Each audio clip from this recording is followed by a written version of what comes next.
Town Hall is more than just a place where stuff happens. We're designed to be a collective community resource, a practical piece of civic and cultural infrastructure that is brought to life by the ideas and passions of the community at large. In any given year, around 250 events are offered here by nearly 100 other producers in these spaces. Truly, our job is to say yes to other people's good ideas. And so tonight is Town Hall at its purest, because all we really had to do was say yes to this evening's incredible organizers. We're truly grateful that they've offered us this opportunity to again be of service to this community, and here to tell you more about the program, please welcome Brian Faker.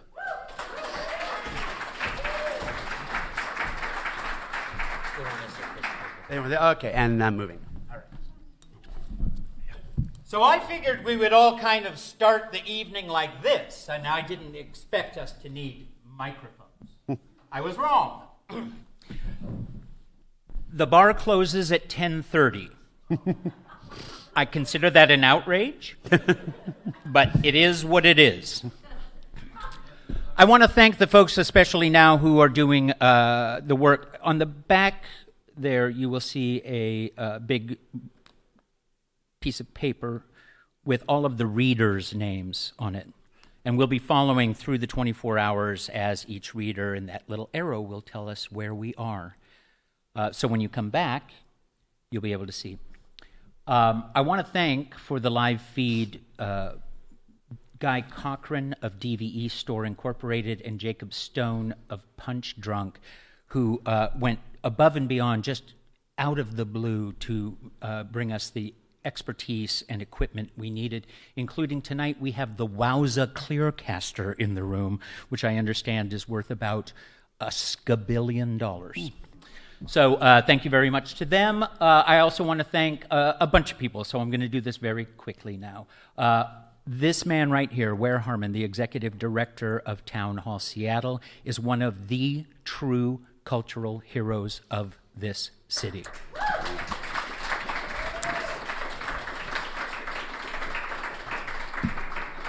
I'd like to thank his hoodlum gangsters, Edward Wolcher, Candace Wilkinson, Jenny Palmer, Jonathan Shipley, and the entire PR machine here.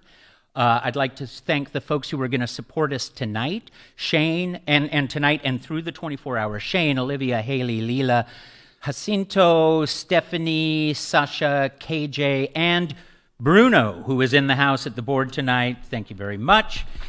He's a Quebecer. And as a Quebecer, he just sort of smiles at the mess we're in. There are readers on the wall, but I want to thank the reader liaisons and front of house volunteers, Chris Comte, Jaya Duckworth, Rosa Josie, Kiara Motley, Eva Estrada Campos, Andrew Litsky, Lisa Holland, Craig Bradshaw, Marilyn Dahl, Bruce Hall, Paul and Heather Mullen, Heidi Parker, Janet Cole Hamilton, Chloe Lexol, Gina Wilhelm, and Emily Testa. There are a couple of people who were supposed to be here tonight. Our friend Lisa Norman had a family loss this morning, and some time ago we lost one of the actors who was going to read with us, Joseph McCarthy, who is a great friend of a lot of the people in this room, and so we miss them, and we'll be thinking about them while we do this. I especially want to thank my cohorts in crime, Carl Sander and Sarah Harlett, the co-producers. Carl is in the room here, and Sarah Harlett is on stage with Intimon Theater as we speak, but she'll be here at 10 to do her day job. Okay, this is not Shakespeare. Although some of the actors will tell you that, as in doing Shakespeare, it takes a great deal of breath and diaphragmatic energy to get to the end of some of these legalese, parenthetically riddled sentences. So that's where the Shakespeare stops. It is not poetry. It is like a technical manual. Deliberate, detailed, and dispassionate. It was written by a U.S. Marine, Bronze Star recipient, turned FBI director, turned badass lawyer, who put together a team of badass lawyers to do some badass lawyering to make this report. We're not here to entertain you, but to simply make a gesture. That's what I think this whole thing is. It's tough sledding. It's going to be really hard to plunge through some of it. Sometimes it's exciting and funny and interesting, but a lot of the times it's really technical. And to me, it's not about reading the Mueller report. It's about the gesture of reading the Mueller report so that someday we can say that we did something in the middle of this mess. You want to kick us off where? Sure. Report on the investigation into Russian interference in the 2016 presidential election, Volume 1 of 2, submitted by Special Counsel Robert S. Mueller III, Washington, D.C., March 2019. The introduction of Volume 1. This report is submitted to the Attorney General pursuant to 28 CFR 600.8, parenthetical C, which states that at the conclusion of the special counsel's work, he shall provide the Attorney General a confidential report explaining the prosecution or declination decisions the special counsel reached. The Russian government interfered in the 2016 presidential election in sweeping and systematic fashion. Evidence of Russian government operations began to surface in mid-2016. In June, the Democratic National Committee and its cyber response team publicly announced that Russian hackers had compromised its computer network. Releases of hacked materials, hacks that public reporting soon attributed to the Russian government, began that same month. Additional releases followed in July through the organization Wikileaks, with further releases in October and November. In late July 2016, soon after WikiLeaks' first release of stolen documents, a foreign government contacted the FBI about a May 2016 encounter with Trump campaign foreign policy advisor George Papadopoulos. Papadopoulos had suggested to a representative of that foreign government that the Trump campaign had received indications from the Russian government that it could assist the campaign through the anonymous release of information damaging to Democratic presidential candidate Hillary Clinton.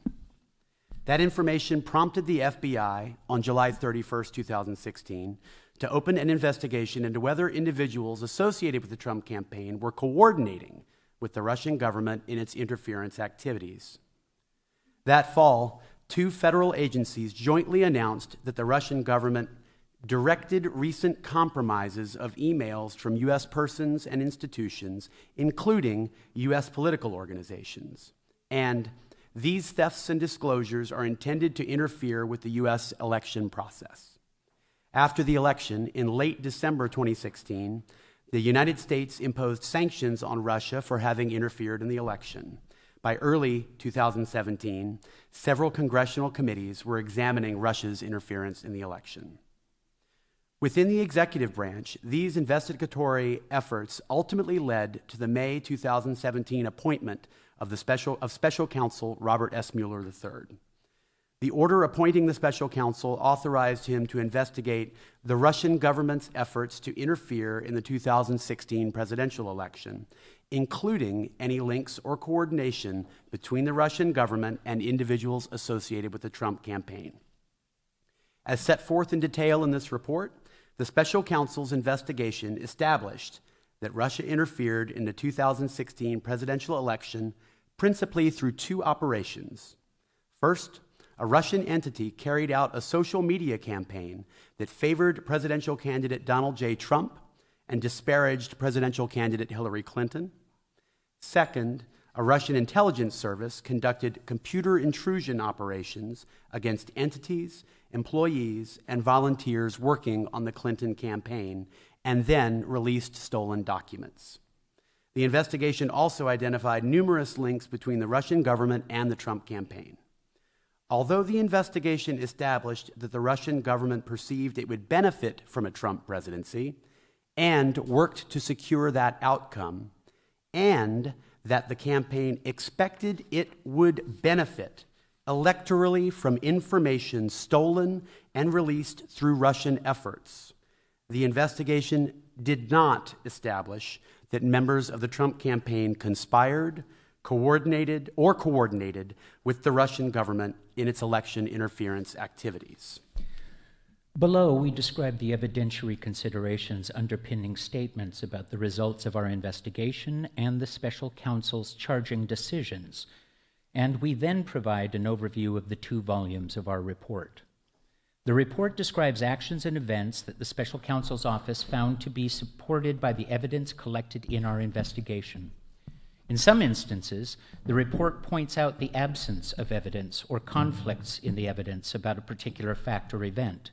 In other instances, when substantial, credible evidence enabled the office to reach a conclusion with confidence, the report states that the investigation established that certain actions or events occurred.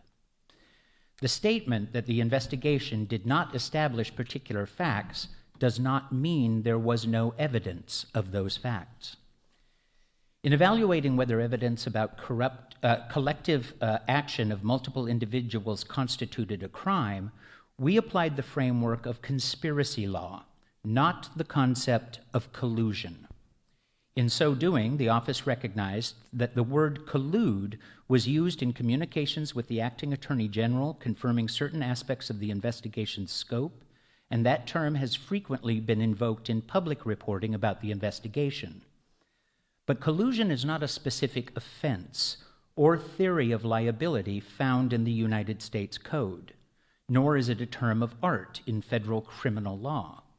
For those reasons, the office's focus in analyzing questions of joint criminal liability was on conspiracy as defined in federal law. In connection with that analysis, we addressed the factual questions whether the members of the Trump campaign coordinated, a term that appears in the appointment order, with Russian election interference activities. Like collusion, coordination does not have a settled definition in federal criminal law. We understood coordination to require an agreement, tacit or express, between the Trump campaign and the Russian government on election interference. That requires more than the 2 parties taking actions that were informed by or responsive to the other's actions or interest. We applied the term coordination in that sense when stating in the report that the investigation did not establish that the Trump campaign coordinated with the Russian government in its election interference activities. The report on our investigation consists of 2 volumes. Volume 1 describes the factual results of the special counsel's investigation of Russia's interference in the 2016 presidential election and its interactions with the Trump campaign. Section 1 describes the scope of the investigation. Sections 2 and 3 describe the principal ways Russia interfered in the 2016 presidential election. Section 4 describes links between the Russian government and individuals associated with the Trump campaign. Section 5 sets forth the special counsel's charging decisions.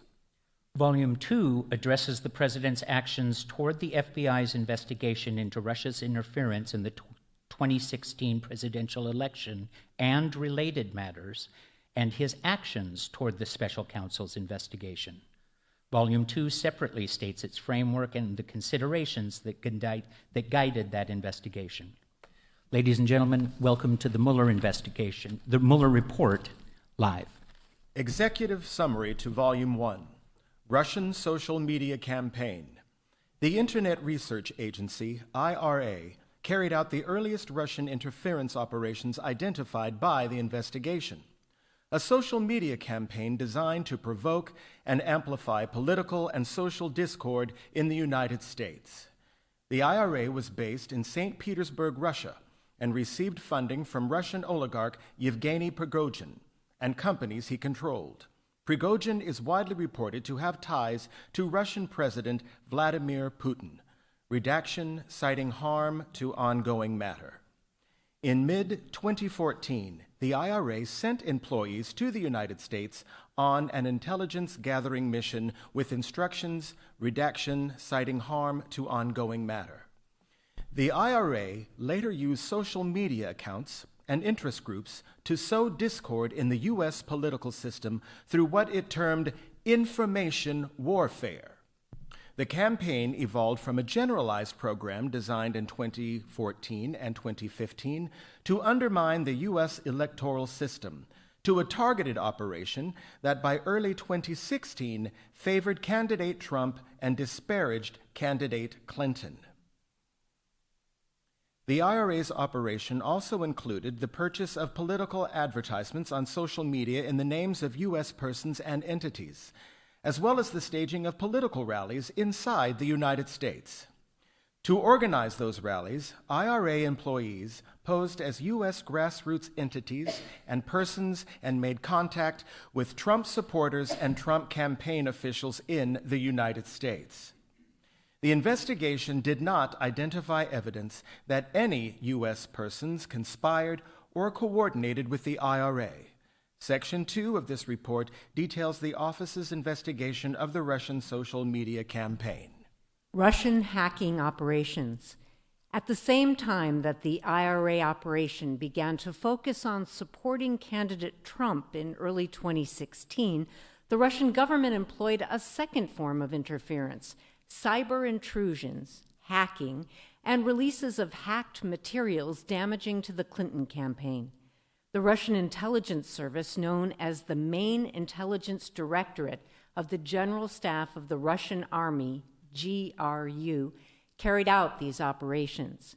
In March 2016, the GRU began hacking the email accounts of Clinton campaign volunteers and employees, including campaign chairman John Podesta. In April 2016, the GRU hacked into the computer networks of the Democratic Congressional Campaign Committee, the DCCC, and the Democratic National Committee, the DNC. The GRU stole hundreds of thousands of documents from the compromised email accounts and networks. Around the time that the DNC announced in mid-June 2016 the Russian government's role in hacking its network, the GRU began disseminating stolen materials through the fictitious online personas DC Leaks and Guccifer 2.0. The GRU later released additional materials through the organization Wikileaks. The presidential campaign of Donald J. Trump, Trump Campaign, or Campaign, showed interest in WikiLeaks' releases of documents and welcomed their potential to damage candidate Clinton.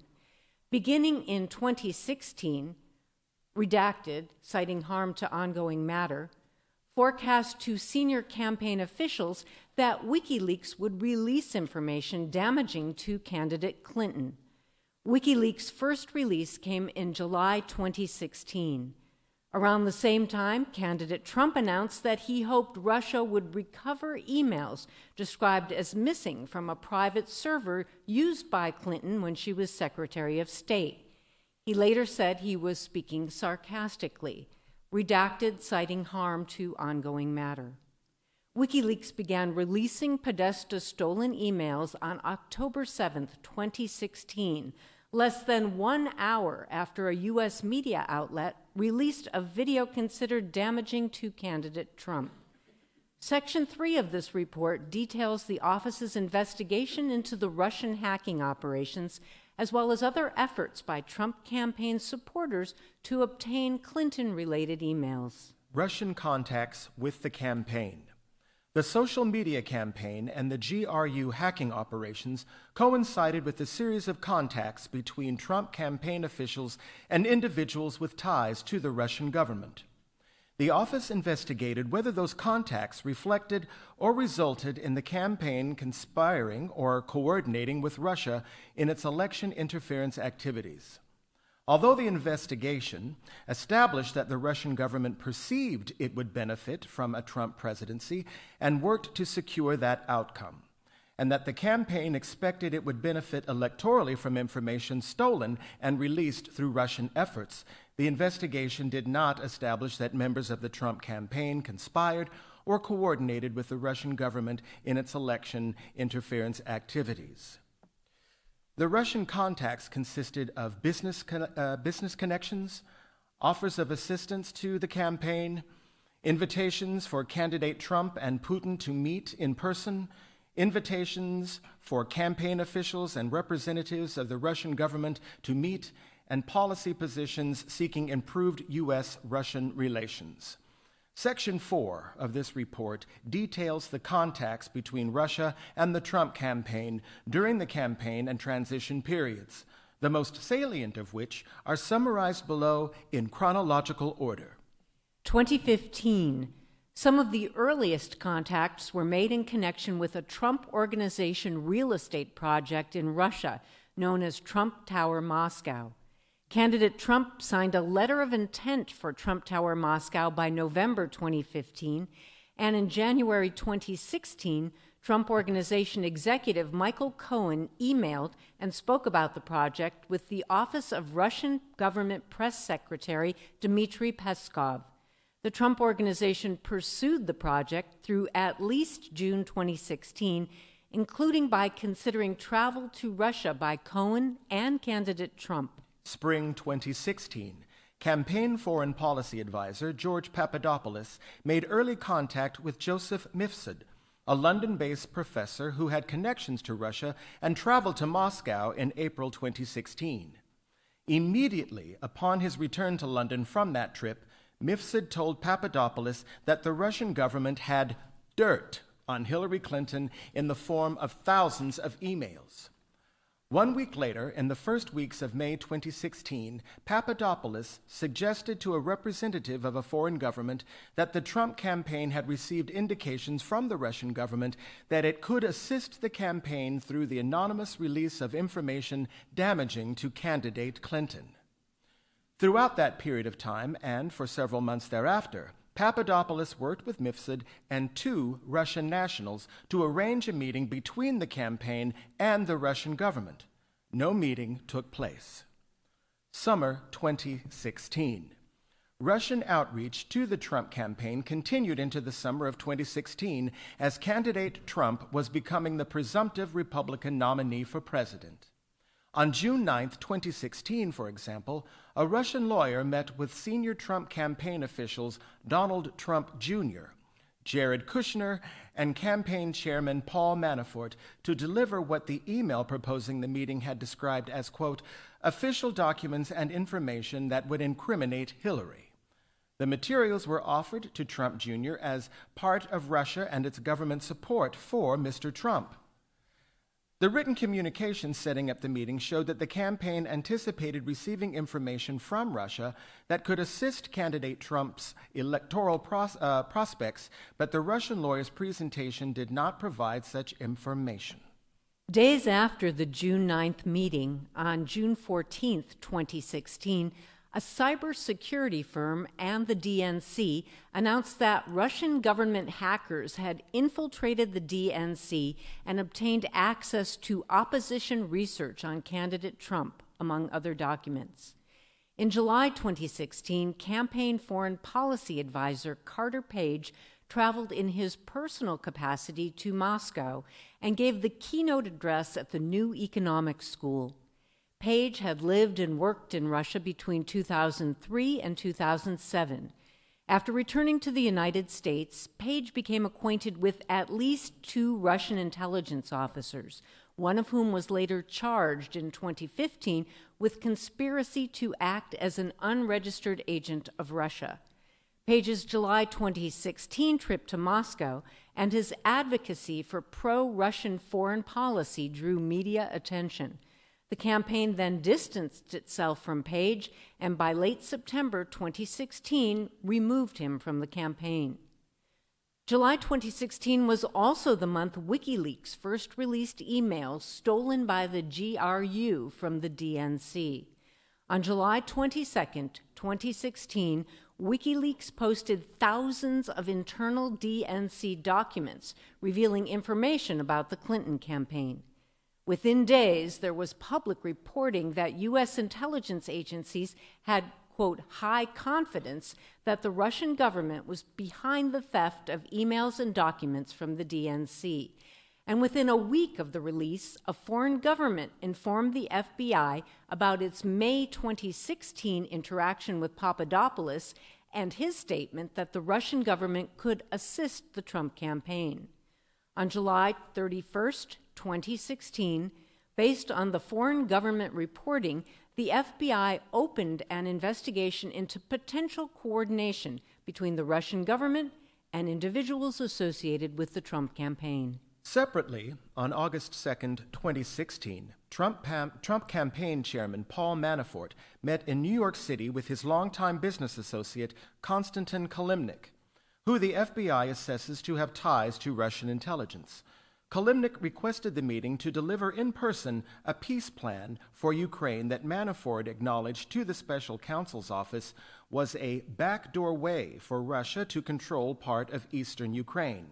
Both men believed the plan would require candidate Trump's assent to succeed were he to be elected president. They also discussed the status of the Trump campaign and Manafort's strategy for winning Democratic votes in Midwestern states. Months before that meeting, Manafort had caused internal polling data to be shared with Kilimnik, and the sharing continued for some period after their August meeting. Fall 2016. On September 7th, 2016, the media released video of candidate Trump speaking in graphic terms about women years earlier, which was considered damaging to his candidacy. Less than an hour later, Wikileaks made its second release. Thousands of John Podesta's emails that had been stolen by the GRU in late March 2016. The FBI and other U.S. institutions were at the time continuing their investigation of suspected Russian government efforts to interfere in the presidential election. That same day, October 7th, the Department of Homeland Security and the Office of the Director of National Intelligence issued a joint public statement, quote, that the Russian government directed the recent compromises of emails from U.S. persons and institutions, including from U.S. political organizations.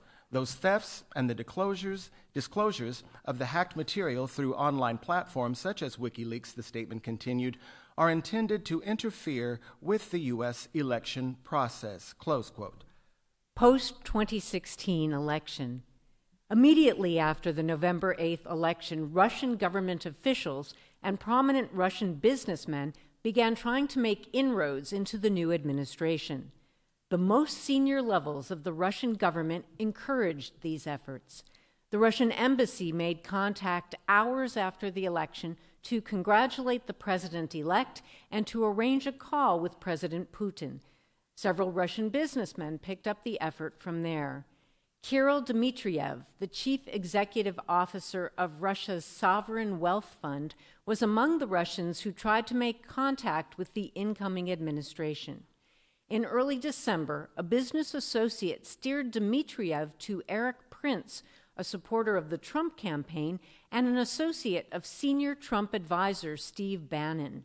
Dmitriev and Prince later met face-to-face in January 2017 in the Seychelles and discussed U.S.-Russia relations. During the same period, another business associate introduced Dmitriev to a friend of Jared Kushner, who had not served on the campaign or the transition team. Dmitriev and Kushner's friend collaborated on a short written reconciliation plan for the United States and Russia, which Dmitriev implied had been cleared through Putin. The friend gave that proposal to Kushner before the inauguration, and Kushner later gave copies to Bannon and incoming Secretary of State Rex Tillerson. On December 29, 2016, then President Obama imposed sanctions on Russia for having interfered in the election. Incoming National Security Advisor Michael Flynn called Russian Ambassador Sergei Kislak and asked Russia not to escalate the situation in response to the sanctions. The following day, Putin announced that Russia would not take retaliatory measures in response to the sanctions at that time. Hours later, President-elect Trump tweeted, "Great move on delay" by V. Putin.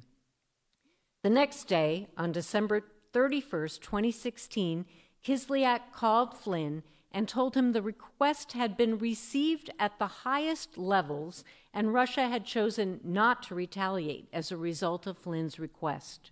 On January 6, 2017, members of the intelligence community briefed President-elect Trump on a joint assessment, drafted and coordinated among the Central Intelligence Agency, FBI, and National Security Agency that concluded with high confidence that Russia had interfered in the election through a variety of means to assist Trump's candidacy and harm Clinton's. A declassified version of the assessment was quickly released that same day.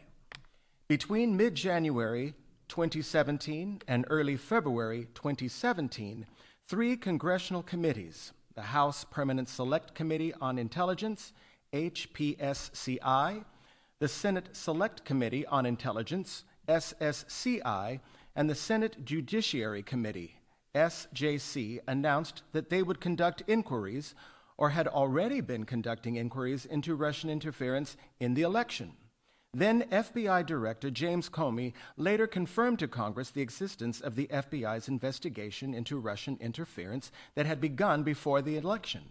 On March 20, 2017, in open session testimony before HPSCI, Comey stated, I have been authorized by the Department of Justice to confirm that the FBI, as part of our counterintelligence mission, is investigating the Russian government's efforts to interfere in the 2016 presidential election, and that includes investigating the nature of any links between individuals associated with the Trump campaign and the Russian government, and whether there was any coordination between the campaign and Russia's efforts.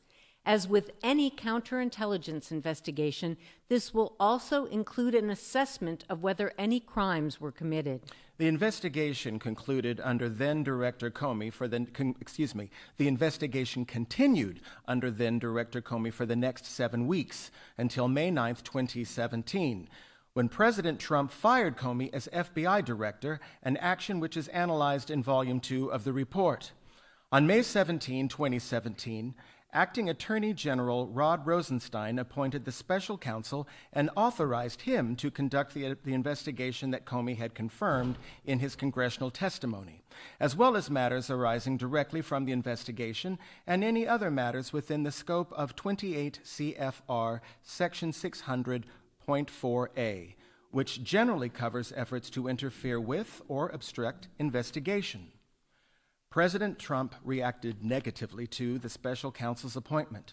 He told advisors that it was the end of his presidency, sought to have Attorney General Jeff Sessions unrecused from the Russian investigation, and to have the special counsel removed, and engaged in efforts to curtail the special counsel's investigation and prevent the disclosure of evidence to it, including through public and private contacts with potential witnesses.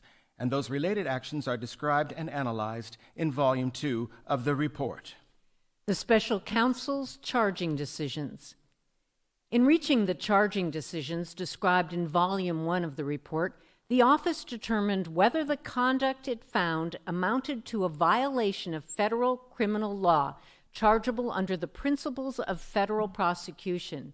See Justice Manual Section 9-27, 2018.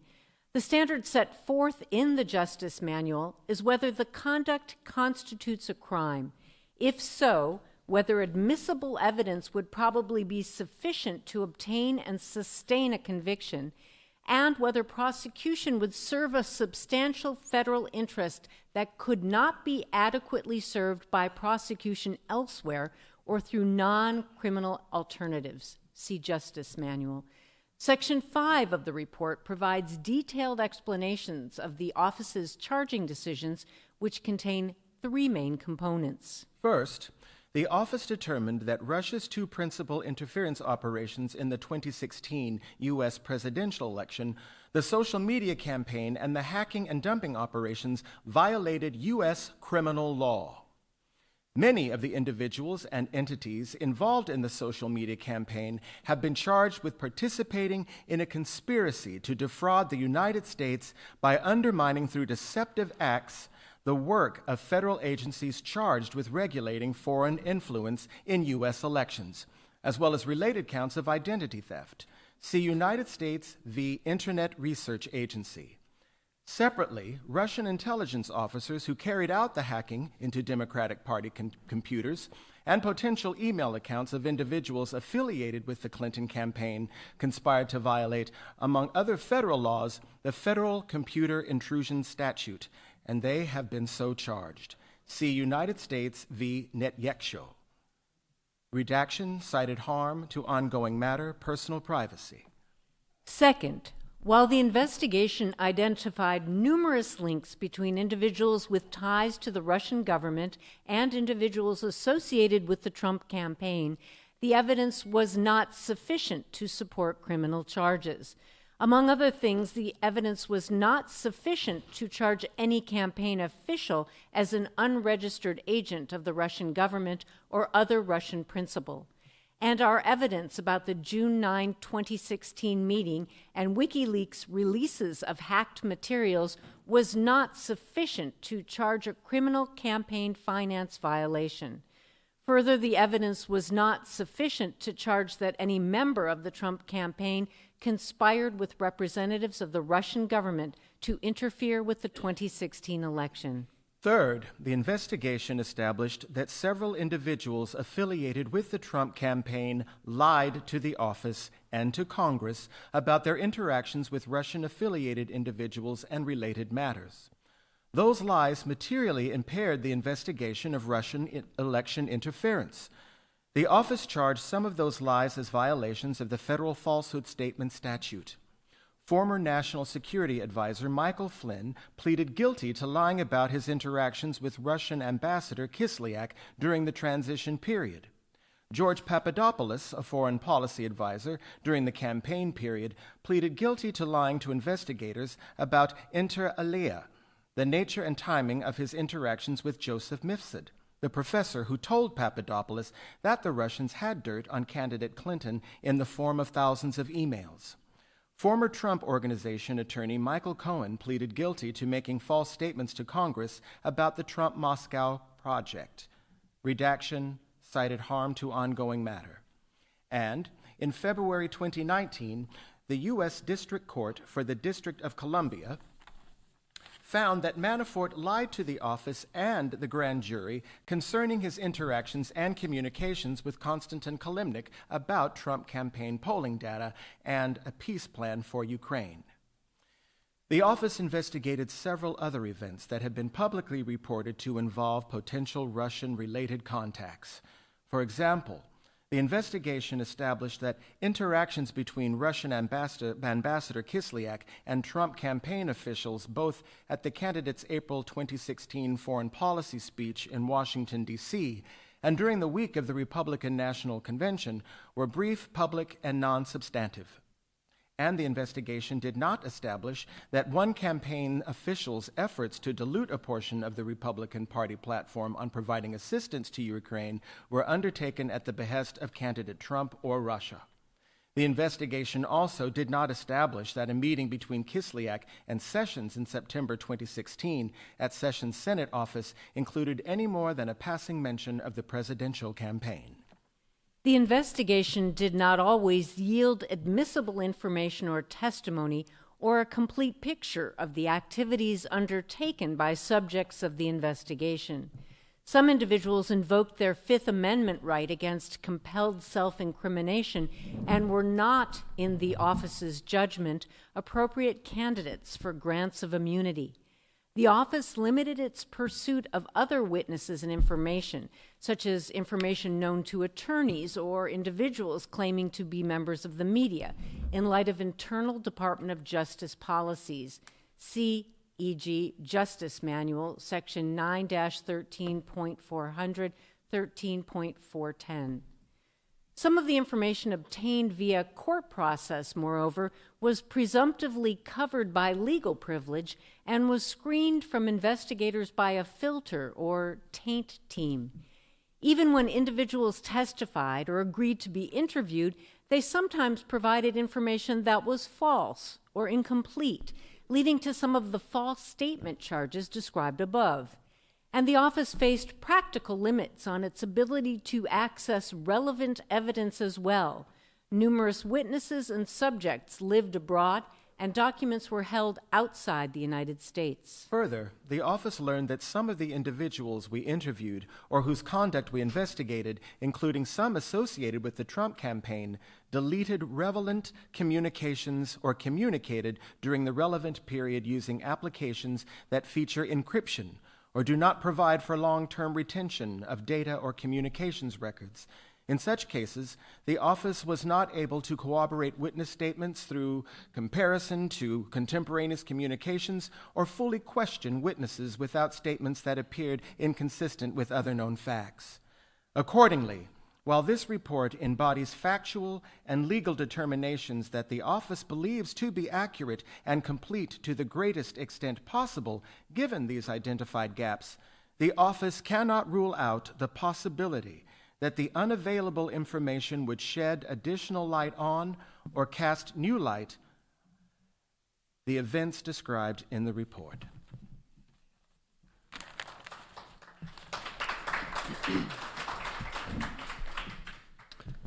Roman numeral 1, the Special Counsel's investigation. On May 17, 2017, Deputy Attorney General Rod J. Rosenstein, then serving as Acting Attorney General for the Russian investigation following the recusal of former Attorney General Jeff Sessions on March 2, 2016, appointed the Special Counsel, quote, to investigate Russian interference with the 2016 presidential election and related matters, unquote. Relying on the authority vested in the Acting Attorney General, the Acting Attorney General ordered the appointment of a special counsel, quote, in order to discharge the Acting Attorney General's responsibility to provide supervision and management of the Department of Justice and to ensure a full and thorough investigation of the Russian government's efforts to interfere in the 2016 presidential election, unquote. The special counsel, the order stated, is authorized to conduct the investigation confirmed by then FBI Director James B. Comey in testimony before the House Permanent Select Committee on Intelligence on March 20th, 2017, including 1. Any links and or coordination between the Russian government and individuals associated with the campaign of President Donald J. Trump, and 2, any matters that arose or may arise directly from the investigation, and 3, any other matters within the scope of 28 CFR and 600.4a. Section 600.4 affords the special counsel, quote, the authority to investigate and prosecute federal crimes committed in the course of and with intent to interfere with the special counsel's investigation, such as perjury, obstruction of justice, destruction of evidence, and intimidation of witnesses, unquote. The authority to investigate, quote, any matters that arose directly from the investigation, unquote, covers similar crimes that may have occurred during the course of the FBI's confirmed investigation before the special counsel's appointment. Quote, if the special counsel believes it is necessary and appropriate, the order further provided, the special counsel is authorized to prosecute federal crimes arising from the investigation of these matters, unquote. Finally, the Acting Attorney General made applicable sections 600.4 through 600.10 of Title 28 of the Code of Federal Regulations. The Acting Attorney General further clarified the scope of the special counsel's investigatory authority in 2 subsequent memoranda. A memorandum dated August 2, 2017, explained that the appointment order had been, quote, worded categorically in order to permit its public release without confirming specific investigations involving specific individuals, unquote. It then confirmed that the special counsel had been authorized since his appointment to investigate allegations that 3 Trump campaign officials, Carter Page, Paul Manafort, and George Papadopoulos, quote, committed a crime or crimes by colluding with Russian government officials with respect to the Russian government's efforts to interfere with the 2016 presidential election, unquote. The memorandum also confirmed that the special counsel's authority to investigate certain other matters, including 2 additional sets of allegations involving Manafort, that is, crimes arising from payments he received from the Ukrainian government and crimes arising from his receipt of loans from a bank whose CEO was seeking a position in the Trump administration, plus allegations that Papadopoulos committed a crime or crimes by acting as an unregistered agent of the Israeli government, and 4 sets of allegations involving Michael Flynn, the former National Security Advisor to President Trump. On October 20, 2017, the acting Attorney General confirmed in a memorandum the special counsel's investigative authority as to several individuals and entities. First, quote, as part of a full and thorough investigation of the Russian government's efforts to interfere in the 2016 presidential election, unquote, the special counsel was authorized to investigate, quote, the pertinent activities of Michael Cohen, Richard Gates, Redaction, personal privacy. Roger Stone, and Redaction, personal privacy. Quote, of the authorization to investigate such individuals, unquote, the memorandum stressed, quote, does not suggest that the special counsel has made a determination that any of them has committed a crime, unquote. Second, with respect to Michael Cohen, the memorandum recognized the special counsel's authority to investigate, quote, leads related to Cohen's establishment and use of Essential Consultants, LLC, to receive funds from Russian-backed entities, unquote. Third, the memorandum memorialized the special counsel's authority to investigate individuals and entities who were possibly engaged in, quote, jointly undertaken activity, unquote, with existing subjects of the investigation, including Paul Manafort. Finally, the memorandum described an FBI investigation opened before the special counsel's appointment into, quote, allegations that then Attorney General Jeff Sessions made false statements to the United States Senate and confirmed the special counsel's authority to investigate that matter. The special counsel structured the investigation in view of his power and authority, quote, to exercise all investigative and prosecutorial functions of any United States attorney, unquote. Like a U.S. Attorney's Office, the special counsel's office considered a range of classified and unclassified information available to the FBI in the course of the office's Russia investigation, and the office structured that work around evidence for possible use in prosecutions of federal crimes, that is, assuming that one or more crimes were identified that warranted prosecution. There was substantial evidence immediately available to the special counsel at the inception of the investigation in May 2017 because the FBI had, by that time, already investigated Russian election interference for nearly 10 months. The special counsel office exercised its judgment regarding what to investigate and did not, for instance, investigate every public record of a contact between the Trump campaign and Russian-affiliated individuals and entities. The office has concluded its investigation into links and coordination between the Russian government and individuals associated with the Trump campaign. Certain proceedings associated with the office's work remain ongoing. After consultation with the Office of the Deputy Attorney General, the office has transferred responsibility for those remaining issues to other components of the Department of Justice and FBI. Appendix D lists those transfers. 2 district courts confirmed the breadth of the special counsel's authority to investigate Russia election interference and links and/or coordination with the Trump campaign. See United States versus Manafort 312F, United States versus Manafort 321F. In the course of conducting that investigation, the office periodically identified evidence of potential criminal activity that was outside the scope of the special counsel's authority established by the acting Attorney General. After consultation with the Office of the Deputy Attorney General, the office referred that evidence to appropriate law enforcement authorities, principally other components of the Department of Justice and to the FBI. Appendix D summarizes those referrals. To carry out the investigation and prosecution of the matters assigned to him, the special counsel assembled a team that at its high point included 19 attorneys, 5 of whom joined the office from private practice, and 14 on detail or assigned from other Department of Justice components. These attorneys were assisted by a filter team of department lawyers and FBI personnel who screened materials obtained via court process for privileged information before turning those materials over to investigators.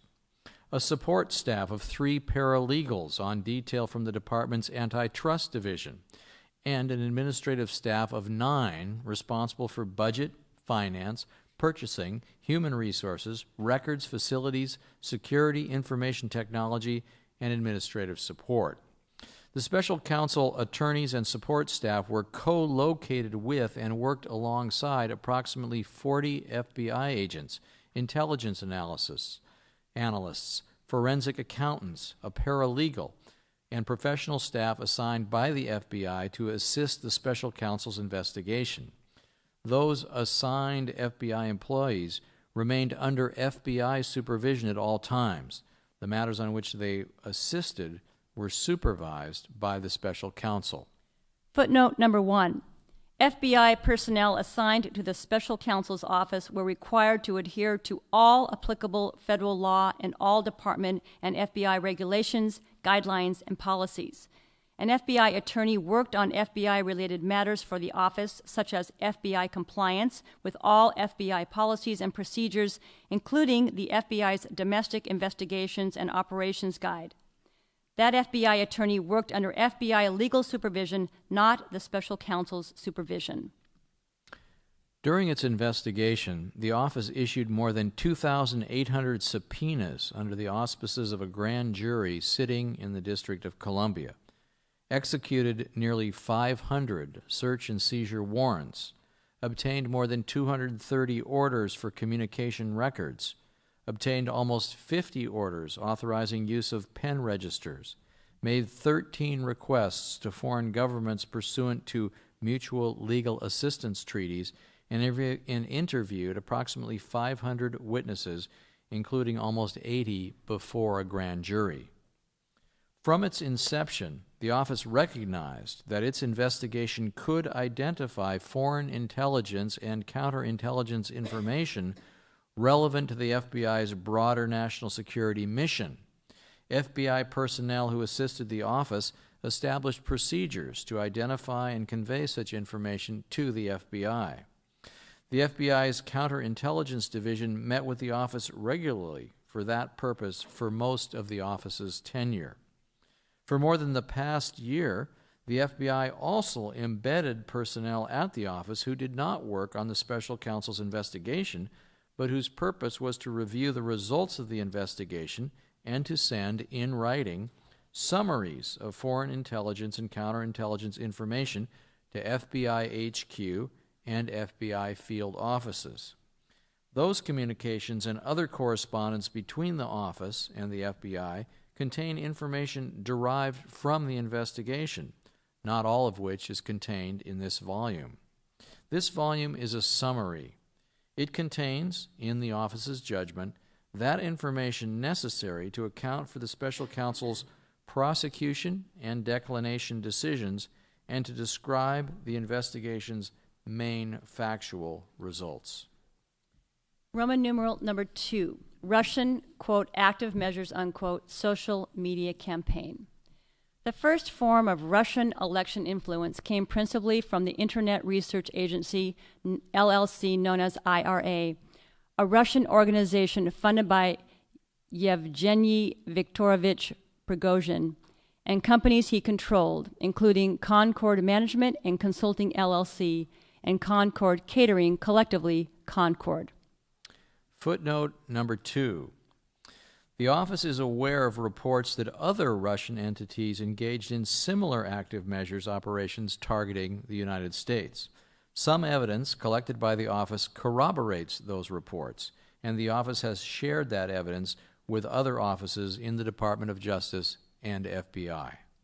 The IRA conducted social media operations targeted at large U.S. audiences with the goal of sowing discord in the U.S. political system.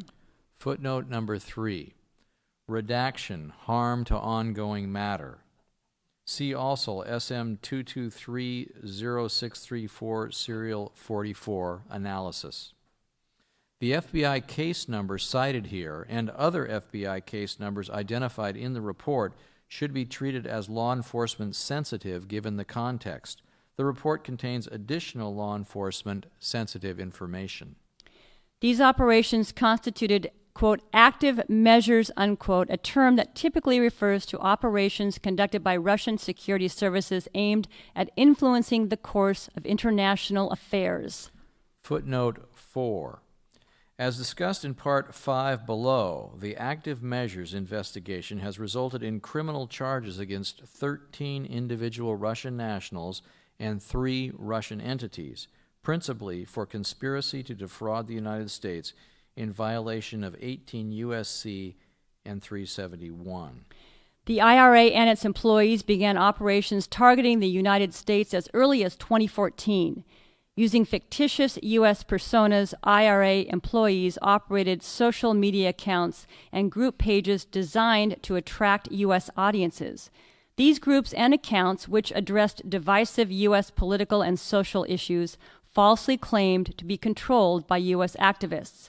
Over time, these social media accounts became a means to reach large U.S. audiences. IRA employees traveled to the United States in mid-2014 on an intelligence gathering mission to obtain information and photographs for use in their social media posts. IRA employees posted derogatory information about a number of candidates in the 2016 U.S. presidential election. By early to mid-2016, IRA operations included supporting the Trump campaign and disparaging candidate Hillary Clinton. The IRA made various expenditures to carry out those activities, including buying political advertisements on social media in the names of U.S. persons and entities. Some IRA employees, posing as U.S. persons and without revealing their Russian association, communicated electronically with individuals associated with the Trump campaign and with other political activists to seek to coordinate political activities, including the staging of political rallies. Footnote number 5. Internet Research Agency Indictment 52, 54, 55A, 56, 74. Redaction. Harm to ongoing matter. The investigation did not identify evidence that any U.S. persons knowingly or intentionally coordinated with the IRA's interference operation. By the end of the 2016 U.S. election, the IRA had the ability to reach millions of U.S. persons through their social media accounts.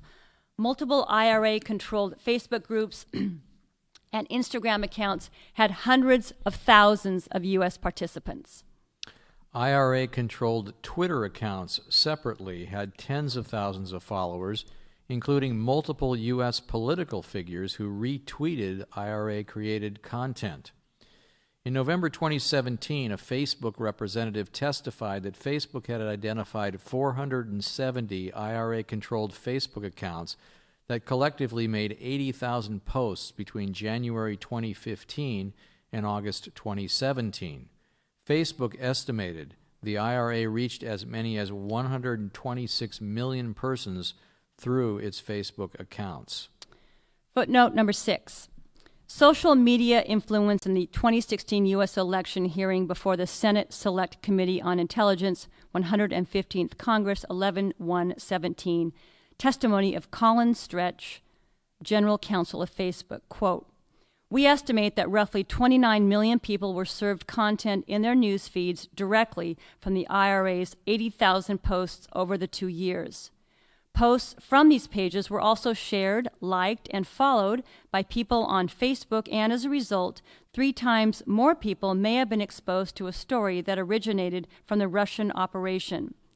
Our best estimate is that approximately 126 million people may have been served content from a page associated with the IRA at some point during the 2-year period," unquote. The Facebook representative also testified that Facebook had identified 170 Instagram accounts that posted approximately 120,000 pieces of content during that time. Facebook did not offer an estimate of the audience reached via Instagram. In January 2018, Twitter announced that it had identified 3,814 IRA-controlled Twitter accounts and notified approximately 1.4 million people Twitter believed may have been in contact with an IRA-controlled account. Footnote number 7. Twitter. Update on Twitter's review of the 2016 U.S. election. Section A. Structure of Internet Research Agency. Redaction. Harm to ongoing matter. Footnote number 8. Redaction. CSM 2230634, serial 92.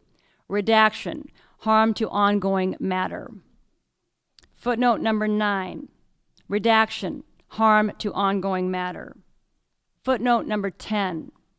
Redaction. Harm to ongoing matter. The organization quickly grew.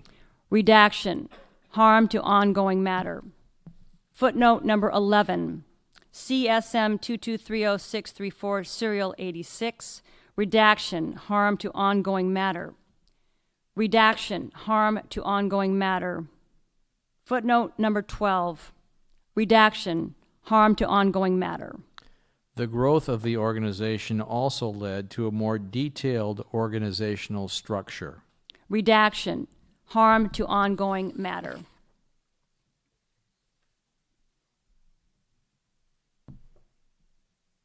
Redaction. Harm to ongoing matter. Footnote number 13. Redaction. Harm to ongoing matter. 2 individuals headed the IRA's management, its general director, Mikhail Bystrov, and its executive director, Mikhail Burchik. Redaction. Harm to ongoing matter. Footnote number 14. See, for example, SM-2230634, serials 9113 and 180, redaction. Harm to ongoing matter. Redaction. Harm to ongoing matter. Footnote number 15, redaction. Harm to ongoing matter. As early as the spring of 2014, the IRA began to hide its funding and activities. Redaction. Harm to ongoing matter. Footnote number 16, redaction. Harm to ongoing matter. The IRA's U.S. operations are part of a larger set of interlocking operations known as Project Latka. Redaction. Harm to ongoing matter. Footnote number 17, redaction. Harm to ongoing matter. Redaction. Harm to ongoing matter. Footnote number 18, redaction. Harm to ongoing matter. Section B, funding and oversight from Concord and Prigozhin. Until at least February 2018, Yevgeny Viktorovich Prigozhin and 2 Concord companies funded the IRA. Prigozhin is a wealthy Russian businessman who served as the head of Concord. Redaction. Harm to ongoing matter. Prigozhin was sanctioned by the U.S. Treasury Department in December 2016. Footnote number 19. U.S. Treasury Department, quote, Treasury sanctions individuals and entities in connection with Russia's occupation of Crimea and the conflict in Ukraine, unquote, December 2016.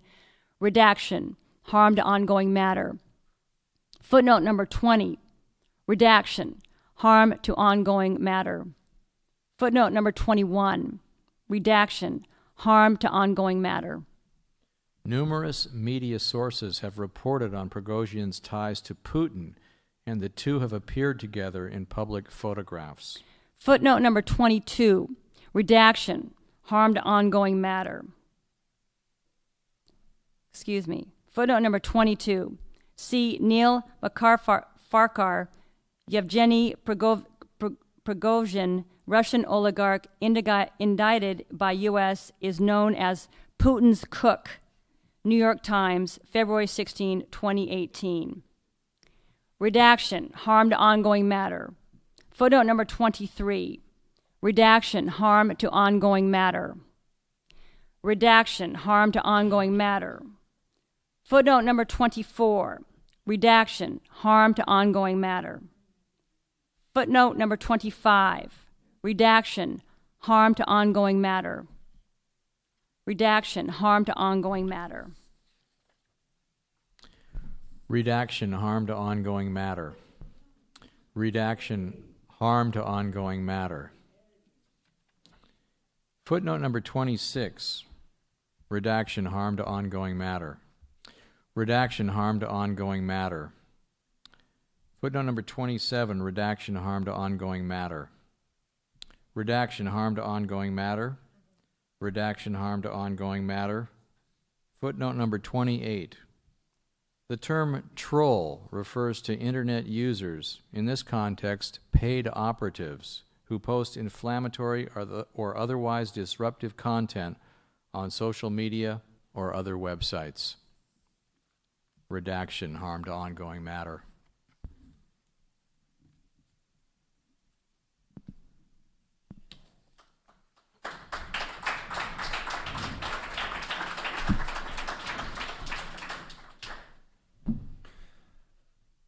IRA employees were aware that Prigozhin was involved in the IRA's US operations. Redaction, harm to ongoing matter. In May 2016, IRA employees claiming to be US social activists and administrators of Facebook groups recruited US persons to hold signs, including one in front of the White House that read, "Happy 55th birthday, dear boss," as an homage to Prigozhin, whose 55th birthday was on June 1st, 2016. Footnote 31, Internet Research Agency Indictment 12B.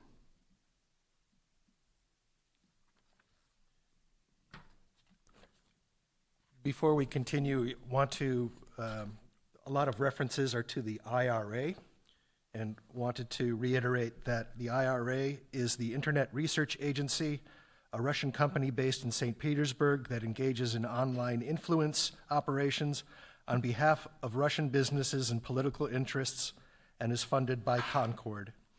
It engaged in Active Measures social media campaign to interfere in the 2000 presidential election. Section C, the IRA targets U.S. elections. 1. The IRA ramps up U.S. operations as early as 2016. 14. The IRA's U.S. operations sought to influence public opinion through online media and forums. By the spring of 2014, the IRA began to consolidate U.S. operations within a single general department, known internally as the Translator Petrovich Department. Short redaction, harm to ongoing matter.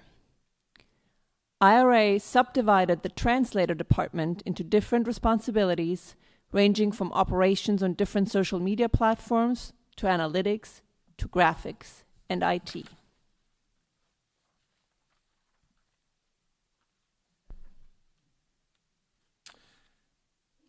We're going to take a pause at this moment.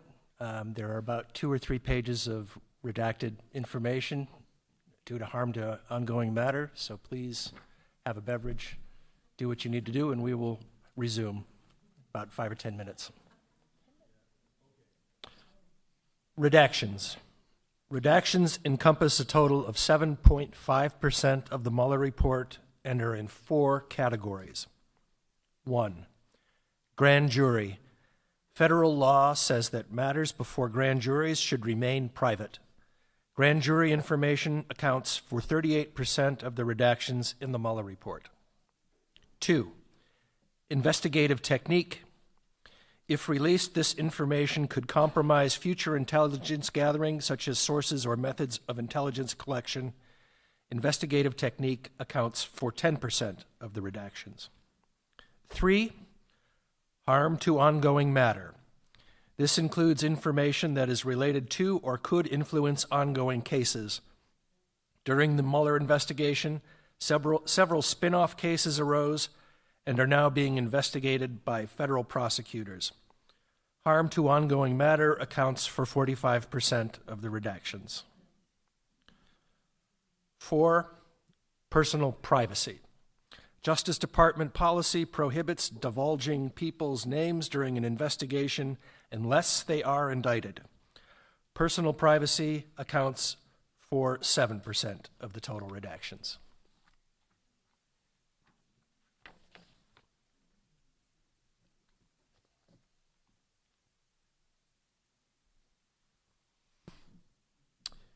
Internet Research Agency employees also traveled to the United States on intelligence gathering missions.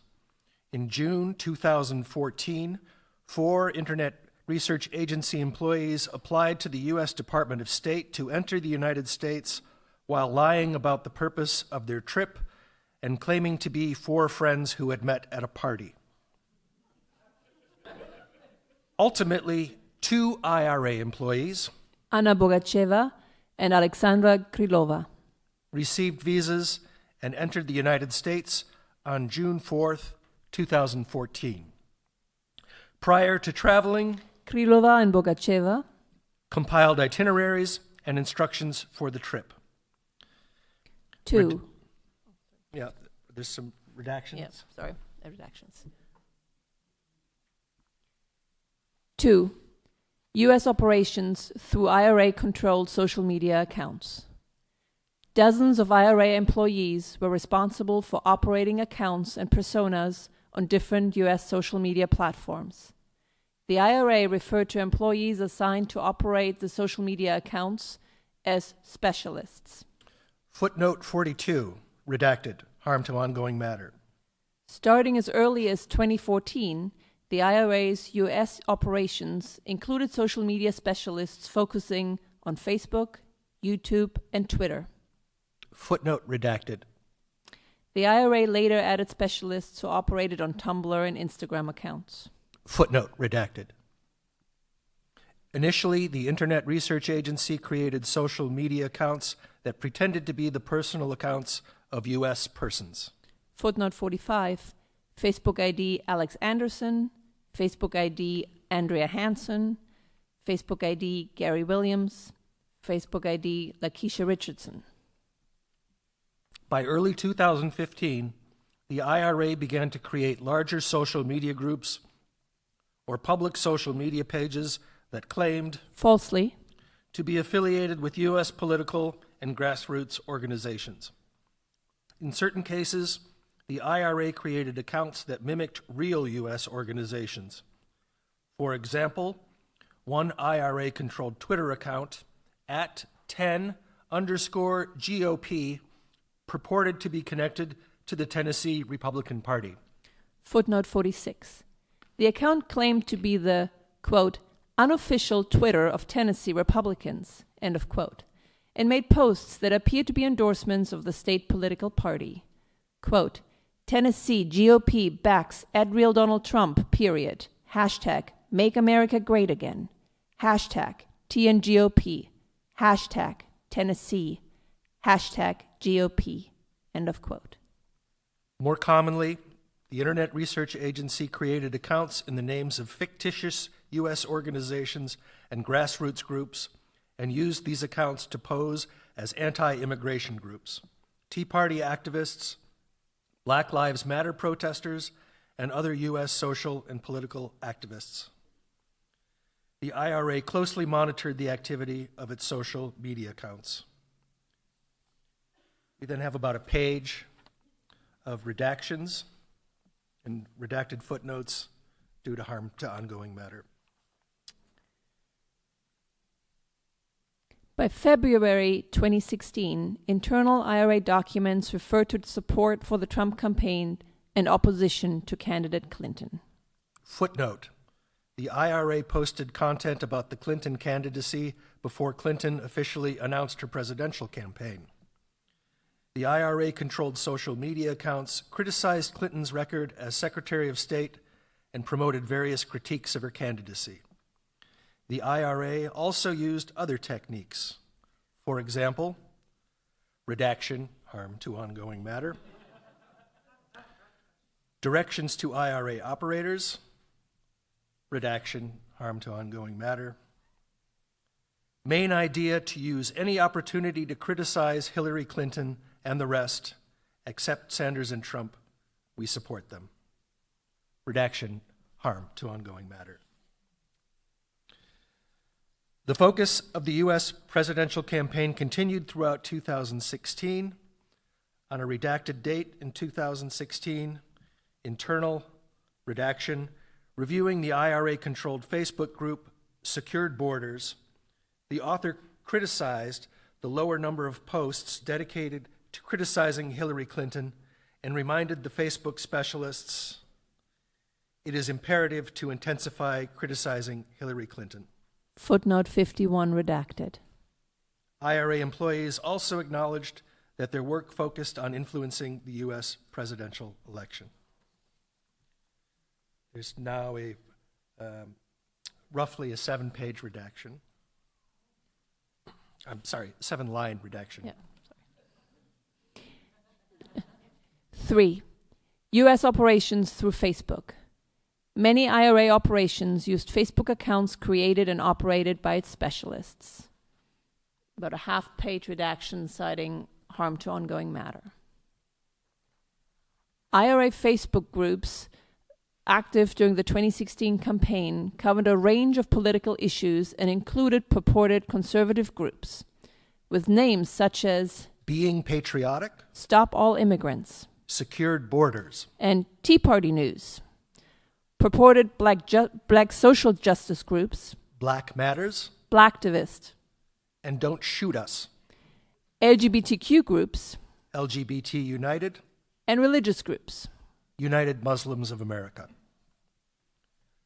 Throughout 2016, IRA accounts published an increasing number of materials supporting the Trump campaign and opposing the Clinton campaign.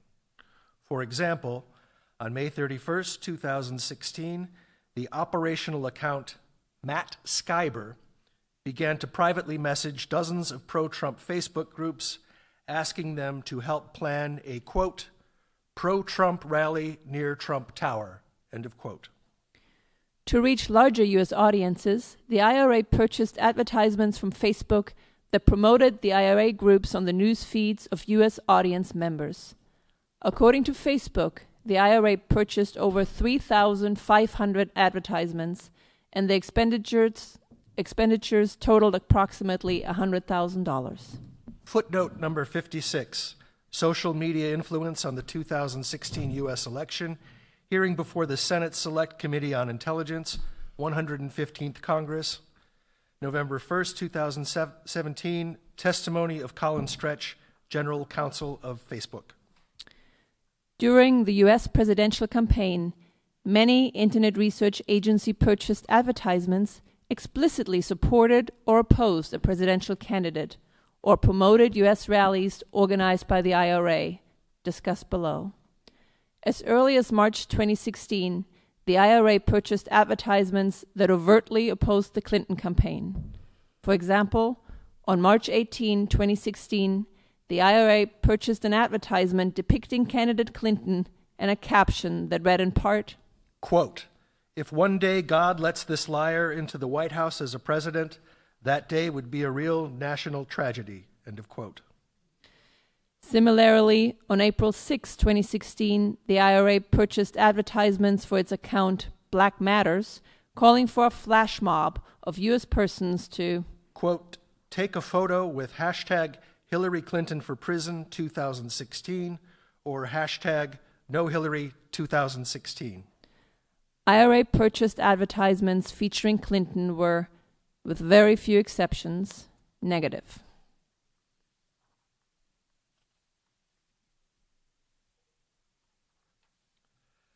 IRA purchased advertisements referencing candidate Trump largely supported his campaign.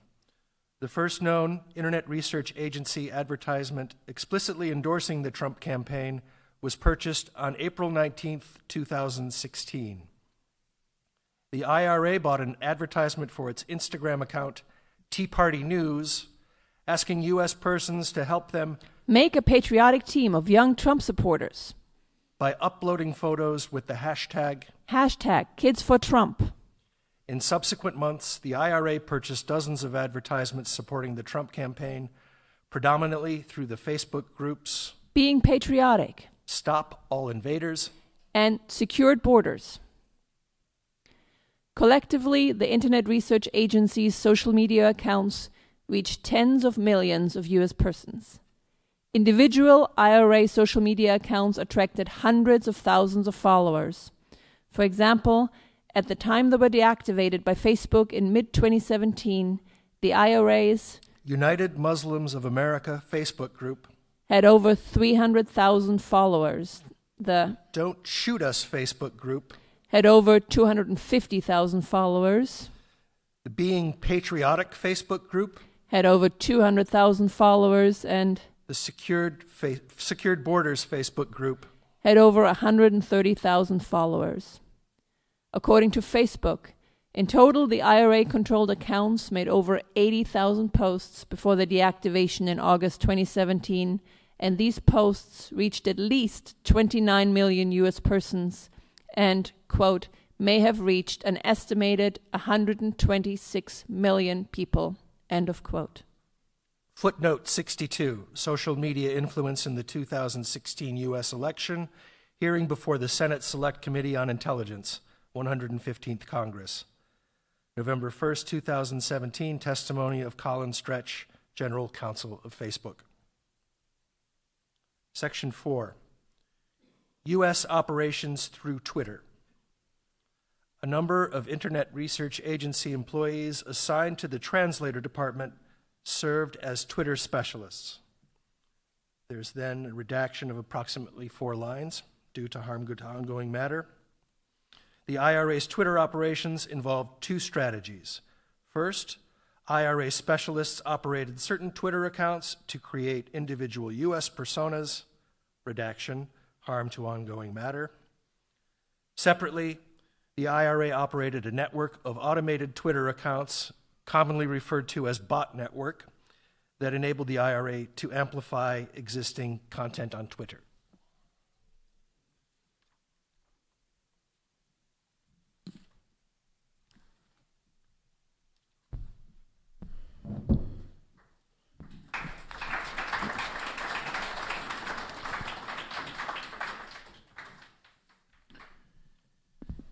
A.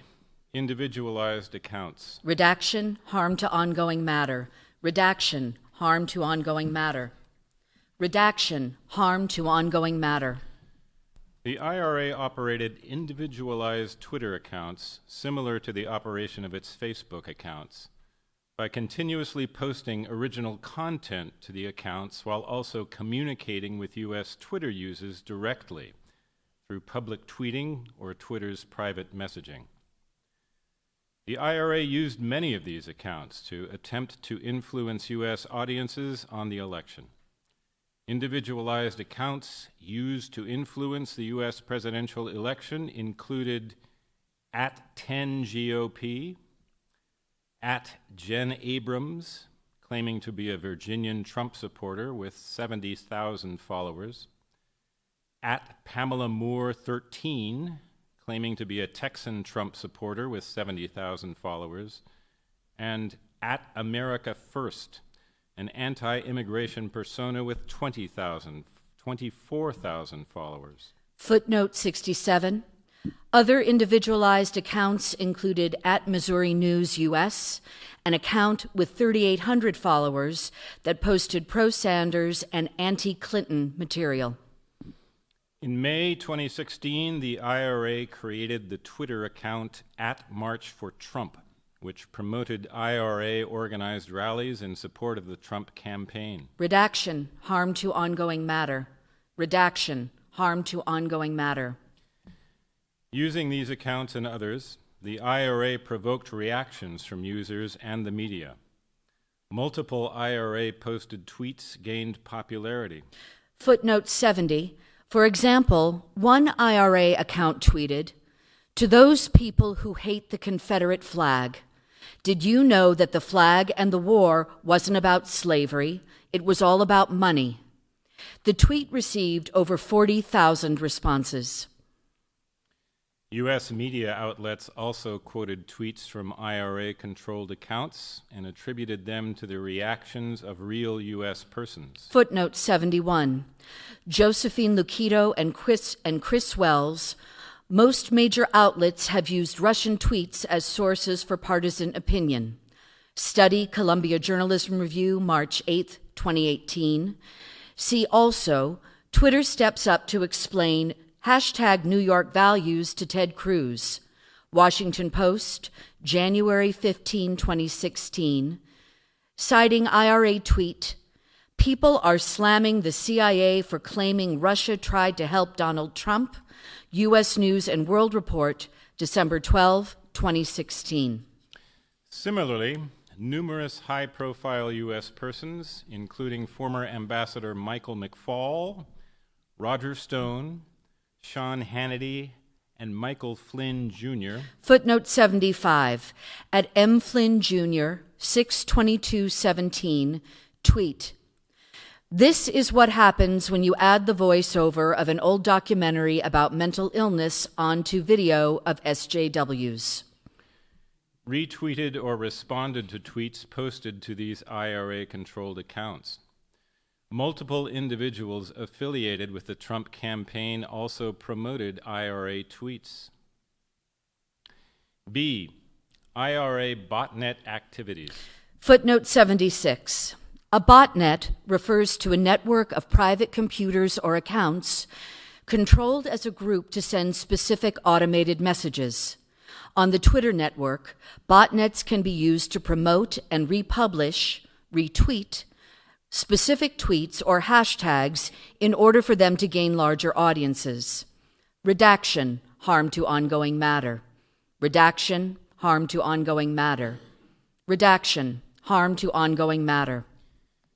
In January 2018, Twitter publicly identified 3,814 Twitter accounts associated with the IRA. Footnote 79.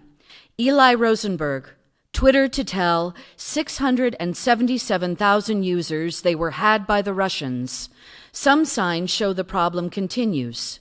Washington Post, January 19, 2019. According to Twitter, in the 10 weeks before the 2016 U.S. presidential election, these accounts posted approximately 175,993 tweets, approximately 8.4% of which were election-related. Footnote 80. Twitter. Update on Twitter's review of the 2016 U.S. election, updated January 31st, 2018. Twitter also reported identifying 50,258 automated accounts connected to the Russian government, which tweeted more than 1 million times in the 10 weeks before the election. Twitter also announced that it had notified approximately 1.4 million people who Twitter believed may have been in contact with an IRA-controlled account. 5. U.S. operations involving political rallies. The IRA organized and promoted political rallies inside the United States while posing as U.S. grassroots activists. First, the IRA used one of its pre-existing social media personas, Facebook groups and Twitter accounts, for example, to announce and promote the event. The IRA then sent a large number of direct messages to followers of its social media account asking them to attend the event. From those who responded with interest in attending, the IRA then sought a U.S. person to serve as the event's coordinator. In most cases, the IRA account operator would tell the U.S. person that they personally could not attend the event due to some pre-existing conflict or because they were somewhere else in the United States. The IRA then further promoted the event by contacting U.S. media about the event and directing them to speak with the coordinator. After the event, the IRA posted videos and photographs of the event to the IRA's social media accounts. Footnote 84. At March for Trump, 6/25/16, tweet, posting photos from rally outside Trump Tower. The office identified dozens of U.S. rallies organized by the IRA. The earliest evidence of a rally was a Confederate rally in November 2015. Footnote 85. Instagram, Stand for Freedom, 11/3/15, post, good evening, buds. Well, I am planning to organize a Confederate rally in Houston on 14 of November, and I want more people to attend. The IRA continued to organize rallies even after the 2016 U.S. presidential election. The attendance at rallies varied. Some rallies appear to have drawn few, if any, participants, while others drew hundreds. The reach and success of these rallies was closely monitored. Redaction, harm to ongoing matter. Redaction, harm to ongoing matter. We will now take a 3-minute break for you to stretch your legs or get a drink.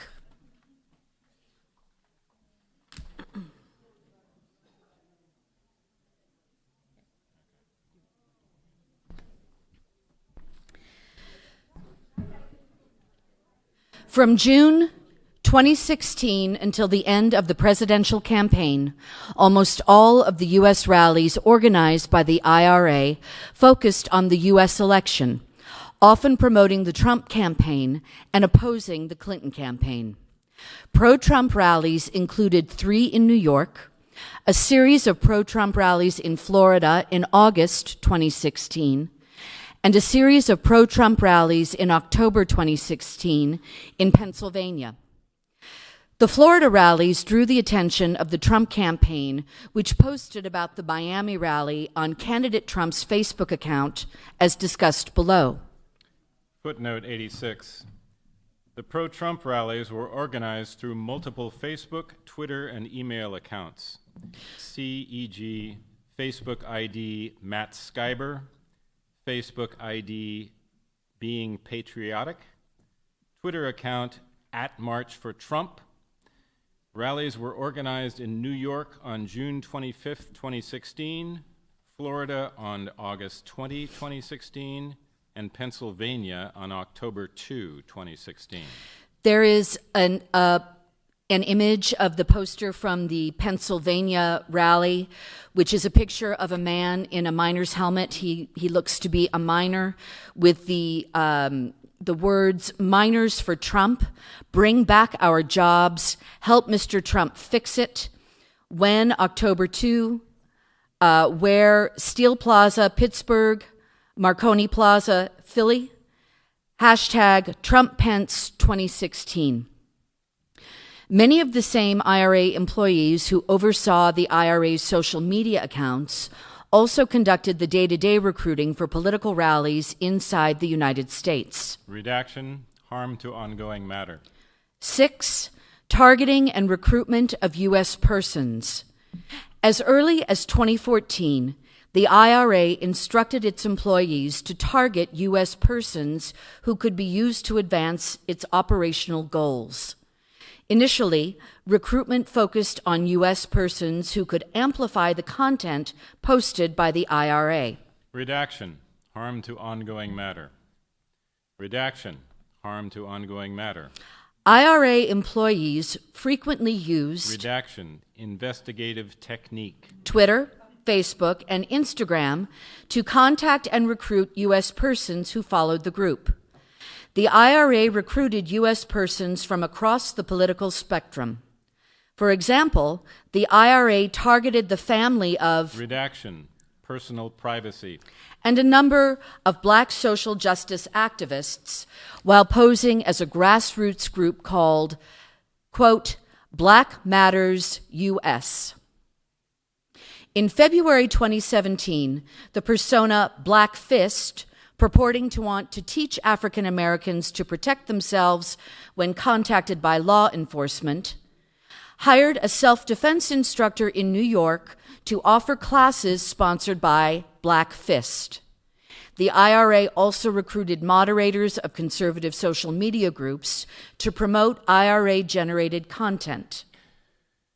Footnote 90, Facebook message ID Matt Skyber. As well as recruited individuals to perform political acts, such as walking around New York City dressed up as Santa Claus with a Trump mask. Footnote 91, 12/8/16 email robot@craigslist.org to beingpatriotic@gmail.com, confirming Craigslist advertisement. Harm to ongoing matter, redaction. Redaction, harm to ongoing matter. Redaction, harm to ongoing matter. Redaction, harm to ongoing matter. As the IRA's online audience became larger, the IRA tracked U.S. persons with whom they communicated and had successfully tasked, with tasks ranging from organizing rallies to taking pictures with certain political messages. Redaction, harm to ongoing matter. Large redaction, harm to ongoing matter.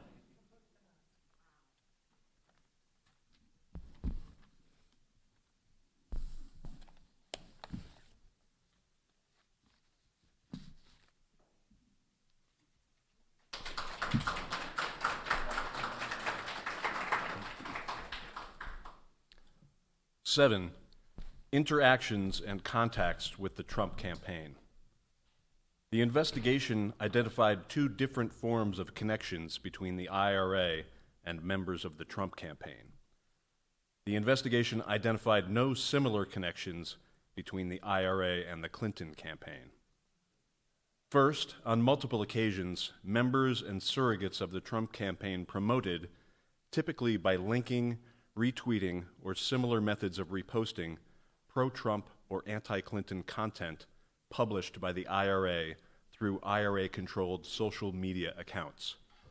Additionally, in a few instances, IRA employees represented themselves as U.S. persons to communicate with members of the Trump campaign in an effort to seek assistance and coordination on IRA-organized political rallies inside the United States.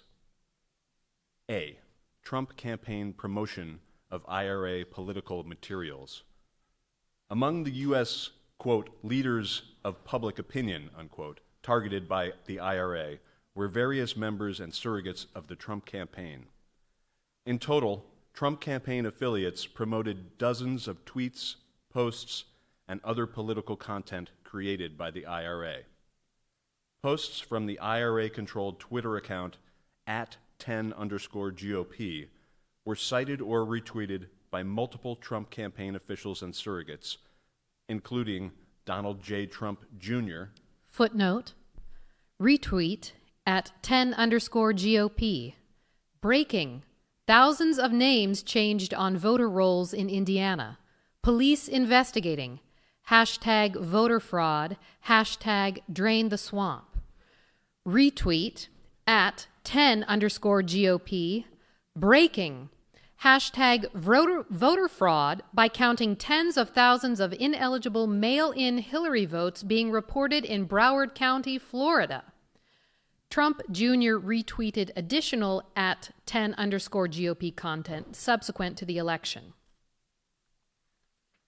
Eric Trump.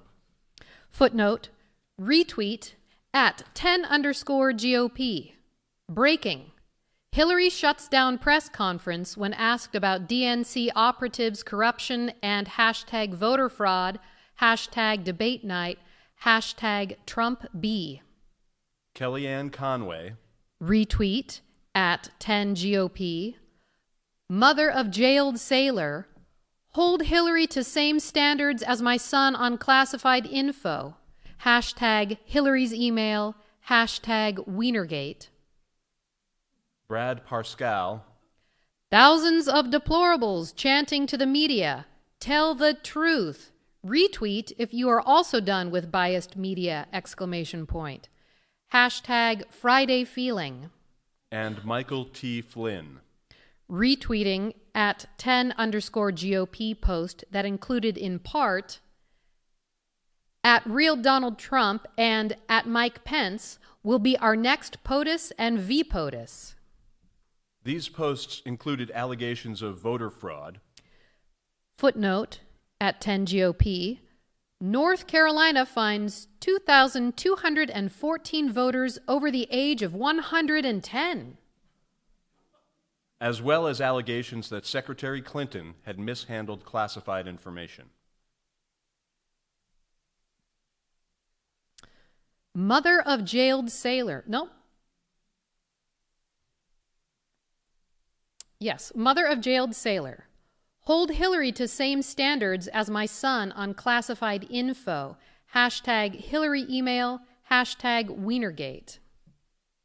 A November 7th, 2016 post from the IRA-controlled Twitter account at Pamela_Moore13 was retweeted by Donald J. Trump Jr.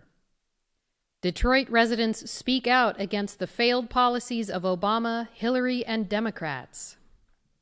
On September 19th, 2017, President Trump's personal account at @RealDonaldTrump responded to a tweet from the IRA-controlled account at 10_GOP, the backup account of at 10_GOP, which had already been deactivated by Twitter. The tweet read, "We love you, Mr. President." Tweet, "Thank you for your support, Miami. My team just shared photos from your Trump sign-waving day yesterday. I love you, and there is no question. Together, we will make America great again." IRA employees monitored the reaction of the Trump campaign and, later, Trump administration officials to their tweets. For example, on August 23, 2016, the IRA-controlled persona Matt Skyber Facebook account sent a message to a U.S. Tea Party activist writing that, quote, "Mr. Trump posted about our event in Miami. This is great," unquote. The IRA employee included a screenshot of candidate Trump's Facebook account, which included a post about the August 20th, 2016 political rallies organized by the IRA.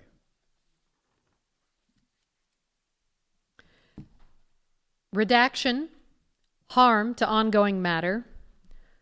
B, contact with Trump campaign officials in connection to rallies. Starting in June 2016, the IRA contacted different U.S. personas affiliated with the Trump campaign in an effort to coordinate pro-Trump IRA-organized rallies inside the United States. In all cases, the IRA contacted the campaign while claiming to be U.S. political activists working on behalf of a conservative grassroots organization. The IRA's contacts included requests for signs and other materials to use at rallies, as well as requests to promote the rallies and help coordinate logistics. While certain campaign volunteers agreed to provide the requested support, for example, agreeing to set aside a number of signs, the investigation has not identified evidence that any Trump campaign official understood the requests were coming from foreign nationals.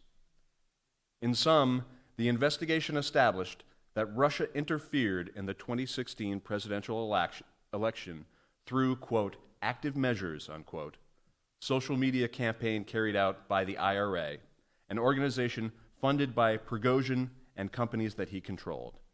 As explained further in Volume 1, Section VA, Infra, the office concluded, and a grand jury has alleged, that Prigozhin, his companies, and IRA employees violated U.S. law through these operations, principally by undermining, through deceptive acts, the work of federal agencies charged with regulating foreign influence in U.S. elections.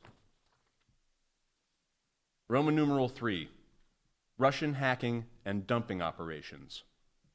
Beginning in March 2016, units of the Russian Federation's Main Intelligence Directorate of the General Staff, GRU, hacked the computers and email accounts of organizations, employees, and volunteers supporting the Clinton campaign, including the email account of campaign chairman John Podesta. Starting in April 2016, the GRU hacked into the computer networks of the Democratic Congressional Campaign Committee, DCCC, and the Democratic National Committee, DNC. The GRU targeted hundreds of email accounts used by Clinton campaign employees, advisors, and volunteers.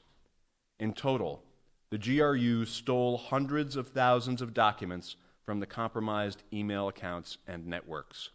Footnote.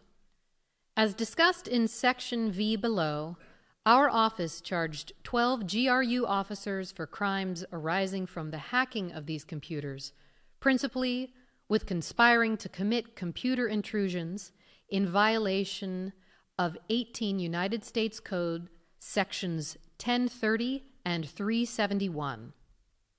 The GRU later released stolen Clinton campaign and DNC documents through online personas, quote, DC Leaks and, quote, Guccifer 2.0, and later through the organization Wikileaks.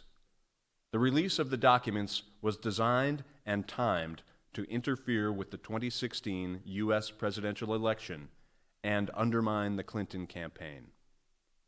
The Trump campaign showed interest in the WikiLeaks releases, and in the summer and fall of 2016, Redaction, harm to ongoing matter. WikiLeaks' first Clinton-related release, Redaction, harm to ongoing matter. the Trump campaign stayed in contact Redaction, harm to ongoing matter. about WikiLeaks activities. The investigation was unable to resolve Redaction, harm to ongoing matter. WikiLeaks' release of the stolen Podesta emails on October 7, 2016, the same day a video from years earlier was published of Trump using graphic language about women. A. GRU hacking directed at the Clinton campaign. 1. GRU units target the Clinton campaign. 2 military units of the GRU carried out the computer intrusions into the Clinton campaign, DNC, and DCCC. Military units 26165 and 74455. Military Unit 26165 is a GRU cyber unit dedicated to targeting military, political, governmental, and non-governmental organizations outside of Russia, including in the United States. Footnote. Separate from this office's indictment of GRU officers, in October 2018, a grand jury sitting in the Western District of Pennsylvania returned an indictment charging certain members of Unit 26165 with hacking,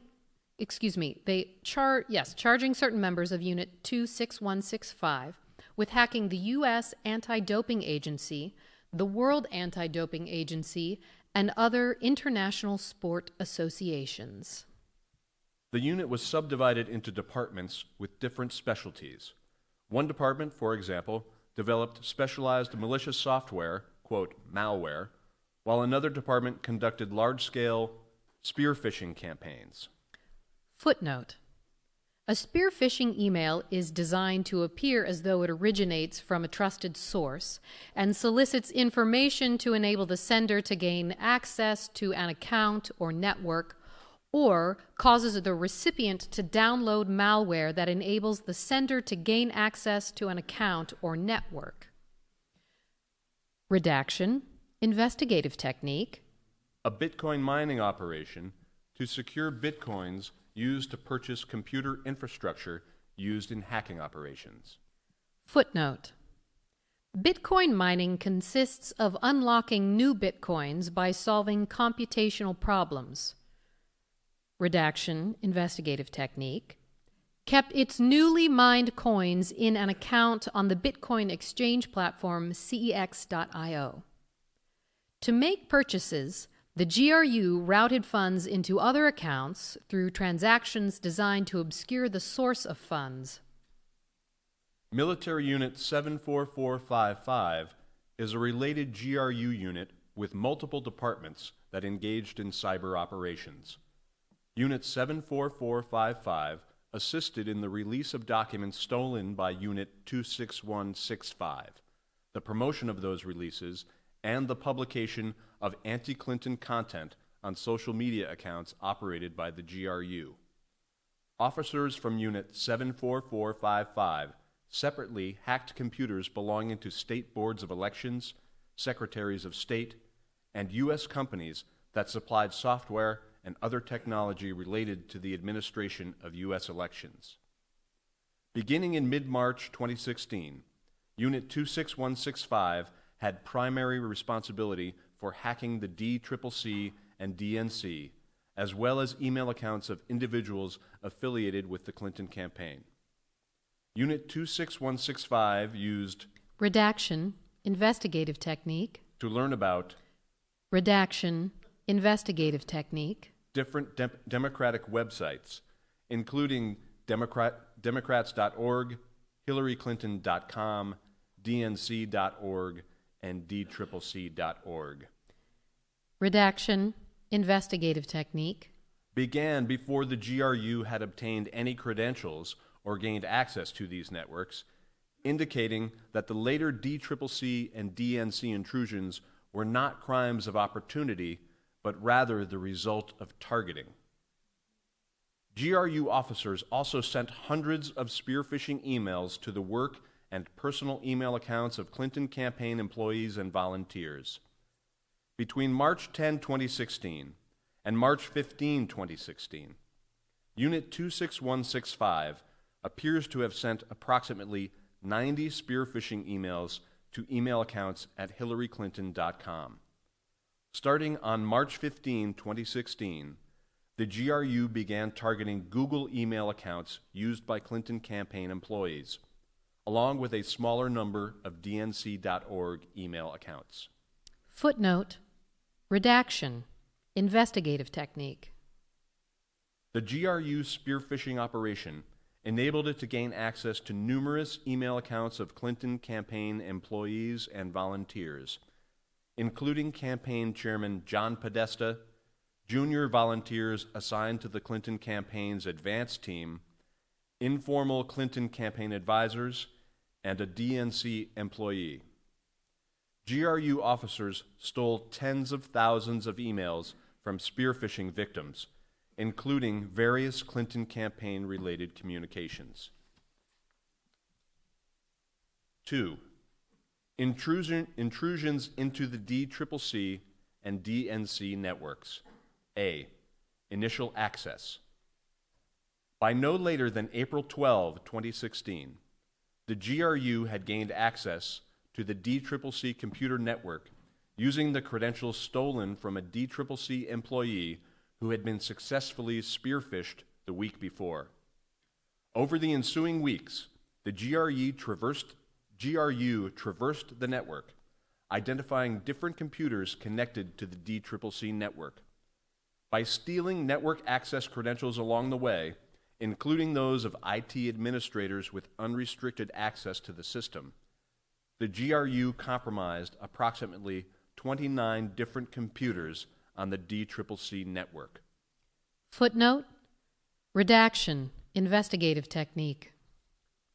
Approximately 6 days after the first hacking into the DCCC network, on April 18, 2016, GRU officers gained access to the DNC network via a virtual private network, VPN, connection between the DCCC and DNC networks. Footnote, a VPN extends a private network, allowing users to send and receive data across public networks, such as the Internet, as if the connecting computer was directly connected to the private network. The VPN, in this case, had been created to give a small number of DCCC employees access to certain databases housed on the DNC network. Therefore, while the DCCC employees were outside the DNC's private network, they could access parts of the DNC network from their DCCC computers. Between April 18, 2016 and June 8, 2016, Unit 26165 compromised more than 30 computers on the DNC network, including the DNC mail server and shared file server. Footnote, redaction, investigative technique. B. Implantation of malware on DCCC and DNC networks. Unit 26165 implanted on the DCCC and DNC networks two types of customized malware.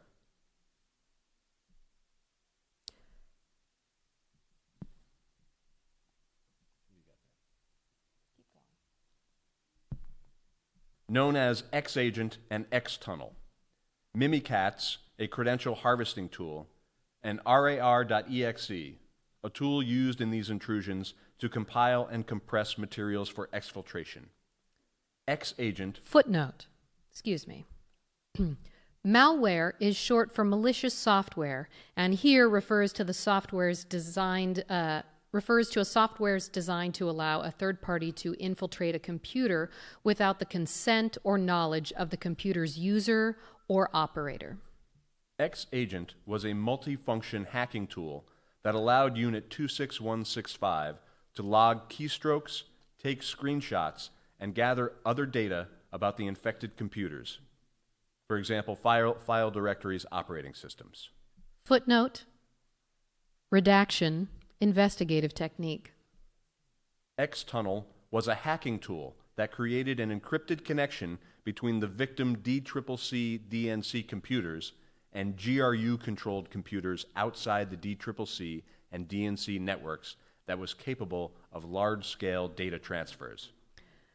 Footnote, sorry. Redaction, investigative technique. GRU officers then used Xtunnel to exfiltrate stolen data from the victim computers. To operate Xagent and Xtunnel on the DCCC and DNC networks, Unit 26165 officers set up a group of computers outside those networks to communicate with the implanted malware. Footnote, in connection with these intrusions, the GRU used computers, virtual private networks, dedicated servers operated by hosting companies, etc., that at least from third-party providers located all over the world. The first set of GRU-controlled computers, known by the GRU as, quote, middle servers, sent and received messages to and from malware on the DNC DCCC networks. The middle servers, in turn, relayed messages to a second set of GRU-controlled computers labeled internally by the GRU as an, quote, AMS panel.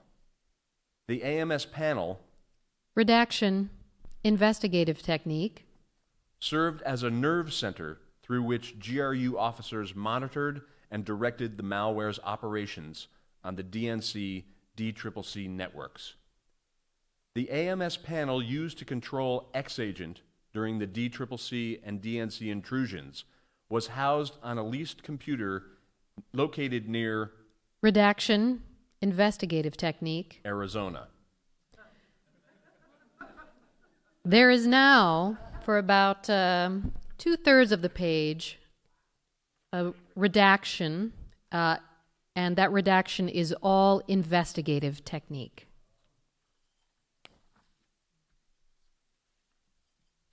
The Arizona-based AMS panel also stored thousands of files containing keylogging sessions captured through Xagent. These sessions were captured as GRU officers monitored DCCC and DNC's employees' work on infected computers regularly between April 2016 and June 2016. Data captured in these keylogging sessions included passwords, internal communications between employees, banking information, and sensitive personal information.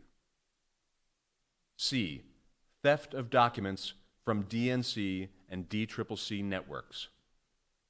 Officers from Unit 26165 stole thousands of documents from the DCCC and DNC networks, including significant amounts of data pertaining to the 2016 U.S. federal elections. Stolen documents included internal strategy documents, fundraising data, opposition research, and emails from the work inboxes of DNC employees. Footnote, redaction, investigative technique. The GRU began stealing DCCC data shortly after it gained access to the network. On April 14, 2016, approximately 3 days after the initial intrusion, GRU officers downloaded rar.exe onto the DCCC's document server. The following day, the GRU searched one compromised DCCC computer for files containing search terms that included, quote, Hillary, DNC, Cruz, and Trump. Footnote, redaction, investigative technique. On April 25, 2016, the GRU collected and compressed PDF and Microsoft documents from folders on the DCCC's shared file server that pertained to the 2016 election. Footnote. Redaction. Investigative technique. The GRU appears to have compressed and exfiltrated over 70 gigabytes of data from this file server. Footnote. Redaction. Investigative technique. The GRU also stole documents from the DNC network shortly after gaining access. On April 22, 2016, the GRU copied files from the DNC network to GRU-controlled computers. Stolen documents included the DNC's opposition research into candidate Trump. Footnote. Redaction. Investigative technique.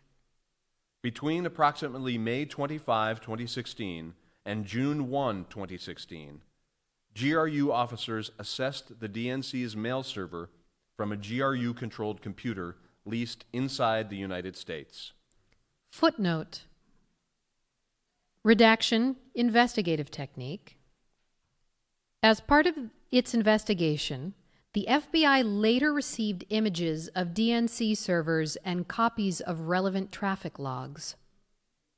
During these connections, Unit 26165 officers appear to have stolen thousands of emails and attachments, which were later released by WikiLeaks in July 2016.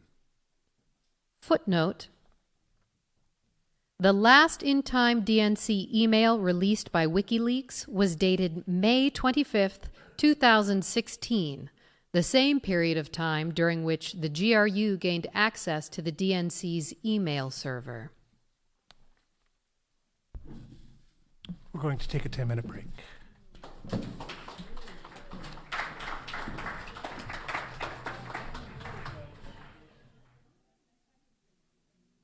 B.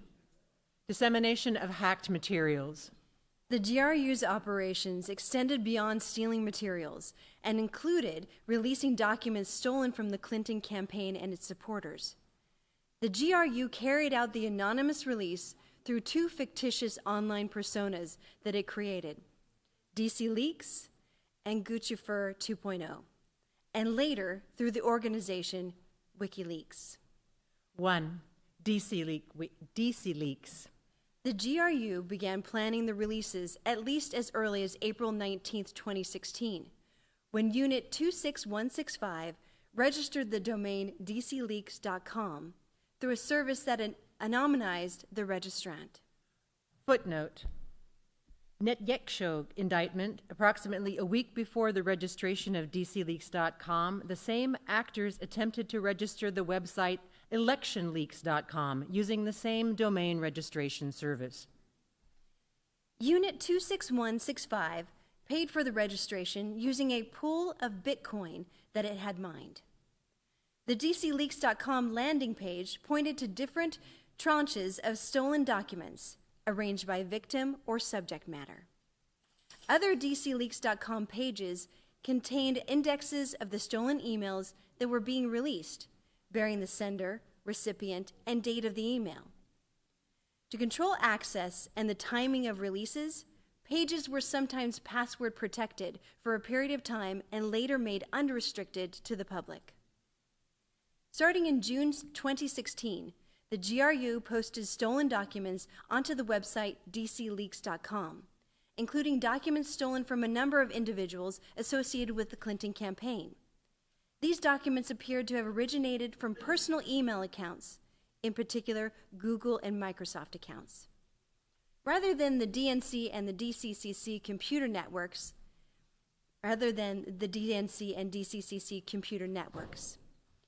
DC Leaks victims included an advisor to the Clinton campaign, a former DNC employee and Clinton campaign employee, and 4 other campaign volunteers.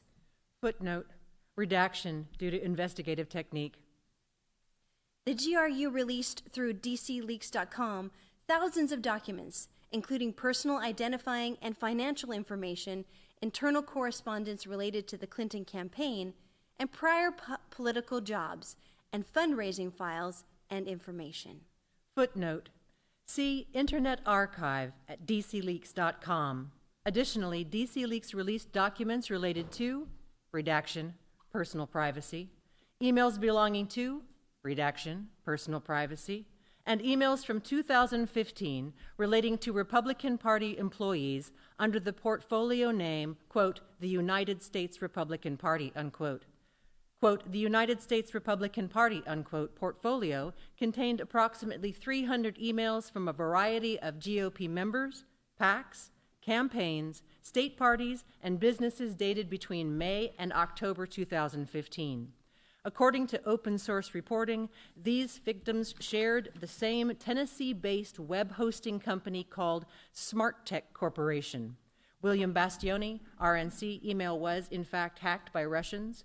The Smoking Gun, December 2016.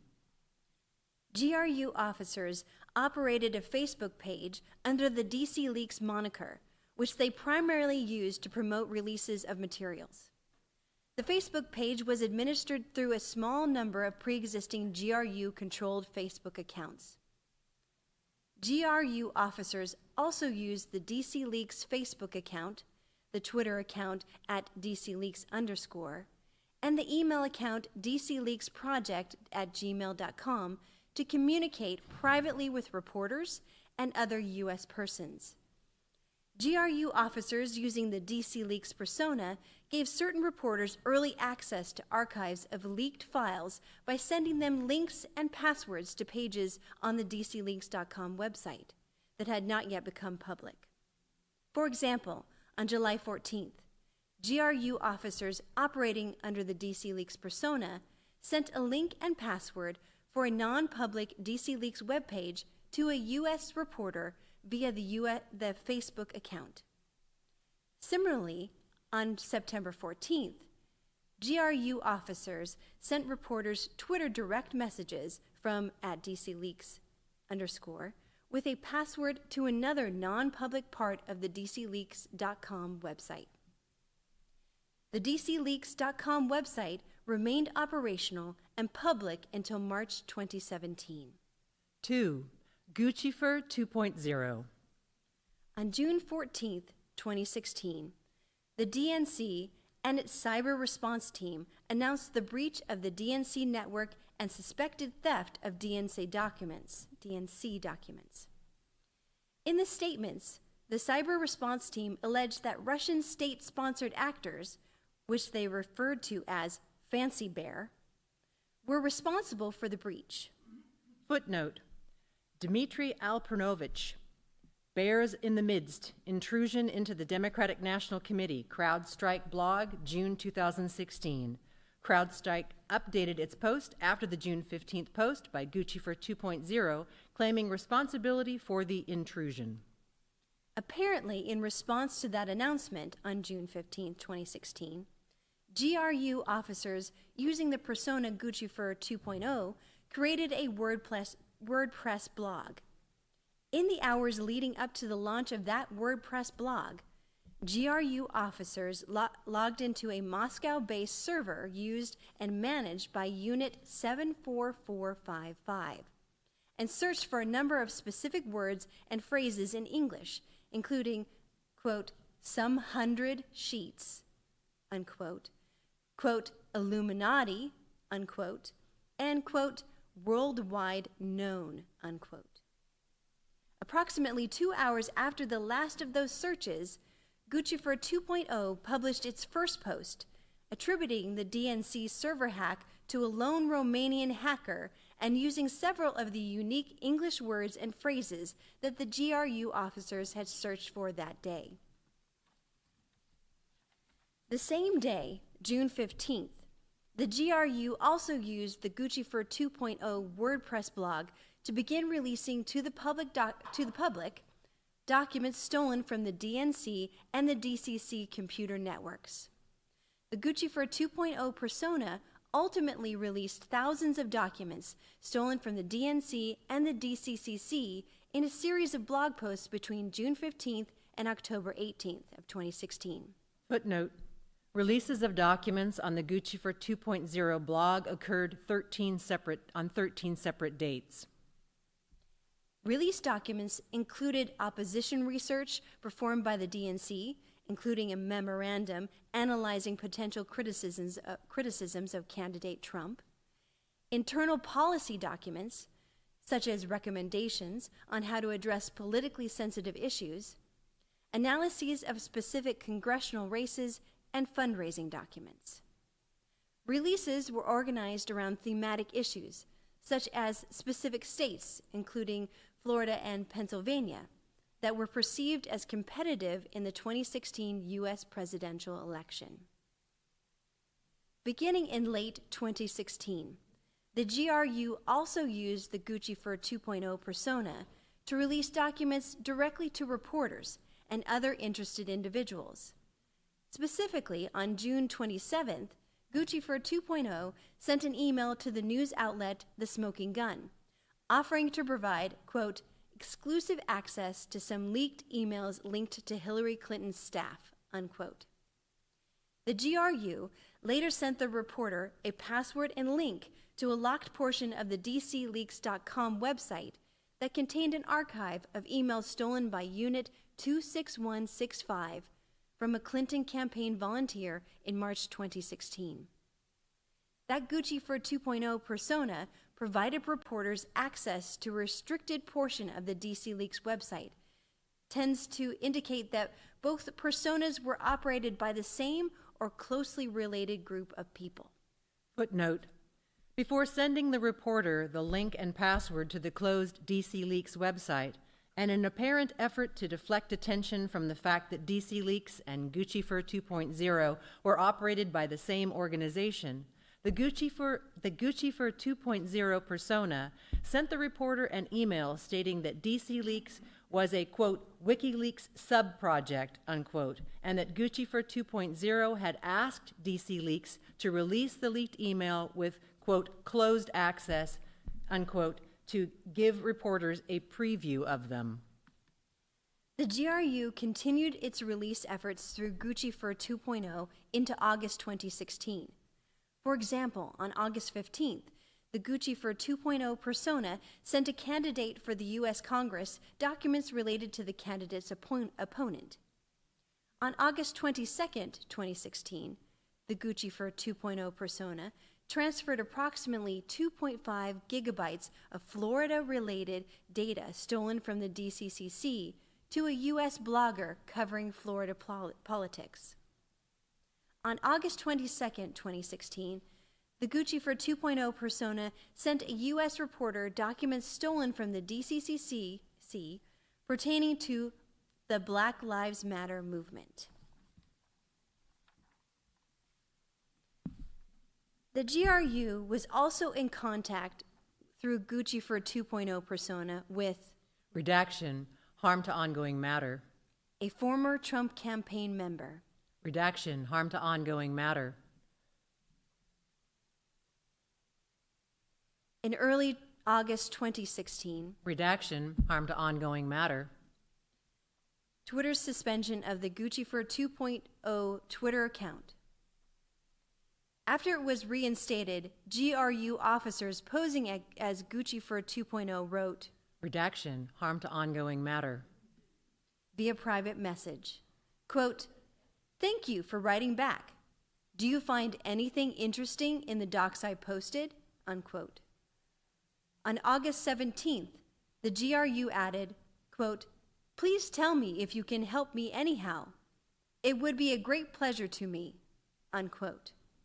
On September 9th, the GRU, again posing as Gucci for 2.0, referred to a stolen DCCC document posted online and asked, Redaction, harm to ongoing matter.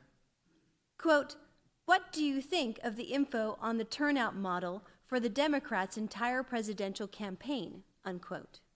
Redaction, harm to ongoing matter. Responded, quote, pretty standard, unquote. The investigation did not identify evidence of other communications between Redaction, harm to ongoing matter. And Gucci for 2.0. 3. Use of WikiLeaks. In order to expand its interference in the 2016 U.S. presidential election, the GRU units transferred many of the documents they stole from the DNC and the chairman of the Clinton campaign to WikiLeaks.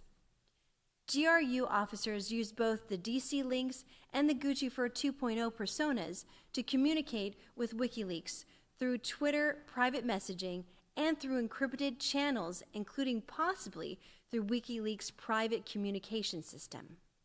A. WikiLeaks expressed opposition toward the Clinton campaign. WikiLeaks, and particularly its founder, Julian Assange, privately expressed opposition to candidate Clinton well before the first release of stolen documents. In November 2015, Assange wrote to other members and associates of WikiLeaks that, quote, "We believe it would be much better for GOP to win. Dems plus media plus liberals would then form a bloc to rein in their worst qualities. With Hillary in charge, GOP will be pushing for her worst qualities. Dems plus media plus neoliberals will be mute. She's a bright, well-connected, sadistic sociopath." Unquote. Footnote. 11/19/15 Twitter group chat. Assange also wrote that, quote, "GOP will generate a lot of opposition, including through dumb moves. Hillary will do the same thing, but co-opt the liberal opposition and the GOP opposition. Hence, Hillary has greater freedom to start wars than the GOP and has the will to do so," unquote. In March 2016, WikiLeaks released a searchable archive of approximately 30,000 Clinton emails that had been obtained through the Freedom of Information Act litigation. Footnote. WikiLeaks Hillary Clinton email archive, available at wikileaks.org. While designing the archive, one WikiLeaks member explained the reason for building the archive to another associate. "We want this repository to become, quote, the place, unquote, to search for background on Hillary's plotting at the State Department during 2009 to 2013. Firstly, because it's useful and will annoy Hillary, but secondly, because we want to be seen to be a resource/player in the U.S. election, because it may encourage people to send us even more important leaks." Footnote. Twitter DM at WikiLeaks to Redaction, personal privacy. Less than 2 weeks earlier, the same account had been used to send a private message opposing the idea of Clinton, quote, "in White House with her bloodlut and ambitions to empire with hawkish liberal interventionist appointees," unquote. B. WikiLeaks' first contact with Gucci for 2.0 and DC Leaks. Shortly after the GRU's first release of stolen documents through DCLeaks.com in June 2016, GRU officers also used the DCLeaks persona to contact WikiLeaks about possible coordination in the future release of stolen emails. On June 14, 2016, @DCLeaks_ sent a direct message to @WikiLeaks noting, quote, "You announced your organization was preparing to publish more Hillary's emails. We are ready to support you. We have some sensitive information too, in particular, her financial documents. Let's do it together. What do you think about publishing our info at the same moment? Thank you." Redaction, investigative technique. Around the same time, WikiLeaks initiated communications with the GRU persona Gucci for 2.0 shortly after it was used to release documents stolen from the DNC. On June 22nd, 7 days after Gucci for 2.0's first release of stolen DNC documents, WikiLeaks used Twitter's direct message function to contact Gucci for 2.0 Twitter account and suggest that Gucci for 2.0, quote, "send any new material stolen from the DNC here for us to review, and it will have a much higher impact than what you are doing," unquote. On July 6, 2016, WikiLeaks again contacted Gucci for 2.0 through Twitter's private messaging function, writing, quote, "If you have anything Hillary related, we want it in the next 2 days, preferably sick, because the DNC is approaching and she will solidify Bernie's support behind her after," unquote. The Gucci for 2.0 persona responded, quote, "Okay, I see," unquote. WikiLeaks also explained, quote, "We think Trump has only 25% chance of winning against Hillary, so conflict between Bernie and Hillary is interesting," unquote. The GRU's transfer of stolen materials to WikiLeaks. Both the GRU and WikiLeaks sought to hide their communications, which has limited the office's ability to collect all of the communications between them. Thus, although it is clear that the stolen DNC and Podesta documents were transferred from the GRU to WikiLeaks. Redaction. Investigative technique.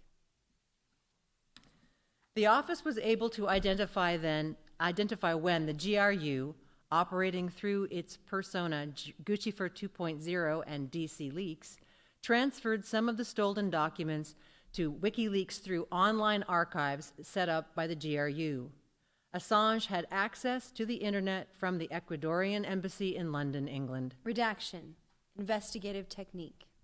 On July 14th, GRU officers used a Gucci for 2.0 mail account to send WikiLeaks an email bearing the subject, quote, "Big Archive," unquote, and the message, quote, "A new attempt," unquote. The email contained an encrypted attachment with the name WKDNC Link 1. Using the Gucci for 2.0 Twitter account, GRU officers sent WikiLeaks an encrypted file and instructions on how to open it. On July 18th, WikiLeaks confirmed in a direct message to the Gucci for 2.0 account that it had, quote, "the 1 gigabyte or so archive," unquote, and would make a release of the stolen documents, quote, "this week," unquote. On July 22nd, WikiLeaks released over 20,000 emails and other documents stolen from the DNC computer networks. The DNC National Convention began 3 days later. Similar communications occurred between WikiLeaks and GRU-operated persona DC Leaks. On December 15th, DC Leaks wrote to WikiLeaks, quote, "Hi there, I'm from DC Leaks. How can we discuss some submission-related issues? I am trying to reach you via your secure chat, but getting no response. I've got something that might interest you. You won't be disappointed, I promise," unquote. The WikiLeaks account responded, quote, "Hi there," unquote, without further elaboration. The @DCLeaks _ account did not respond immediately. The same day, the Twitter account @Gucci for 2 sent @DCLeaks _ a direct message, which is the first known contact between the personas.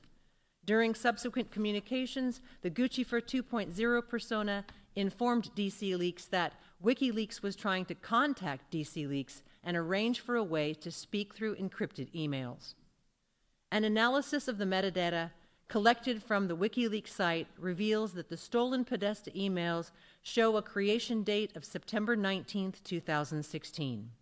Based on information about Assange's computer and its possible operating systems, this date may be when the GRU staged the stolen Podesta emails for transfer to WikiLeaks, as the GRU has previously done in July 2016 for the DNC emails.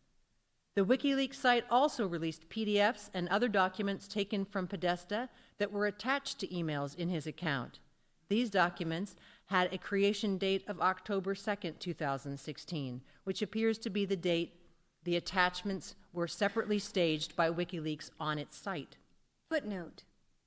When WikiLeaks saved attachments separately from the stolen emails, its computer system appears to have treated each attachment as a new file and given it a new creation date. Beginning on September 20th, 2016, WikiLeaks and DC Leaks resumed communication in a brief exchange.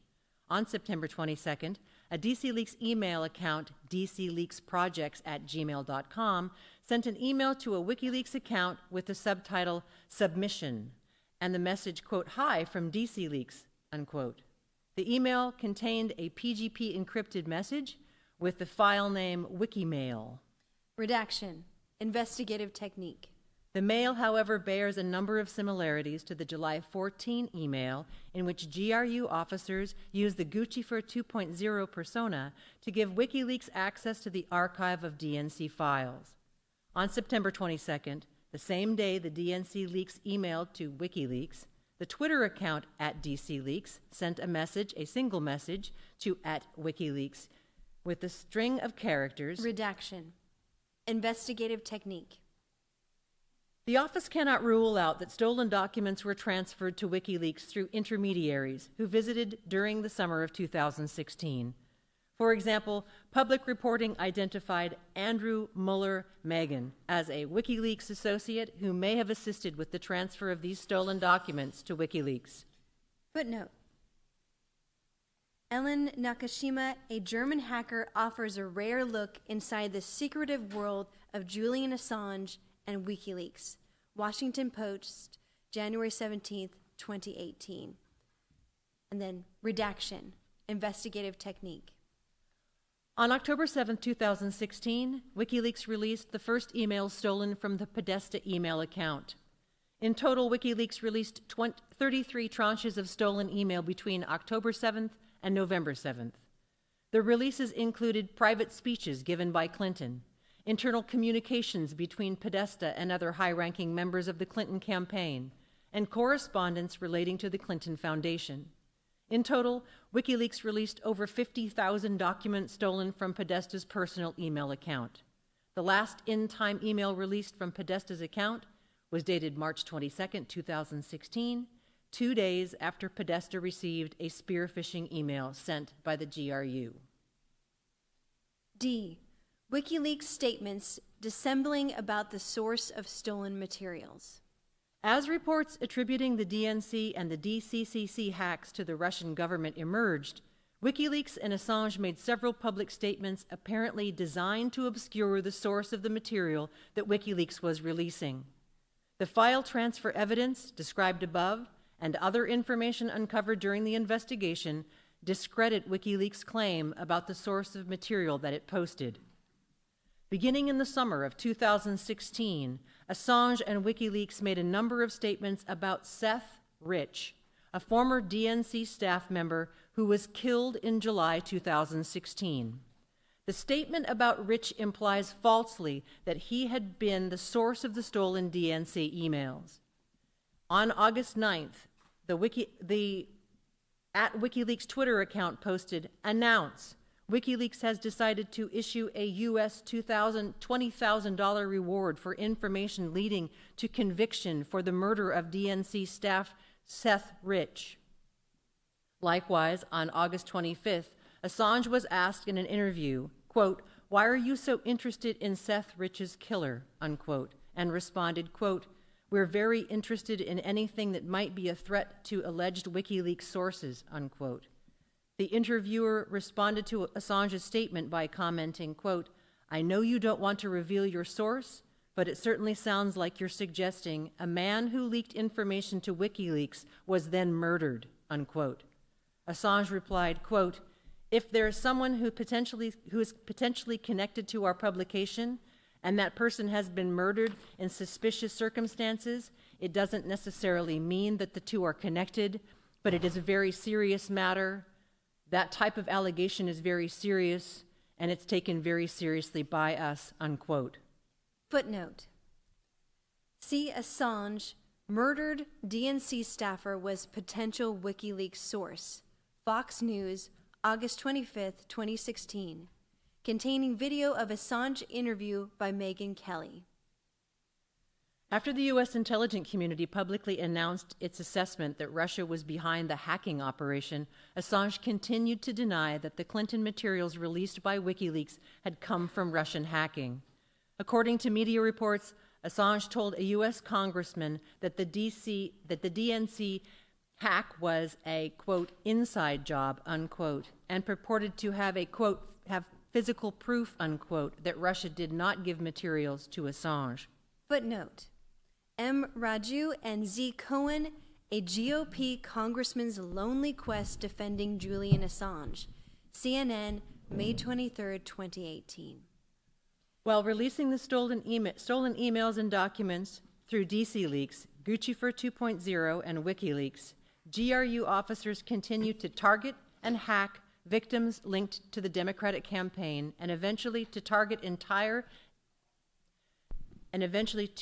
entities responsible for election administration in several states. 1. Summer and fall 2016 operations targeting Democratic link victims. On July 27th, Unit 26165 targeted email accounts connected to candidate Clinton's personal office. Redacted. Personal privacy. Earlier that day, candidate Trump made public statements that included the following, quote, Russia, if you're listening, I hope you're able to find the 30,000 emails that are missing. I think you will probably be rewarded mightily by our press, unquote. Footnote. Donald Trump on Russian and missing Hillary Clinton emails, YouTube channel, C-SPAN, posted 7/27/2016, available on YouTube. The, quote, 30,000 emails, unquote, were apparently a reference to emails described in media accounts as having been stored on a personal server that candidate Clinton had used while serving as Secretary of State. Within approximately 5 hours of Trump's statement, GRU officers targeted for the first time Clinton's personal office. After candidate Trump's remarks, Unit 26165 created and sent malicious links targeting 15 email accounts at the domain Redacted. Personal privacy. including an email account belonging to Clinton aide. Redacted. Personal privacy. The investigation did not find evidence of earlier GRU attempts to compromise accounts hosted on this domain. It is unclear how the GRU was able to identify these email accounts, which were not public. Footnote. Redacted. Investigative technique. Unit 26165 officers also hacked into a DNC account hosted on a cloud computing service. Redacted. Personal privacy.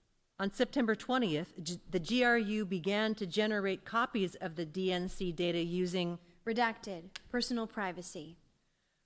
function designed to allow users to produce backups of databases referred to Redacted. Personal privacy. as snapshots. The GRU then stole those snapshots by moving them to Redacted. Personal privacy. account that they controlled. From there, the copies were moved to GRU-controlled computers. The GRU stole approximately 300 gigabytes of data from the DNC cloud-based account. 2. Intrusions targeting the administration of U.S. elections. In addition to targeting individuals involved in the Clinton campaign, GRU officers also targeted individuals and entities involved in the administration of the elections. Victims included U.S. state and local entities such as the State Boards of Elections, SBOEs, Secretaries of State, and county governments, as well as individuals who worked for those entities. The GRU also targeted private technology firms responsible for manufacturing and administering election-related software and hardware, such as voter registration software and electronic polling stations. Footnote redacted. Investigative technique. The GRU continued to target these victims through the elections in November 2016. While the investigation identified evidence that the GRU targeted these individuals and entities, the office did not investigate further. The office did not, for instance, obtain or examine servers or other relevant items belonging to these victims. The office understands that the FBI, the U.S. Department of Homeland Security, and the states have separately investigated that activity. By at least the summer of 2016, GRU officers sought access to state and local computer networks by exploiting known software vulnerabilities on websites of state and local governmental entities. GRU officers, for example, targeted state and local databases of registered voters using a technique known as SQL injection by which malicious code was sent to the state or local website in order to run commands, such as exfiltrating the database contents. Footnote, redacted, investigative technique. In one instance, in approximately June 2016, the GRU compromised the computer network of the Illinois State Board of Elections by exploiting a vulnerability in the SBOE's website. The GRU then gained access to a database containing information on millions of registered Illinois voters. Footnote, redacted, investigative technique. And extracted data related to thousands of U.S. voters before the malicious activity was identified. Footnote, redacted, investigative technique. GRU officers Redaction, investigative technique. Scanned state and local websites for vulnerabilities. For example, over a 2-day period in July 2016, GRU officers Redaction, investigative technique. For vulnerabilities on websites of more than 24 states. Redaction, investigative technique. Similar Redaction, investigative technique. For vulnerabilities continued through the election. Unit 74455 also sent spear phishing emails to public officials involved in election administration and personnel at companies involved in voting technology. In August 2016, GRU officers targeted employees of Redacted, personal privacy. A voting technology company that developed software used by numerous U.S. counties to manage voter rolls and installed malware on the company network. Similarly, in November 2016, the GRU sent spear phishing emails to over 120 email accounts used by Florida county officials responsible for administering the 2016 U.S. election. Footnote, redacted, investigative technique. The spear phishing emails contained an attached Word document coded with malicious software, commonly referred to as a Trojan, that permitted the GRU to access the infected computer. Footnote, redacted, investigative technique. The FBI was separately responsible for this investigation. We understand the FBI believes that this operation enabled the GRU to gain access to the network of at least one Florida county government. The office did not independently verify that belief and, as explained above, did not undertake the investigative steps that would have been necessary to do so. D. Trump campaign and the dissemination of hacked materials. The Trump campaign showed interest in WikiLeaks releases of hacked materials throughout the summer and fall of 2016. Redaction, harm to ongoing matter. Section 1. Redaction, harm to ongoing matter. 1A, background. Redaction, harm to ongoing matter.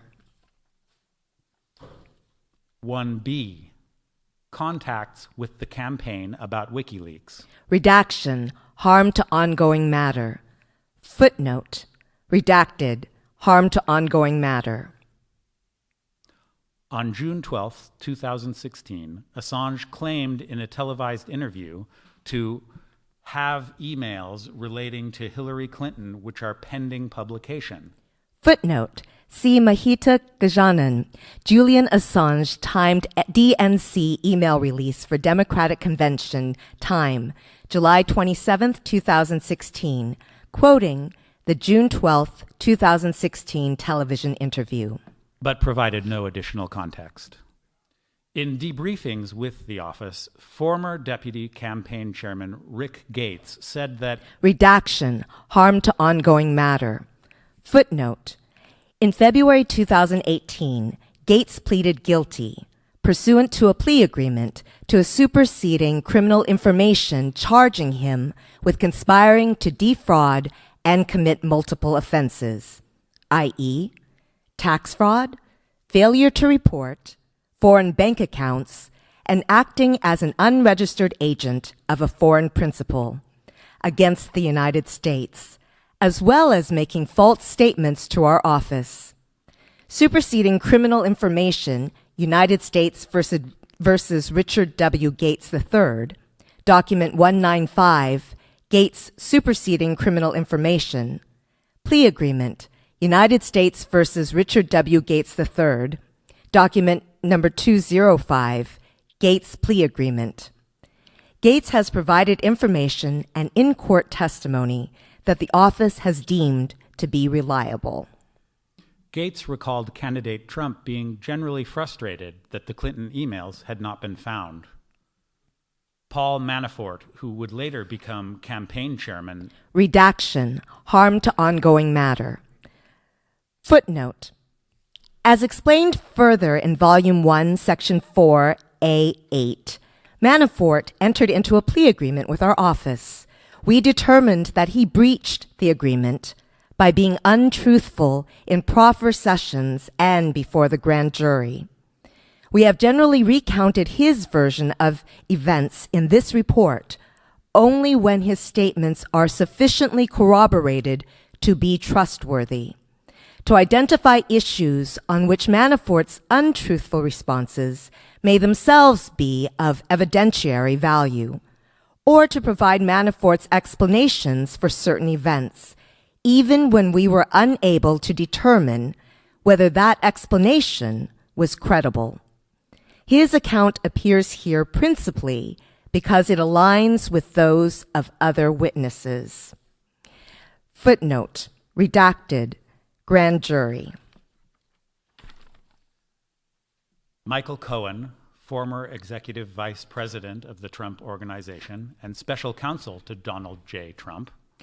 Footnote, in November 2018, Cohen pleaded guilty pursuant to a plea agreement to a single count information charging him with making false statements to Congress in violation of 18 United States Code 1001A and C. He had previously pleaded guilty to several other criminal charges brought by the U.S. Attorney's Office in the Southern District of New York, after a referral from this office. In the months leading up to his false statements guilty plea, Cohen met with our office on multiple occasions for interviews and provided information that the office has generally assessed to be reliable, and that is included in this report. Told the office that he had recalled an incident in which he was in candidate Trump's office in Trump Tower. Redaction, harm to ongoing matter. Footnote, redacted, harm to ongoing matter. Footnote, redacted, harm to ongoing matter. Cohen further told the office that after WikiLeaks' subsequent release of stolen DNC emails in July 2016, candidate Trump said to Cohen something to the effect of, redacted, harm to ongoing matter. Footnote, redacted, harm to ongoing matter. According to Gates, Manafort expressed excitement about the release. Redacted, harm to ongoing matter. Manafort, for his part, told the office that shortly after WikiLeaks' July 22nd release, Manafort also spoke with candidate Trump. Redaction, harm to ongoing matter. Footnote, redacted, grand jury. Footnote, redacted, grand jury. Manafort also redaction, harm to ongoing matter. Wanted to be kept apprised of any developments with WikiLeaks and separately told Gates to keep in touch. Redaction, harm to ongoing matter. About future WikiLeaks releases. Footnote, redacted, grand jury. According to Gates, by the late summer of 2016, the Trump campaign was planning a press strategy, a communications campaign, and messaging based on the possible release of Clinton emails by WikiLeaks. Redaction, harm to ongoing matter. Footnote, redacted, harm to ongoing matter. While Trump and Gates were driving to LaGuardia Airport. Redaction, harm to ongoing matter. Shortly after the call, candidate Trump told Gates that more releases of damaging information would be coming. Redaction, harm to ongoing matter. Footnote, redacted, harm to ongoing matter. 2C. Redaction, harm to ongoing matter. Footnote, redacted, harm to ongoing matter. Corsi is an author who holds a doctorate in political science. Footnote, Corsi first rose to public prominence in August 2004 when he published his book, Unfit for Command, Swift Vote Veterans Speak Out Against John Kerry. In the 2008 election cycle, Corsi gained prominence for being a leading proponent of the allegation that Barack Obama was not born in the United States. Corsi told the office that Donald Trump expressed interest in his writings and that he spoke with Trump on the phone on at least 6 occasions.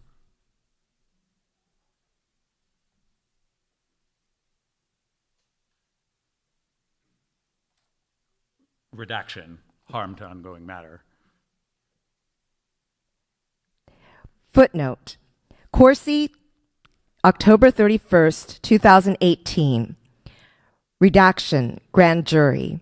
Corsi was first interviewed on September 6, 2018, at the special counsel's office in Washington, D.C. He was accompanied by counsel throughout the interview. Corsi was subsequently interviewed on September 17, 2018, September 21, 2018, October 31, 2018, November 1, 2018, and November 2, 2018. Counsel was present for all interviews, and the interviews beginning on September 21, 2018, were conducted pursuant to a proffer agreement that precluded affirmative use of his statements against him in limited circumstances. Redaction, harm to ongoing matter. Footnote, redacted, harm to ongoing matter. Corsi told the office during interviews that he must have previously discussed Assange with Malak. Redaction, harm to ongoing matter. Footnote, redacted, harm to ongoing matter. Footnote, redacted, harm to ongoing matter. Redaction, grand jury. According to Malak, Corsi asked him to put Corsi in touch with Assange, whom Corsi wished to interview. Malak recalled that Corsi also suggested that individuals in the orbit of UK politician Nigel Farage might be able to contact Assange and asked if Malak knew them. Malak told Corsi that he would think about the request, but made no actual attempt to connect Corsi with Assange. Footnote, redaction, grand jury. Malak denied ever communicating with Assange or Wikileaks, stating that he did not pursue the request to contact Assange because he believed he had no connections to Assange. Redaction, grand jury. Redaction, harm to ongoing matter. Footnote, redacted, harm to ongoing matter. Redaction, harm to ongoing matter. Footnote, redacted, harm to ongoing matter.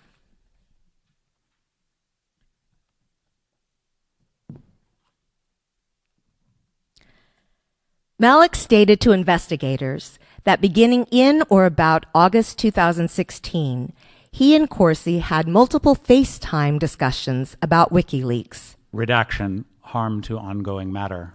Had made a connection to Assange and that the hacked emails of John Podesta would be released prior to Election Day and would be helpful to the Trump campaign. In one conversation in or around August or September 2016, Corsi told Malak that the release of the Podesta emails was coming, after which, quote, we, unquote, were going to be in the driver's seat. Footnote redacted, grand jury. Here we have 2 solid pages of redactions containing many footnotes. All of the redactions and all of the footnotes are redacted, citing harm to ongoing matter. We're going to take a few minutes break, and if you need to use a bathroom or any other reason, we're going to take a brief break. Maybe a song is going to play.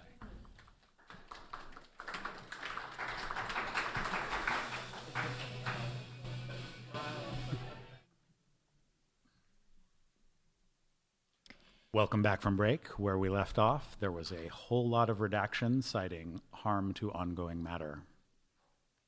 2D, WikiLeaks October 7th, 2016 release of stolen Podesta emails.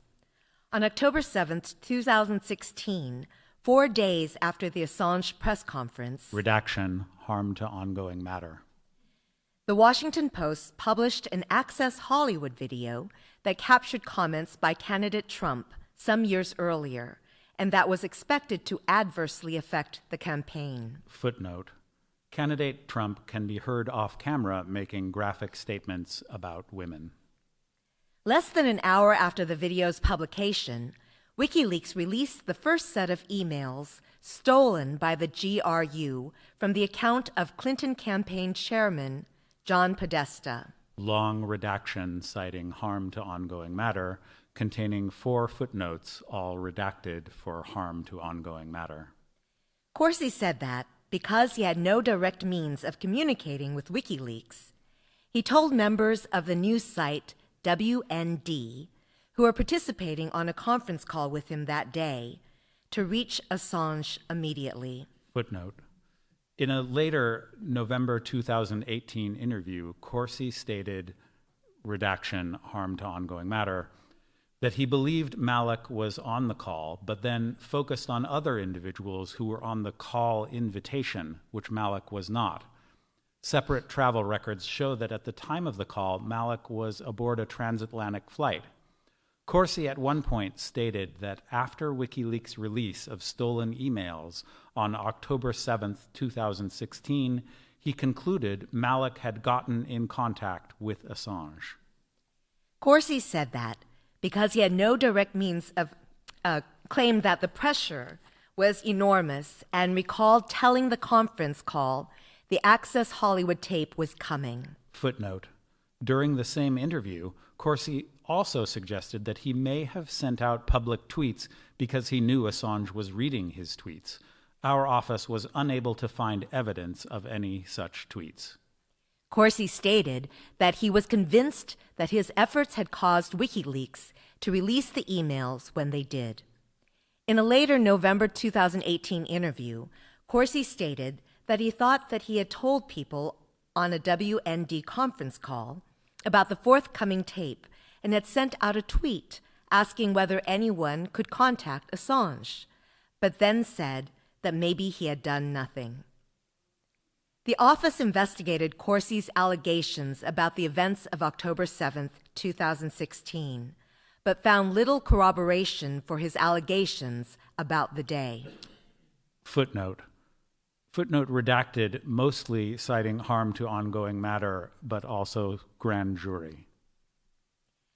However, the phone records themselves do not indicate that the conversation was with any of the reporters who broke the Access Hollywood story, and the office has not otherwise been able to identify the substance of the conversation. Redaction, harm to ongoing matter. Footnote: footnote redacted for harm to ongoing matter, grand jury, harm to ongoing matter, grand jury, harm to ongoing matter.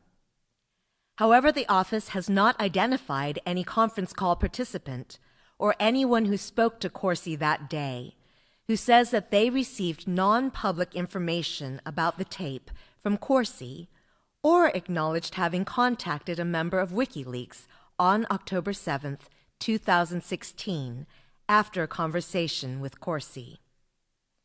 2E. Donald Trump Jr. interaction with WikiLeaks. Donald Trump Jr. had direct electronic communications with WikiLeaks during the campaign period.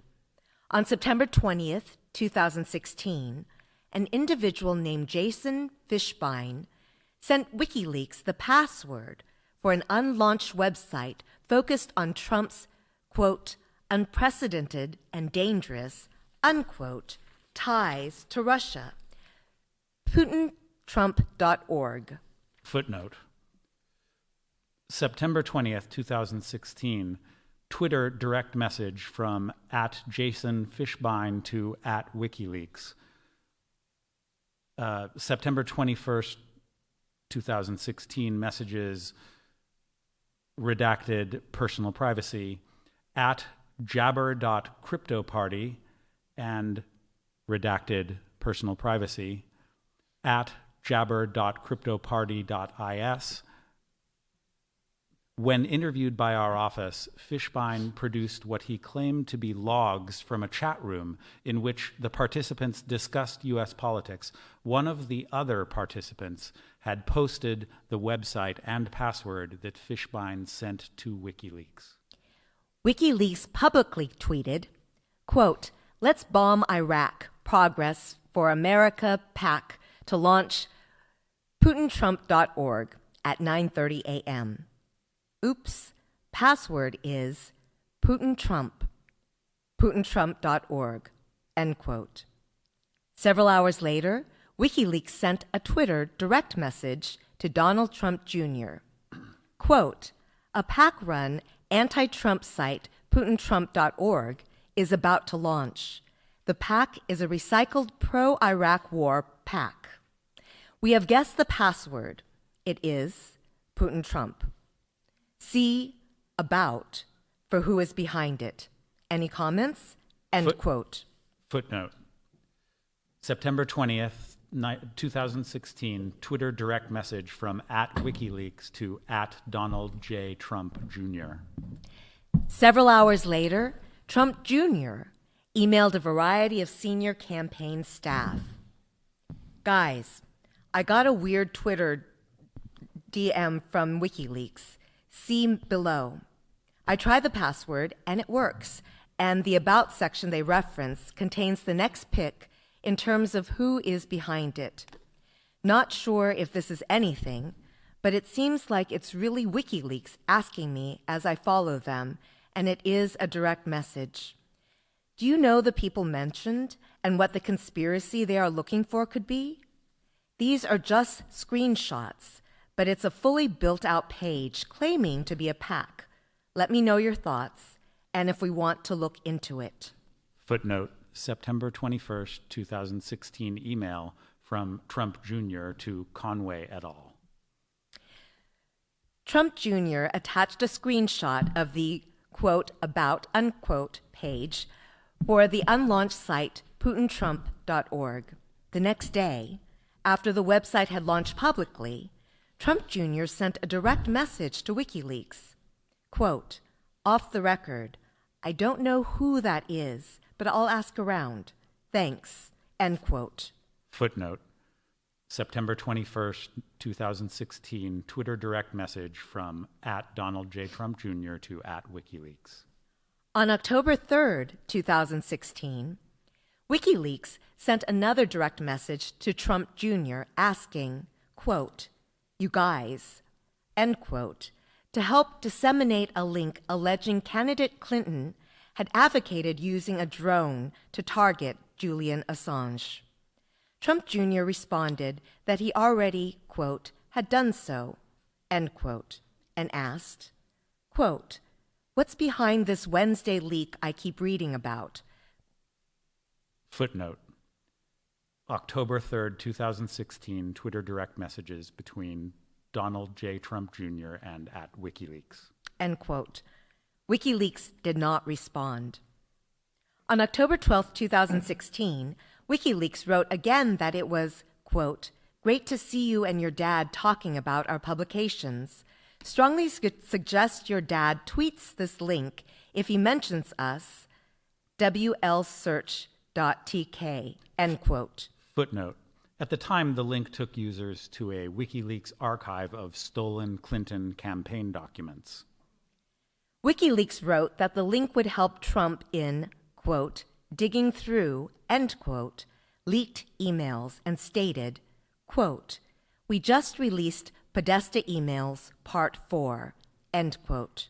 Footnote, October 12, 2016, Twitter direct message from @WikiLeaks to @Donald J. Trump Jr. 2 days later, Trump Jr. publicly tweeted the WLSearch.tk link. Footnote, @Donald J. Trump Jr. tweet. 2. Other potential campaign interest in Russian hacked materials. Throughout 2016, the Trump campaign expressed interest in Hillary Clinton's private email server and whether approximately 30,000 emails from that server had in fact been permanently destroyed, as reported by the media. Several individuals associated with the campaign were contacted in 2016 about various efforts to obtain the missing Clinton emails and other stolen material in support of the Trump campaign. Some of these contacts were met with skepticism, and nothing came of them. Others were pursued to some degree.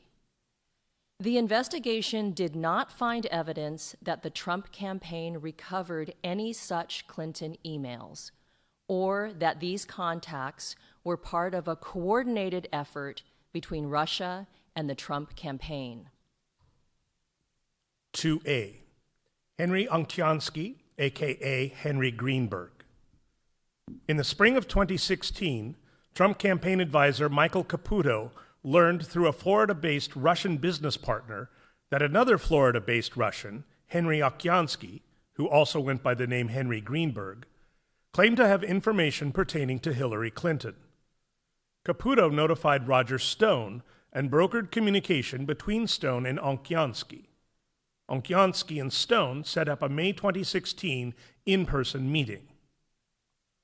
Onkiansky was accompanied to the meeting by Alexei Rasin, a Ukrainian associate involved in Florida real estate. At the meeting, Rasin offered to sell Stone derogatory information on Clinton that Rasin claimed to have obtained while working for Clinton. Rasin claimed to possess financial statements demonstrating Clinton's involvement in money laundering with Rasin's companies. According to Onkiansky, Stone asked if the amounts in question totaled millions of dollars, but was told it was closer to hundreds of thousands. Stone refused the offer, stating that Trump would not pay for opposition research. Onkiansky claimed to the office that Rasin's motivation was financial. According to Onkiansky, Rasin had tried unsuccessfully to shop the Clinton information around to other interested parties, and Onkiansky would receive a cut if the information was sold. Rasin is noted in public source documents as the director and/or registered agent for a number of Florida companies, none of which appears to be connected to Clinton. The office found no other evidence that Rasin worked for Clinton or any Clinton-related entities. In their statements to investigators, Onkiansky and Caputo had contradictory recollections about the meeting. Onkiansky claimed that Caputo accompanied Stone to the meeting and provided an introduction, whereas Caputo did not tell us that he had attended and claimed that he was never told what information Onkiansky offered. Caputo also stated that he was unaware Onkiansky sought to be paid for the information until Stone informed him after the fact. The office did not locate Rasin in the United States, although the office confirmed Rasin had been issued a Florida driver's license. The office otherwise was unable to determine the content and origin of the information he purportedly offered to Stone. Finally, the investigation did not identify evidence of a connection between the outreach or the meeting and Russian interference efforts. B. Campaign efforts to obtain deleted Clinton emails. After candidate Trump stated on July 27, 2016, that he hoped Russia would, quote, find the 30,000 emails that are missing, unquote, Trump asked individuals affiliated with his campaign to find the deleted Clinton emails.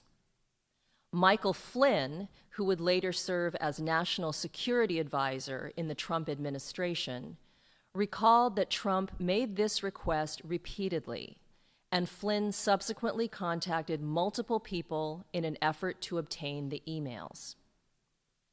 Barbara Ledeen and Peter Smith were among the people contacted by Flynn.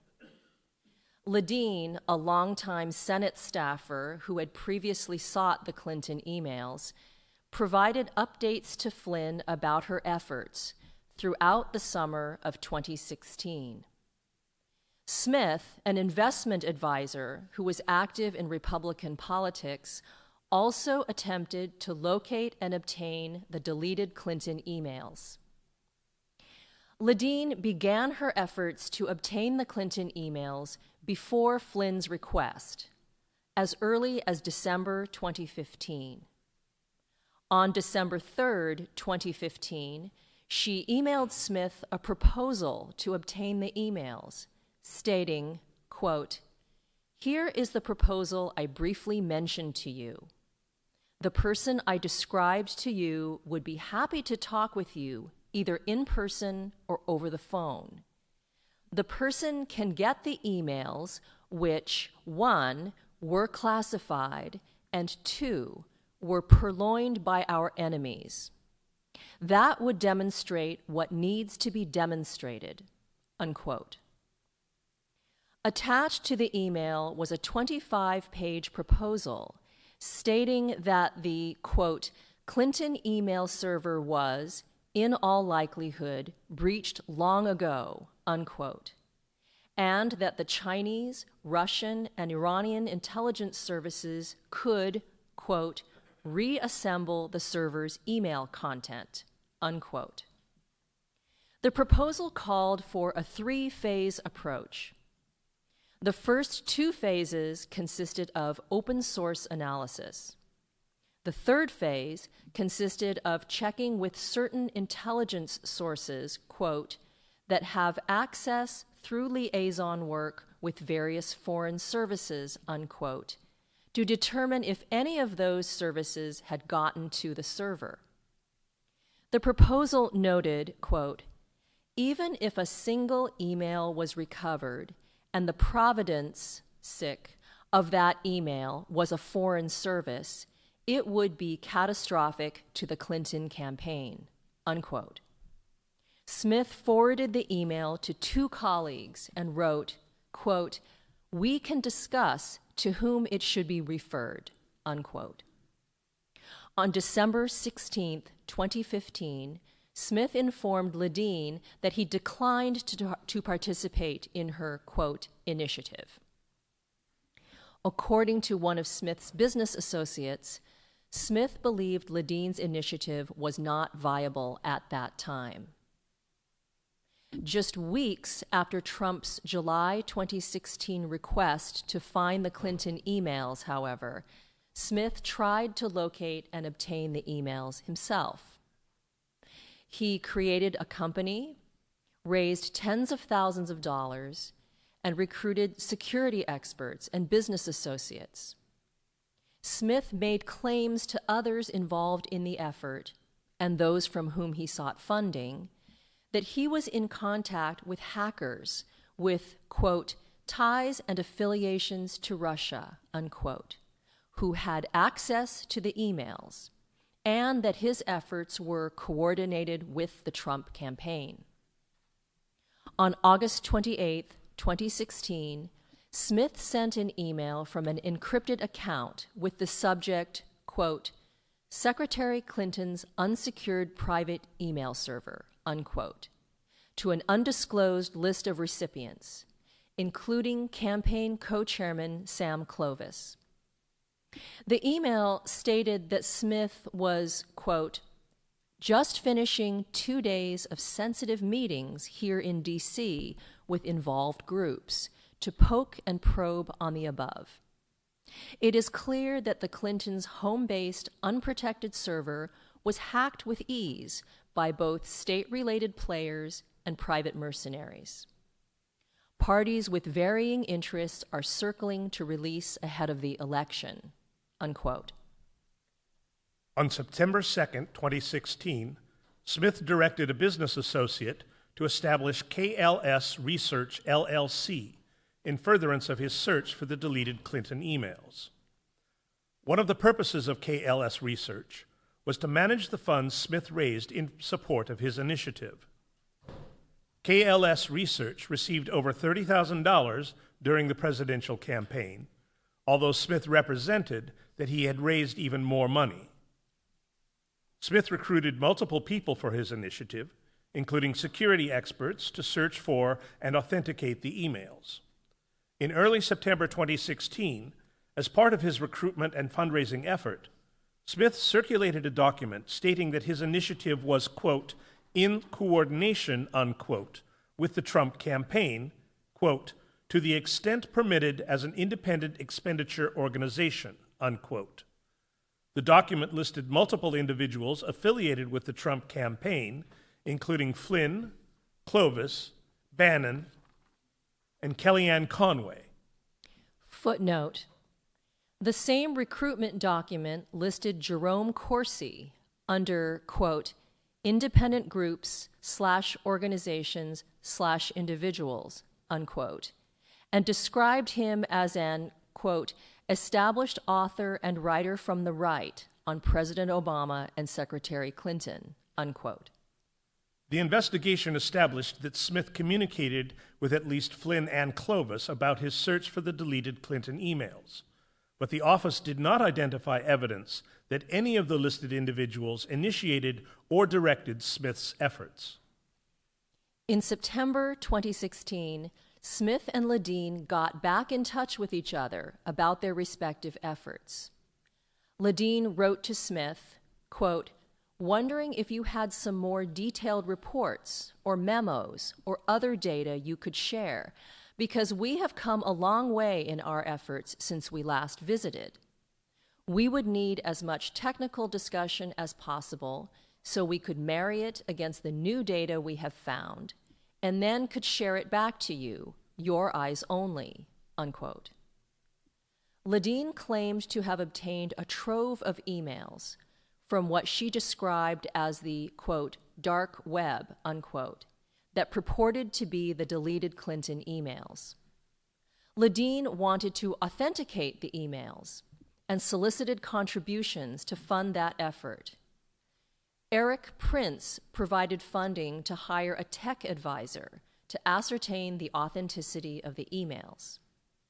According to Prince, the tech advisor determined that the emails were not authentic. A backup of Smith's computer contained 2 files that had been downloaded from Wikileaks and that were originally attached to emails received by John Podesta. The files on Smith's computer had creation dates of October 2nd, 2016, which was prior to the date of their release by Wikileaks. Forensic examination, however, established that the creation date did not reflect when the files were downloaded to Smith's computer.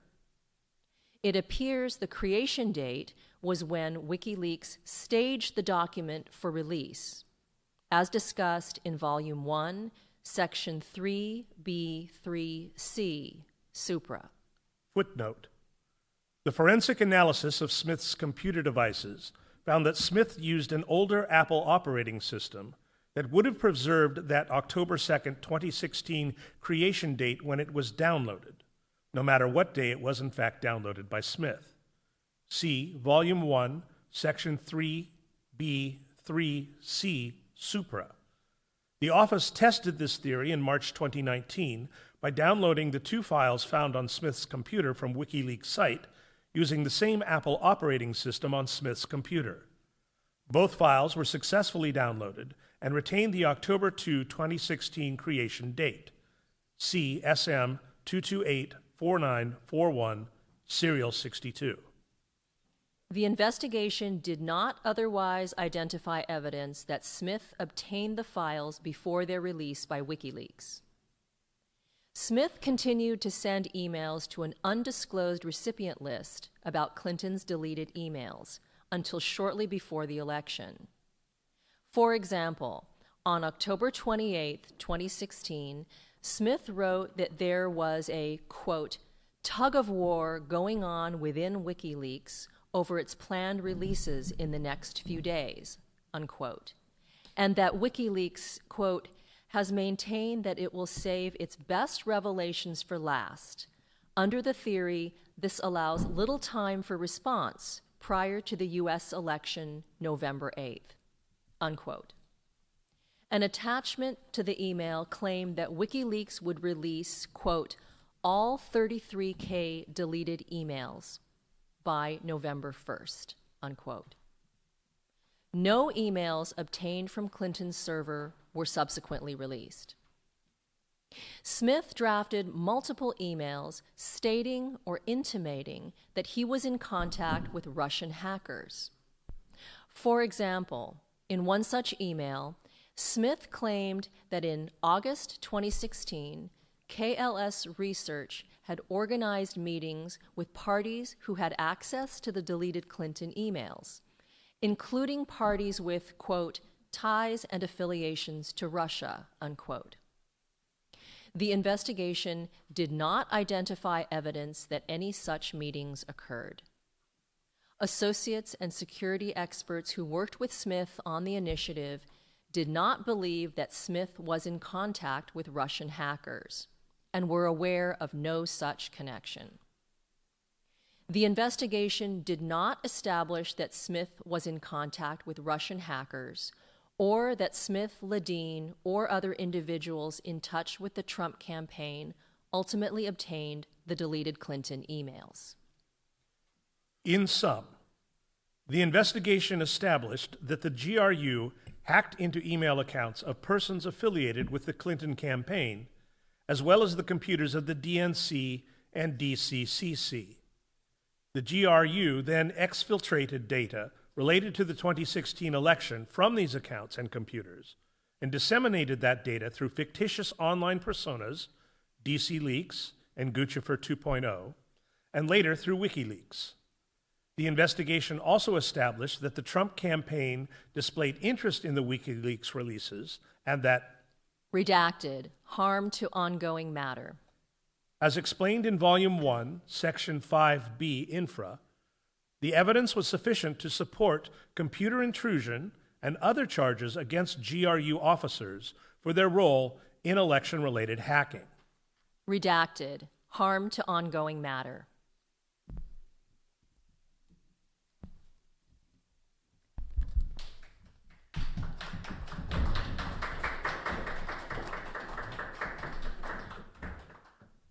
Russian government links to and contacts with the Trump campaign. The office identified multiple contact links, in the words of the appointment order, between Trump campaign officials and individuals with ties to the Russian government. The office investigated whether those contacts constituted a third avenue of attempted Russian interference with or influence on the 2016 presidential election. In particular, the investigation examined whether these contacts involved or resulted in coordination or a conspiracy with the Trump campaign and Russia, including with respect to Russia providing assistance to the campaign in exchange for any sort of favorable treatment in the future. Based on the available information, the investigation did not establish such coordination.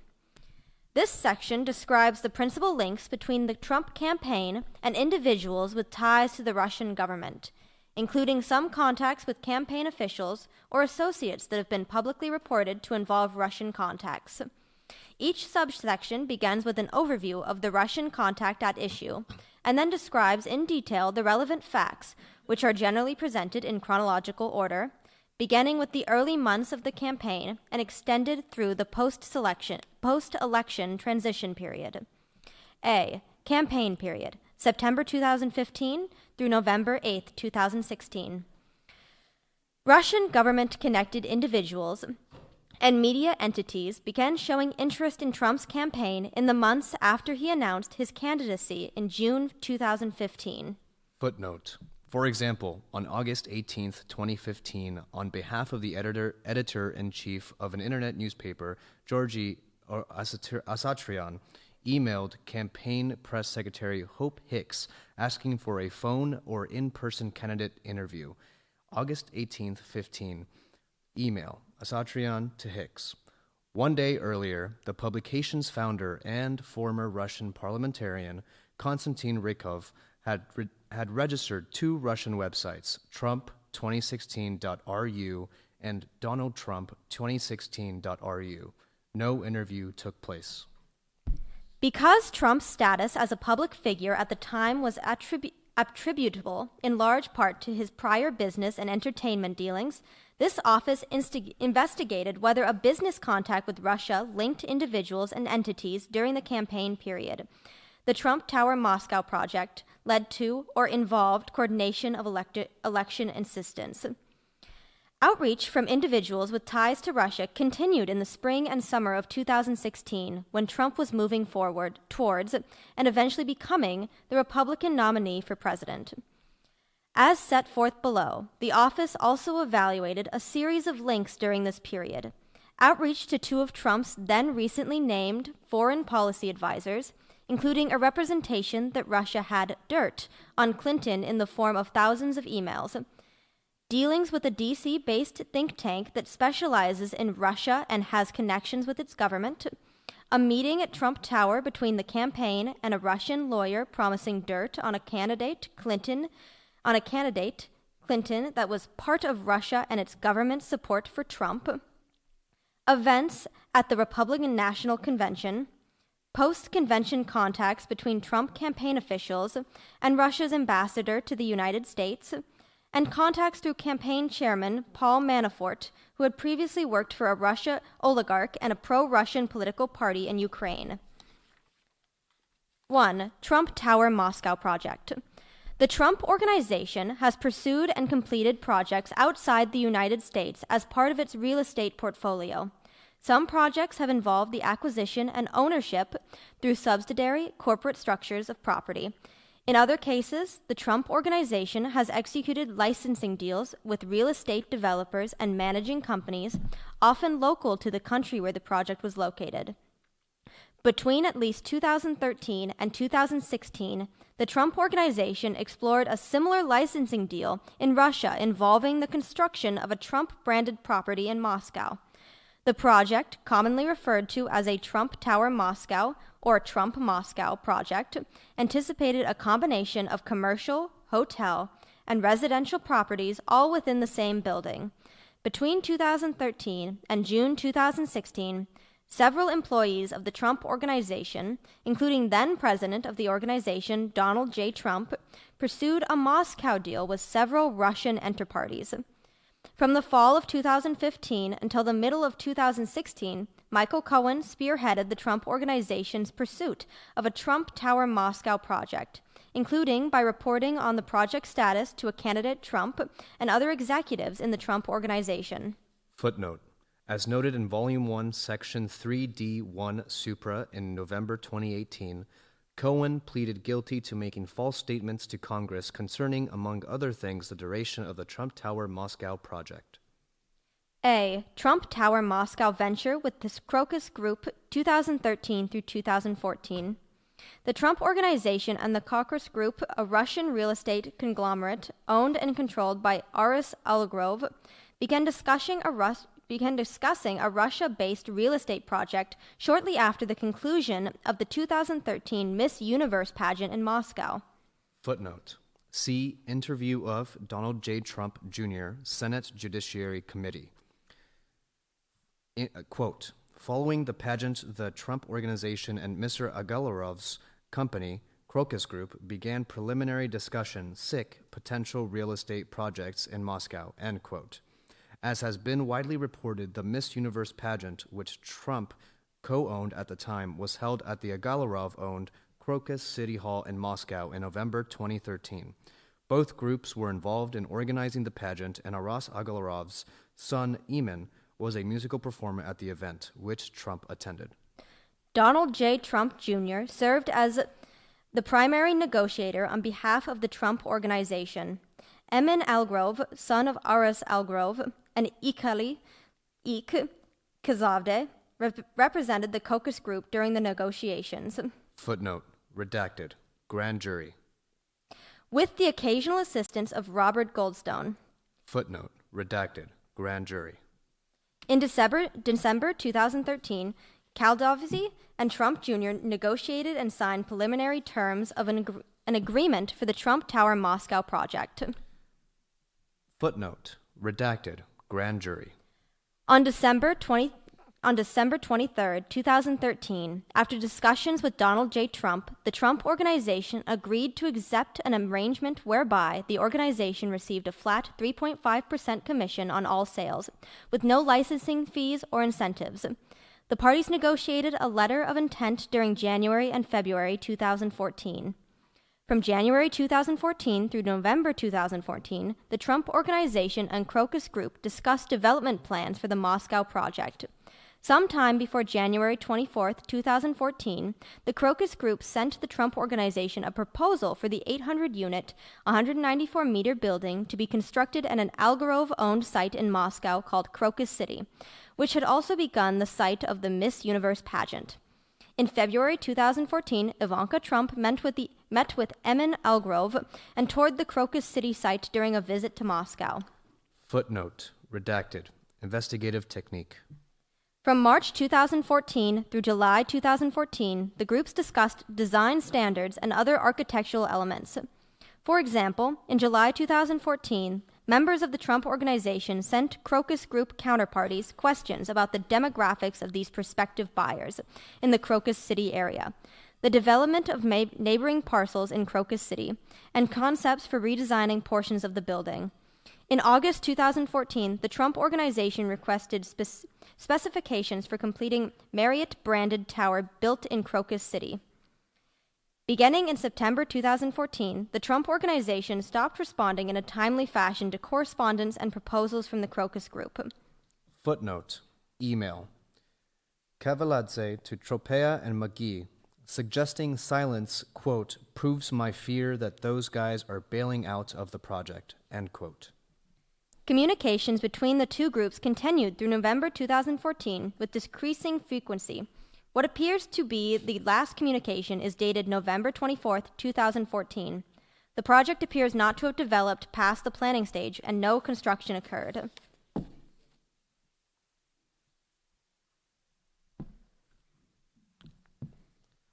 B.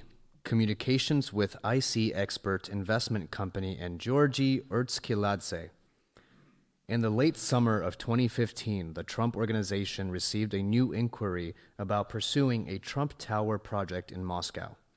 In approximately September 2015, Felix Sater, a New York-based real estate advisor, contacted Michael Cohen, then executive vice president of the Trump Organization and special counsel to Donald J. Trump. Footnote. Sater provided information to our office in two 2017 interviews conducted under a proffer agreement, redacted, grand jury. Sater had previously worked with the Trump Organization and advised it on a number of domestic and international projects. Sater had explored the possibility of a Trump Tower project in Moscow while working with the Trump Organization and therefore knew of the organization's general interest in completing a deal there. Sater had also served as an informal agent of the Trump Organization in Moscow previously and had accompanied Ivanka Trump and Donald Trump Jr. to Moscow in the mid-2000s. Sater contacted Cohen on behalf of IC Expert Investment Company, IC Expert, a Russian real estate development corporation controlled by Andrei Vladimirovich Rotsov. Sater had known Rotsov since approximately 2007 and in 2014 had served as an agent on behalf of Rotsov during Rotsov's purchase of a building in New York City. Sater later contacted Rotsov and proposed that IC Expert pursue a Trump Tower Moscow project in which IC Expert would license the name and brand from the Trump Organization but construct the building on its own. Sater worked on the deal with Rotsov and another employee of IC Expert. Cohen was the only Trump Organization representative to negotiate directly with IC Expert or its agents. In approximately September 2015, Cohen obtained approval to negotiate with the IC expert from candidate Trump, who was then president of the Trump Organization. Cohen provided updates directly to Trump about the project throughout 2015 and into 2016, assuring him the project was continuing. Cohen also discussed the Trump-Moscow project with Ivanka Trump as to design elements, such as possible architects to use for the project, and Donald J. Trump Jr. about his experience in Moscow and possible involvement in the project during the fall of 2015. Also during the fall of 2015, Cohen communicated about the Trump-Moscow proposal with Georgy Ertzkeladze, a business executive who previously had been involved in a development deal with the Trump Organization in Batumi, Georgia. Footnote: Ertzkeladze was a U.S.-based executive of the Georgian company Silk Road Group. In approximately 2011, Silk Road Group and the Trump Organization entered into a licensing agreement to build a Trump-branded property in Batumi, Georgia. Ertzkeladze was also involved in discussions for a Trump-branded project in Constanza, Kazakhstan. The office twice interviewed Ertzkeladze. Redacted grand jury. Cohen stated that he spoke to Ertzkeladze in part because Ertzkeladze had pursued business ventures in Moscow, including a licensing deal with the Agalarov-owned Crocus Group. On September 22, 2015, Cohen forwarded a preliminary design study for the Trump-Moscow project to Ertzkeladze, adding, quote, "I look forward to your reply about this spectacular project in Moscow," end quote. Ertzkeladze forwarded Cohen's email to an associate and wrote, quote, "If we could organize the meeting in New York at the highest level of the Russian government and Mr. Trump, this project would definitely receive the worldwide attention," end quote. Footnote: Email Ertzkeladze to Nazradze. On September 24, 2015, Ertzkeladze sent Cohen an attachment that he described as a proposed, quote, "letter to the mayor of Moscow from Trump Organization," end quote, explaining that, quote, "we need to send this letter to the mayor of Moscow, second guy in Russia. He is aware of the potential project and will pledge his support," end quote. Footnote: Email Ertzkeladze to Cohen. In a second email to Cohen sent the same day, Ertzkeladze provided a translation of the letter, which described the Trump-Moscow project as a, quote, "symbol of stronger economic, business, and cultural relationships between New York and Moscow, and therefore United States and the Russian Federation," end quote. Footnote: Email Ertzkeladze to Cohen. On September 27, 2015, Ertzkeladze sent another email to Cohen proposing that the Trump Organization partner on the Trump-Moscow project with, quote, "Global Development Group LLC," end quote, which he described as being controlled by Mikhail Posikin, a Russian architect, and Simon Nitsaradze. Footnote: Email Ertzkeladze to Cohen. Cohen told the office that he ultimately declined the proposal and instead continued to work with IC Expert, the company represented by Felix Sater. C. Letter of Intent and Contacts to Russian Government, October 2015 to January 2016. I. Trump signs the letter of intent on behalf of the Trump Organization. Between approximately October 13, 2015 and November 2, 2015, the Trump Organization, through its subsidiary Trump Acquisition LLC and IC Expert, completed a letter of intent, LOI, for a Trump-Moscow property. The LOI, signed by Trump for the Trump Organization and Rotsov on behalf of IC Expert, was, quote, "intended to facilitate further discussions," end quote, in order to, quote, "attempt to enter into a mutually acceptable agreement," end quote, related to the Trump-branded project in Moscow. The LOI contemplated a development with residential, hotel, commercial, and office components and called for, quote, "approximately 250 first-class luxury residential condominiums," end quote, as well as, quote, one first-class luxury hotel consisting of approximately 15 floors and containing not fewer than 150 hotel rooms, end quote. For the residential and commercial portions of the project, the Trump Organization would receive between 1% and 5% of all condominium sales. Footnote. The LOI called for the Trump Organization to receive 5% on all gross sales up to $100 million, 4% of all gross sales from $100 million to $250 million, 3% of all gross sales from $250 million to $500 million, 2% on all gross sales from $500 million to $1 billion, and 1% of all gross sales over $1 billion, LOI. Plus 3% of all rental and other revenue. For the project's hotel portion, the Trump Organization would receive a base fee of 3% of gross operating revenues for the first 5 years and 4% thereafter, plus a separate incentive fee of 20% of operating profit. Under the LOI, the Trump Organization also would receive a $4 million, quote, upfront fee, end quote, prior to groundbreaking.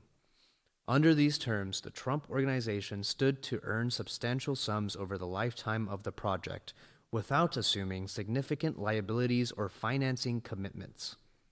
On November 3, 2015, the day after the Trump Organization transmitted the LOI, Sater emailed Cohen suggesting that the Trump Moscow project could be used to increase candidate Trump's chances at being elected, writing, "Buddy, our boy can become president of the USA and we can engineer it. I will get all of Putin's team to buy in on this. I will manage this process. Michael." Putin gets on stage with Donald for a ribbon cutting for Trump Moscow, and Donald owns the Republican nomination and possibly beats Hillary, and our boy is in. We will manage this process better than anyone. You and I will get Donald and Vladimir on a stage together very shortly. That's the game changer. Later that day, Sater followed up, Donald doesn't stare down. He negotiates and understands the economic issues, and Putin only wants to deal with a pragmatic leader, and a successful businessman is a good candidate for someone who knows how to negotiate. Quote, business, politics, whatever it all is, the same for someone who knows how to deal, end quote.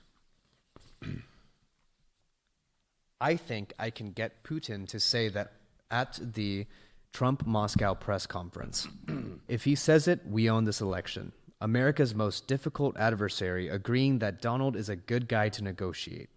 We can own this election. Michael, my next steps are very sensitive with Putin's very, very close people. We can pull this off. Michael, let's go. 2 boys from Brooklyn getting a USA president elected. This is good. Really good. Footnote.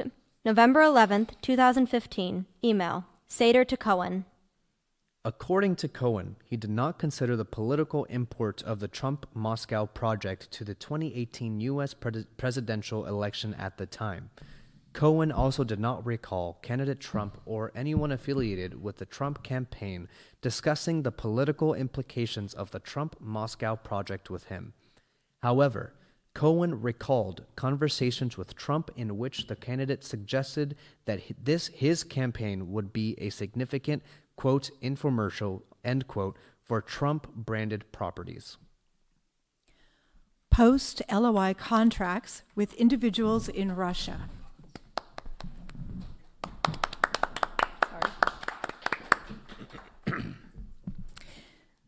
Given the size of the Trump-Moscow project, Sater and Cohen believed the project required approval, whether express or implicit, from the Russian national government, including from the presidential administration of Russia.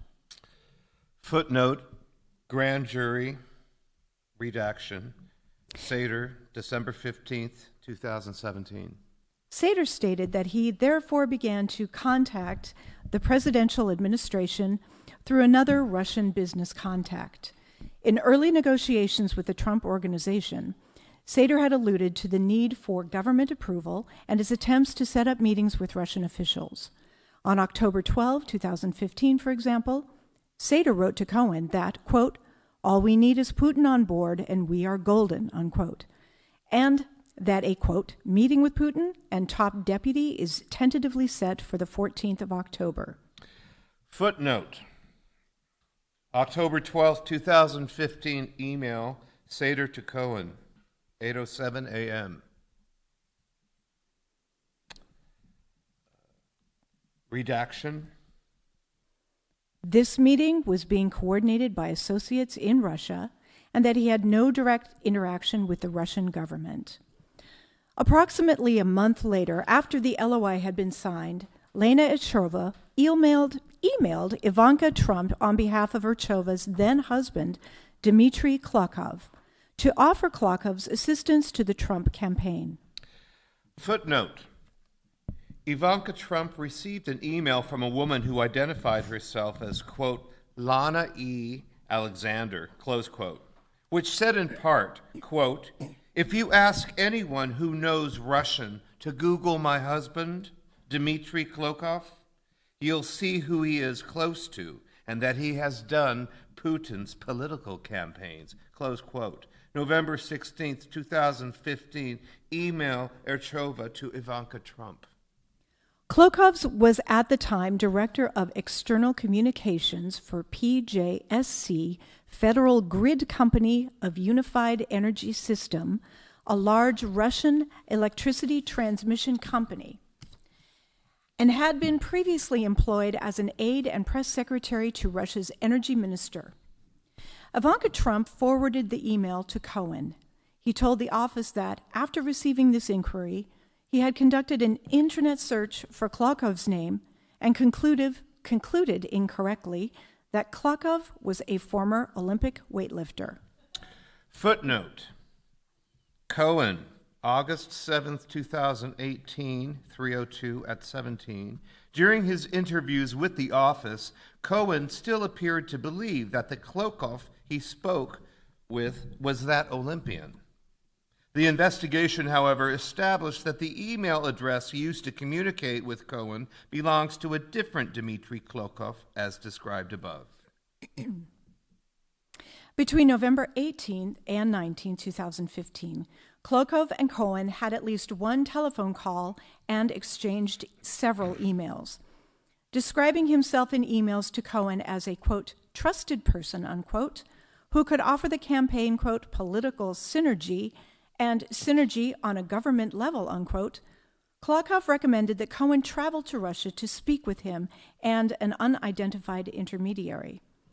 Klokov said that those conversations could facilitate a later meeting in Russia between the candidate and an individual Klokov describes as our person of interest. In an email to the office, Erchova later identified the person of interest as Russian President Vladimir Putin. Footnote. In July 2018, the office received an unsolicited email purporting to be from Erchova, in which she wrote that, quote, at the end of 2015 and beginning of 2016, I was asked by my ex-husband to contact Ivanka Trump and offer cooperation to Trump's team on behalf of the Russian officials, close quote. July 27th, 2018, email. Erchova to Special Counsel's office. The email claimed that the officials wanted to offer candidate Trump, quote, land in Crimea, among other things, and unofficial meeting with Putin. In order to vet the email's claims, the office responded requesting more details. The office did not receive a reply. In the telephone call and follow-on emails with Klokov, Cohen discussed his desire to use a near-term trip to Russia to do site surveys and talk over the Trump-Moscow project with local developers. Cohen registered his willingness to also meet with Klokov and the unidentified intermediary, but was emphatic that all meetings in Russia involving him or candidate Trump, including a possible meeting between candidate Trump and Putin, would need to be, quote, in conjunction with the development and an official visit, unquote, with the Trump organization receiving a formal invitation to visit. Footnote, November 18th, 2015, email, Cohen to Klokov, 7:15 a.m. Parenthetical, Klokov had written previously that, quote, the visit by candidate Trump to Russia has to be informal, unquote.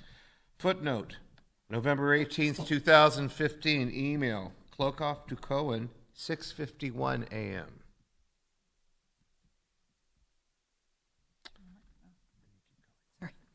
Klokov has also previously recommended to Cohen that he separate their negotiations over a possible meeting between Trump and, quote, the person of interest, unquote, from any existing business track. Footnote, November 18th, 2015, email, Klokov to Cohen, 6:51 a.m. Parentheses, quote, I would suggest separating your negotiations and our proposal to meet. I assure you, after the meeting, level of projects and their capacity can be completely different, having the most important support, close quote, parenthesis. Re-emphasizing that his outreach was not done on behalf of any business, Klokov added in second email to Cohen that, if publicized well, such a meeting could have a, quote, phenomenal impact in a business dimension, unquote, and that the, quote, person of interest, most important support, unquote, could have significant ramifications for the, quote, level of projects and their capacity, unquote. Klokov concluded by telling Cohen that there was, quote, no bigger warranty in any project than the consent of the person of interest, unquote. Footnote, November 19th, 2015, email, Klokov to Cohen, 7:40 a.m. Cohen rejected the proposal, saying that, quote, currently our LOI developer is in talks with VP's chief of staff and arranging a formal invite for the two to meet, unquote. Footnote, November 19th, 2015, email, Cohen to Klokov, 12:56 p.m. This email appears to be their final exchange, and the investigation did not identify evidence that Cohen brought Klokov's initial offer of assistance to the campaign's attention, or that anyone associated with the Trump's organization or the campaign dealt with Klokov at a later date. Cohen explained that he did not pursue the proposed meeting because he was already working on the Moscow project with Sater, who Cohen understood to have his own connections to the Russian government. Footnote, Cohen, September 18th, 2018, 3:02 at 12. By late December 2015, however, Cohen was complaining that Sater had not been able to use those connections to set up the promised meeting with the Russian government officials. Cohen told Sater that he was, quote, setting up the meeting myself, unquote. Footnote, December 30th, 2015, text message, Cohen to Sater, 6:17 p.m. On January 11th, 2016, Cohen emailed the office of Dmitry Peskov, the Russian government's press secretary, indicating that he desired contact with Sergei Ivanov, Putin's chief of staff. Cohen erroneously used the email address, quote, PR_Peskova@prpress.gov.ru, unquote, instead of, quote, PR_Peskova@prpress.gov.ru, unquote. So the email apparently did not go through. Footnote, January 11th, 2016, email, Cohen to PR_Peskova@prpress.gov.ru, 9:12 a.m. On January 14, 2016, Cohen emailed a different address, in parentheses, info@prpress.gov.ru, with the following message. Dear Mr. Peskov, over the past few months, I have been working with a company based in Russia regarding the development of a Trump Tower Moscow project in Moscow City. Without getting into lengthy specifics, the communication between our two sides has stalled. As this project is too important, I am hereby requesting your assistance. I respectfully request someone, preferably you, Contact me so that I might discuss the specifics as well as arranging meetings with the appropriate individuals. I thank you in advance for your assistance and look forward to hearing from you soon. Footnote, January 14th, 2016 email, Cohen to info@prpress.gov.ru, 9:21 a.m. 2 days later, Cohen sent an email to pr_Peskova@prpress.gov.ru, repeating his request to speak with Sergei Ivanov.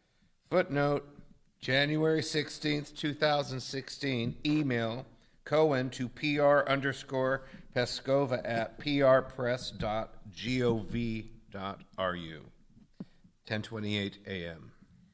Cohen testified to Congress and initially told the office that he did not recall receiving a response to this email inquiry and that he decided to terminate any further work on the Trump-Moscow project as of January 2016. Cohen later admitted that these statements were false. In fact, Cohen had received and recalled receiving a response to his inquiry, and he continued to work on and update candidate Trump on the project through as late as June 2016.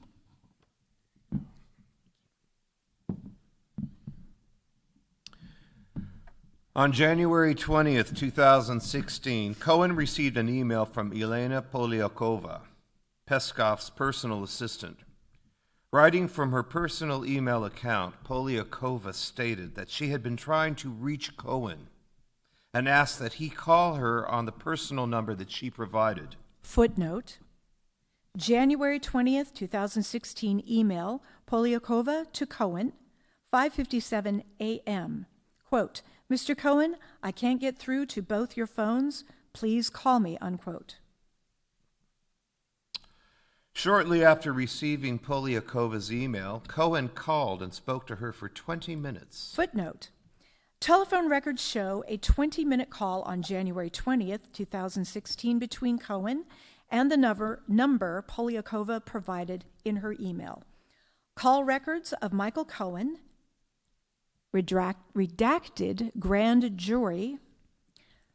After the call, Cohen saved Polyakova's contact information in his Trump Organization Outlook contact list. January 20th, 2016, Cohen, Microsoft Outlook entry, 6:22 a.m.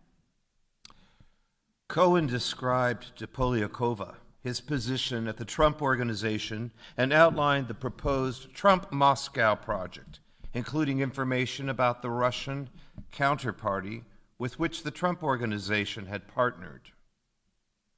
Cohen requested assistance in moving the project forward, both in securing land to build the project and with financing.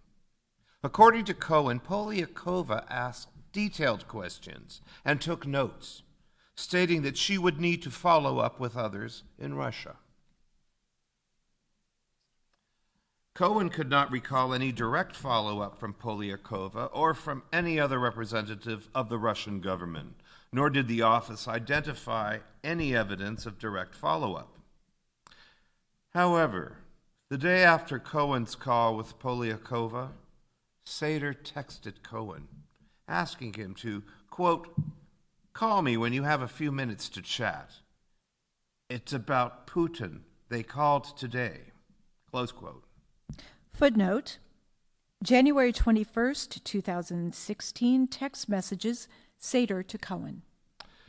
Sater then sent a draft invitation for Cohen to visit Moscow to discuss the Trump-Moscow project. Footnote, the invitation purported to be from GenBank, a Russian bank that was, according to Sater, working at the behest of a larger bank, VTB, and would consider providing financing. December 31st, 2015, text messages, Sater and Cohen. Along with the note to, quote, tell me if the letter is good as amended by me, or make whatever changes you want and send it back to me, close quote. Footnote, January 21st, 2016, text message, Sater to Cohen, 7:44 p.m. January 21st, 2016, email Sater to Cohen, 6:49 p.m. After a further round of edits, on January 25th, 2016, Sater sent Cohen an invitation signed by Andrei Ryabinsky of the company MHJ to travel to, quote, Moscow for a working visit, close quote, about the, quote, prospects of development and the construction business in Russia, the various land plots available suited for construction of this enormous tower, and the opportunity to coordinate a follow-up visit to Moscow by Mr. Donald Trump, close quote. Footnote, January 25th, 2016, email Sater to Cohen, 12:01 p.m.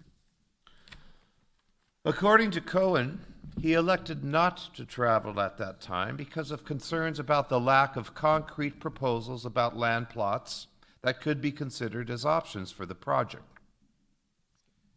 D. Discussions about Russia travel by Michael Cohen or candidate Trump, December 2015 to June 2016. 1. Sater's overtures to Cohen to travel to Russia. The late January communication was neither the first nor the last time that Cohen contemplated visiting Russia in pursuit of the Trump-Moscow project.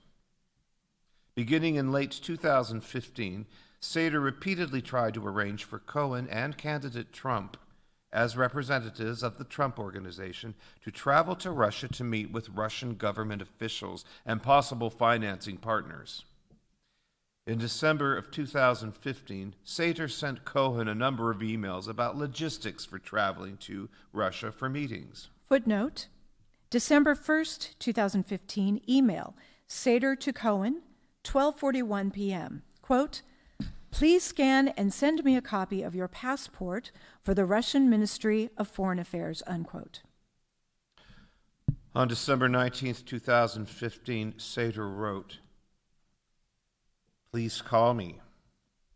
I have Evgeny Dvoskin on the other line. Footnote, toll records show that Sater was speaking to Evgeny Dvoskin. Call records of Felix Sater, redacted, grand jury. Dvoskin is an executive of GenBank, a large bank with lending focused in Crimea, Ukraine. At the time that Sater provided this financing letter to Cohen, GenBank was subject to U.S. government sanctions. Please call me. I have Evgeny Dvoskin on the other line. He needs a copy of your and Donald's passports, and they need a scan of every page of the passports.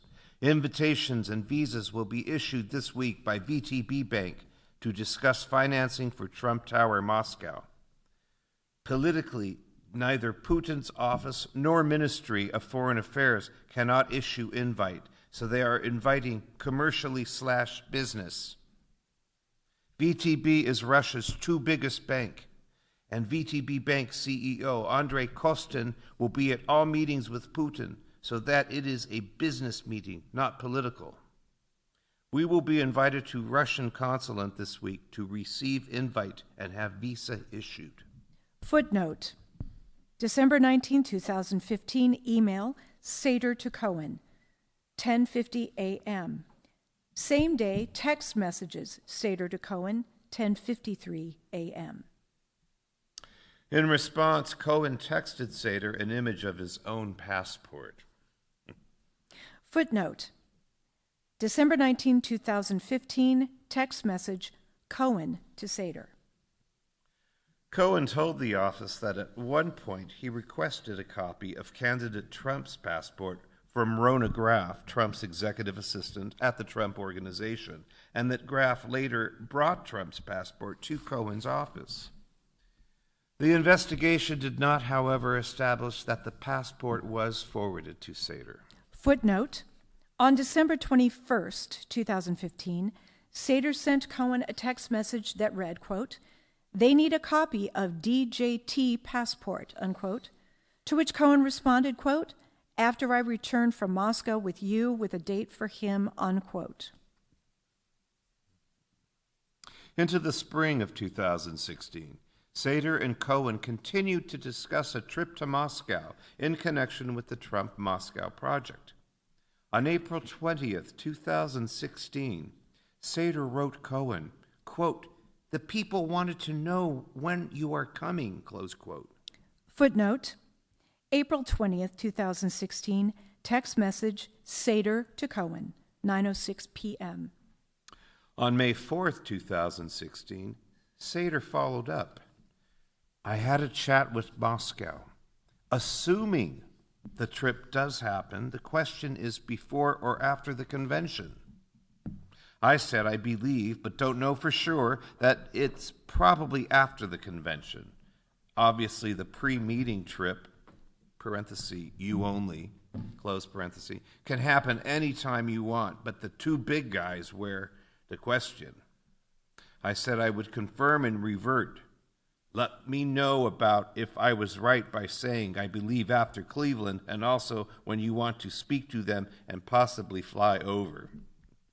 Footnote, May 4th, 2016, text message, Sater to Cohen, 7:38 p.m. Cohen responded, quote, "My trip before Cleveland. Trump once he becomes the nominee after the convention," close quote. Footnote, May 4th, 2016, text message, Cohen to Sater, 8:03 p.m. The day after this exchange, Sater tied Cohen's travel to Russia to the St. Petersburg International Economic Forum, quote, "forum," close quote, an annual event attended by prominent Russian politicians and businessmen. Sater told the office that he was informed by a business associate that Peskov wanted to invite Cohen to the forum. On May 5th, 2016, Sater wrote to Cohen, "Peskov would like to invite you as his guest to the St. Petersburg Forum, which is Russia's Davos. It's June 16th through 19th. He wants to meet there with you and possibly introduce you to either Putin or Medvedev, as they are not sure if one or both will be there. This is perfect. The entire business class of Russia will be there as well. He said, anything you want to discuss, including dates and subjects, are on the table to discuss." Footnote, May 5th, 2016, text messages, Sater to Cohen, 6:26 and 6:27 a.m. The following day, Sater asked Cohen to confirm those dates would work for him to travel. Cohen wrote back, quote, "Works for me," close quote. Footnote, May 6, 2016, text messages, Cohen and Sater. On June 9th, 2016, Sater sent Cohen a notice that he, Sater, was completing the badges for the forum, adding, quote, "Putin is there on the 17th. Very strong chance you will meet him as well," close quote. Footnote, June 9th, 2016, text messages, Sater and Cohen. On June 13th, 2016, Sater forwarded Cohen an invitation to the forum signed by the director of the Roscongress Foundation, the Russian entity organizing that forum. Footnote. Footnote. June 13, 2016, email, Sater to Cohen, 2:10 p.m. Sater also sent Cohen a Russian visa application and asked him to send 2 passport photos. Footnote. June 13, 2016, text message, Sater to Cohen, 2:20 p.m. According to Cohen, the invitation gave no indication that Peskov had been involved in inviting him. Cohen was concerned that Russian officials were not actually involved or were not interested in meeting with him, as Sater had alleged. And so he decided not to go to the forum. On June 14, 2016, Cohen met Sater in the lobby of the Trump Tower in New York and informed him that he would not be traveling at that time. Footnote. June 14th, 2016, text messages, Cohen and Sater, 12:06 and 2:50 p.m.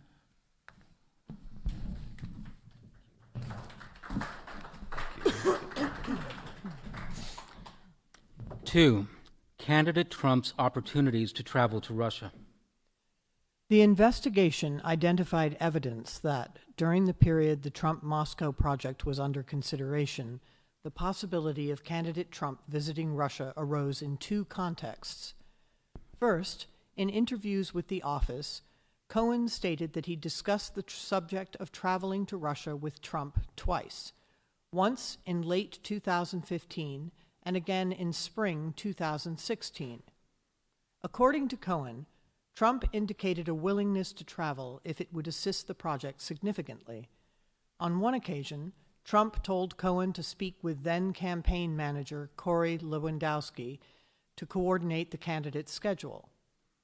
Cohen recalled that he spoke with Lewandowski, who suggested that they speak again when Cohen had actual dates to evaluate.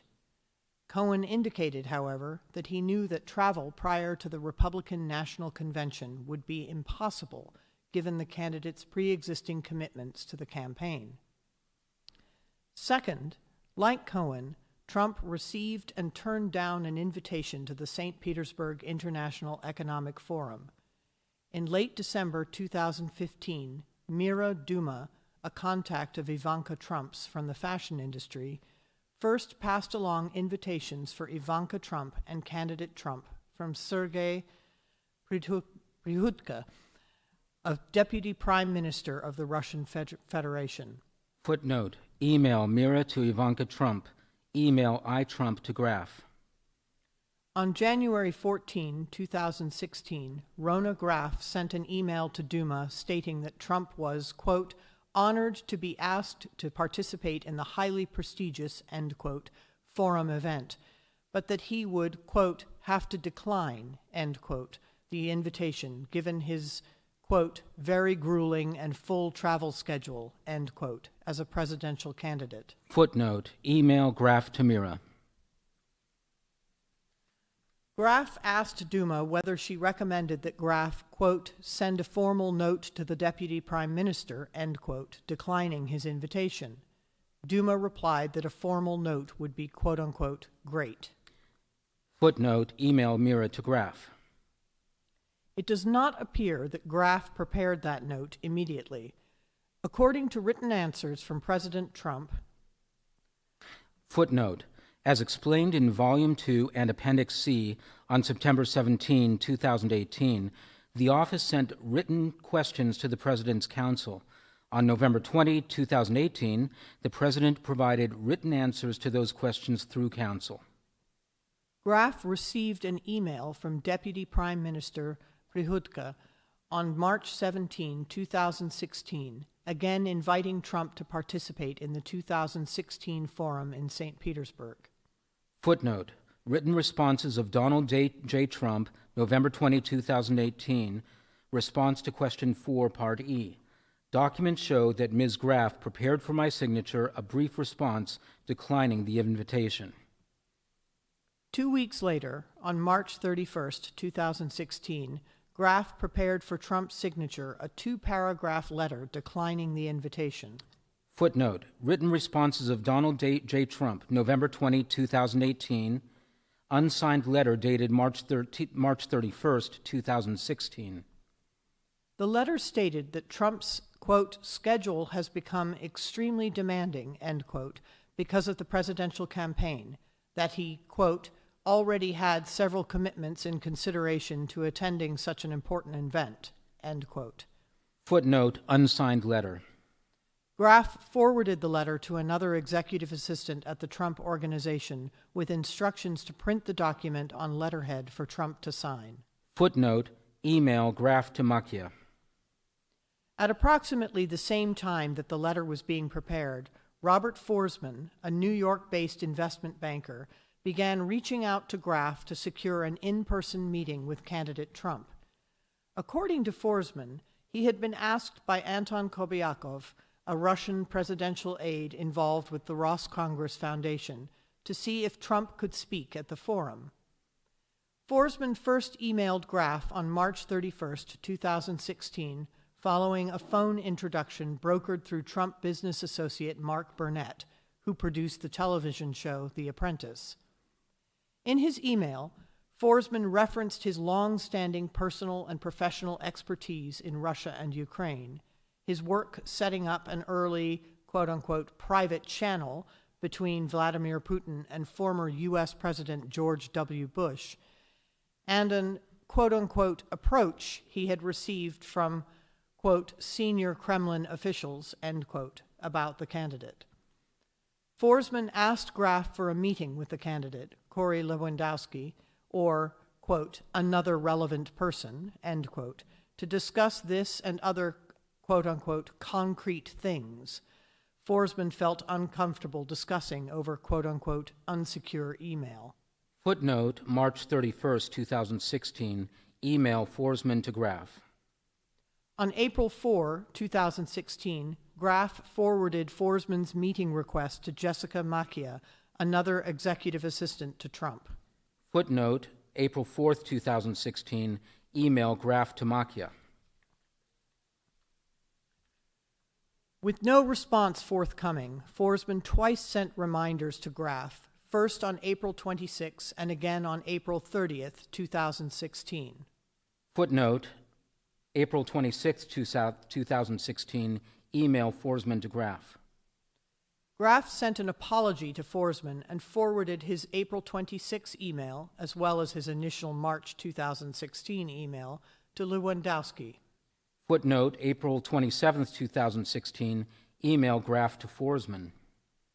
On May 2, 2016, Graf forwarded Forsman's April 30th email, which suggested an alternative meeting with Donald Trump Jr. or Eric Trump, so that Forsman could convey to them information that, quote, should be conveyed to the candidate personally or to someone the candidate absolutely trusts, end quote, to policy advisor Stephen Miller.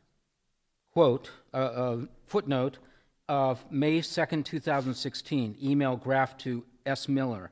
See also May 2nd, 2016, email Graf to S. Miller. Forwarding March 2016 email from Forsman. No communications or other evidence obtained by the office indicate that the Trump campaign learned that Forsman was reaching out to invite the candidate to the forum, or that the campaign otherwise followed up with Forsman until after the election, when he interacted with the transition team as he pursued a possible position in the incoming administration. Footnote, Forsman's contacts during the transition period are discussed further in Volume 1, Section 4, B3. When interviewed by the office, Forsman denied that the specific quote-unquote approach from, quote, senior Kremlin officials, end quote, noted in his March 31, 2016 email was anything other than Kobayakov's invitation to Roscongress.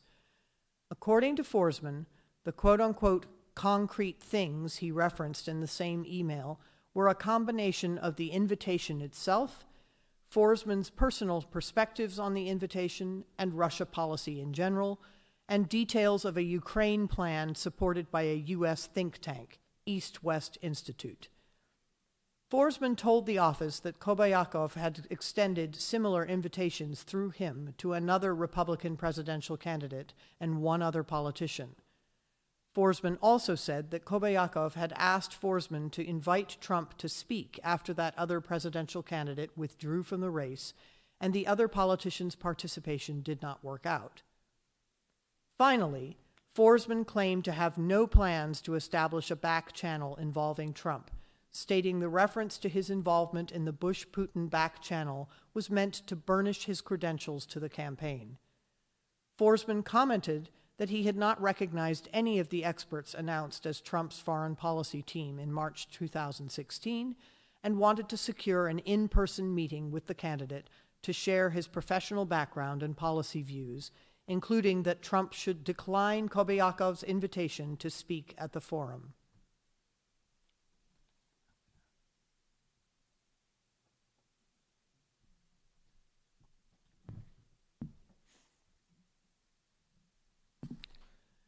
George Papadopoulos. George Papadopoulos was a foreign policy advisor to the Trump campaign from March 2016 to early October 2016. Footnote. Papadopoulos met with our office for debriefings on several occasions in the summer and fall of 2017 after he was arrested and charged in a sealed criminal complaint with making false statements in a January 2017 FBI interview about, inter alia, the timing, extent, and nature of his interactions and communications with Joseph Mifsud and two Russian nationals, Olga Polanskaya and Ivan Timofeev. Papadopoulos later pleaded guilty, pursuant to a plea agreement, to an information charging him with making false statements to the FBI in violation of 18 U.S.C. 1001A. In late April 2016, Papadopoulos was told by London-based professor Joseph Mifsud, immediately after Mifsud's return from a trip to Moscow, that the Russian government had obtained dirt, quote, on candidate Clinton in the form of thousands of emails. 1 week later, on May 6, 2016, Papadopoulos suggested to a representative of a foreign government that the Trump campaign had received indications from the Russian government that it could assist the campaign through the anonymous release of information that would be damaging to candidate Clinton. Papadopoulos shared information about Russian, quote, dirt, close quote, with people outside of the campaign, and the office investigated whether he also provided it to a campaign official. Papadopoulos and the campaign officials with whom he interacted told the office that they did not recall that Papadopoulos passed them the information. Throughout the relevant period of time and for several months thereafter, Papadopoulos worked with Mifsud and two Russian nationals to arrange a meeting between the campaign and the Russian government. That meeting never came to pass. Origins of campaign work. In March 2016, Papadopoulos became a foreign policy advisor to the Trump campaign. Footnote. A transcript of Donald Trump's meeting with the Washington Post editorial board, Washington Post, March 21, 2016. As early as the summer of 2015, he had sought a role as a policy advisor to the campaign. But in a September 30th, 2015 email, he was told that the campaign was not hiring policy advisors. Footnote. 7/15/15 LinkedIn message, Papadopoulos to Lewandowski, 6:57 a.m. 9:30:15 email, Glassner to Papadopoulos, 7:42 a.m. In late 2015, Papadopoulos obtained a paid position on the campaign of Republican presidential candidate Ben Carson. Although Carson remained in the presidential race until early March 2016, Papadopoulos had stopped actively working for his campaign by early February 2016. Footnote. 2/4/16 email, Papadopoulos to Idris. At that time, Papadopoulos reached out to a contact at the London Centre of International Law Practice, parentheses, LCILP, close paren, which billed itself as a, quote, unique institution comprising high-level professional international law practitioners dedicated to the advancement of global legal knowledge and the practice of international law, close quote. Footnote.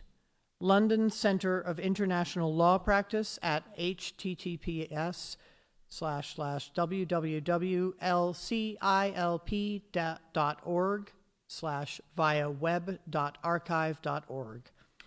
Papadopoulos said that he had finished his role with the Carson campaign and asked if LCILP was hiring. Footnote. Email, Papadopoulos to Idris. In early February, Papadopoulos agreed to join LCILP and arrived in London to begin work. Footnote. Email, Idris to Papadopoulos, 6:11 p.m. 2/16/16 email, Idris to Papadopoulos, 5:34 p.m. As he was taking his position at LCILP, Papadopoulos contacted Trump campaign manager Corey Lewandowski via LinkedIn and emailed campaign official Michael Glassner about his interest in joining the Trump campaign. Footnote 2/4/16 LinkedIn message Papadopoulos to Lewandowski 1:28 p.m. 2/4/16 email Papadopoulos to Glassner 2:10 p.m. On March 2, 2016, Papadopoulos sent Glassner another message reiterating his interest. Footnote 3/2/16 email Papadopoulos to Glassner 11:17 a.m. Glassner passed along word of Papadopoulos' interest to another campaign official, Joy Lutz, who notified Papadopoulos by email that she had been told by Glassner to introduce Papadopoulos to Sam Clovis, the Trump campaign's national co-chair and chief policy advisor. Footnote 3/2/16 email Lutz to Papadopoulos 10:08 p.m. At the time of Papadopoulos' March 2nd email, the media was criticizing the Trump campaign for lack of experienced foreign policy or national security advisors within its ranks. To address that issue, senior campaign officials asked Clovis to put a foreign policy team together on short notice. After receiving Papadopoulos' name from Lutz, Clovis performed a Google search on Papadopoulos, learned that he had worked at the Hudson Institute, and believed that he had credibility on energy issues. Footnote redacted grand jury 3/3/16 email Lutz to Clovis and Papadopoulos 6:05 p.m. On March 3, 2016, Clovis arranged to speak with Papadopoulos by phone to discuss Papadopoulos joining the campaign as a foreign policy advisor, and on March 6, 2016, the two spoke. Footnote 3/6/16 email Papadopoulos to Clovis 4:24 p.m. Papadopoulos recalled that Russia was mentioned as a topic, and he understood from the conversation that Russia would be an important aspect of the campaign's foreign policy. Footnote Statement of Offense, paragraph 4, United States versus George Papadopoulos. At the end of the conversation, Clovis offered Papadopoulos a role as a foreign policy advisor to the campaign, and Papadopoulos accepted the offer.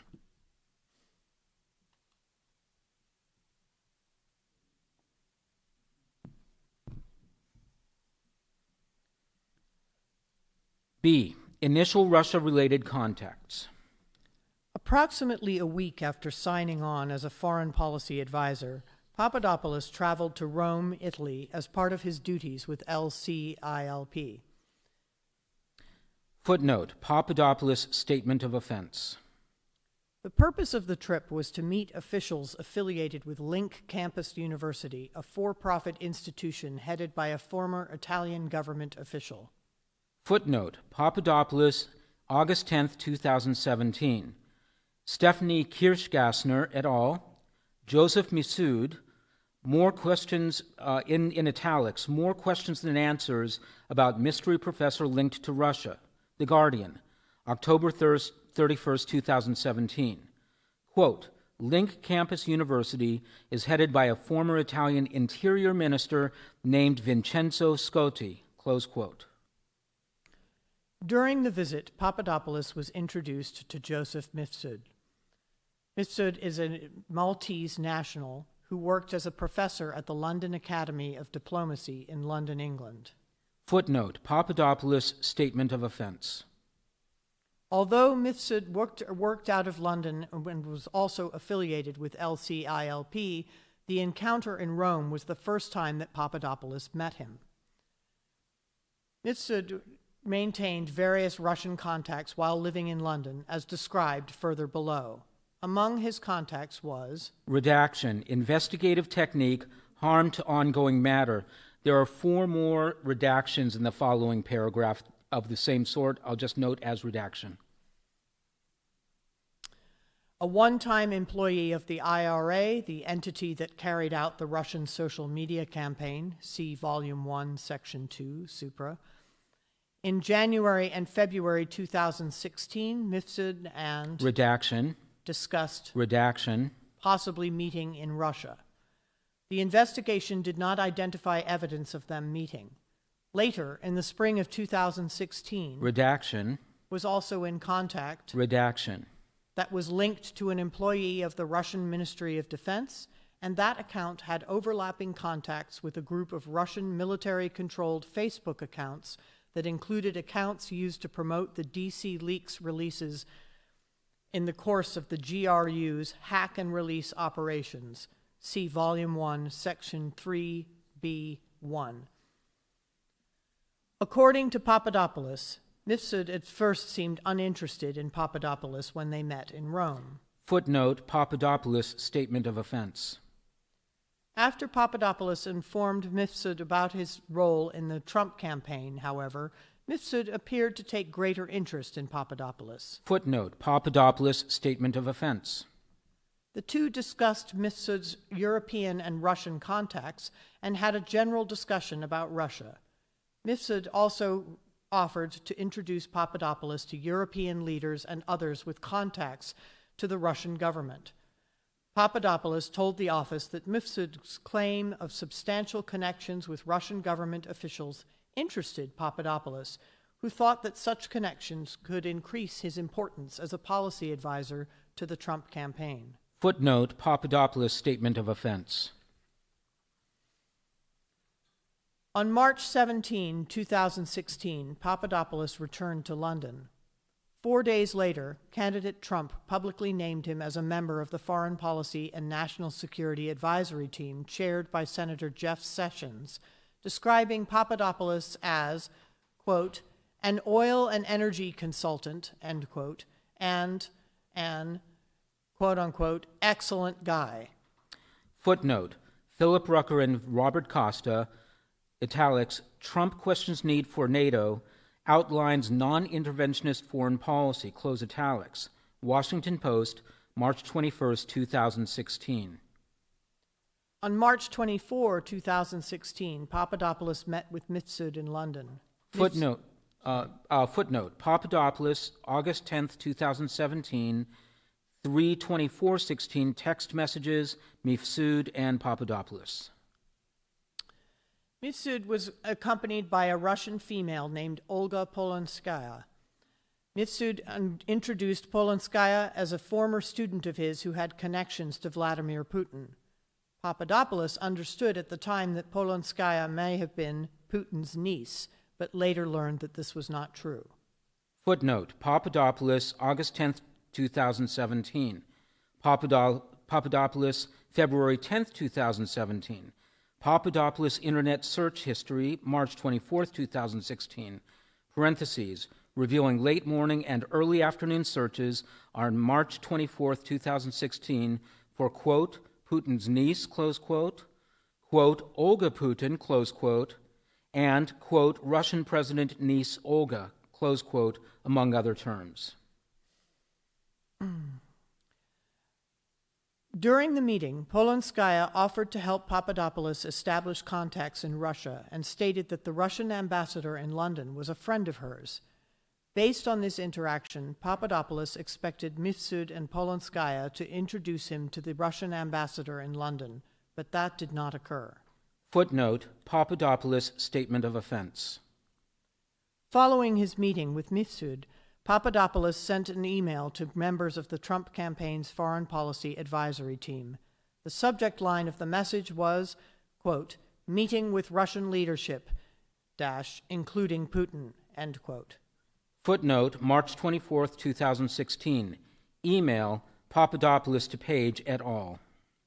The message stated in pertinent part, I just finished a very productive lunch with a good friend of mine, Joseph Mifsud, the director of the London Academy of Diplomacy, who introduced me to both Putin's niece and the Russian ambassador in London, who also acts as the deputy foreign minister.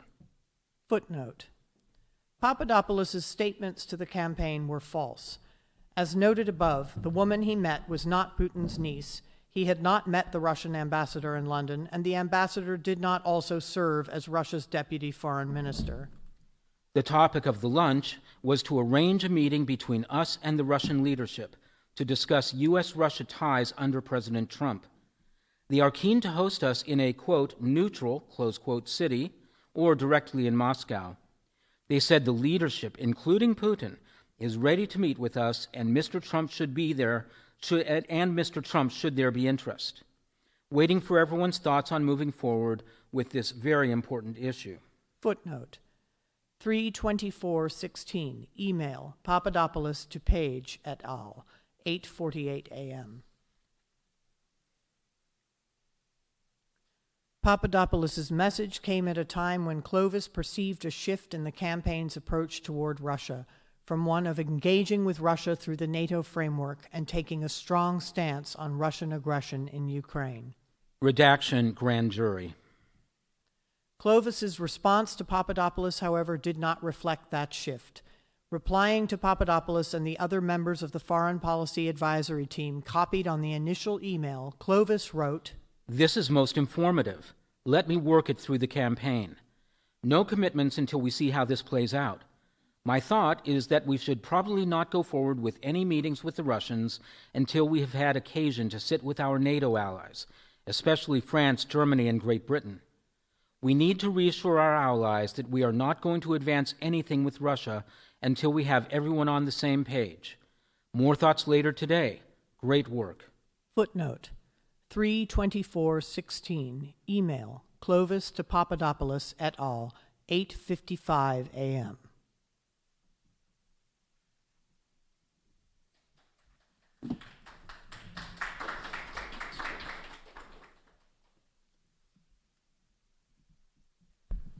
March 31st, Foreign Policy Team meeting.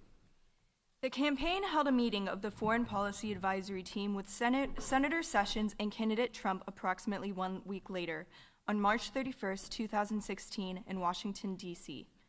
The meeting, which was intended to generate press coverage for the campaign, took place at the Trump International Hotel. Papadopoulos flew to Washington for the event.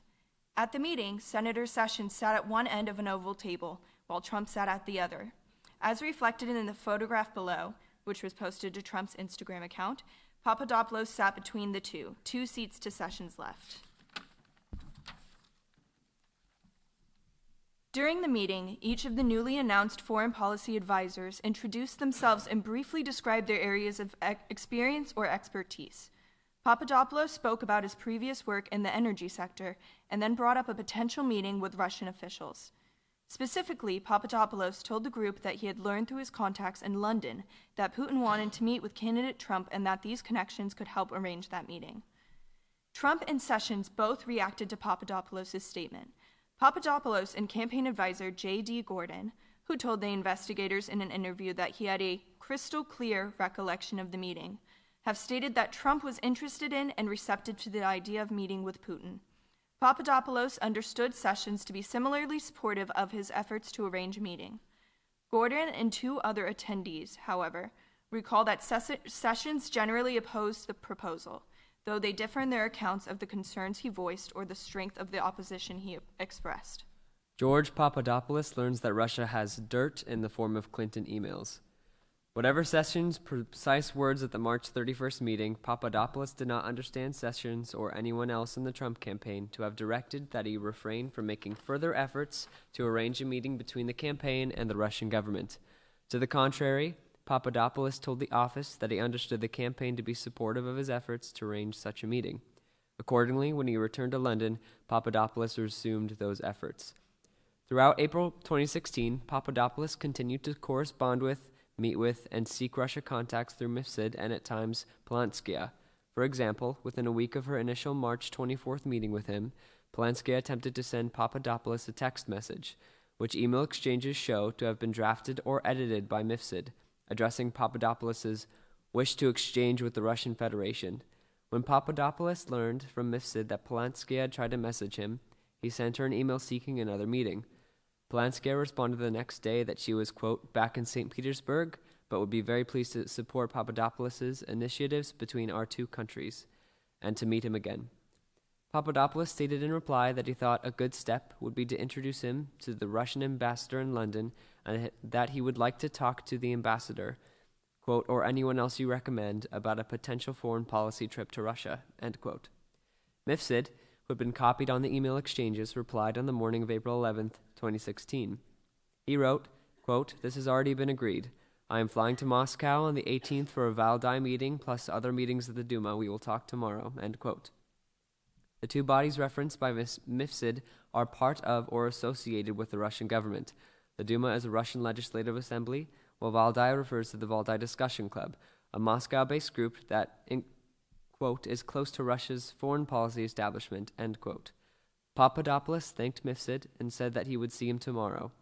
For her part, Polanski responded that she had already alerted my personal links to our conversation and your request, that we are all very excited, the possibility of a good relationship with Mr. Trump, and that the Russian Federation would love to welcome him once his candidature would be officially announced, end quote. Papadopoulos' and Mifsud mentions of seeing each other, quote, tomorrow, end quote, referenced a meeting that the two had scheduled for the next morning, April 12, 2016, at the Andans Hotel in London. Papadopoulos acknowledged the meeting during interviews with the office, and records from Papadopoulos' UK cell phone and his internet search history all indicate that the meeting took place. Footnote 454. Email Mifsud to Papadopoulos, forwarding Libya-related document. Email Mifsud to Papadopoulos and obeyed. Papadopoulos internet search history. Search for Andaz Hotel, Liverpool Street. Text messages, Mifsud and Papadopoulos. Following the meeting, Mifsud traveled as planned to Moscow. On April 18, 2016, while in Russia, Mifsud introduced Papadopoulos over email to Ivan Timofeev, a member of the Russian International Affairs Council, RIAC. Mifsud had described Timofeev as having connections with the Russian Ministry of Foreign Affairs, MFA, the executive entity in Russia responsible for Russian foreign relations. Footnote. During the campaign period, Papadopoulos connected over LinkedIn with several MFA-affiliated individuals in addition to Timofeev. On April 25, 2016, he connected with Dmitry Andreyko, publicly identified as the first secretary at the Russian embassy in Ireland. In July 2016, he connected with Yuri Melnik, the spokesperson for the Russian embassy in Washington, and with Aleksey Krasnikov, publicly identified as a counselor with the MFA. And on September 16, 2016, he connected with Sergei Nalobin, also identified as an MFA official.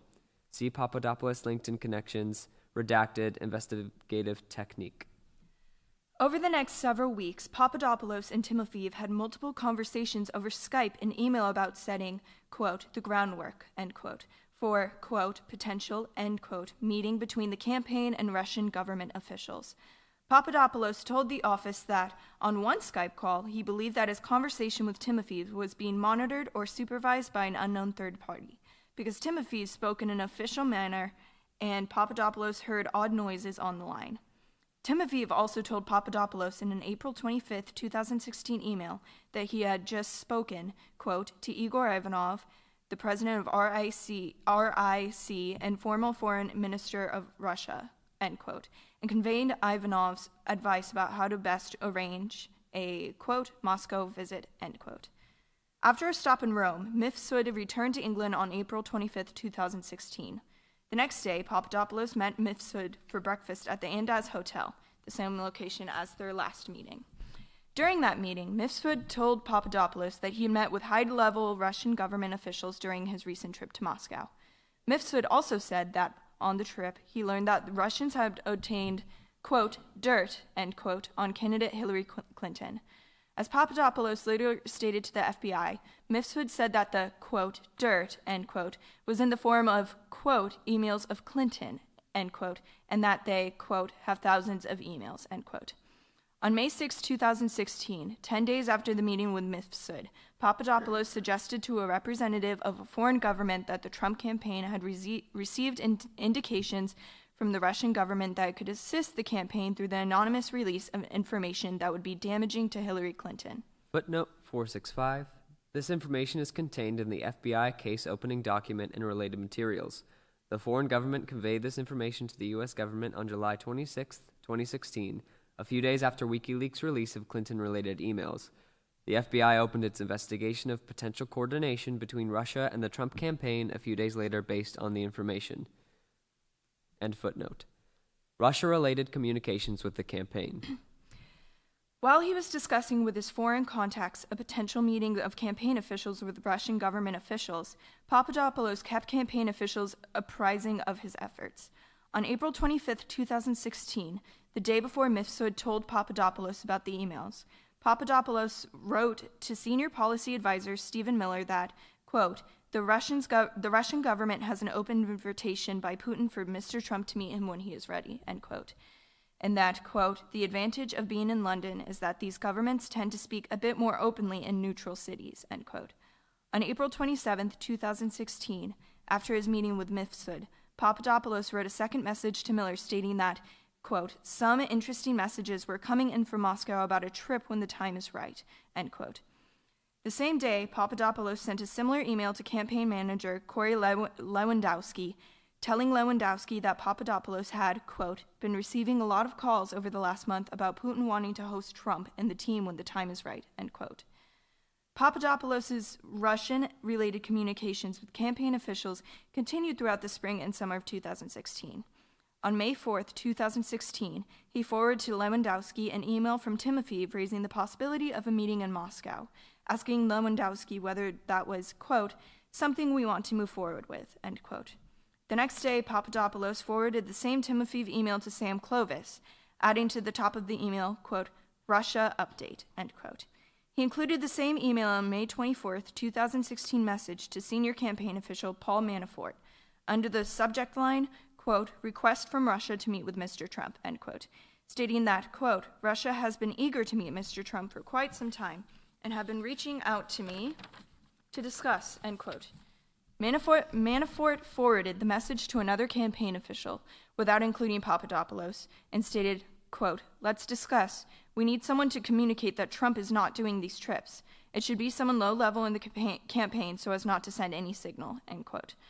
On June 1, 2016, Papadopoulos replied to an earlier email chain with Lewandowski about a Russia visit, asking if Lewandowski, quote, wanted to have a call about this topic, end quote, and whether, quote, we are following up with it, end quote. After Lewandowski told Papadopoulos to, quote, connect with, end quote, Clovis because he was, quote, running point, end quote, Papadopoulos emailed Clovis that, quote, the Russian MFA, end quote, was asking him if, quote, if Mr. Trump is interested in visiting Russia at some point, end quote. Papadopoulos wrote in an email that he, quote, wanted to pass this info along to you for you to decide what's best to do with it and what message I should send or to ignore, end quote. Footnote 475. 616 email, Papadopoulos to Clovis. Papadopoulos' email coincided in time with another message to Clovis suggesting a Trump-Putin meeting.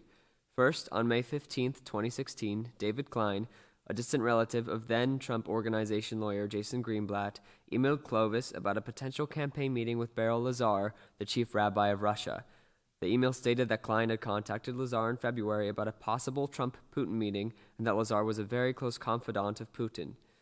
The investigation did not find evidence that Clovis responded to Klein's email or that any further contacts of significance came out of Klein's subsequent meeting with Greenblatt and Rabbi Lazar at Trump Tower.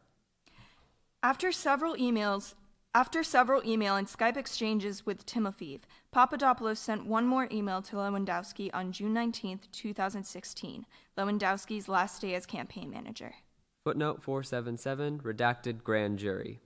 The email stated that, quote, the Russian Ministry of Foreign Affairs, end quote, had contacted him and asked whether, if Mr. Trump would not travel to Russia, a campaign representative such as Papadopoulos could attend meetings. Papadopoulos told Lewandowski that he was, quote, willing to make the trip off the record if it's in the interest of Mr. Trump and the campaign to meet specific people, end quote. Following Lewandowski's departure from the campaign, Papadopoulos communicated with Clovis and Walid Fairs, another member of the Foreign Policy Advisory Team, about an off-the-record meeting between the campaign and Russian government officials or with Papadopoulos' other Russian connectives, Mifsud or Timofeyev. Papadopoulos also interacted directly with Clovis and Fairs in connection with the summit of the Transatlantic Parliamentary Group on the Counterterrorism, TAG, T-A-G, a couple of which Fairs was co-secretary general. On July 16, 2016, Papadopoulos attended the TAG summit in Washington, D.C., where he sat next to Clovis, as reflected in the photograph below. Although Clovis claimed to have no recollection of attending the TAG summit, 483 redacted grand jury. Papadopoulos remembered discussing Russia in a foreign policy trip with Clovis and Fairs during the event. Papadopoulos' recollection is consistent with the emails sent before and after the TAG summit. The pre-summit messages included a July 11, 2016 email in which Fairs suggested meeting Papadopoulos the day after the summit to chat, and a July 12th message in the same chain in which Fairs advised Papadopoulos that other summit attendees, quote, are very nervous about Russia, so be aware, end quote. 10 days after the summit, Papadopoulos sent an email to Mifsud listing Fairs and Clovis as other, quote, participants, end quote, and a potential meeting at the London Academy of Diplomacy. Finally, Papadopoulos' recollection is also consistent with handwritten notes from a journal that he kept at the time.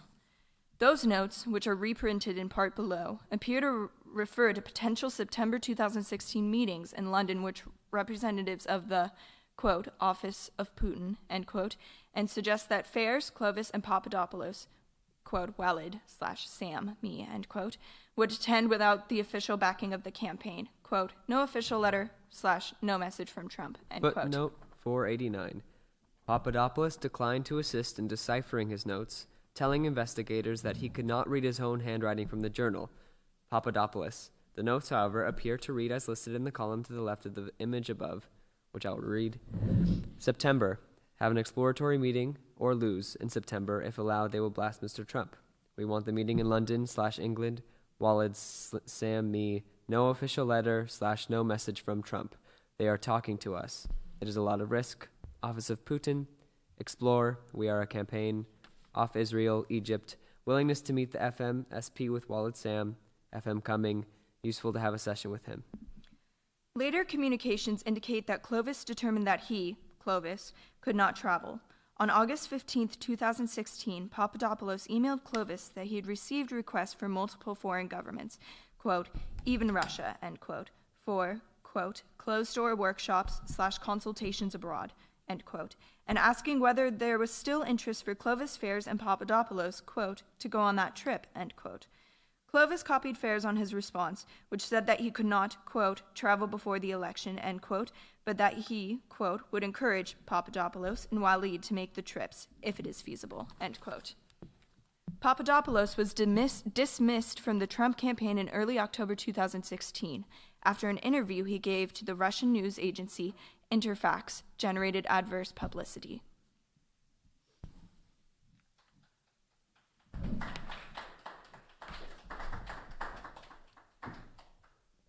Subsection F.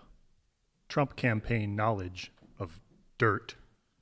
Papadopoulos admitted telling at least one individual outside of the campaign, specifically the then Greek foreign minister, about Russia's obtaining Clinton-related emails. In addition, a different foreign government informed the FBI that 10 days after the meeting with Mifsud, in late April 2016, Papadopoulos suggested that the Trump campaign had received indications from the Russian government that it could assist the campaign through the anonymous release of information that would be damaging to Hillary Clinton. Parenthesis. This conversation occurred after the GRU spearphished Clinton campaign chairman John Podesta and stole his emails, and the GRU hacked into the DCCC and DNC. See Volume 1, Sections 3A and 3B, supra, close parenthesis. Such disclosures raised questions about whether Papadopoulos informed any Trump campaign official about the emails. When interviewed, Papadopoulos and the campaign officials who interacted with him told the office that they could not recall Papadopoulos' sharing the information that Russia had obtained, quote, dirt, end quote, on candidate Clinton in the form of emails, or that Russia could assist the campaign through the anonymous release of information about Clinton. Papadopoulos stated that he could not clearly recall having told anyone on the campaign and wavered about whether he accurately remembered an incident in which Clovis had been upset after hearing Papadopoulos tell Clovis that Papadopoulos thought, quote, they have her emails, end quote. Campaign officials who interacted or corresponded with Papadopoulos have similarly stated, with varying degrees of certainty, that he did not tell them. Senior policy advisor Stephen Miller, for example, did not remember hearing anything from Papadopoulos or Clovis about Russia having emails of dirt on or dirt on candidate Clinton. Clovis stated that he did not recall anyone, including Papadopoulos, having given him non-public information that a foreign government might be in possession of material damaging to Hillary Clinton. Footnote 497 has been redacted, grand jury testimony. Here we have a section of the report that has been redacted. Be silent for a minute or two. In the midst of this redaction, footnote 498 has been redacted, grand jury testimony.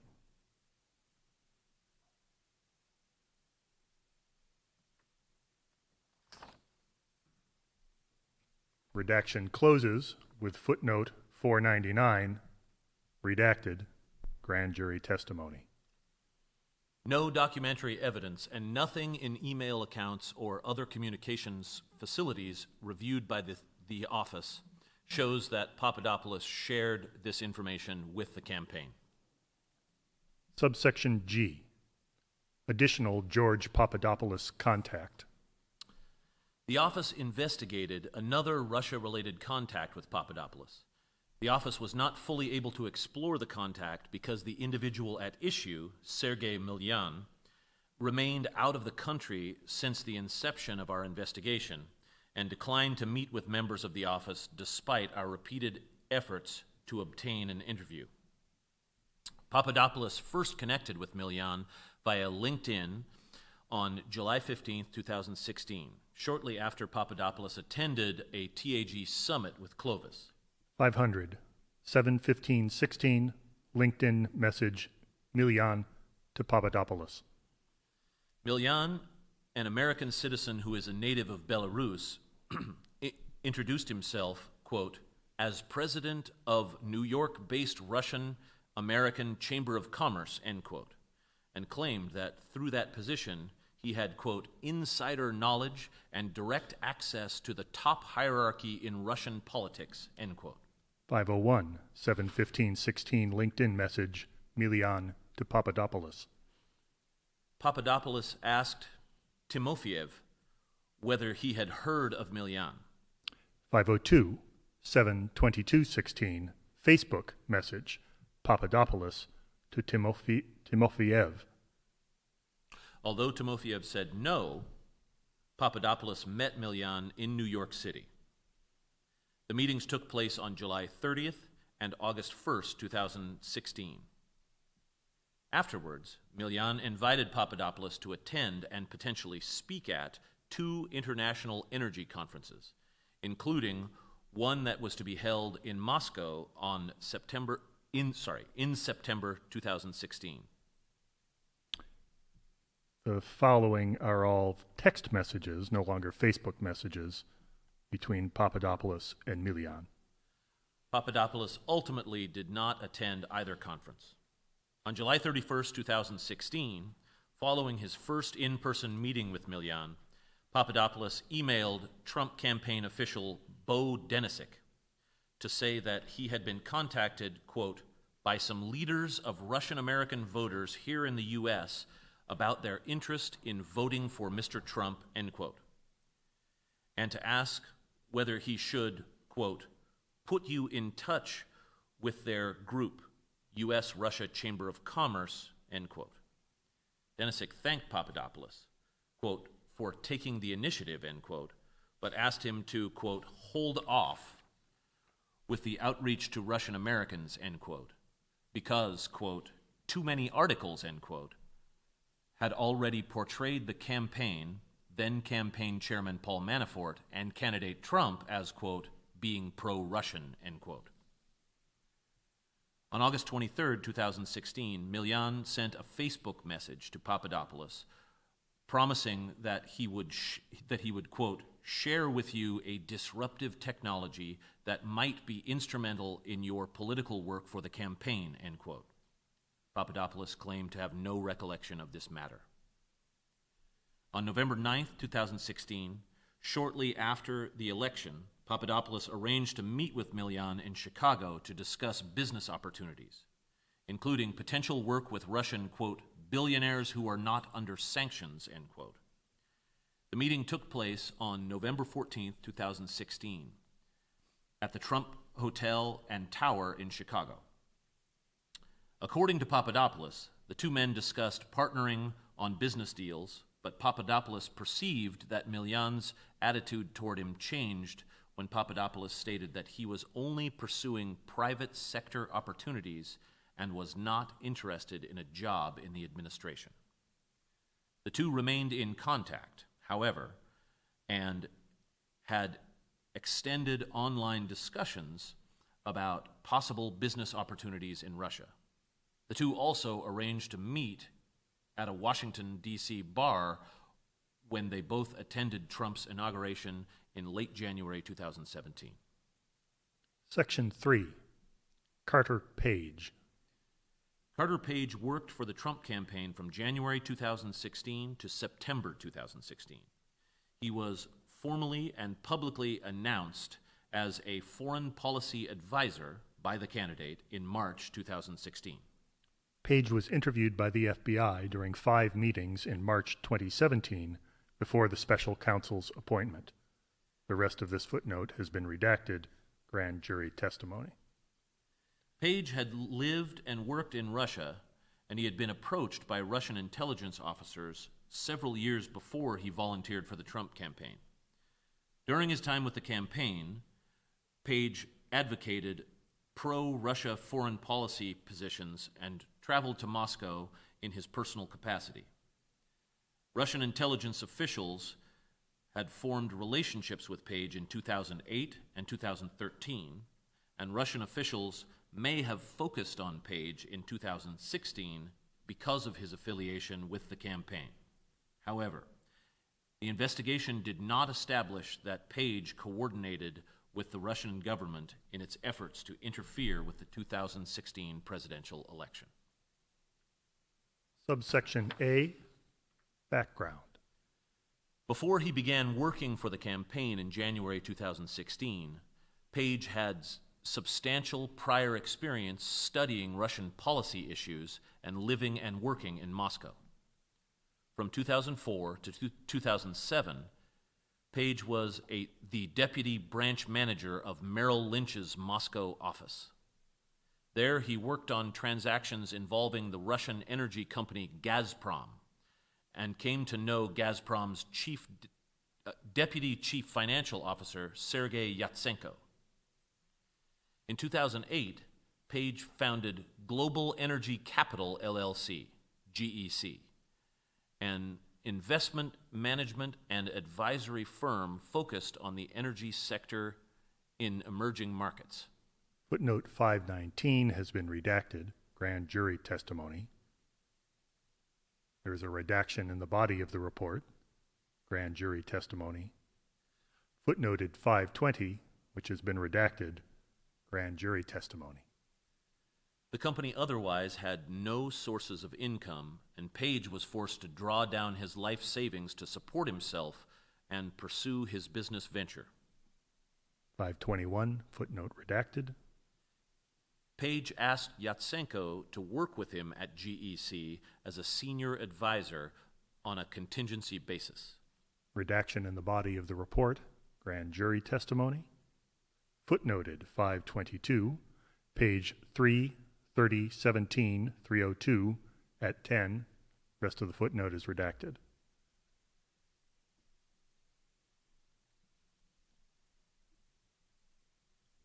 In 2008, Page met Alexander Bulatov, a Russian government official who was working at the Russian consulate in New York.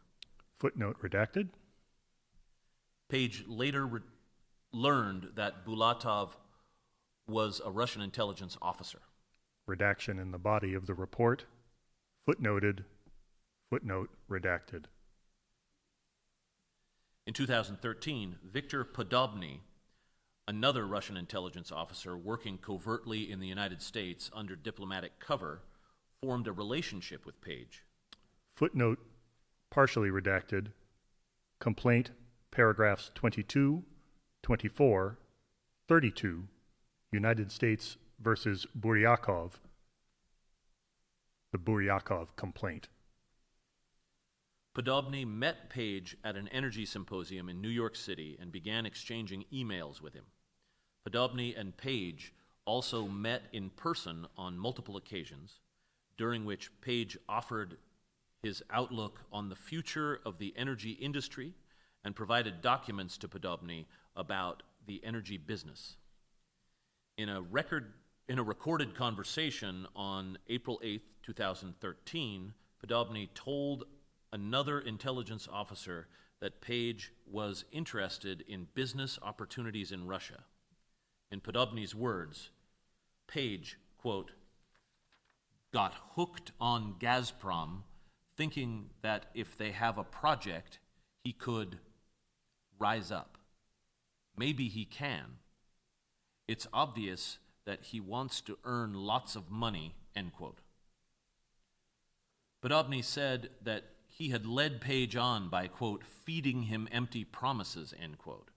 That Podobny would use his Russian business connections to help Page. Podobny told the other intelligence officer that his method of recruiting foreign sources was to promise them favors and then discard them once he obtained relevant information from them. In 2015, Podobny and two other Russian intelligence officers were charged with conspiracy to act as an unregistered agent of a foreign government. See Buryakov complaint. See also indictment, United States versus Buryakov, document 10. The criminal complaint detailed Podobny's interactions with and conversations about Page, who was identified only as, quote, male one, end quote. Buryakov complaint, paragraphs 32 to 34, rest of the footnote redacted. Based on the criminal complaint's description of the interactions, Page was aware that he was the individual described as, quote, male one, end quote. Footnote redacted. Page later spoke with a Russian government official at the United Nations General Assembly and identified himself so that the official would understand he was, quote, male one, end quote, from the Podobny complaint. Page 3, 16, 17, 302 at 4, rest of the footnote redacted. Page told the official that he, quote, didn't do anything, end quote. Redaction in the body of the report. Footnoted. Footnote, page 316, 17, 302 at 4, body of the footnote redacted. In interviews with the FBI before the office's opening, Page acknowledged that he understood that the individuals he had associated with were members of the Russian intelligence services, but he stated that he had only provided immaterial, non-public information to them and that he did not view this relationship as a back channel. Page told investigating agents that, quote, the more immaterial, non-public information I give them, the better for this country, end quote. Subsection B, origins of and early campaign work. In January 2016, Page began volunteering on an informal, unpaid basis for the Trump campaign after Ed Cox, a state Republican Party official, introduced Page to Trump campaign officials. Page told the office that his goal in working on the campaign was to help candidate Trump improve relations with Russia. To that end, Page emailed campaign officials offering his thoughts on U.S.-Russia relations, prepared talking points and briefing memos on Russia, and proposed that candidate Trump meet with President Vladimir Putin in Moscow.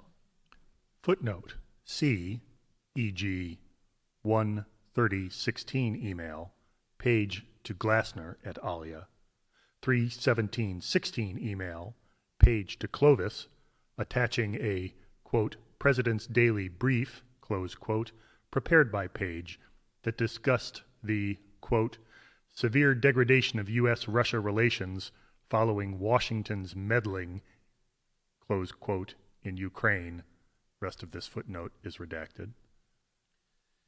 In communications with campaign officials, Page also repeatedly touted his high-level contacts in Russia and his ability to forge connections between candidate Trump and senior Russian governmental officials. For example, on January 30th, 2016, Page sent an email to senior campaign officials stating that he had, quote, spent the past week in Europe and had been in discussions with some individuals with close ties to the Kremlin, end quote, who recognized that Trump could have a, quote, game-changing effect in bringing the end of the new Cold War, end quote.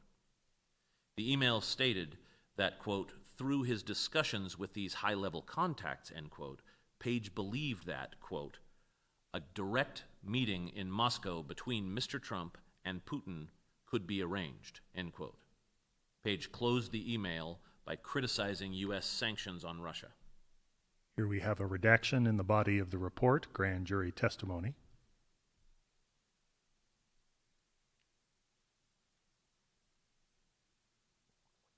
The redacted portion is footnoted, 545. 545 is redacted, grand jury testimony. On March 21st, 2016, candidate Trump formally and publicly identified Page as a member of his foreign policy team to advise on Russia and the energy sector. 546, a transcript of Donald Trump's meeting with the Washington Post editorial board, Washington Post, March 21st, 2016, remainder of this footnote redacted. Over the next several months, Page continued providing policy-related work product to campaign officials. For example, in April 2016, Page provided feedback on an outline for a foreign policy speech that the candidate gave at the Mayflower Hotel. Footnote redacted. In May 2016, Page prepared an outline of an energy policy speech for the campaign and then traveled to Bismarck, North Dakota to watch the candidate deliver the speech. Footnote redacted. Chief Policy Advisor Sam Clovis expressed appreciation for Page's work and praised his work to the other campaign officials. 549. C, e.g., 32816 email, Clovis to Lewandowski et alia, forwarding notes prepared by Page and stating, quote, I wanted to let you know the type of work some of our advisors are capable of. Close quote. Subsection C, Carter Page's July 2016 trip to Moscow. Page's affiliation with the Trump campaign took on a higher profile and drew the attention of Russian officials after the candidate named him a foreign policy advisor. As a result, in late April 2016, Page was invited to give a speech at the July 2016 commencement ceremony at the New Economic School, NES, in Moscow. The NES commencement ceremony generally featured high-profile speakers. For example, President Barack Obama delivered a commencement address at the school in 2009. NES officials told the office that the interest in inviting Page to speak at NES was based entirely on his status as a Trump campaign advisor who served as the candidate's Russia expert.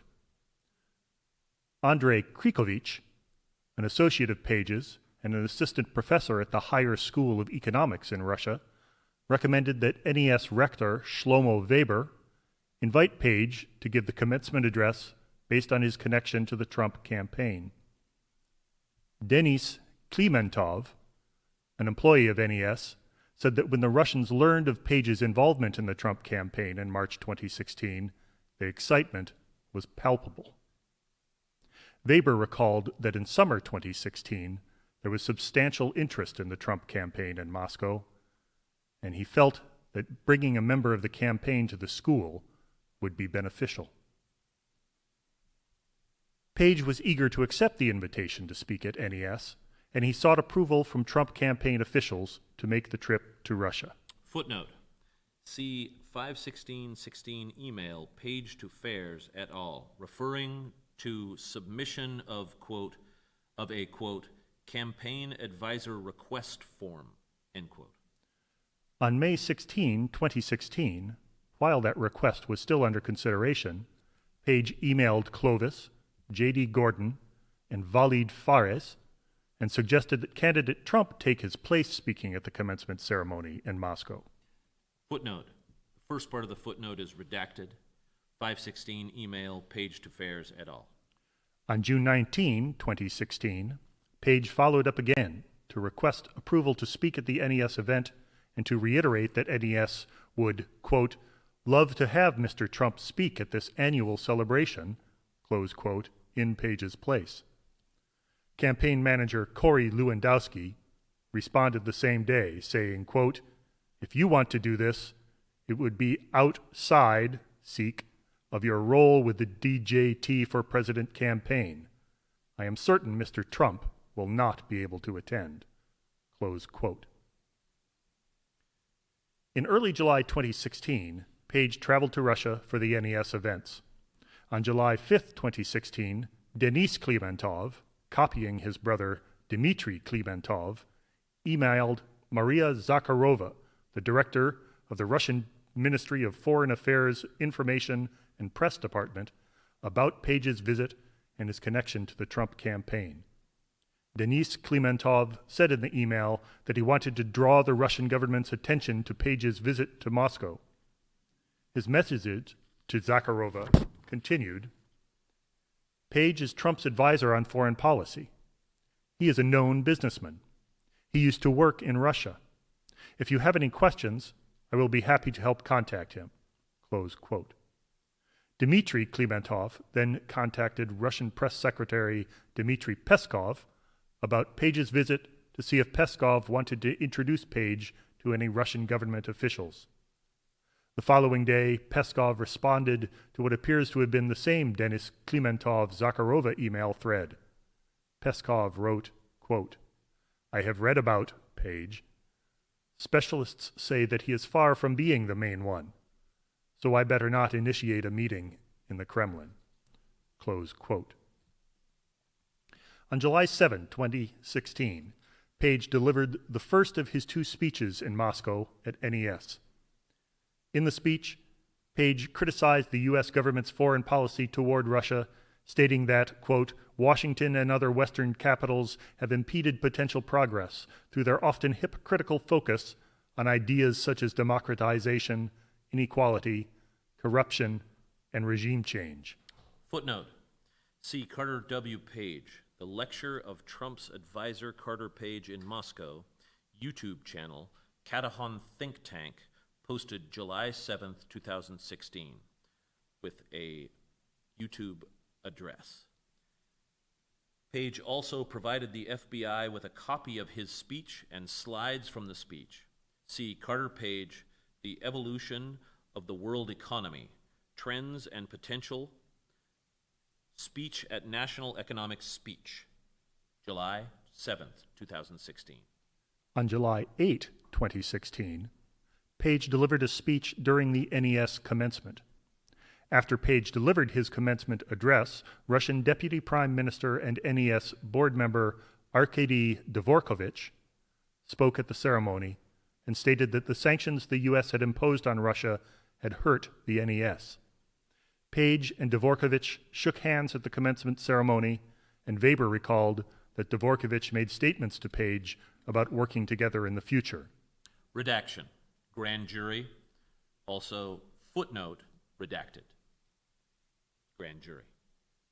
Page said that during his time in Moscow, he met with friends and associates he knew from when he lived in Russia, including Andrei Baranov, a former Gazprom employee who had become head of investor relations at Rosneft, a Russian energy company. Page stated that he and Baranov talked about, quote, immaterial, non-public, close quote, information. Page believed he and Baranov discussed Rosneft President Igor Sechin, and he thought Baranov might have mentioned the possibility of a sale of a stake in Rosneft in passing. Footnote. Page 33017, 302 at 9. The rest of the footnote is redacted grand jury. Page recalled mentioning his involvement in the Trump campaign with Baranov, although he did not remember the details of the conversation. Footnote. Redacted grand jury. Page 33017, 302 at 3. Page also met with individuals from Tatneft, a Russian energy company, to discuss possible business deals, including having Page work as a consultant. On July 8, 2016, while he was in Moscow, Page emailed several campaign officials and stated he would send, quote, a readout soon regarding some incredible insights and outreach I've received from a few Russian legislators and senior members of the presidential administration here, close quote. Footnote. Redacted grand jury. On July 9, 2016, Page emailed Clovis, writing in pertinent part, quotation, Russian Deputy Prime Minister and NES board member Arkady Dvorkovich also spoke before the event. In a private conversation, Dvorkovich expressed strong support for Mr. Trump and a desire to work together toward devising better solutions in response to the vast range of current international problems. Based on feedback from a diverse array of other sources close to the presidential administration, it was readily apparent that this sentiment is widely held at all levels of government. Footnote. Redacted. Despite these representations to the campaign, redaction, grand jury. Quite a long redaction. And within it, footnote, redacted, grand jury. Footnote, redacted, grand jury. Footnote, redacted, grand jury.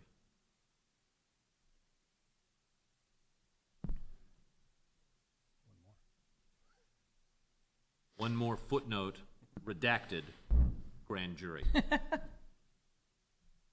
the office was unable to obtain additional evidence or testimony about who Page may have met or communicated with in Moscow. Thus, Page's activities in Russia, as described in his emails with the campaign, were not fully explained.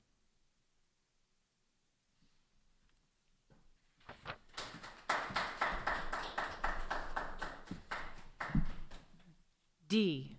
Later campaign work and removal from the campaign. In July 2016, after returning from Russia, Page traveled to the Republican National Convention in Cleveland. While there, Page met Russian ambassador to the United States, Sergei Kislak. That interaction is described in Volume 1, Section 4, A6A, Infra. Page later emailed campaign officials with feedback he said he received from ambassadors he had met at the convention, and he wrote that Ambassador Kislyak was very worried about candidate Clinton's worldviews. Footnote. Partial redaction. 7/23/16 email, Page to Clovis. 7/25/16 email, Page to Gordon and Schmitz. Back to the main body. Redaction. Grand jury. Footnote. Redacted. Grand jury. Following the convention, Page's trip to Moscow and his advocacy for pro-Russia foreign policy drew the media's attention and began to generate substantial press coverage. The campaign responded by distancing itself from Page, describing him as an, quote, informal foreign policy advisor, unquote, who did, quote, not speak for Mr. Trump or the campaign, unquote. Footnote. See Stephen Mufson and Tom Hamburger Trump advisors' public comments ties to Moscow stir unease in both parties. Washington Post, August 5, 2016. On September 23, 2016, Yahoo News reported the U.S. intelligence officials were investigating whether Page had opened private communications with senior Russian officials to discuss U.S. sanctions policy under a possible Trump administration. Footnote, Michael Isikoff, U.S. intel officials probe ties between Trump advisor and Kremlin. Yahoo News, September 23, 2016. A campaign spokesman told Yahoo News that Page had, quote, no role, unquote, in the campaign, and that the campaign was, quote, not aware of any of his activities, past or present, unquote. Footnote, Michael Isikoff, U.S. intel officials probe ties between Trump advisor and Kremlin. Yahoo News, September 23, 2016. See also 9/25/16 email, Hicks to Conway and Bannon, instructing that inquiries about Page should be answered with, quote, he was announced as an informal advisor in March. Since then, he has had no role or official contact with the campaign. We have no knowledge of activities past or present, and he now officially has been removed from all lists, etc., unquote. On September 24, 2016, Page was formally removed from the campaign. Footnote, see 9/23/16 email, J. Miller to Bannon and S. Miller, discussing plans to remove Page from the campaign. Although Page had been removed from the campaign, after the election, he sought a position in the Trump administration. Footnote, partial redaction, grand jury. Transition online form, 11/14/2016. Partial redaction, grand jury. On November 14, 2016, he submitted an application to the transition team that inflated his credentials and experience, stating that in his capacity as a Trump campaign foreign policy advisor, he had met with, quote, top world leaders, unquote, and, quote, effectively responded to diplomatic outreach efforts from senior government officials in Asia, Europe, the Middle East, Africa, and the Americas, unquote. Footnote, most redacted, transition online form, 11/14/2016. Page received no response from the transition team. When Page took a personal trip to Moscow in December 2016, he met again with at least one government official. That interaction and a discussion of the December trip are set forth in Volume 1, Section 4B6. 4. Dmitry Symes and the Center for the National Interest. Members of the Trump campaign enacted on several occasions with the Center for the National Interest, CNI, principally through its president and chief executive officer, Dmitry Symes. CNI is a think tank with expertise in and connections to the Russian government. Symes was born in the former Soviet Union and immigrated to the United States in the 1970s. In April 2016, candidate Trump delivered his first speech on foreign policy and national security at an event hosted by the National Interest, a publication affiliated with CNI. Then Senator Jeff Sessions and Russian Ambassador Kislak both attended the event, and as a result, it gained some attention in relation to Sessions' confirmation hearings to become Attorney General. Sessions had various other contacts with CNI during the campaign period on foreign policy matters, including Russia. Jared Kushner also interacted with Symes about Russian issues during the campaign. The investigation did not identify evidence that the campaign passed or received any messages to or from the Russian government through CNI or Symes. A. CNI and Dmitry Symes connect with the Trump campaign. CNI is a Washington-based nonprofit organization that grew out of a center founded by former President Richard Nixon. CNI describes itself as a voice, quote, as a voice for strategic realism in U.S. foreign policy, unquote, and publishes a bi-monthly foreign policy magazine, The National Interest. Footnote, about the Center, CNI, available at cftni.org/about. CNI is overseen by a board of directors and an advisory council that is largely honorary and whose members at the relevant time included Sessions, who served as an advisor to candidate Trump on national security and foreign policy issues. Footnote, advisory council, CNI, available at cftni.org/about/advisory-council. Dmitry Simes is president and CEO of CNI and the publisher and CEO of The National Interest. Simes was born in the former Soviet Union, emigrated to the United States in the early 1970s, and joined CNI's predecessor after working at the Carnegie Endowment for International Peace. Simes personally has many contacts with current and former Russian government officials, as does CNI collectively. As CNI stated when seeking a grant from the Carnegie Corporation in 2015, CNI has, quote, unparalleled access to Russian officials and politicians amongst Washington think tanks, unquote. Footnote, Rethinking U.S.-Russia Relations, CNI, April 18, 2015. In part because CNI has arranged for U.S. delegations to visit Russia and for Russian delegations to visit the United States as part of so-called Track 2 diplomatic efforts. On March 14, 2016, CNI board member Richard Plepler organized a luncheon for CNI and its honorary chairman, Henry Kissinger, at the Time Warner Building in New York. Footnote, 3/11/16 email, Gilbride to Saunders. CF, Zachheim, 1/25/18. Kissinger was CNI's honorary chairman of the board. The idea behind the event was to generate interest in CNI's work and recruit new board members for CNI. Along with Simes, attendees at the event included Jared Kushner, son-in-law of candidate Trump. Kushner told the office that the event came at a time when the Trump campaign was having trouble securing support from experienced foreign policy professionals, and that, as a result, he decided to seek Simes' assistance during the March 14th event. Simes and Kushner spoke again on a March 24, 2016 call, 3 days after Trump had publicly named the team of foreign policy advisors that had been put together on short notice. Footnote, partial redaction, grand jury. See Volume 1, Section 4A2.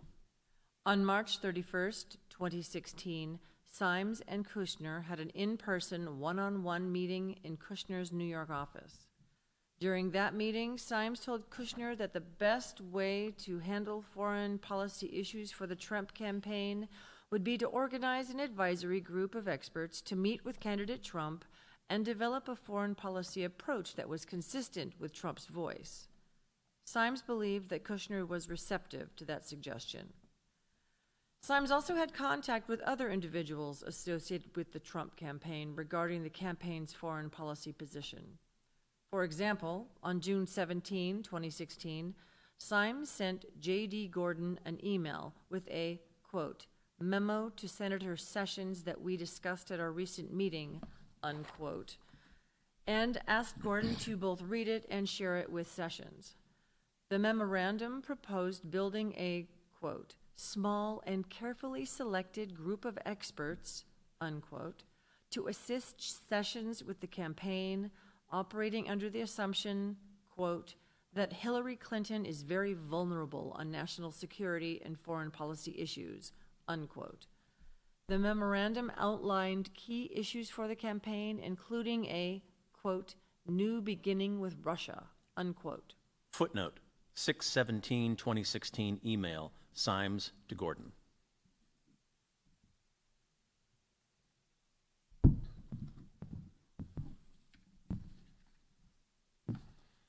Subsection B, National Interest hosts a foreign policy speech at the Mayflower Hotel. During both their March 24 phone call and their March 31 in-person meeting, Symes and Kushner discussed the possibility of CNI hosting a foreign policy speech by candidate Trump.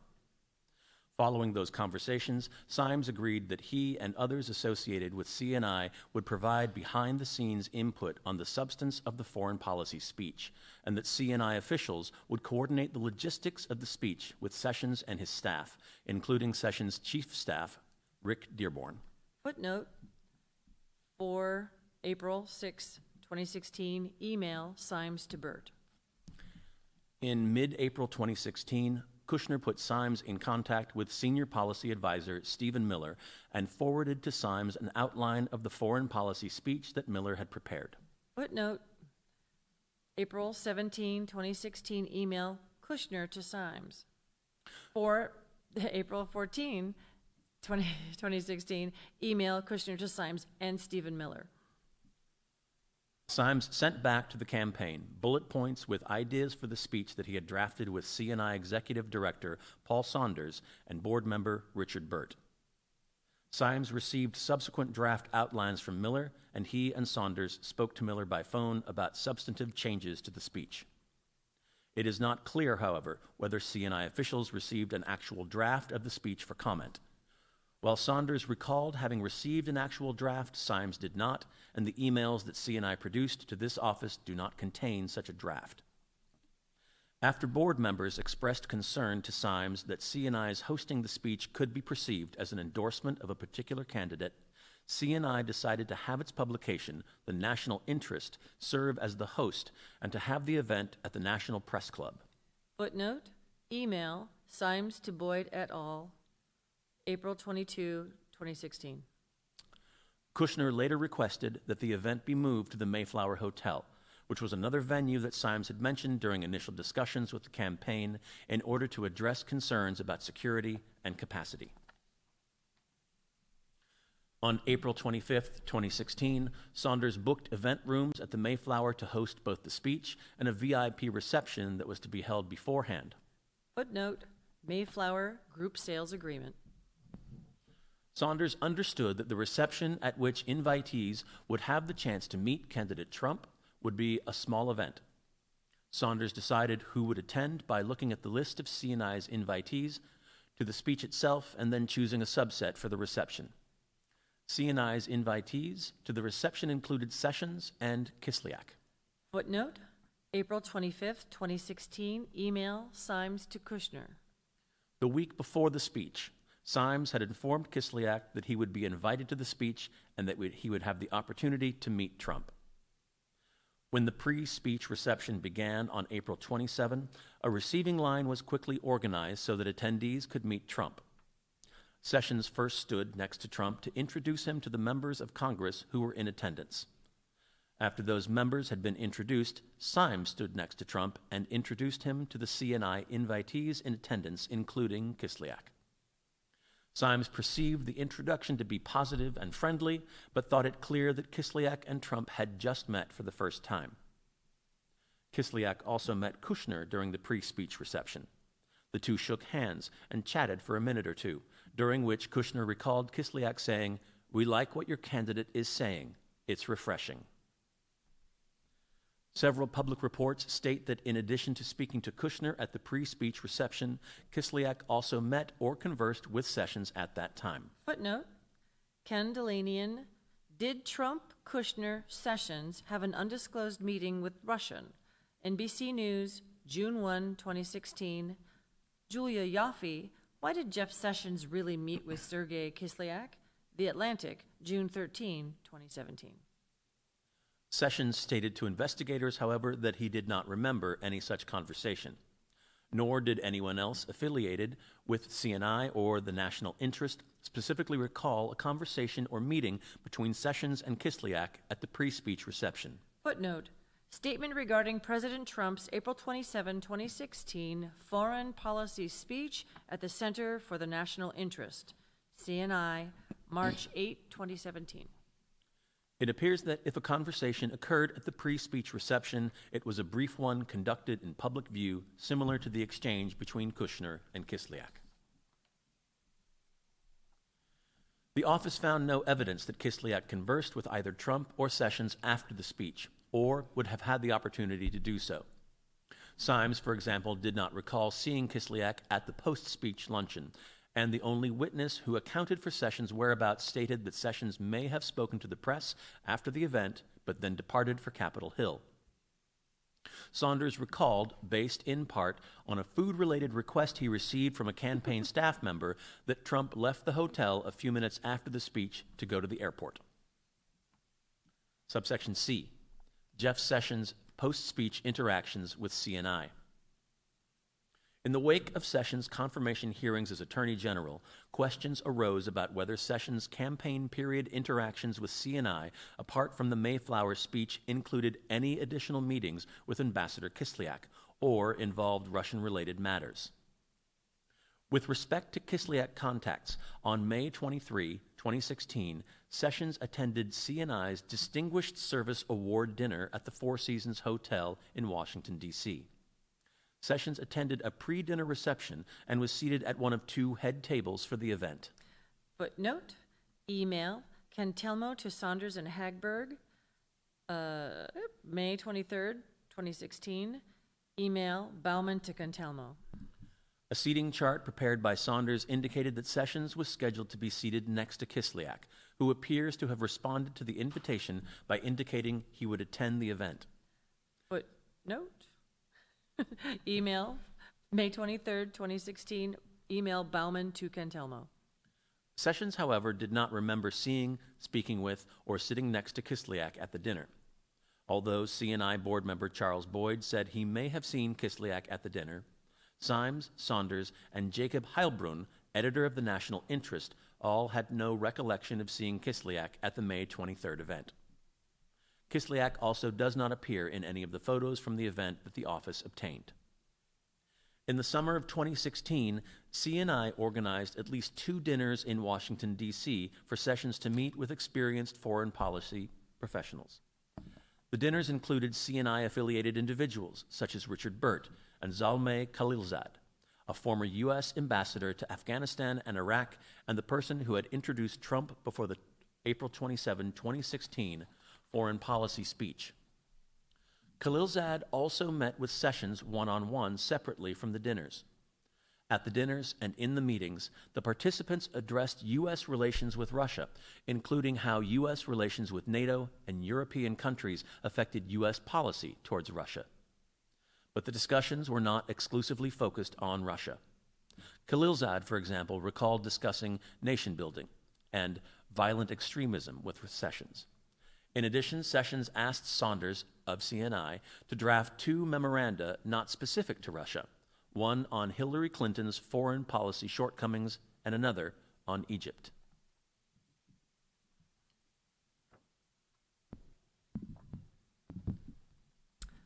Subsection D, Jared Kushner's continuing contacts with Symes. Between the April 2016 speech at the Mayflower Hotel and the presidential election, Jared Kushner had periodic contacts with Symes. Those contacts consisted of both in-person meetings and phone conversations, which concerned how to address issues relating to Russia in the campaign and how to move forward with the advisory group of foreign policy experts that Symes had proposed. Symes recalled that he, not Kushner, initiated all the conversations about Russia and that Kushner never asked him to set up back-channel conversations with Russians. According to Symes, after the Mayflower speech in late April, Symes raised the issue of Russian contacts with Kushner, advising it was bad optics for the campaign to develop hidden Russian contacts, and told Kushner that the campaign should not highlight Russia as an issue and should handle any contacts with Russians with care. Footnote.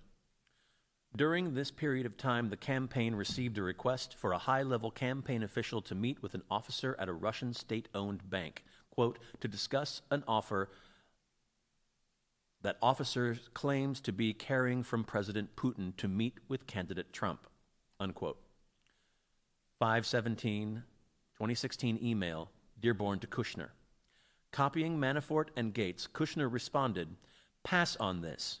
A lot of people come claiming to carry messages. Very few are able to verify.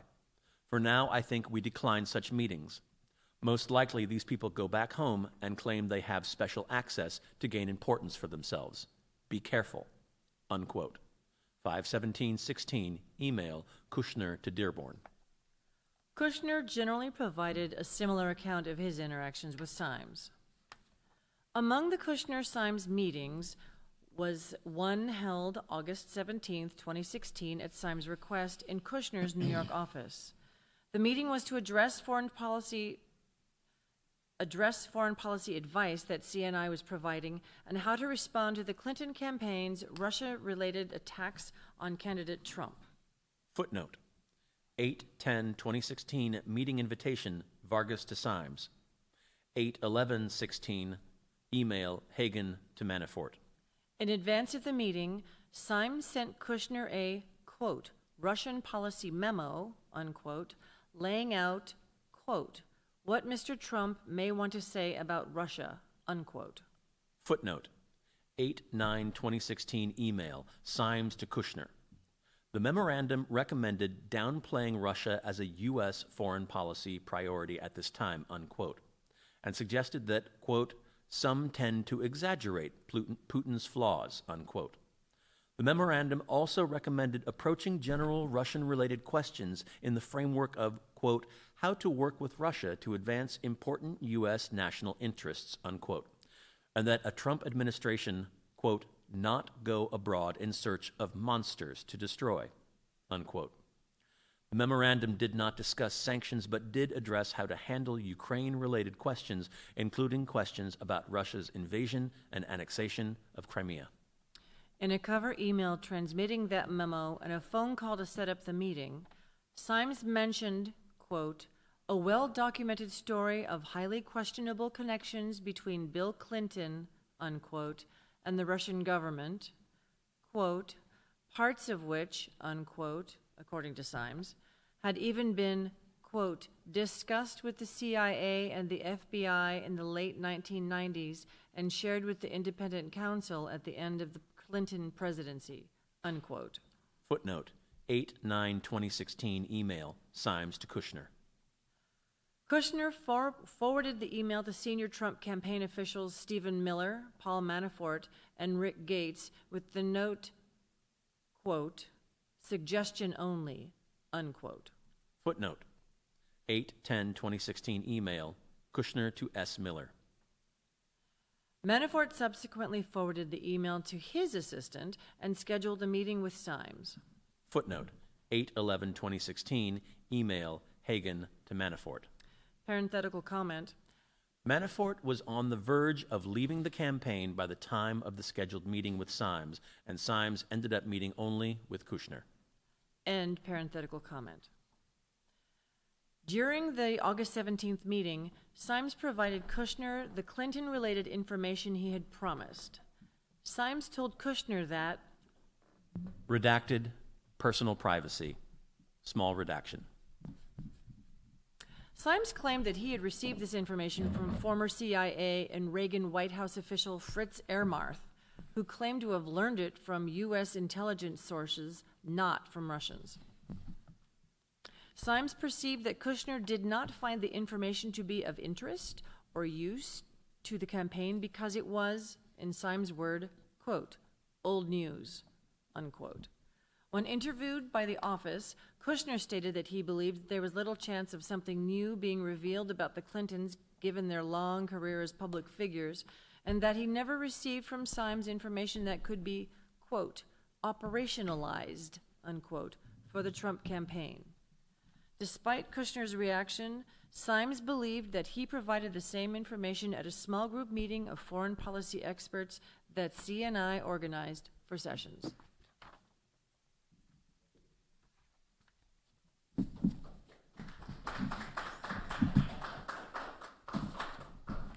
Part 5, June 9, 2016 meeting at Trump Tower.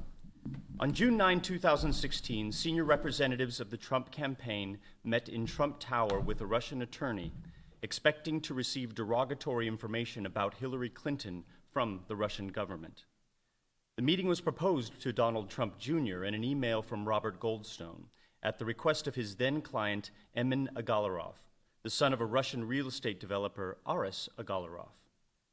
Goldstone relayed to Trump Jr. that, quote, Crown Prosecutor of Russia offered to provide the Trump campaign with some official documents and information that would incriminate Hillary and her dealings with Russia as part of Russia and its government support for Mr. Trump, end quote. Trump Jr. immediately responded that, quote, if that's what you say, I love it, end quote, and arranged the meeting through a series of emails and telephone calls. Trump Jr. invited campaign chairman Paul Manafort and senior advisor Jared Kushner to attend the meeting, and both attended. Members of the campaign discussed the meeting before it occurred, and Michael Cohen recalled that Trump Jr. may have told candidate Trump about an upcoming meeting to receive adverse information about Clinton without linking the meeting to Russia. According to written answers submitted by President Trump, he has no recollection of learning of the meeting at the time, and the office found no documentary evidence showing that he was made aware of the meeting or its Russian connection before it occurred. The Russian attorney who spoke at the meeting, Natalia Veselnitskaya, had previously worked for the Russian government and maintained a relationship with that government throughout this period of time. She claimed that funds derived from illegal activities in Russia were provided to Hillary Clinton and other Democrats. Trump Jr. requested evidence to support those claims, but Veselnitskaya did not provide such information. She and her associates then turned to a critique of the origins of the Magnitsky Act, a 2012 statute that imposed financial and travel sanctions on Russian officials and that resulted in a retaliatory ban on adoptions of Russian children. Trump Jr. suggested that the issue could be revisited when and if candidate Trump was elected. After the election, Veselnitskaya made additional efforts to follow up on the meeting, but the Trump transition team did not engage. Subsection A, setting up the June 9 meeting. Subpart 1, outreach to Donald Trump Jr. Aris Agalarov is a Russian real estate developer with ties to Putin and other members of the Russian government, including Russia's Prosecutor General Yuri Chaika. Footnote redacted, grand jury. Aris Agalarov is the president of the Crocus Group, a Russian enterprise that holds substantial Russian government construction contracts and that, as discussed above, Volume 1, Section 4, worked with Trump in connection with the 2013 Miss Universe pageant in Moscow and a potential Trump-Moscow real estate project. Footnote redacted, grand jury. Kavaladze, Shugart. Footnote redacted, grand jury. The relationship continued over time as the parties pursued the Trump-Moscow project in 2013-2014 and exchanged gifts and letters in 2016. Footnote redacted, grand jury. Goldstone. Footnote redacted, grand jury. Kavaladze, email, Graf to Goldstone. For example, in April 2016, Trump responded to a letter from Aris Agalarov with a handwritten note.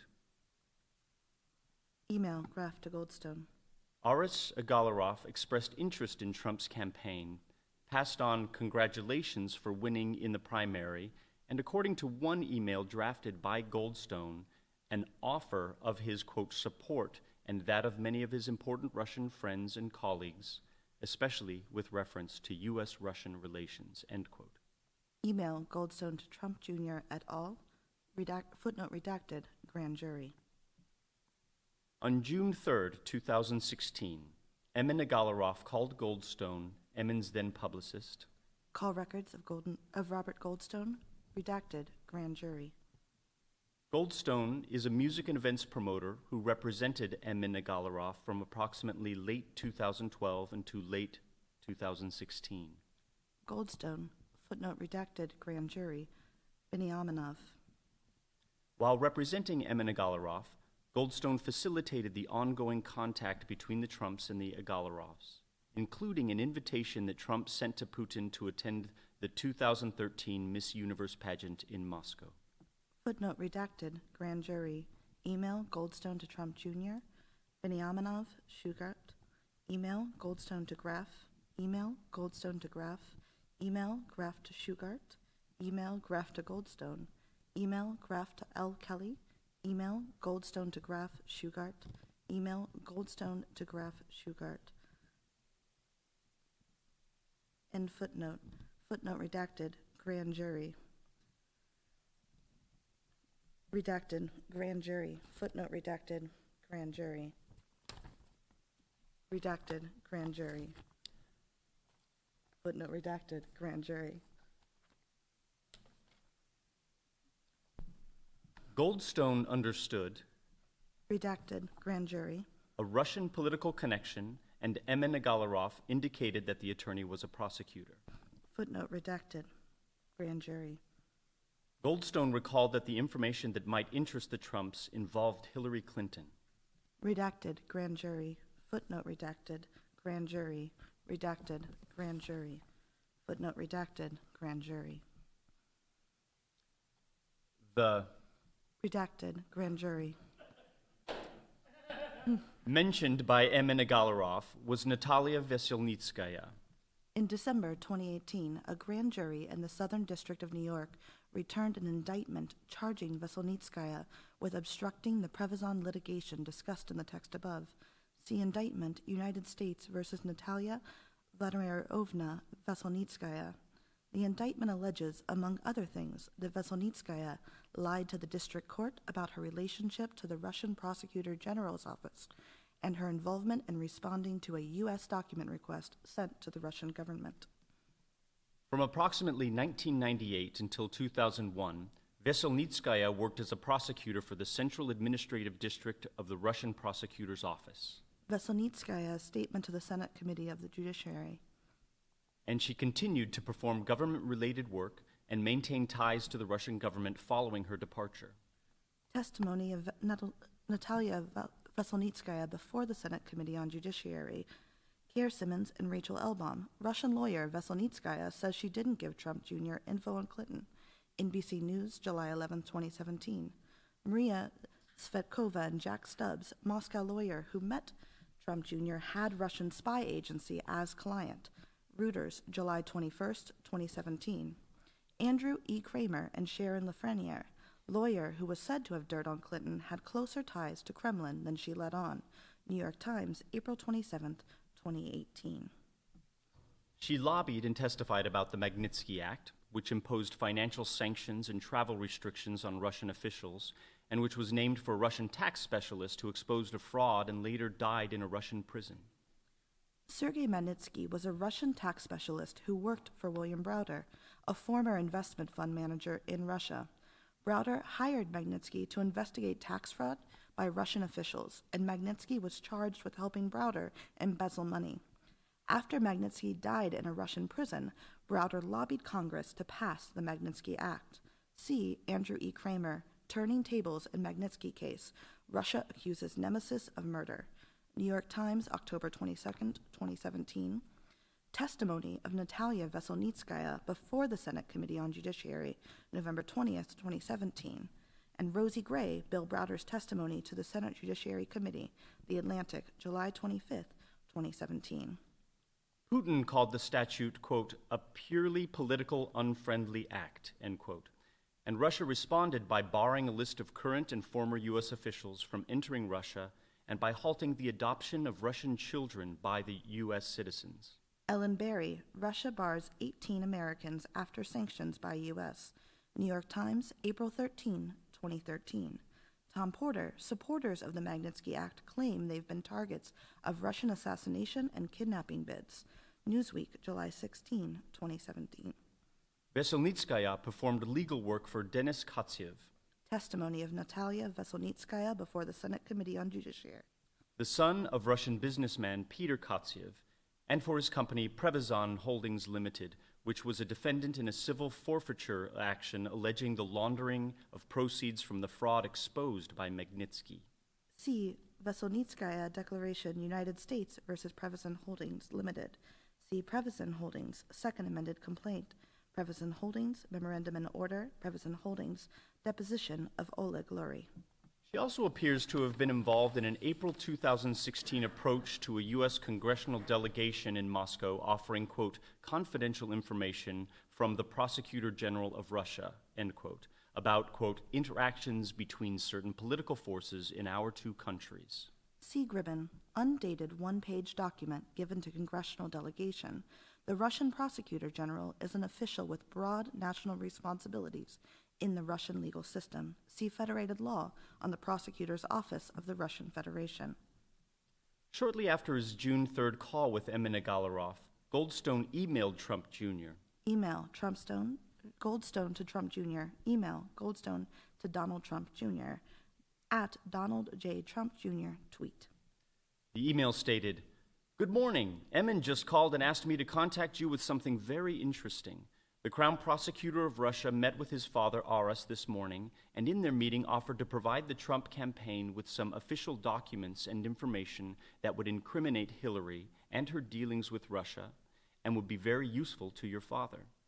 This is obviously very high-level and sensitive information, but is part of Russia and its government support for Mr. Trump, helped along by Aras and Emin. What do you think is the best way to handle this information, and would you be able to speak to Emin about it directly? I can also send this info to your father via Rona, but it is ultra-sensitive, so wanted to send to you first. Best, Rob Goldstone."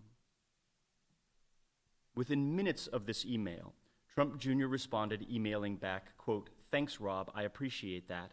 I'm on the road at the moment, but perhaps I just speak to Emin first. Seems we have some time, and if it's what you say, I love it, especially later in the summer. Could we do a call first thing next week when I am back," end quote. Email Trump Jr. to Goldstone at Donald J. Trump Jr. Tweet. Email Trump Jr. to Goldstone. Goldstone conveyed Trump Jr.'s interest in Emin Agalarov, emailing that Trump Jr., quote, "wants to speak personally on the issue." Footnote redacted, grand jury. Email Goldstone and Trump Jr. On June 6, 2016, Emin Agalarov asked Goldstone if there was, quote, "any news," end quote, and Goldstone explained that Trump Jr. was likely still traveling for the, quote, "final elections where Trump will be crowned the official nominee." Email A. Agalarov to Goldstone. Email Goldstone to A. Agalarov.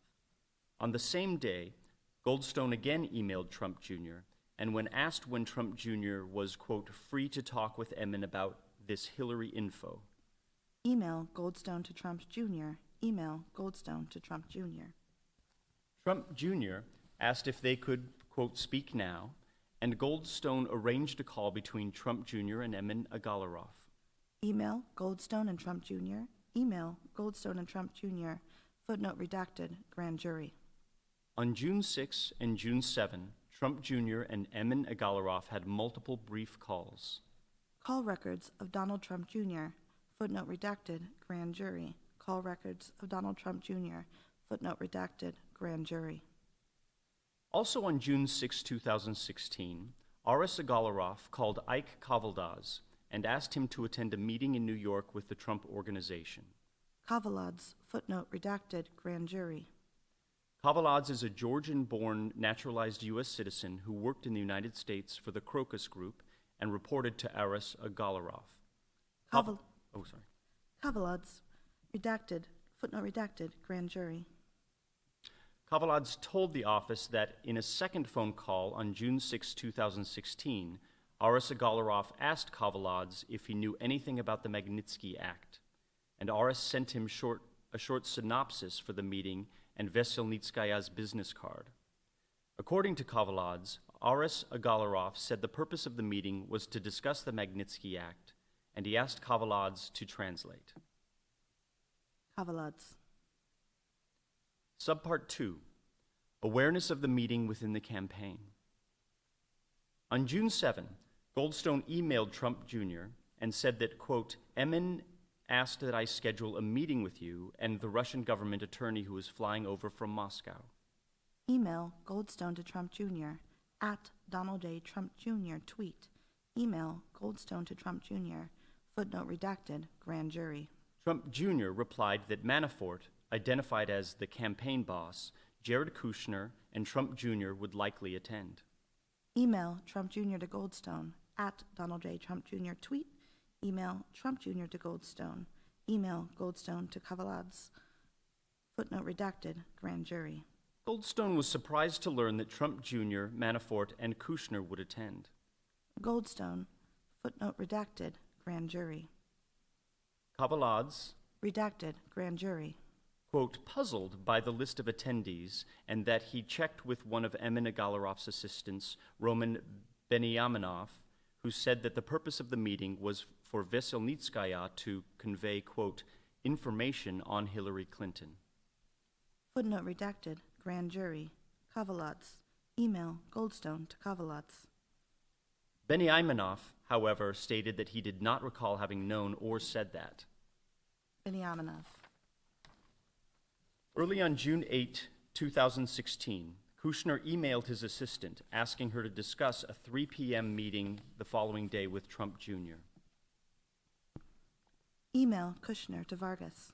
Later that day, Trump Jr. forwarded the entirety of his email correspondence regarding the meeting with Goldstone to Manafort and Kushner under the subject line, Forward, Russia, Clinton, Private and Confidential, adding a note that the, quote, meeting got moved to 4 tomorrow at my offices, end quote. Email Trump Jr. to Kushner and Manafort. Email Trump Jr. to Kushner and Manafort. Kushner then sent his assistant a second email informing her that the, quote, meeting with Don Jr. is 4 p.m. now. Email Kushner to Vargas. Manafort responded, quote, see you then, P, end quote. Email Manafort to Trump Jr. Rick Gates, who was the deputy campaign chairman, stated during interviews with the office that in the days before June 9, 2016, Trump Jr. announced at a regular morning meeting of senior campaign staff and Trump family members that he had a lead on negative information about the Clinton Foundation. Gates, although the March 1, 302 refers to, quote, June 19, quote, that is likely a typographical error, external emails indicate that a meeting with those participants occurred on June 6. Email Gates to Trump Jr. et al. Gates believed that Trump Jr. said the information was coming from a group in Kyrgyzstan and that he was introduced to the group by a friend. Aris Agalarov is originally from Azerbaijan, and public reporting indicates that his company, the Crocus Group, has done substantial work in Kyrgyzstan. See Neil McFarquhar. A Russian developer helps out the Kremlin on occasion. Was he a conduit to Trump? New York Times, July 16, 2017.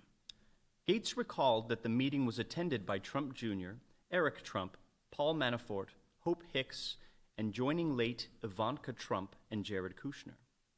According to Gates, Manafort warned the group that the meeting likely would not yield vital information and they should be careful. Hicks denied any knowledge of the June 9 meeting before 2017, and Kushner did not recall if the planned June 9 meeting came up at all earlier that week. Michael Cohen recalled being in Donald J. Trump's office on June 6 or 7 when Trump Jr. told his father that a meeting to obtain adverse information about Clinton was going forward. Cohen did not recall Trump Jr. stating that the meeting was connected to Russia. From the tenor of the conversation, Cohen believed that Trump Jr. had previously discussed the meeting with his father, although Cohen was not involved in any such conversation. In an interview with the Senate Judiciary Committee, however, Trump Jr. stated that he did not inform his father about the emails or the upcoming meeting. Interview of Donald J. Trump Jr., Senate Judiciary Committee, 115th Congress. The Senate Judiciary Committee interview was not under oath, but Trump Jr. was advised that it is a violation of U.S. Congressional Code 1001 to make materially false statements in a congressional investigation. Similarly, neither Manafort nor Kushner recalled anyone informing candidate Trump of the meeting, including Trump Jr. President Trump has stated to this office in written answers to questions that he has, quote, no recollection of learning at the time, end quote, that his son Manafort or, quote, Kushner was considering participating in a meeting in June 2016 concerning potentially negative information about Hillary Clinton. Written responses of Donald J. Trump, November 20, 2018. We considered whether one sequence of events suggested that candidate Trump had contemporaneous knowledge of the June 9 meeting. On June 7, 2016, Trump announced his intention to give, quote, a major speech, end quote, probably Monday of next week, end quote, which would have been June 13, about, quote, all of the things that have taken place with the Clintons, end quote. See Philip Bump, What We Know About the Trump Tower Meeting, Washington Post, August 7, 2018. Following the June 9 meeting, Trump changed the subject of his planned speech to national security, but the office did not find evidence that the original idea for the speech was connected to the anticipated June 9 meeting, or that the change of topic was attributable to the failure of the meeting to produce concrete evidence about Clinton. Other events, such as the Pulse nightclub shooting on June 12, could well have caused the change. The President's written answers to our questions state that the speech's focus was altered, quote, in light of, end quote, the Pulse nightclub shooting. As for the original topic of the June 13 speech, Trump has said that, quote, he expected to give a speech referencing the publicly available negative information about the Clintons, end quote, and that the draft of the speech prepared by campaign staff, quote, was based on publicly available material, including, in particular, information from the book Clinton Cash by Peter Schweizer, end quote. In a later June 22 speech, Trump did speak extensively about allegations that Clinton was corrupt, drawing from the Clinton Cash book. See full transcript, Donald Trump, NYC speech on stakes of the election, Politico.com, June 22, 2016.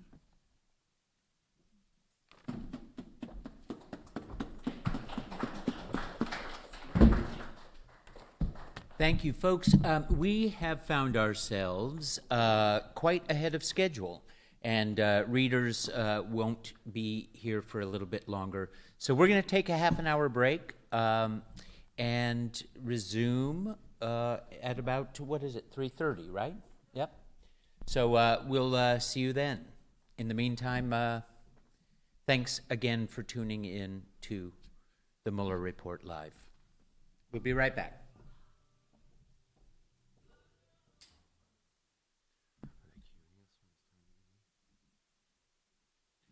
The events of June 9, 2016. 1. Arrangements for the meeting. Veselnitskaya was in New York on June 9, 2016 for appellate proceedings in the Prevezon civil forfeiture litigation. Testimony of Natalia Veselnitskaya before the Senate Committee on November 20, 2017. That day, Veselnitskaya called Rinat Akhmetson, a Soviet-born U.S. lobbyist. Redacted for grand jury. And when she learned that he was in New York, invited him to lunch. Footnote redacted for grand jury. Akhmetson told the office that he had worked on issues relating to the Magnitsky Act and worked on the Prevezon litigation. Footnote redacted for grand jury. Kavaladze and Anatoly Semochornov, a Russian-born translator who had assisted Veselnitskaya with Magnitsky-related lobbying and the Prevezon case, also attended the lunch. Footnote redacted for grand jury, followed by content redacted for grand jury. Veselnitskaya said she was meeting. Content redacted for grand jury. And asked Akhmetson what she should tell him. Footnote redacted for grand jury. According to several participants at the lunch, Veselnitskaya showed Akhmetson a document alleging financial misconduct by Bill Browder and the Ziff brothers, Americans with business in Russia, and those individuals subsequently making political donations to the DNC. Footnote redacted for grand jury. Further redaction in the footnote for grand jury. Somochornov did not recall the planned subject matter of the Trump Tower meeting coming up at lunch. Further redaction in the footnote for grand jury. In her later Senate statement and interactions with the press, Veselnitskaya produced what she claimed were the talking points that she brought to the June 9 meeting. Content redacted for grand jury. The group then went to Trump Tower for the meeting. 2. Content of the meeting. Trump Jr., Manafort, and Kushner participated on the Trump side, while Kavaladze, Somochornov, Akhmetshin, and Goldstone attended with Viselnitskaya. The office spoke to every participant except Viselnitskaya and Trump Jr., the latter of whom declined to be voluntarily interviewed by the office. Redaction for grand jury. The meeting lasted approximately 20 minutes. Redaction for grand jury. Goldstone recalled that Trump Jr. invited Viselnitskaya to begin, but did not say anything about the subject of the meeting. Footnote redacted for grand jury. Participants agreed that Viselnitskaya stated that the Ziff brothers had broken Russian laws and had donated their profits to the DNC or the Clinton campaign. Footnote redacted for grand jury. She asserted that the Ziff brothers had engaged in tax evasion and money laundering in both the United States and Russia. Footnote redacted for grand jury. Content redacted for grand jury. Another footnote redacted for grand jury. According to Akhmetshin, Trump Jr. asked follow-up questions about how the alleged payments could be tied specifically to the Clinton campaign. But Viselnitskaya indicated that she could not trace the money once it entered the United States. Footnote redacted for grand jury.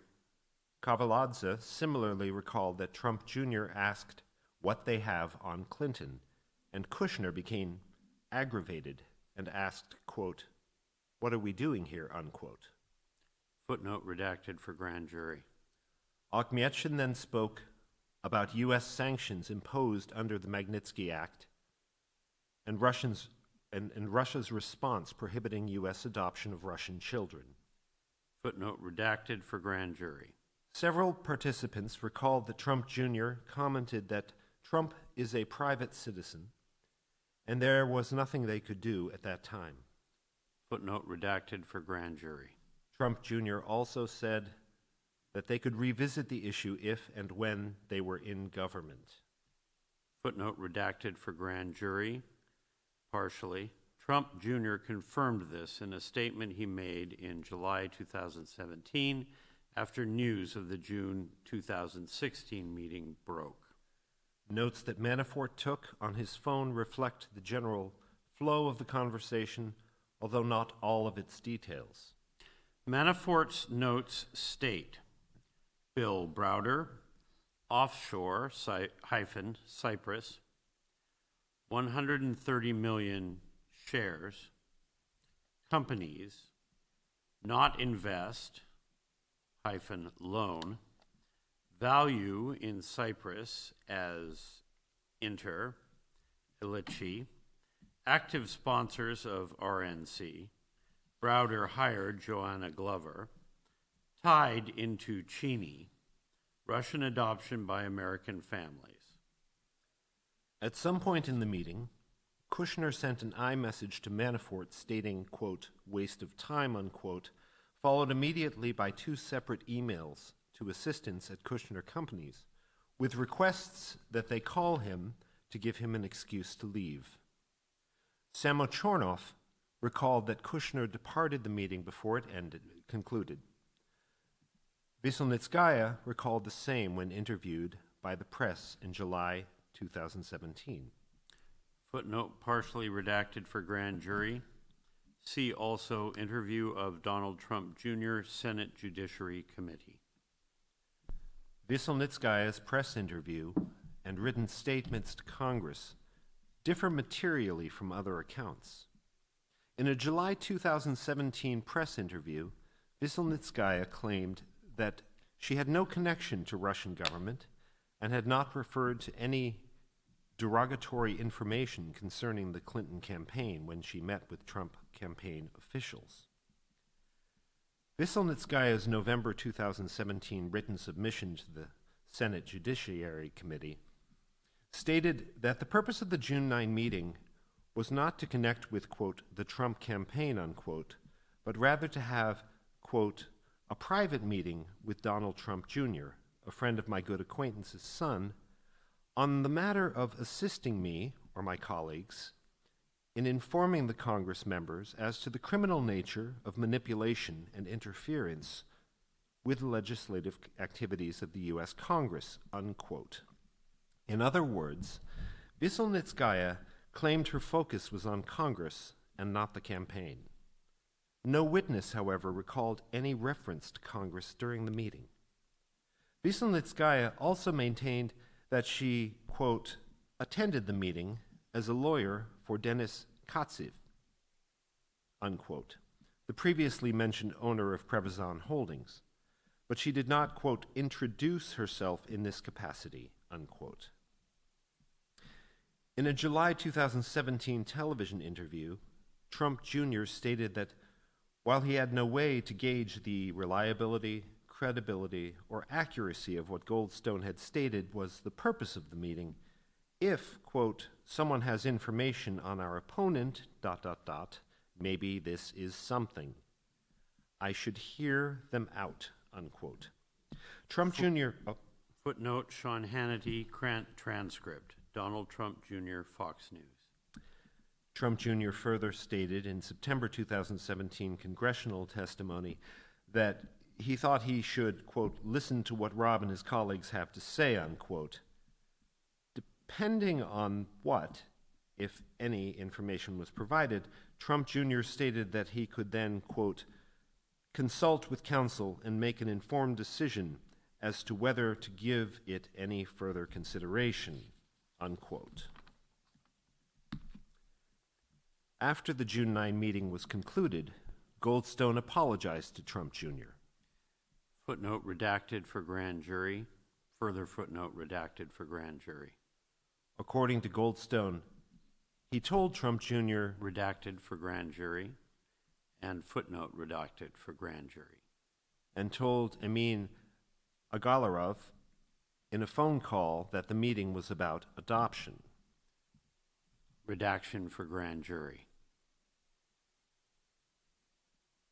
And footnote redacted for grand jury. The week after the June 9 meeting, a cybersecurity firm and the DNC announced the Russian hack of the DNC. Redaction in the footnote for grand jury. And one text message shows that shortly after the DNC announcement, Goldstone made comments connecting the DNC hacking announcement to the June 9 meeting. Footnote redacted for grand jury. The investigation did not identify evidence connecting the events of June 9 to the GRU's hack and dump operation. Then content redacted for grand jury. Aris Agalarov asked Kavaladze to report in after the meeting, but before Kavaladze could call, Aris Agalarov called him. Footnote redacted for grand jury. With Wisselnitskaya next to him, Kavaladze reported that the meeting had gone well, but he later told Aris Agalarov that the meeting about the Magnitsky Act had been a waste of time because it was not with lawyers and they were, quote, preaching to the wrong crowd, unquote. From call records of Ike Kavaladze, on June 14, 2016, Kavaladze's teenage daughter emailed asking how the June 9 meeting had gone, and Kavaladze responded, quote, meeting was boring, end quote. The Russians did not have any bad information on Hillary, end quote. Further redaction for grand jury.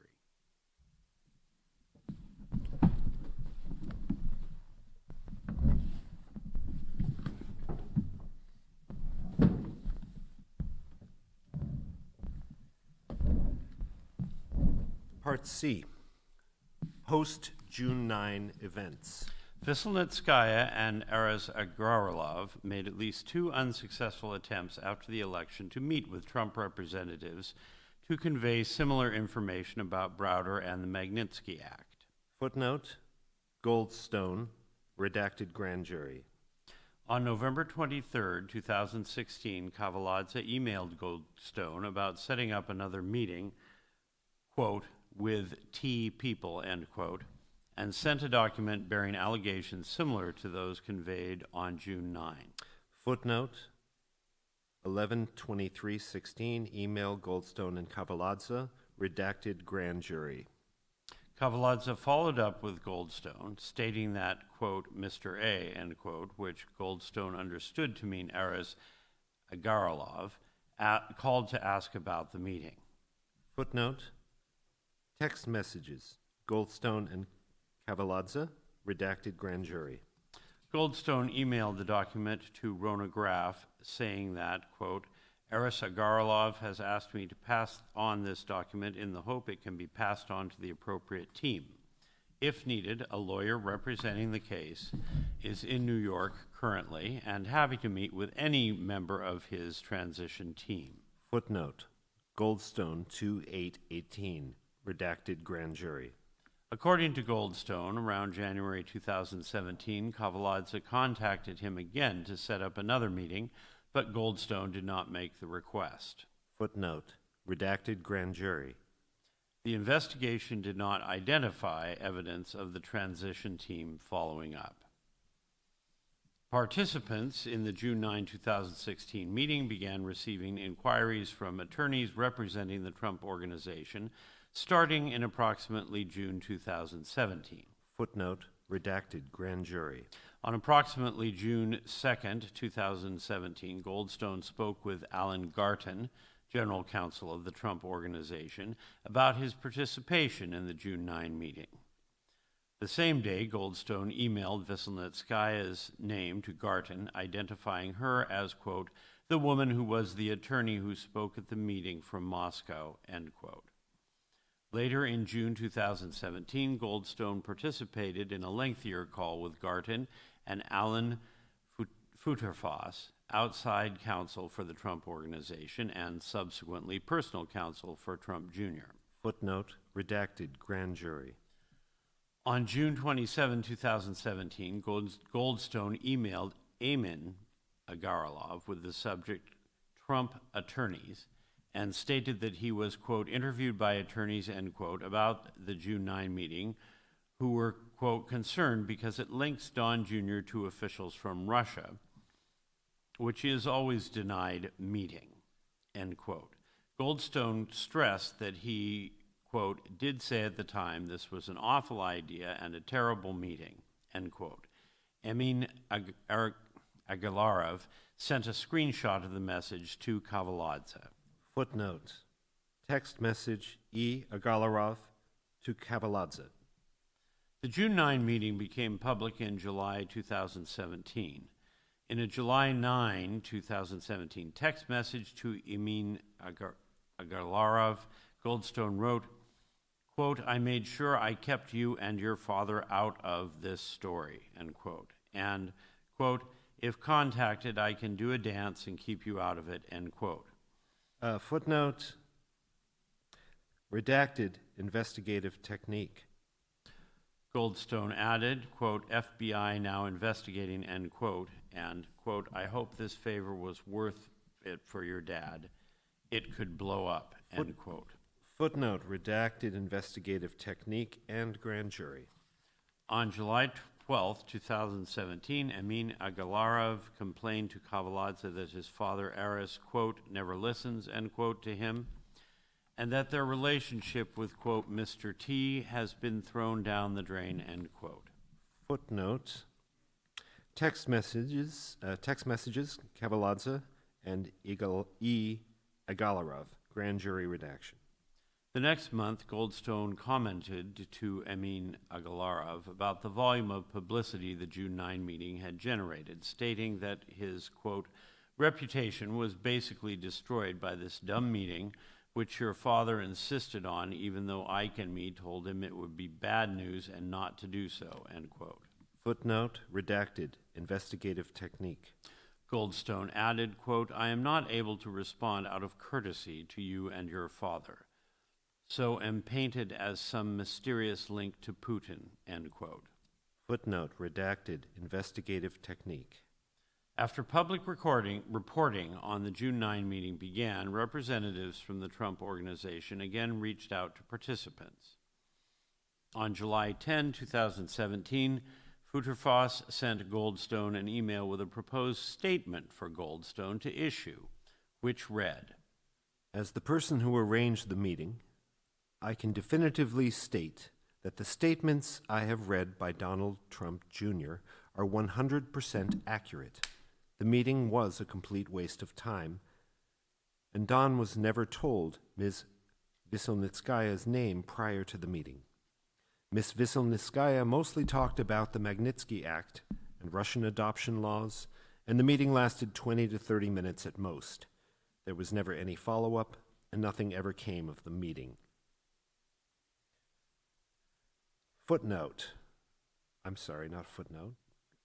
Text redacted for grand jury. The statement drafted by Trump Organization representatives was redacted for grand jury. He proposed a different statement, asserting that he had been asked, quote, by his client in Moscow, Emin Agalarov, to facilitate a meeting between a Russian attorney, Natalia Veselnitskaya, and Donald Trump Jr. The lawyer had apparently stated that she had some information regarding funding to the DNC from Russia, which she believed Mr. Trump Jr. might find interesting, end quote. Goldstone never released either statement. Footnote, redacted for grand jury. On the Russian end, there were also communications about what participants should say about the June 9 meeting. Specifically, the organization that hired Samachornov, an anti-Magnitsky Act group controlled by Veselnitskaya and the owner of Prevazon, offered to pay $90,000 of Samachornov's legal fees. Footnote, Samachornov, 7/13/17, redacted for grand jury. At Veselnitskaya's request, the organization sent Samachornov a transcript of a Veselnitskaya press interview, and Samachornov understood that the organization would pay his legal fees only if he made statements consistent with Veselnitskaya's. Footnote, redacted grand jury. Samachornov declined, telling the office that he did not want to perjure himself.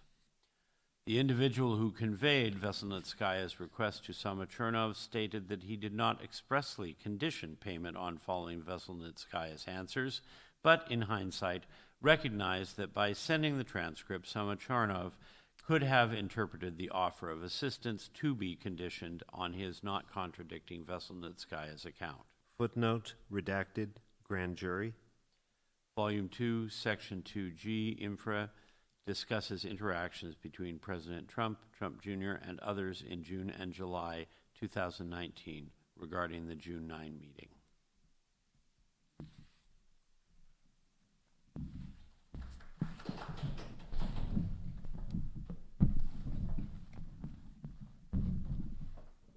Section 6, Events at the Republican National Convention. Trump campaign officials met with Russian Ambassador Sergei Kislak during the week of the Republican National Convention. The evidence indicates that those interactions were brief and non-substantive. During platform committee meetings immediately before the convention, J.D. Gordon, a senior campaign advisor on policy and national security, diluted a proposed amendment to the Republican Party platform expressing support for providing, quote-unquote, lethal assistance to Ukraine in response to Russian aggression. Gordon requested that platform committee personnel revise the proposed amendment to state that only, quote-unquote, appropriate assistance be provided to Ukraine.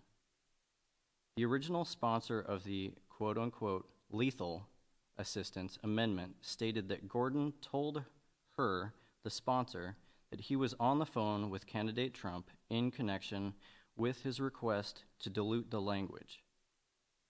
Gordon denied making that statement to the sponsor, although he acknowledged it was possible he mentioned having previously spoken to the candidate about the subject matter.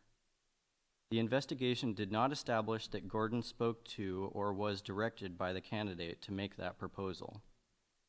Gordon said that he sought the change because he believed the proposed language was inconsistent with Trump's position on Ukraine.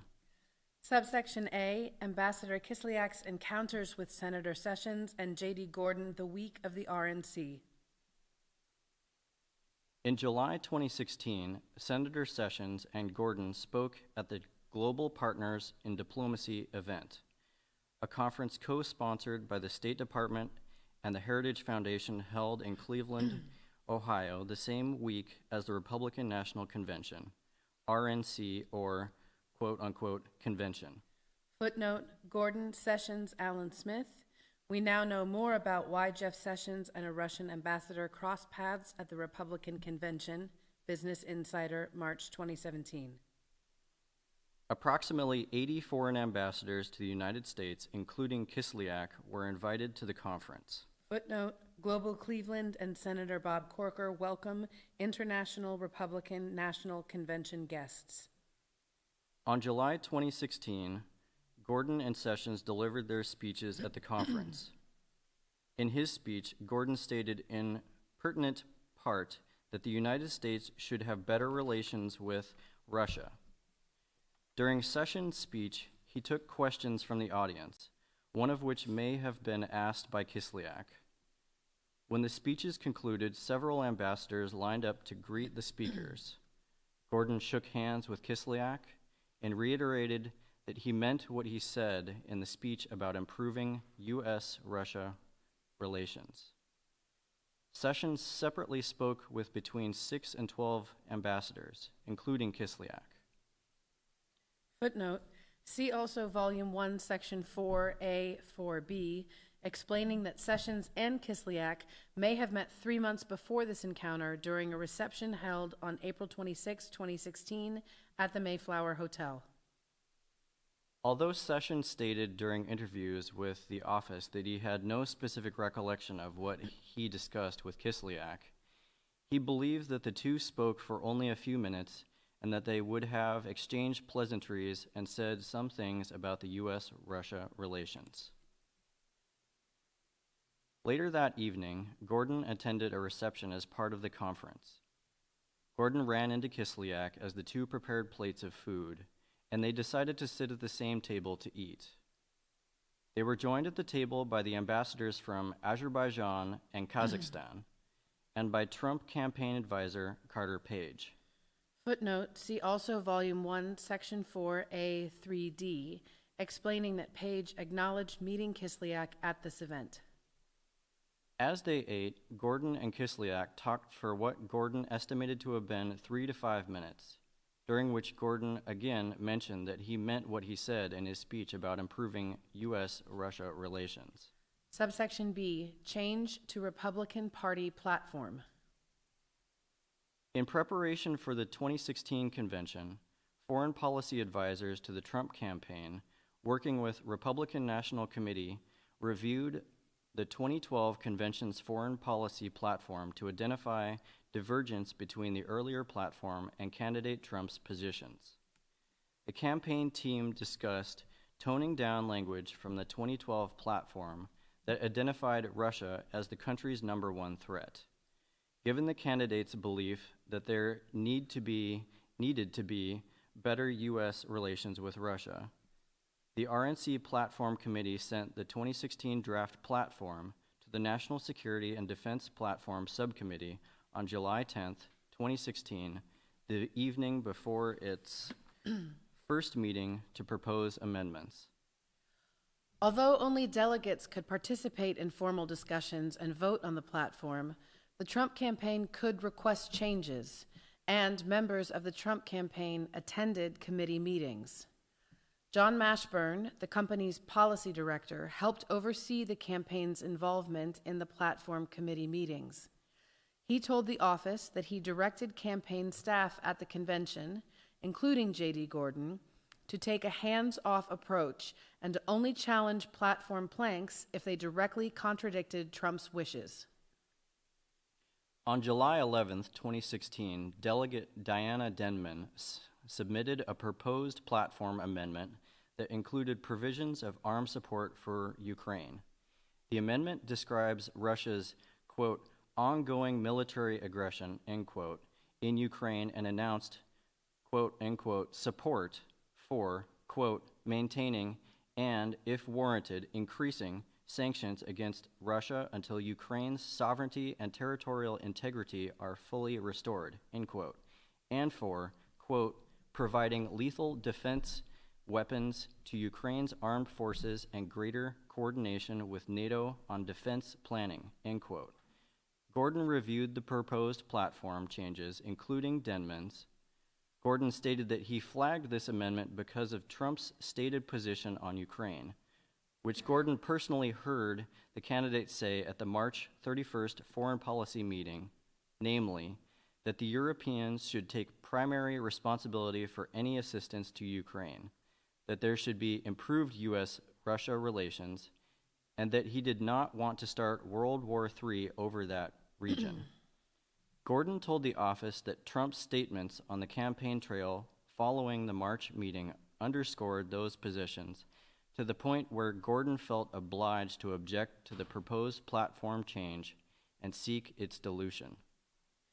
On July 11, 2016, at a meeting of the National Security and Defense Platform Subcommittee, Denman offered her amendment. Gordon and another campaign staffer, Matt Miller, approached a committee co-chair and asked him to table the amendment to permit further discussion. Gordon's concern with the amendment was the language about providing, quote, lethal defensive weapons to Ukraine, unquote. Miller did not have any independent basis to believe that this language contradicted Trump's views and relied on Gordon's recollection of the candidate's views.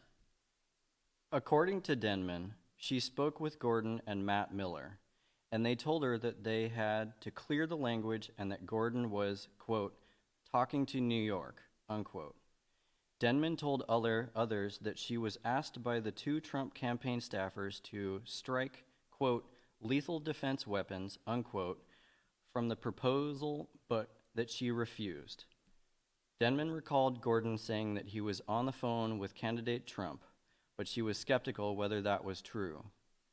Gordon denied having told Denman that he was on the phone with Trump, although he acknowledged it was possible that he had mentioned having previously spoken to the candidate about the subject matter.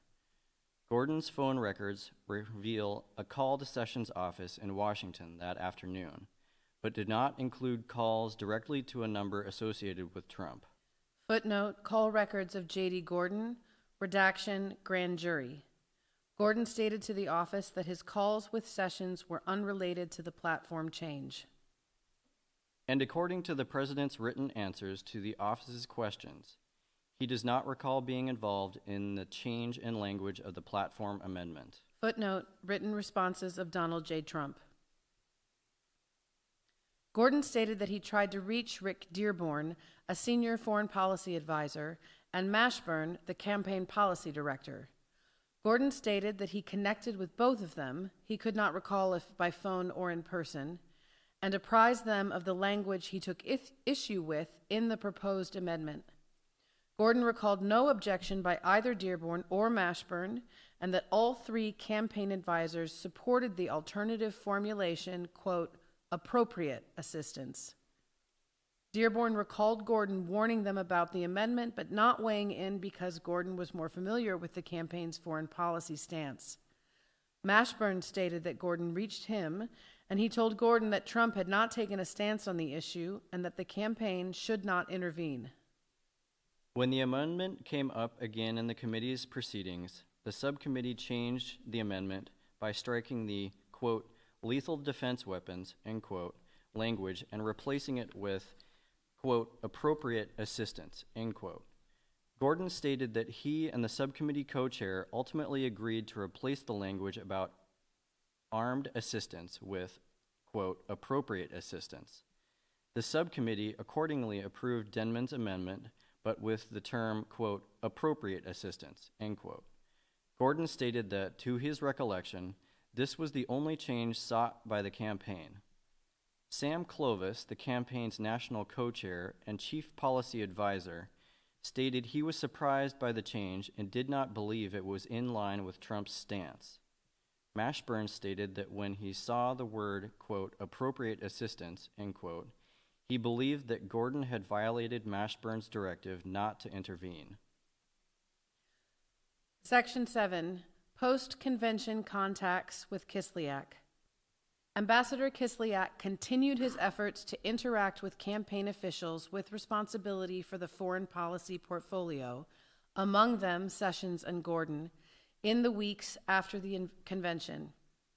The office did not identify evidence in those interactions of coordination between the campaign and the Russian government. Subsection A, Ambassador Kislak invites J.D. Gordon to breakfast at the ambassador's residence. On August 3, 2016, an official from the Embassy of the Russian Federation in the United States wrote to Gordon, quote, on behalf of Ambassador Kislak, inviting Gordon, quote, to have breakfast or tea with the ambassador at his residence, end quote, in Washington, D.C. the following week. Gordon responded 5 days later to decline the invitation. He wrote, quote, these days are not optimal for us as we are busily knocking down a constant stream of false media stories while also preparing for the first debate with HRC. Hope to take a rain check for another time when things quiet down a bit. Please pass along my regards to the ambassador, end quote. The investigation did not identify evidence that Gordon made any other arrangements to meet or met with Kislak after this email. Subsection B, Senator Sessions' September 2016 meeting with Ambassador Kislak. Also in August 2016, a representative of the Russian embassy contacted Sessions' Senate office about setting up a meeting with Kislak. At the time, Sessions was a member of the Senate Foreign Relations Committee and would meet with foreign officials in that capacity. But Sessions' staff reported, and Sessions himself acknowledged, that meeting requests from ambassadors increased substantially in 2016 as Sessions assumed a prominent role in the Trump campaign and his name was mentioned for potential cabinet-level positions in a future Trump administration. On September 8, 2016, Sessions met with Kislak in his Senate office. Sessions said that he believed he was doing the campaign a service by meeting with foreign ambassadors, including Kislak. He was accompanied by in the meeting by at least two of his Senate staff, Sandra Luff, his legislative director, and Pete Landrum, who handled military affairs. Footnote, Sessions stating he could not remember if the election was discussed. The meeting lasted less than 30 minutes. Sessions voiced concerns about Russia's sale of a missile defense system to Iran, Russian planes buzzing U.S. military assets in the Middle East, and Russian aggression in emerging democracies such as Ukraine and Moldova. Kislak offered explanations on these issues and complained about NATO land forces in former Soviet bloc countries that border Russia. Landrum recalled that Kislak referred to the presidential campaign as, quote, an interesting campaign, end quote. And Sessions also recalled Kislak saying that the Russian government was receptive to the overtures Trump had laid out during his campaign. Footnote, Sessions also noted that ambassadors came to him for information about Trump and hoped he would pass along information to Trump. None of the attendees, though, remembered any discussion of Russian election interference or any request that Sessions convey information from Russia's government to Trump campaign. During the meeting, Kislak invited Sessions to further discuss U.S.-Russia relations with him over a meal at the ambassador's residence. Sessions was noncommittal when Kislak extended the invitation. After the meeting ended, Luff advised Sessions against accepting the one-on-one meeting with Kislak, whom she assessed to be a, quote, old-school KGB guy. Neither Luff nor Landrum recalled that Sessions followed up on the invitation or made any further effort to dine or meet with Kislak before the November 2016 election. Sessions and Landrum recalled that, after the election, some efforts were made to arrange a meeting between Sessions and Kislak. According to Sessions, the request came through CNI and would have involved a meeting between Sessions and Kislak, two other ambassadors, and the governor of Alabama. Sessions, however, was in New York on the day of the anticipated meeting and was unable to attend. The investigation did not identify evidence that the two men met at any point after their September 8th meeting. Section 8. Paul Manafort. Paul Manafort served on the Trump campaign, including a period as campaign chairman from March to August 2016. Footnote.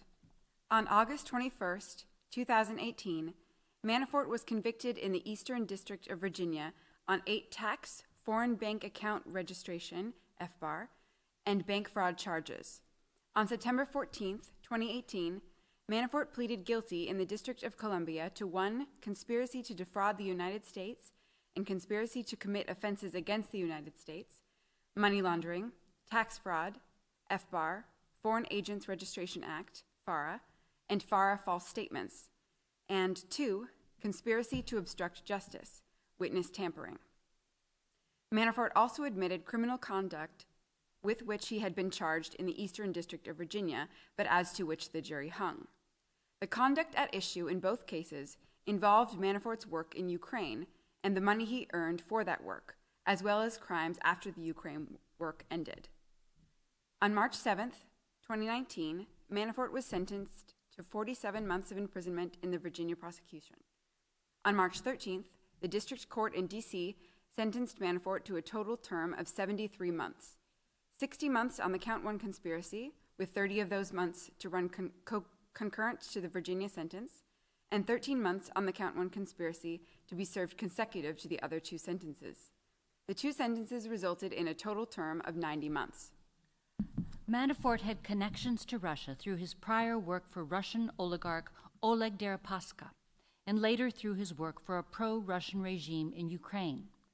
Manafort stayed in touch with these contacts during the campaign period through Konstantin Kilimnik, a longtime Manafort employee who previously ran Manafort's office in Kiev and who the FBI assesses to have ties to Russian intelligence. Manafort instructed Rick Gates, his deputy on the campaign and a longtime employee. Footnote. As noted in Volume 1, Section 3, Gates pleaded guilty to 2 criminal charges in the District of Columbia, including making a false statement to the FBI pursuant to a plea agreement. He has provided information and in-court testimony that the office has deemed to be reliable. Manafort instructed Rick Gates to provide Kilimnik with updates on the Trump campaign, including internal polling data, although Manafort claims not to recall that specific instruction. Manafort expected Kilimnik to share that information with others in Ukraine and with Deripaska. Gates periodically sent such polling data to Kilimnik during the campaign. Manafort also twice met Kilimnik in the United States during the campaign period and conveyed campaign information. The second meeting took place on August 2nd, 2016, in New York City. Kilimnik requested the meeting to deliver in person a message from former Ukrainian President Viktor Yanukovych, who was then living in Russia. The message was about a peace plan for Ukraine that Manafort has since acknowledged was a backdoor means for Russia to control eastern Ukraine. Several months later, after the presidential election, Kilimnik wrote an email to Manafort expressing the view, which Manafort later said he shared, that the plan's success would require U.S. support to succeed, quote, all that is required to start the process is a very minor wink or slight push from Donald Trump. Footnote. The email was drafted in Kilimnik's DMP email account in English, Redaction, investigative technique. The email also stated that if Manafort were designated as the U.S. representative and started the process, Yanukovych would ensure his reception in Russia, quote, at the very top level. Manafort communicated with Kilimnik about peace plans for Ukraine on at least 4 occasions after their first discussion of the topic on August 2nd. December 2016, the Kilimnik email described above, January 2017, February 2017, and again in the spring of 2018. The office reviewed numerous Manafort email and text communications and asked President Trump about the plan in written questions. Footnote. According to the president's written answers, He does not remember Manafort communicating to him at any particular positions that Ukraine or Russia would want the United States to support.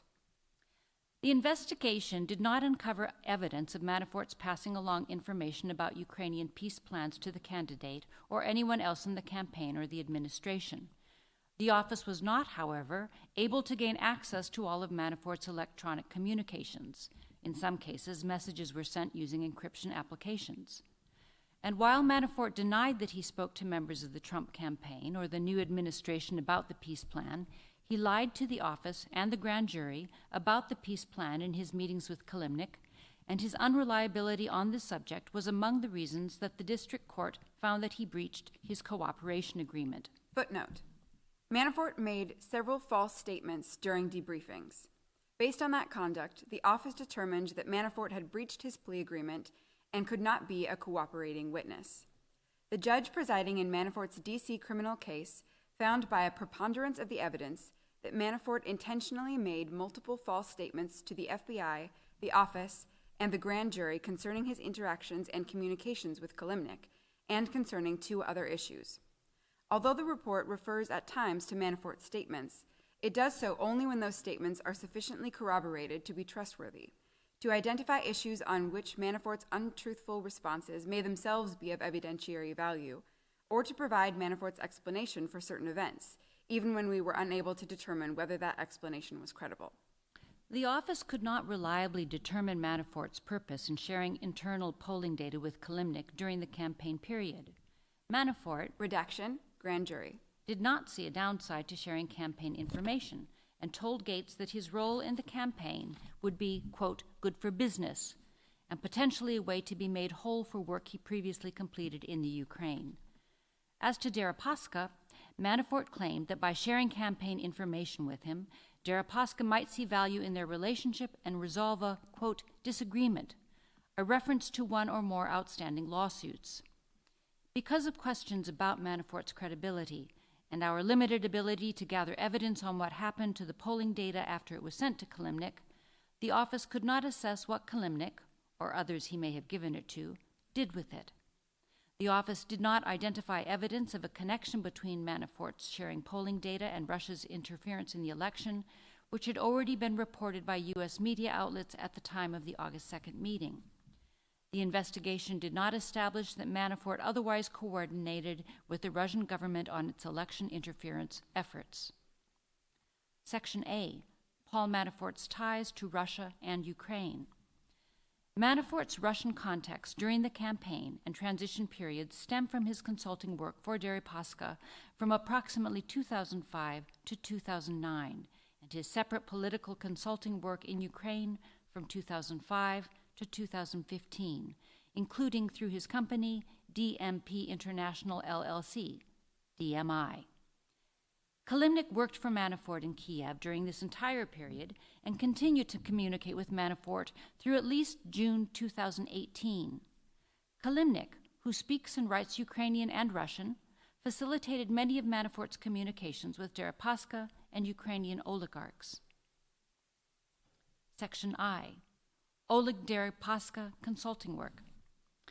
In approximately 2005, Manafort began working for Deripaska, a Russian oligarch who has a global empire involving aluminum and power companies and who is closely aligned with Vladimir Putin. A memorandum describing work that Manafort performed for Deripaska in 2005 regarding the post-Soviet republics referenced the need to brief the Kremlin and the benefits that the work could confer on, quote, the Putin government. Gates described the work Manafort did for Deripaska as, quote, political risk insurance, and explained that Deripaska used Manafort to install friendly political officials in countries where Deripaska had business interests. Manafort's company earned tens of millions of dollars from its work for Deripaska and was loaned millions of dollars by Deripaska as well. In 2007, Deripaska invested through another entity in Pericles Emerging Market Partners LP, Pericles, an investment fund created by Manafort and former Manafort business partner Richard Davis. The Pericles Fund was established to pursue investments in Eastern Europe. Deripaska was the sole investor. Gates has stated in interviews with the office that the venture led to a deterioration of the relationship between Manafort and Deripaska. In particular, when the fund failed, litigation between Manafort and Deripaska ensued. Gates stated that by 2009, Manafort's business relationship with Deripaska had, quote, dried up.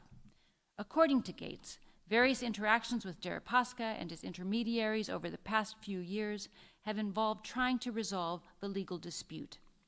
As described below, in 2016, Manafort, Gates, Kilimnik, and others engaged in efforts to revive the Deripaska relationship and resolve the litigation. Section 2, Political Consulting Work. Through Deripaska, Manafort was introduced to Rinat Akhmetov, a Ukrainian oligarch who hired Manafort as a political consultant. In 2005, Akhmetov hired Manafort to engage in political work supporting the Party of Regions, a political party in Ukraine that was generally understood to align with Russia. Manafort assisted the Party of Regions in regaining power, and its candidate, Viktor Yanukovych, won the presidency in 2010. Manafort became a close and trusted political advisor to Yanukovych during his time as president of Ukraine. Yanukovych served in that role until 2014, when he fled to Russia amidst popular protests. Subsection Konstantin Kilimnik. Kilimnik is a Russian national who has lived in both Russia and Ukraine and was a long-time Manafort employee. Kilimnik had direct and close access to Yanukovych and his senior entourage, and he facilitated communications between Manafort and his clients, including Yanukovych and multiple Ukrainian oligarchs. Kilimnik also maintained a relationship with Deripaska's deputy, Viktor Boyorkin, a Russian national who previously served in the Defense Attaché Office of the Russian Embassy to the United States. Manafort told the office that he did not believe Kilimnik was working as a Russian, quote, spy. The FBI, however, assesses that Kilimnik has ties to Russian intelligence. Footnote. The office has noted Kilimnik's assessed ties to Russian intelligence in public court filings. Several pieces of the office's evidence, including witness interviews and emails obtained through court-authorized search warrants, support that assessment. Kilimnik was born on April 27, 1970, in Dnipropetrovsk Oblast, then of the Soviet Union, and attended the Military Institute of the Ministry of Defense from 1987 until 1992. Sam Patton, a business partner to Kilimnik. Footnote. In August 2018, Patton pleaded guilty pursuant to a plea agreement to violating the Foreign Agents Registration Act and admitted in his statement of offense that he also misled and withheld documents from the Senate Select Committee on Intelligence in the course of its investigation of Russian election interference. Patton stated that Kilimnik told him that he was a translator in the Russian army for 7 years and that he later worked in the Russian armament industry, selling arms and military equipment. U.S. government visa records reveal that Kilimnik obtained a visa to travel to the United States with a Russian diplomatic passport in 1997. Kilimnik worked for the International Republican Institute's IRI Moscow office, where he did translation work and general office management from 1998 to 2005. While another official recalled the incident differently, one former associate of Kilimnik's at IRI told the FBI that Kilimnik was fired from his post because his links to Russian intelligence were too strong. The same individual stated that it was well known at IRI that Kilimnik had links to the Russian government. Jonathan Hawker, a British national who was a public relations consultant at FTI Consulting, worked with DMI on a public relations campaign for Yanukovych. After Hawker's work for DMI ended, Kilimnik contacted Hawker about working for a Russian government entity on a public relations project that would promote, in Western and Ukrainian media, Russia's position on its 2014 invasion of Crimea. Gates suspected that Kilimnik was a spy, a view that he shared with Manafort, Hawker, and Alexander van der Zwaan. Footnote. Van der Zwaan pleaded guilty in the U.S. District Court for the District of Columbia to making false statements to the Special Counsel's Office. An attorney who had worked with DMI on a report for the Ukrainian Ministry of Foreign Affairs. Footnote. Manafort said in an interview that Gates had joked with Kilimnik about Kilimnik's going to meet with his KGB handler. Redaction, investigative technique. B. Contacts during Paul Manafort's time with the Trump campaign. 1. Paul Manafort joins the campaign. Manafort served on the Trump campaign from late March to August 19, 2016. On March 29, 2016, the campaign announced that Manafort would serve as the campaign's convention manager. On May 19, 2016, Manafort was promoted to campaign chairman and chief strategist, and Gates, who had been assisting Manafort on the campaign, was appointed deputy campaign chairman. Thomas Barrack and Roger Stone both recommended Manafort to candidate Trump. In early 2016, at Manafort's request, Barrack suggested to Trump that Manafort join the campaign to manage the Republican convention. Stone had worked with Manafort from approximately 1980 until the mid-1990s through various consulting and lobbying firms. Manafort met Trump in 1982 when Trump hired the Black, Manafort, Stone, and Kelly lobbying firm. Over the years, Manafort saw Trump at political and social events in New York City and at Stone's wedding, and Trump requested VIP status at the 1988 and 1996 Republican conventions worked by Manafort. According to Gates, in March 2016, Manafort traveled to Trump's Mar-a-Lago estate in Florida to meet with Trump. Trump hired him at that time. Manafort agreed to work on the campaign without pay. Manafort had no meaningful income at this point in time, but resuscitating his domestic political campaign career could be financially beneficial in the future. Gates reported that Manafort intended, if Trump won the presidency, to remain outside the administration and monetize his relationship with the administration. 2. Paul Manafort's campaign period contacts. Immediately upon joining the campaign, Manafort directed Gates to prepare for his review separate memoranda addressed to Deripaska, Akhmatov, Serhiy Lyavuchkin, and Boris Kolesnikov, the last three being Ukrainian oligarchs who were senior opposition bloc officials. Footnote: the opposition bloc is a Ukraine political party that largely reconstituted the Party of Regions. The memoranda described Manafort's appointment to the Trump campaign and indicated his willingness to consult on Ukrainian politics in the future.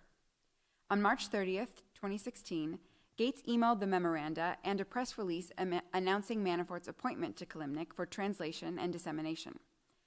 Manafort later followed up with Kilimnik to ensure his messages had been delivered, emailing on April 11th, 2016, to ask whether Kilimnik had shown our friends the media coverage of his new role.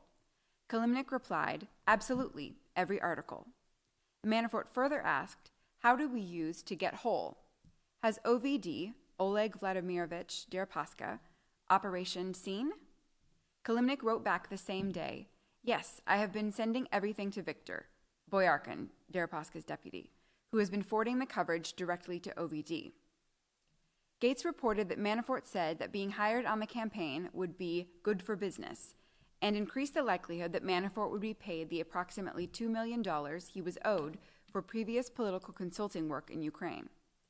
Gates also explained to the office that Manafort thought his role on the campaign could help confirm that Deripaska had dropped the Pericles lawsuit, and that Gates believed Manafort sent polling data to Deripaska, as discussed further below, so that Deripaska would not move forward with his lawsuit against Manafort.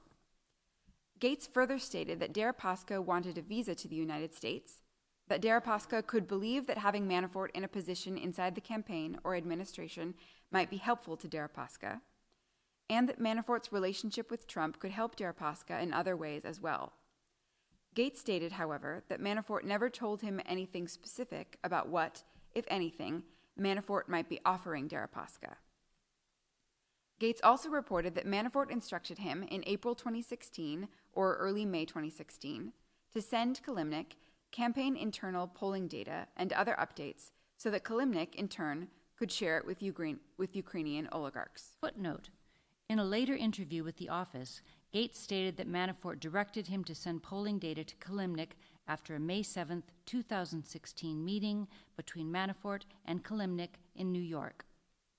Gates understood that the information would also be shared with Deripaska. Redaction, grand jury. Gates reported to the office that he did not know why Manafort wanted him to send polling information, but Gates thought it was a way to showcase Manafort's work, and Manafort wanted to open doors to jobs after the Trump campaign ended. Gates said that Manafort's instruction included sending internal polling data prepared for the Trump campaign by pollster Tony Fabrizio. Fabrizio had worked with Manafort for years and was brought into the campaign by Manafort. Gates states that, in accordance with Manafort's instruction, he periodically sent Kilimnik polling data via WhatsApp. Gates then deleted the communications on a daily basis. Gates further told the office that, after Manafort left the campaign in mid-August, Gates sent Kilimnik polling data less frequently, and that the data he sent was more publicly available information and less internal data. Footnote. According to Gates, his access to internal polling data was more limited because Fabrizio was himself distanced from the campaign at that point. Gates's account about polling data is consistent. Redaction, grand jury. With multiple emails that Kilimnik sent to U.S. associates and press contacts between late July and mid-August of 2016. Those emails referenced internal polling, describing the status of the Trump campaign and Manafort's role in it, and assessed Trump's prospects for victory. Manafort did not acknowledge instructing Gates to send Kilimnik internal data. Redaction, grand jury. The office also obtained contemporaneous emails that shed light on the purpose of the communications with Deripaska and that are consistent with Gates's account. For example, in response to a July 7, 2016 email from a Ukrainian reporter about Manafort's failed Deripaska-backed investment, Manafort asked Kilimnik whether there had been any movement on this issue with our friend. Gates stated that our friend likely referred to Deripaska, and Manafort told the office that the issue and our biggest interest, as stated below, was a solution to the Deripaska-Pericles issue. Kilimnik replied, I am carefully optimistic on the question of our biggest interest. Our friend, Boyarkin, said there is lately significantly more attention to the campaign in his boss's, Deripaska's, mind, and he will be most likely looking for ways to reach out to you pretty soon, understanding all the time sensitivity. I am more than sure that it will be resolved and we will get back to the original relationship with V's boss, Deripaska.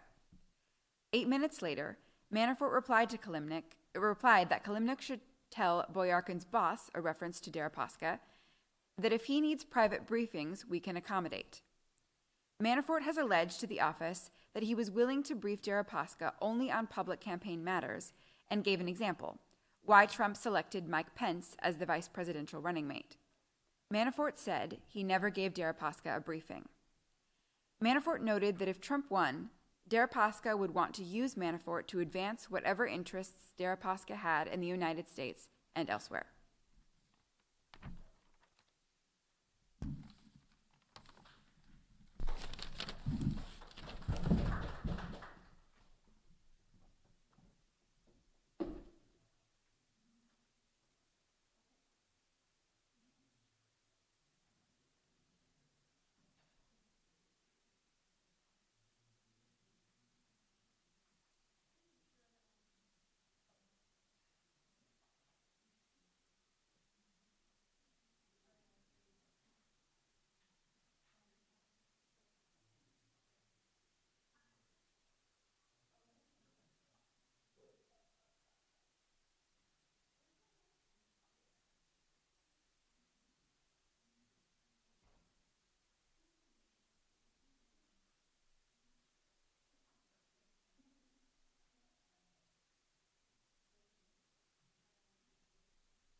3.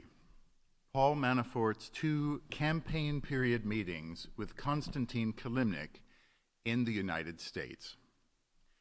Manafort twice met with Kilimnik in person during the campaign period, once in May and again in August 2016.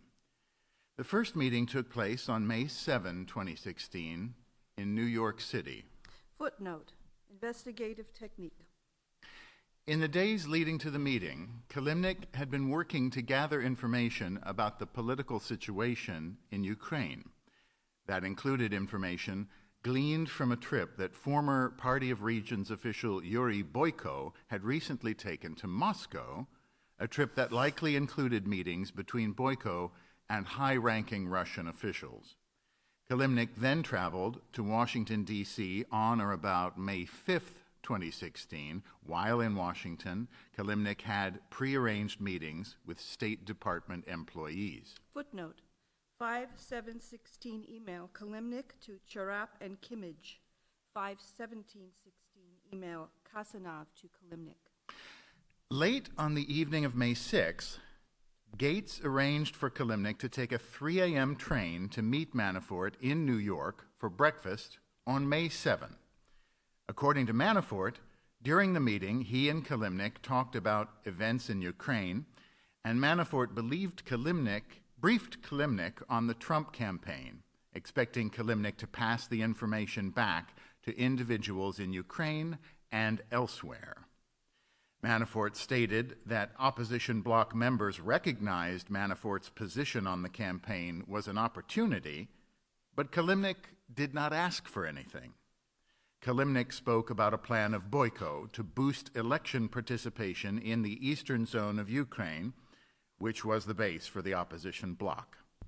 Kilimnik returned to Washington, D.C. right after the meeting with Manafort. Manafort met with Kilimnik a second time at the Grand Havana Club in New York City on the evening of August 2, 2016. The events leading to the meeting are as follows. On July 28, 2016, Kilimnik flew from Kiev to Moscow. The next day, Kilimnik wrote to Manafort requesting that they meet using coded language about a conversation he had that day. In an email with a subject line, quote, "black caviar," close quote, Kilimnik wrote, "I met today with the guy who gave you your biggest black caviar jar several years ago. We spent about 5 hours talking about his story, and I have several important messages from him to you. He asked me to go and brief you on our conversation.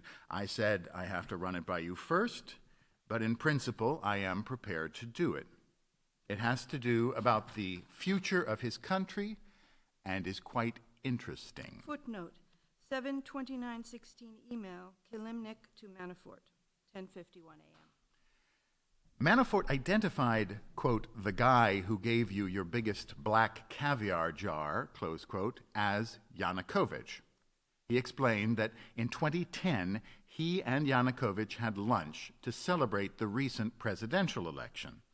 Yanukovych gave Manafort a large jar of black caviar that was worth approximately $30,000 to $40,000.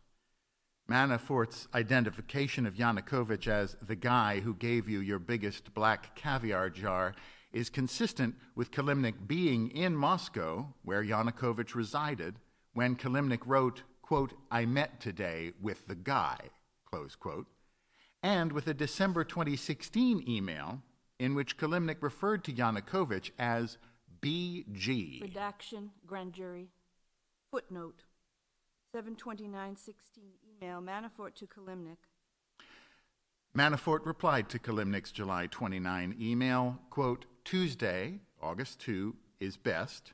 Tuesday or Wednesday in NYC," close quote. 3 days later, on July 31st, 2016, Kilimnik flew back to Kiev from Moscow, and on that same day wrote to Manafort that he needed, quote, "about 2 hours," close quote, for their meeting, because it is, quote, "because it is a long caviar story to tell," close quote. Kilimnik wrote that he would arrive at JFK on August 2 at 7:30 p.m., and he and Manafort agreed to a late dinner that night. Documentary evidence, including flight, phone, and hotel records, and the timing of text messages exchanged, confirms the dinner took place as planned on August 2.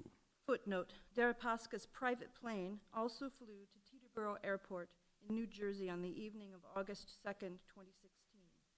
According to Customs and Border Protection records, the only passengers on the plane were Deripaska's wife, daughter, mother, and father-in-law, and separate records obtained by our office confirmed that Kilimnik flew on a commercial flight to New York.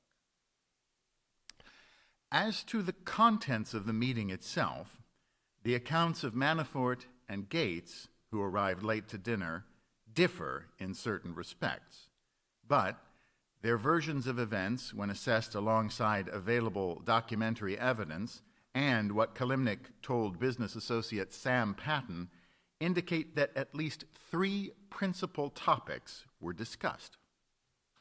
First, Manafort and Kilimnik discussed a plan to resolve the ongoing political problems in Ukraine by creating an autonomous republic in its more industrialized eastern region of Donbass. Footnote: Luhansk and Donetsk People's Republic, which are located in the Donbass region of Ukraine, declared themselves independent in response to the popular unrest in 2014 that removed President Yanukovych from power. Pro-Russian Ukrainian militia forces, with backing from the Russian military, have occupied the region since 2014. Under the Yanukovych-backed plan, Russia would assist in withdrawing the military, and Donbass would become an autonomous region with Ukraine with its own prime minister. The plan emphasized that Yanukovych would be an ideal candidate to bring peace to the region as prime minister of the republic and facilitate the reintegration of the region into Ukraine with the support of the U.S. and Russian presidents. As noted above, according to Redaction, grand jury, the written documentation describing the plan, for the plan to work, both U.S. and Russian support were necessary. Redaction, grand jury, 2/21/18 email, Manafort, Ward, and Fabrizio. And having Yanukovych, the Ukrainian president ousted in 2014, elected to head that republic. That plan, Manafort later acknowledged, constituted a backdoor means for Russia to control eastern Ukraine. Manafort initially said that if he had not cut off the discussion, Kilimnik would have asked Manafort in the August 2 meeting to convince Trump to come out in favor of the peace plan, and Yanukovych would have expected Manafort to use his connections in Europe and Ukraine to support the plan. Manafort also initially told the office that he said to Kilimnik that the plan was crazy, that the discussion ended, and that he did not recall Kilimnik asking Manafort to reconsider the plan after their August 2 meeting.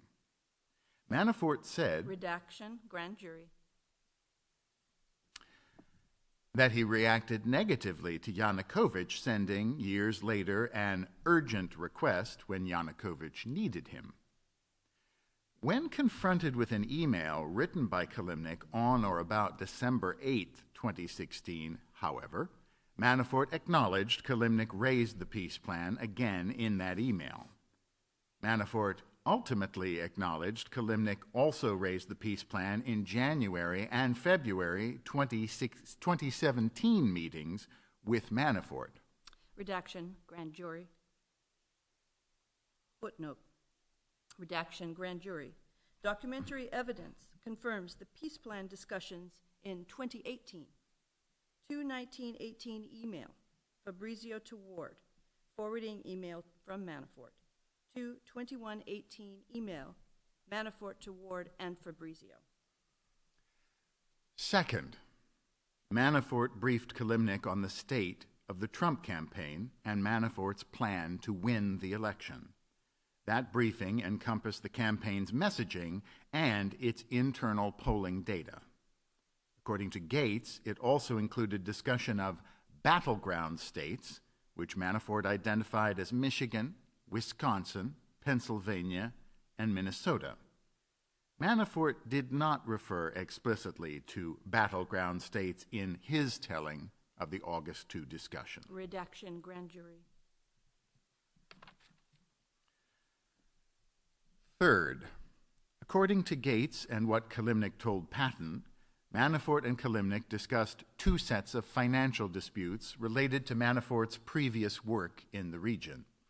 These consisted of the unresolved Deripaska lawsuit and the funds that the opposition bloc owed to Manafort for his political consulting work and how Manafort might be able to obtain payment.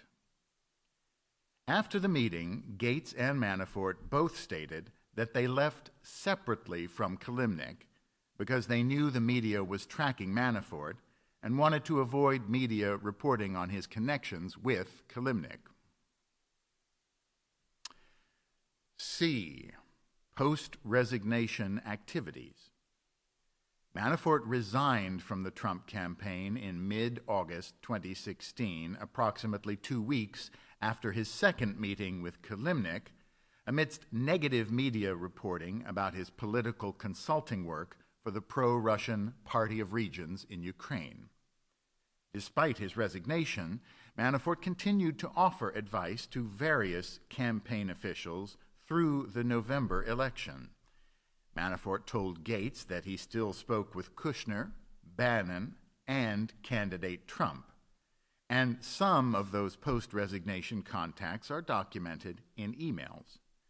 For example, on October 21st, 2016, Manafort sent Kushner an email and attached a strategy memorandum proposing that the campaign make the case against Clinton, quote, as the failed and corrupt champion of the establishment, close quote, and that, quote, Wikileaks provides the Trump campaign the ability to make the case in a very credible way by using the words of Clinton, its campaign officials, and DNC members, close quote.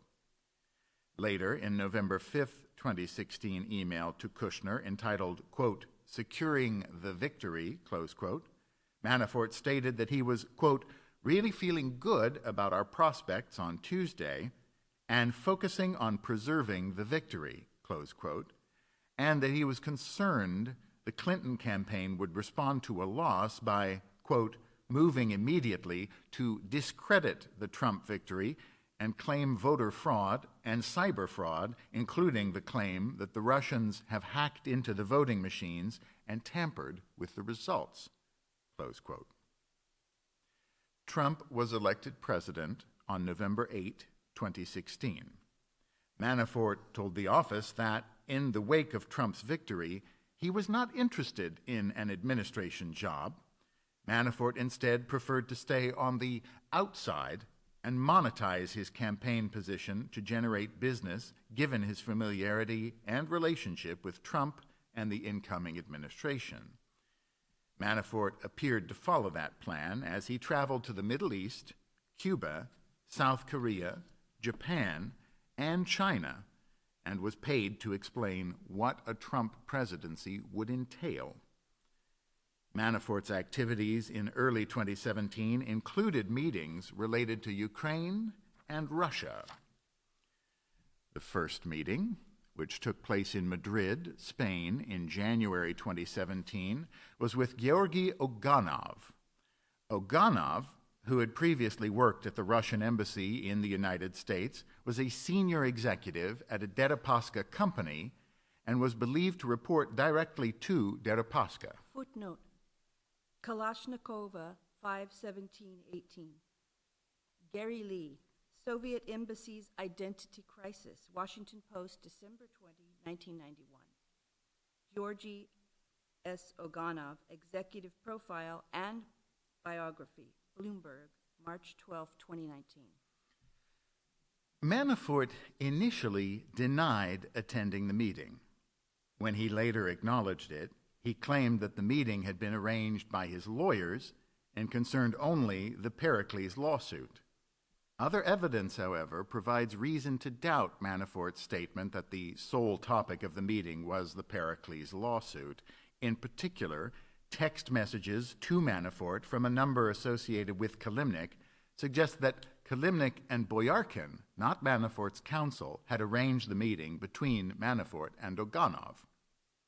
Kilimnik's message states that the meeting was supposed to be, quote, not about money or Pericles, close quote, but instead, quote, about recreating the old friendship, close quote, ostensibly between Manafort and Deripaska, quote, and talking about global politics, close quote. Manafort also replied by text that he, quote, needs this finished before January 20, close quote, which appears to be a reference to resolving Pericles before the inauguration.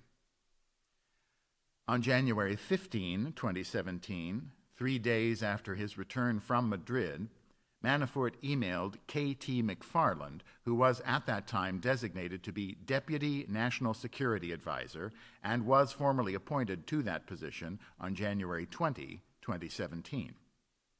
Manafort's January 15 email to McFarland stated, quote, I have some important information I want to share that I picked up on my travels over the last month, close quote.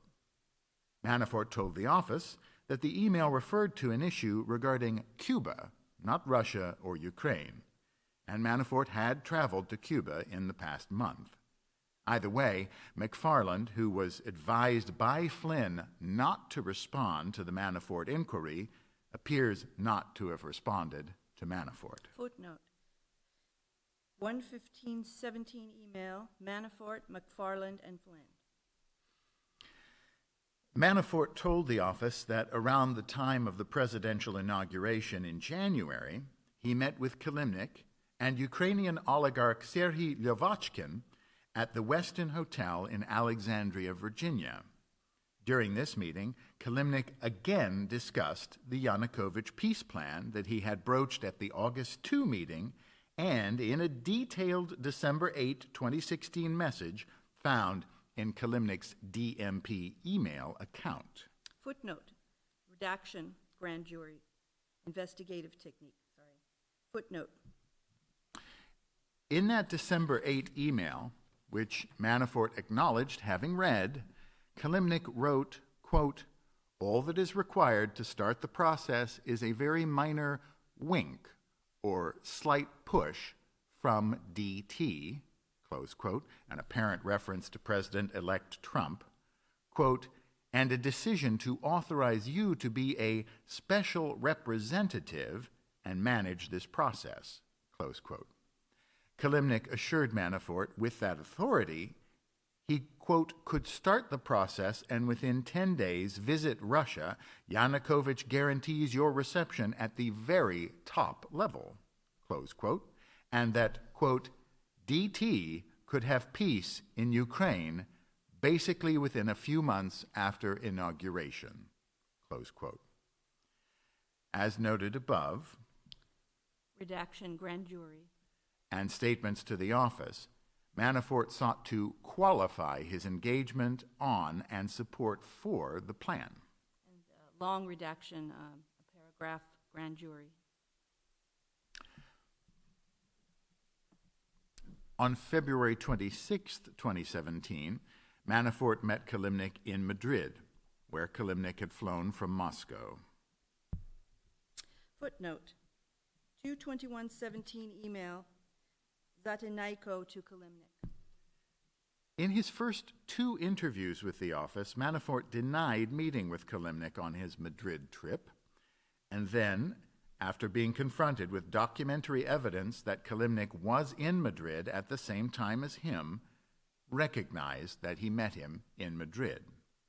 Manafort said that Kilimnik had updated him on a criminal investigation into so-called black ledger payments to Manafort that was being conducted by Ukraine's National Anti-Corruption Bureau.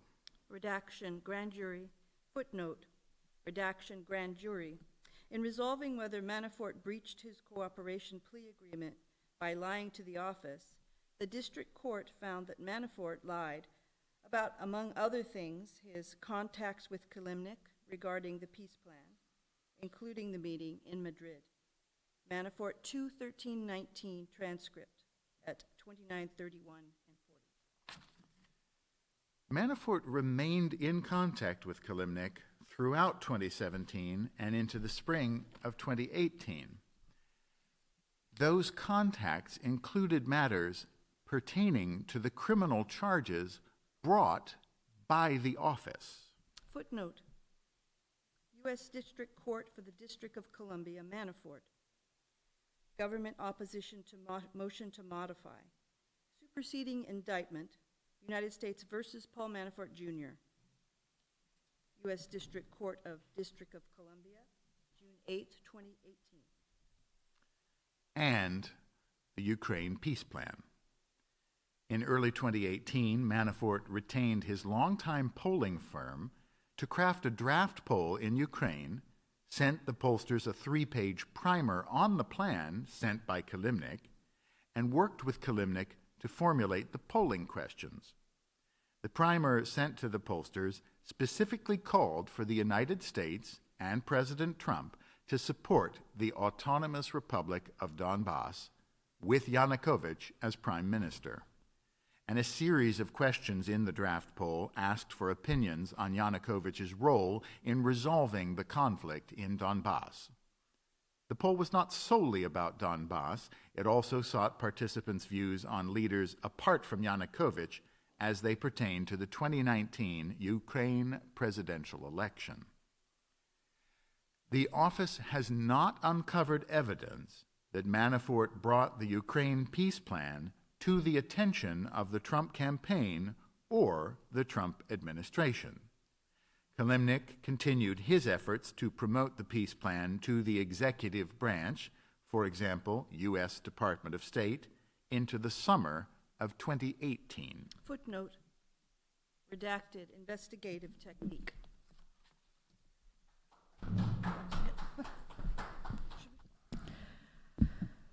Post-election and transition period contacts. Trump was elected president on November 8th, 2016. Beginning immediately after the election, individuals connected to the Russian government started contacting officials on the Trump campaign and transition team through multiple channels, sometimes through Russian Ambassador Kislak, and at other times through individuals who sought reliable contacts through U.S. persons not formally tied to the campaign or transition team. The most senior levels of the Russian government encouraged these efforts. The investigation did not establish that these efforts reflected or constituted coordination between the Trump campaign and Russia in its election interference activities. Immediate post-election activity. As soon as news broke that Trump had been elected president, Russian government officials and prominent Russian businessmen began trying to make inroads into the new administration. They appeared not to have pre-existing contacts and struggled to connect with senior officials around the president-elect. As explained below, those efforts entailed both official contact through the Russian embassy in the United States and outreaches sanctioned at high levels of the Russian government through business rather than political contacts. Outreach from the Russian government. At approximately 3 a.m. on election night, Trump campaign press secretary Hope Hicks received a telephone call on her personal cell phone from a person who sounded foreign but was calling from a number with a DC area code. Although Hicks had a hard time understanding the person, she could make out the words, quote, Putin call, unquote. Hicks told the caller to send an email. The following morning, on November 9th, 2016, Sergei Kuznetsov Kuznetsov, an official at the Russian embassy to the United States, emailed Hicks from his Gmail address with the subject line, quote, "Message from Putin," unquote. Attached to the email was a message from Putin in both English and Russian, which Kuznetsov asked Hicks to convey to the president-elect. In the message, Putin offered his congratulations to Trump for his electoral victory, stating he, quote, looked forward to working with Trump on leading Russian-American relations out of crisis, unquote. Footnote. November 9th, 2016, letter from Putin to President-elect Trump. Hicks forwarded the email to Kushner asking, quote, "Can you look into this? Don't want to get duped, but don't want to blow off Putin, exclamation mark," unquote. Kushner stated in congressional testimony that he believed it would be possible to verify the authenticity of the forwarded email through the Russian ambassador, whom Kushner had previously met in April 2016. Footnote. Statement of Jared C. Kushner to congressional committees, July 24th, 2017. Unable to recall the Russian ambassador's name, Kushner emailed Dmitry Simes of CNI, the Center for National Interest, whom he had consulted previously about Russia. See Volume 1, Section 4, A4, Supra. And asked, quote, "What is the name of the Russian ambassador?" question mark, unquote. Footnote. November 9, 2016, email Kushner to Simes. Statement of Jared Kushner to congressional committees, July 24th, 2017. Kushner forwarded Simes' response, which identified Kislak by name to Hicks. After checking with Kushner to see what he had learned, Hicks conveyed Putin's letter to transition officials. 5 days later, on November 14th, 2016, Trump and Putin spoke by phone in the presence of transition team members, including incoming National Security Advisor Michael Flynn. Footnote. Flynn, November 16th, 2017. See Doug G. Ware, Trump, titled Trump, Russia's Putin Talk About Syria, Icy Relations in Phone Call, UPI. High-level encouragement of contacts through alternative channels. As Russian officials in the United States reached out to the president-elect and his team, a number of Russian individuals working in the private sector began their own efforts to make contact. Peter Avin, a Russian national who heads Alfa Bank, Russia's largest commercial bank, described to the office interactions with Putin during this time that might account for the flurry of Russian activity. Footnote. Avin provided information to the office in an interview and through an attorney proffer. Redaction. Grand jury. Avin told the office that he is one of approximately 50 wealthy Russian businessmen who regularly meet with Putin in the Kremlin. These 50 men are often referred to as, quote, oligarchs, unquote. Avin told the office that he met on a quarterly basis with Putin, including in the fourth quarter of 2016, Q4, shortly after the U.S. presidential election. Avin said that he took these meetings seriously and understood that any suggestions or critiques that Putin made during these meetings were implicit directives, and that there would be consequences for Avin if he did not follow through. As was typical, The 2016 Q4 meeting with Putin was preceded by a preparatory meeting with Putin's chief of staff, Anton Vaino. Footnote. Footnote redaction, grand jury, and interview with the office. Avin referred to the high-ranking Russian government officials using numbers. Example given, Official 1, Official 2. Avin separately confirmed through an attorney proffer that Official 1 was Putin, and Official 2 was Putin's chief of staff, Vaino. See Affidavit of Ryan Junk, August 2nd, 2018. Hard copy on file. According to Avin, at his Q4 2016 one-on-one meeting with Putin, footnote, at the time of his fourth quarter 2016 meeting with Putin, Avin was generally aware of the press coverage about Russian interference in the U.S. election. According to Avin, he did not discuss that topic with Putin at any point, and Putin did not mention the rationale behind the threat of new sanctions. Avin, August 2nd, 2018.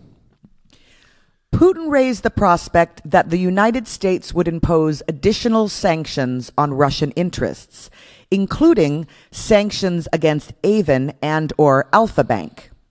Putin suggested that Avin needed to take steps to protect himself and Alfa Bank. Avin also testified that Putin spoke to the difficulty faced by the Russian government in getting in touch with the incoming Trump administration.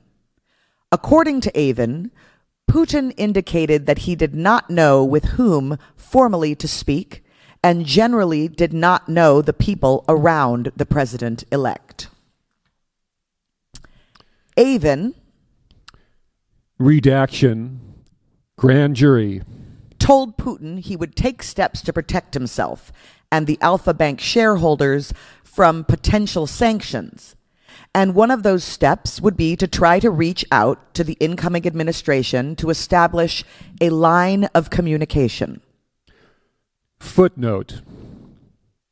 Footnote redaction, grand jury. Avin described Putin responding with skepticism about Avin's prospect for success. Footnote. Footnote redaction, grand jury. According to Avin, although Putin did not expressly direct him to reach out to the Trump transition team, Avin understood that Putin expected him to try to respond to the concerns he had raised. Avin's efforts are described in Volume 1, Section 4, B5. Kirill Dmitriev's transition-era outreach to the incoming administration. Avin's description of his interactions with Putin is consistent with the behavior of Kirill Dmitriev, a Russian national who heads Russia's sovereign wealth fund and is closely connected to Putin. Dmitriev undertook efforts to meet members of the incoming Trump administration in the months after the election. Dmitriev asked a close business associate who worked for the United Arab Emirates, UAE, Royal Court, George Nader, to introduce him to Trump transition officials, and Nader eventually arranged a meeting in the Seychelles between Dmitriev and Eric Prince, a Trump campaign supporter and an associate of Steve Bannon. Footnote. Nader provided information to the office, Capitol Office, in multiple interviews, all but one of which were conducted under a proffer agreement. Footnote redaction, grand jury. The footnote redaction, grand jury. Investigators also interviewed Prince under a proffer agreement. Bannon was interviewed by the office, footnote redaction, grand jury, under a proffer agreement. In addition, the UAE National Security Advisor introduced Dmitriev to a hedge fund manager and friend of Jared Kushner, Rick Gerson, in late November 2016. In December 2016 and January 2017, Dmitriev and Gerson worked on a proposal for reconciliation between the United States and Russia, which Dmitriev implied he cleared through Putin. Gerson provided that proposal to Kushner before the inauguration, and Kushner later gave copies to Bannon and Secretary of State Rex Tillerson. Background. Dmitriev is a Russian national who was appointed CEO of Russia's sovereign wealth fund, the Russia Direct Investment Fund, RDIF, when it was founded in 2011. Footnote. Kirill Dmitriev biography, Russian Direct Investment Fund, available at website given. See also overview, Russian Direct Investment Fund, available at website given. Dmitriev regularly interacted with Nader, a senior advisor to UAE Crown Prince Mohammed bin Zayed. Crown Prince Mohammed, in connection with RDIF's dealings with the UAE. Putin wanted Dmitriev to be in charge of both the financial and the political relationship between Russia and the Gulf states, in part because Dmitriev had been educated in the West and spoke English fluently.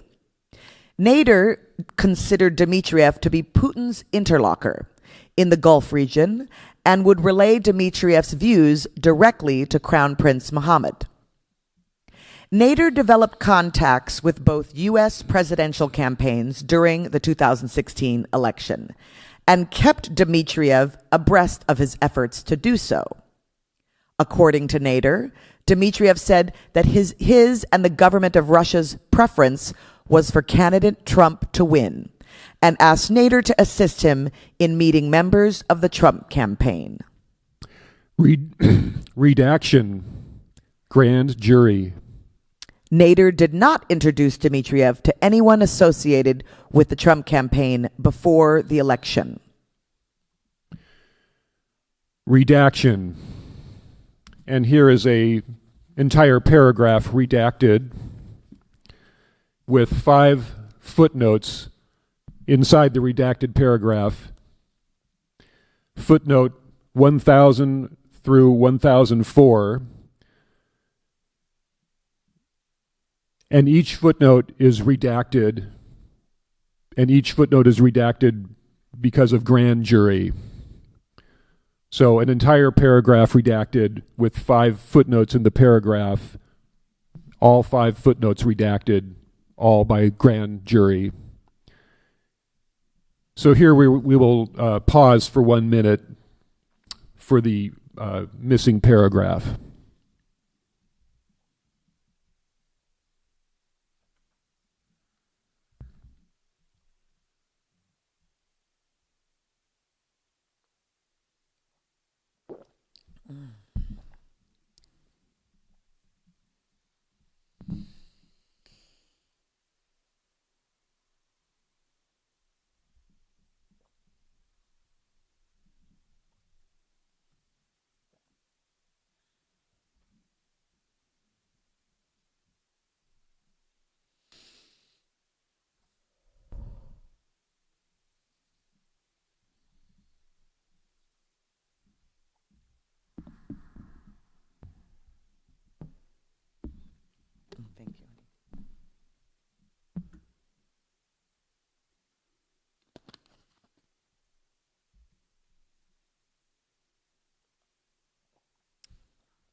Eric Prince is a businessman who had relationships with various individuals associated with the Trump campaign, including Steve Bannon, Donald Trump Jr., and Roger Stone.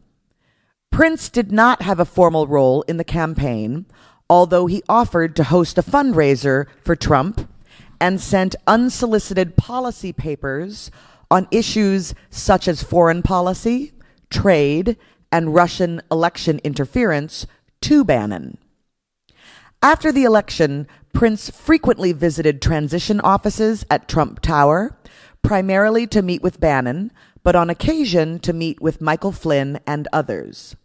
Prince and Bannon would discuss inter alia, foreign policy issues, and Prince's recommendations regarding who should be appointed to fill key national security positions.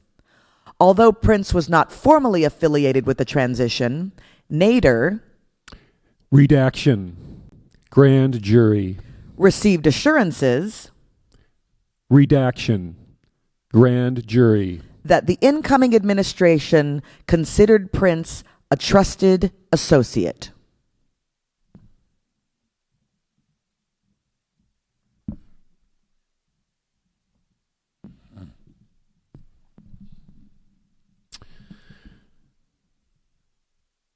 Kirill Dmitriev's post-election contacts with the incoming administration. Soon after midnight on election night, Dmitriev messaged Redaction, investigative technique, who was traveling to New York to attend the 2016 World Chess Championship. Redaction, investigative technique.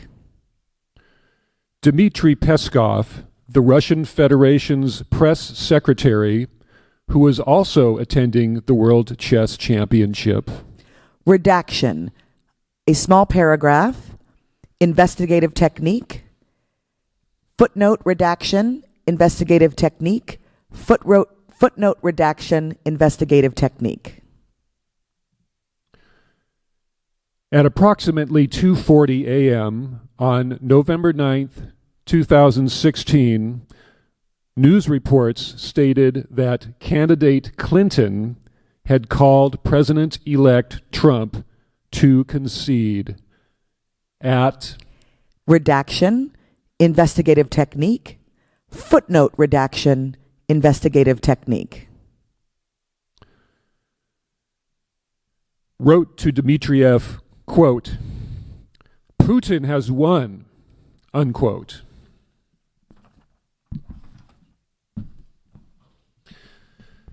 Later that morning, Dmitriev contacted Nader, who was in New York, to request a meeting with the, quote, key people, unquote, in the incoming administration as soon as possible in light of the, quote, great results, unquote.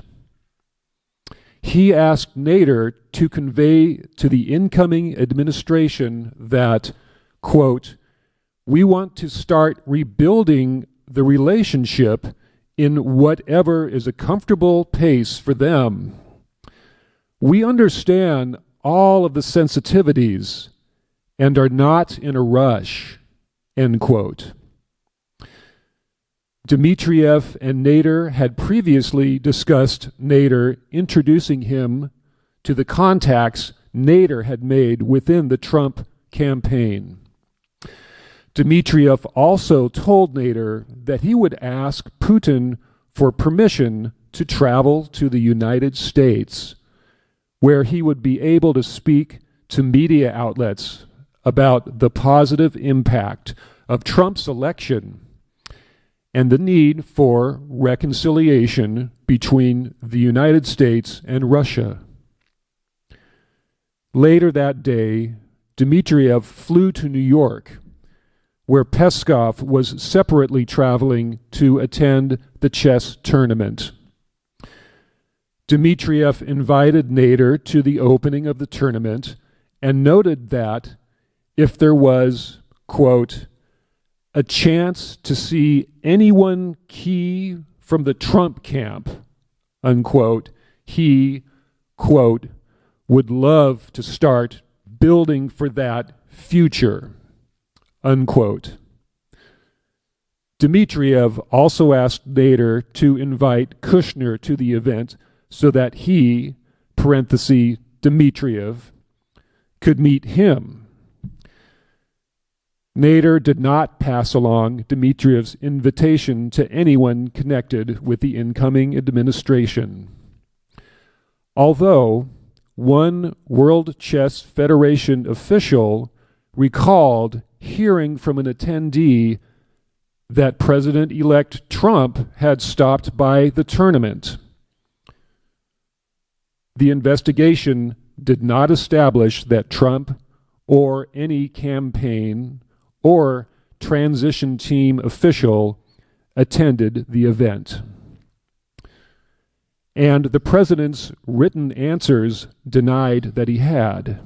Footnote: written responses of Donald J. Trump, November 20th, 2018.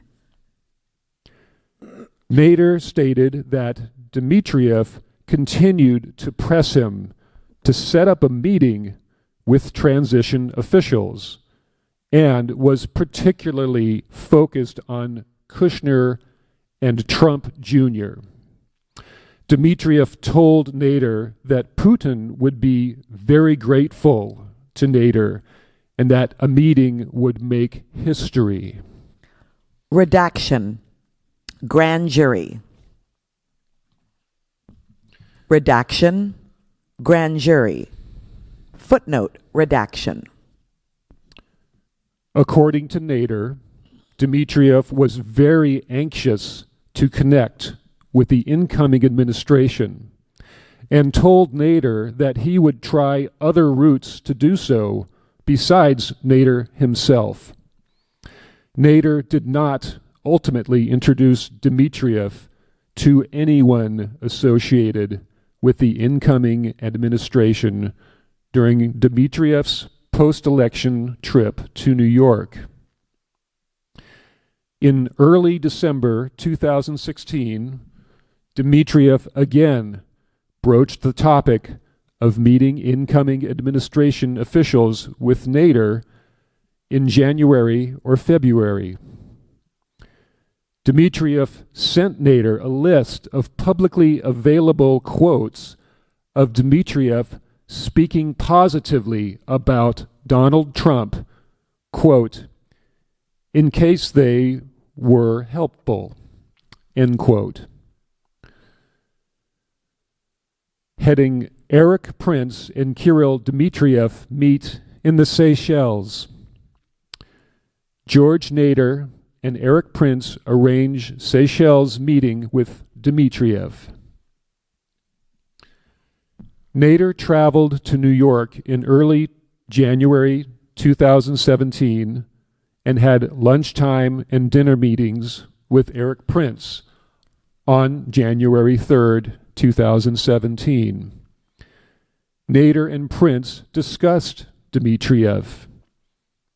Nader informed Prince that the Russians were looking to build a link with the incoming Trump administration.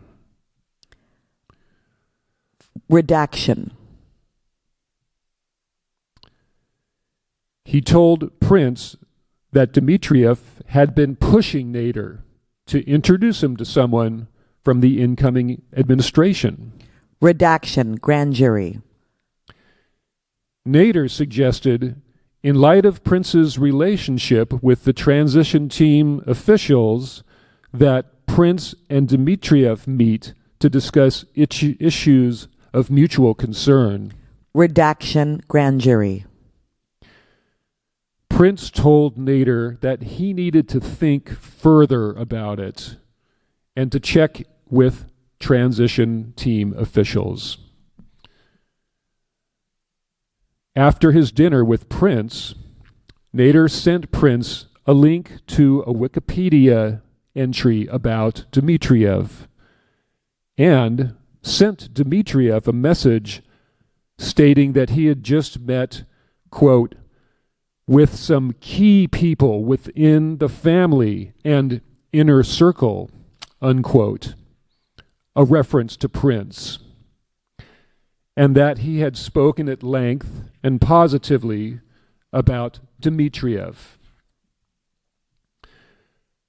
Nader told Dmitriev that the people he met had asked for Dmitriev's bio, and Dmitriev replied that he would update and send it.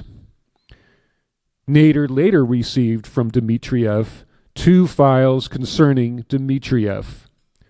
One was a 2-page biography, and the other was a list of Dmitriev's positive quotes about Donald Trump. The next morning, Nader forwarded the message and attachments Dmitriev had sent him to Prince. Nader wrote to Prince that these documents were the versions, quote, to be used with some additional details for them, unquote, parentheses with, quote, them, referring to members of the incoming administration, end of parentheses.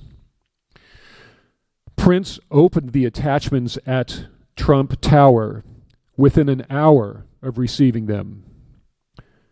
Prince stated that while he was at Trump Tower that day, he spoke with Kellyanne Conway, Wilbur Ross, Steve Mnuchin, and others, while waiting to see Bannon. Cell site location data for Prince's mobile phone indicate that Prince remained at Trump Tower for approximately 3 hours. Footnote. Cell site location data for Prince's mobile phone. Redaction. Investigative technique. Prince said that he could not recall whether, during those 3 hours, he met with Bannon and discussed Dmitriev with him. Redaction. Grand jury. Prince booked a ticket to the Seychelles on January 7, 2017. The following day, Nader wrote to Dmitriev that he had a, quote, pleasant surprise, unquote, for him. Namely, that he had arranged for Dmitriev to meet, quote, a special guest, unquote, from the, quote, the new team in capital letters, referring to Prince. Nader asked Dmitriev if he could come to the Seychelles for the meeting on January 12, 2017, and Dmitriev agreed.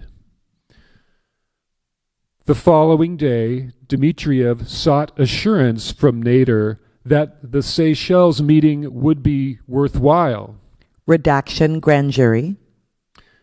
Dmitriev was not enthusiastic about the idea of meeting with Prince, and that Nader assured him that Prince wielded influence with the incoming administration.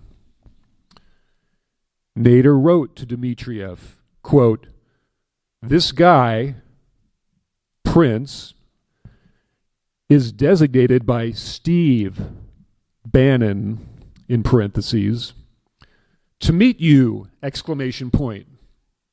I know him, and he is a very, very well connected and trusted by the new team.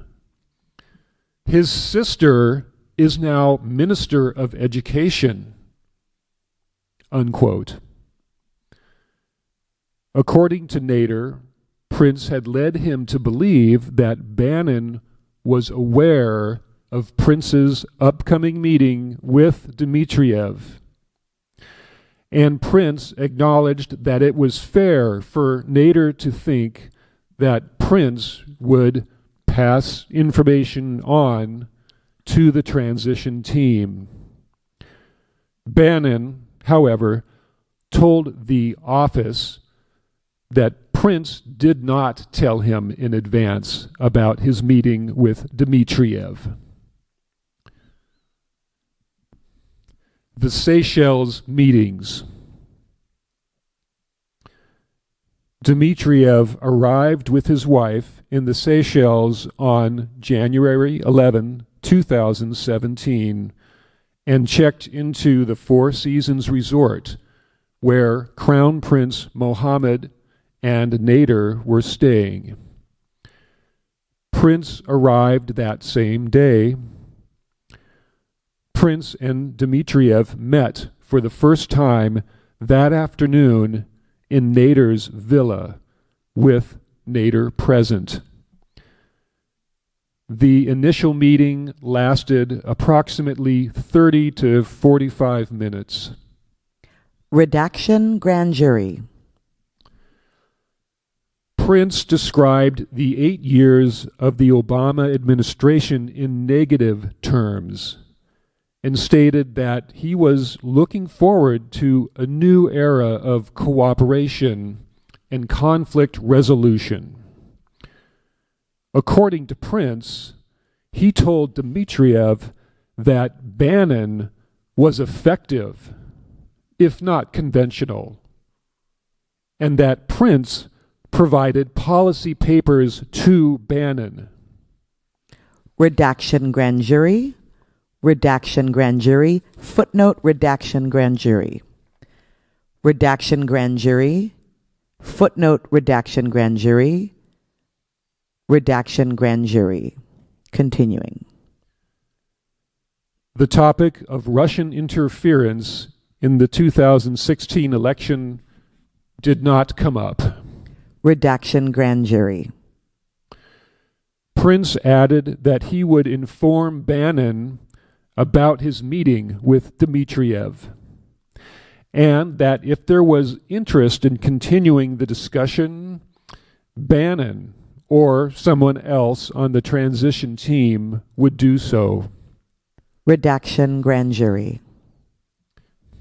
Afterwards, Prince returned to his room, where he learned that a Russian aircraft carrier had sailed to Libya, which led him to call Nader and ask him to set up another meeting with Dmitriev.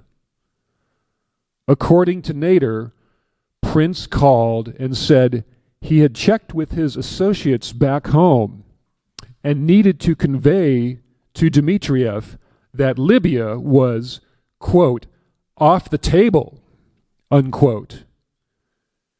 Nader wrote to Dmitriev that Prince had, quote, received an urgent message that he needs to convey to you immediately, unquote, and arranged for himself, Dmitriev, and Prince to meet at a restaurant on the Four Seasons property. At the second meeting, Prince told Dmitriev that the United States could not accept any Russian involvement in Libya because it would make the situation there much worse. Footnote. Grand jury redaction. Continuing. Prince, however, denied that and recalled that he was making these remarks to Dmitriev not in any official capacity for the transition, but based on his experience as a formal naval officer. Prince 5/3/18. Going back, grand jury redaction, redaction grand jury. After the brief second meeting concluded, Nader and Dmitriev discussed what had transpired. Dmitriev told Nader that he was disappointed in his meetings with Prince for two reasons. First, he believed that the Russians needed to be communicating with someone who had more authority within the incoming administration than Prince had. Second, he had hoped to have had a discussion of greater substance, such as outlining a strategic roadmap for both countries to follow. Dmitriev told Nader that Redaction grand jury. Prince's comments Redaction grand jury. were insulting. Redaction grand jury. Hours after the second meeting, Prince sent 2 text messages to Bannon from the Seychelles. Footnote. Call records of Eric Prince, Redaction grand jury. As described further below, investigators were unable to obtain the content of these or other messages between Prince and Bannon. And the investigation also did not identify evidence of any further communication between Prince and Dmitriev after their meetings in the Seychelles. 3. Eric Prince's meeting with Steve Bannon after the Seychelles trip. After the Seychelles meeting, Prince told Nader that he would inform Bannon about his discussion with Dmitriev and would convey that someone within the Russian power structure was interested in setting better relations with the incoming administration. Footnote, redacted, grand jury. On January 12, 2017, Prince contacted Bannon's personal assistant to set up a meeting for the following week. Several days later, Prince messaged her again asking about Bannon's schedule. Prince said that he met Bannon at Bannon's home after returning to the United States in mid-January and briefed him about several topics, including his meeting with Dmitriev. Prince told the office that he explained to Bannon that Dmitriev was the head of a Russian sovereign wealth fund and was interested in improving relations between the United States and Russia. Prince had on his cell phone a screenshot of Dmitriev's Wikipedia page dated January 16, 2017, and Prince told the office that he likely showed that image to Bannon. Footnote. Image on Prince's phone on file with the office. Prince also believed he provided Bannon with Dmitriev's contact information. According to Prince, Bannon instructed Prince not to follow up with Dmitriev, and Prince had the impression that the issue was not a priority for Bannon. Prince related that Bannon did not appear angry, just relatively uninterested. Bannon, by contrast, told the office that he never discussed with Prince anything regarding Dmitriev, RDIF, or any meetings with Russian individuals or people associated with Putin. Bannon also stated that Prince had mentioned at such a meeting, Bannon would have remembered it, and Bannon would have objected to such a meeting having taken place. The conflicting accounts provided by Bannon and Prince could not be independently clarified by reviewing their communications because neither one was able to produce any of the messages they exchanged in the time period surrounding the Seychelles meeting. Prince's phone contained no text messages prior to March 2017, though provider records indicate that he and Bannon exchanged dozens of messages. Footnote. Call records of Eric Prince. Redacted, grand jury. Prince denied deleting any messages, but claimed he did not know why there were no messages on his device before March 2017. Bannon's devices similarly contained no messages in the relevant time period, and Bannon also stated that he did not know why messages did not appear on his device. Bannon told the office that, during both the months before and after the Seychelles meeting, he regularly used his personal BlackBerry and personal email for work-related communications, including those with Prince, and he took no steps to preserve these work communications. D. Kirill Dmitriev's post-election contact with Rick Gerson regarding U.S.-Russia relations. Dmitriev's contacts during the transition period were not limited to those facilitated by Nader. In approximately late November 2016, the UAE National Security Advisor introduced Dmitriev to Rick Gerson, a friend of Jared Kushner who runs a hedge fund in New York. Gerson stated that he had no formal role in the transition and he had no involvement in the Trump campaign other than the occasional casual discussions about the campaign with Kushner. After the election, Gerson assisted the transition by arranging meetings for transition officials with former UK Prime Minister Tony Blair and UAE delegation led by Crown Prince Mohammed. When Dmitriev and Gerson met, they principally discussed potential joint ventures between Gerson's hedge fund and RDIF. Dmitriev was interested in improved economic cooperation between the United States and Russia and asked Gerson who he should meet with in the incoming administration who would be helpful toward this goal. Gerson replied that he would try to figure out the best way to arrange appropriate introductions, but noted that confidentiality would be required because of the sensitivity of holding such meetings before the new administration took power and before cabinet nominees had been confirmed by the Senate.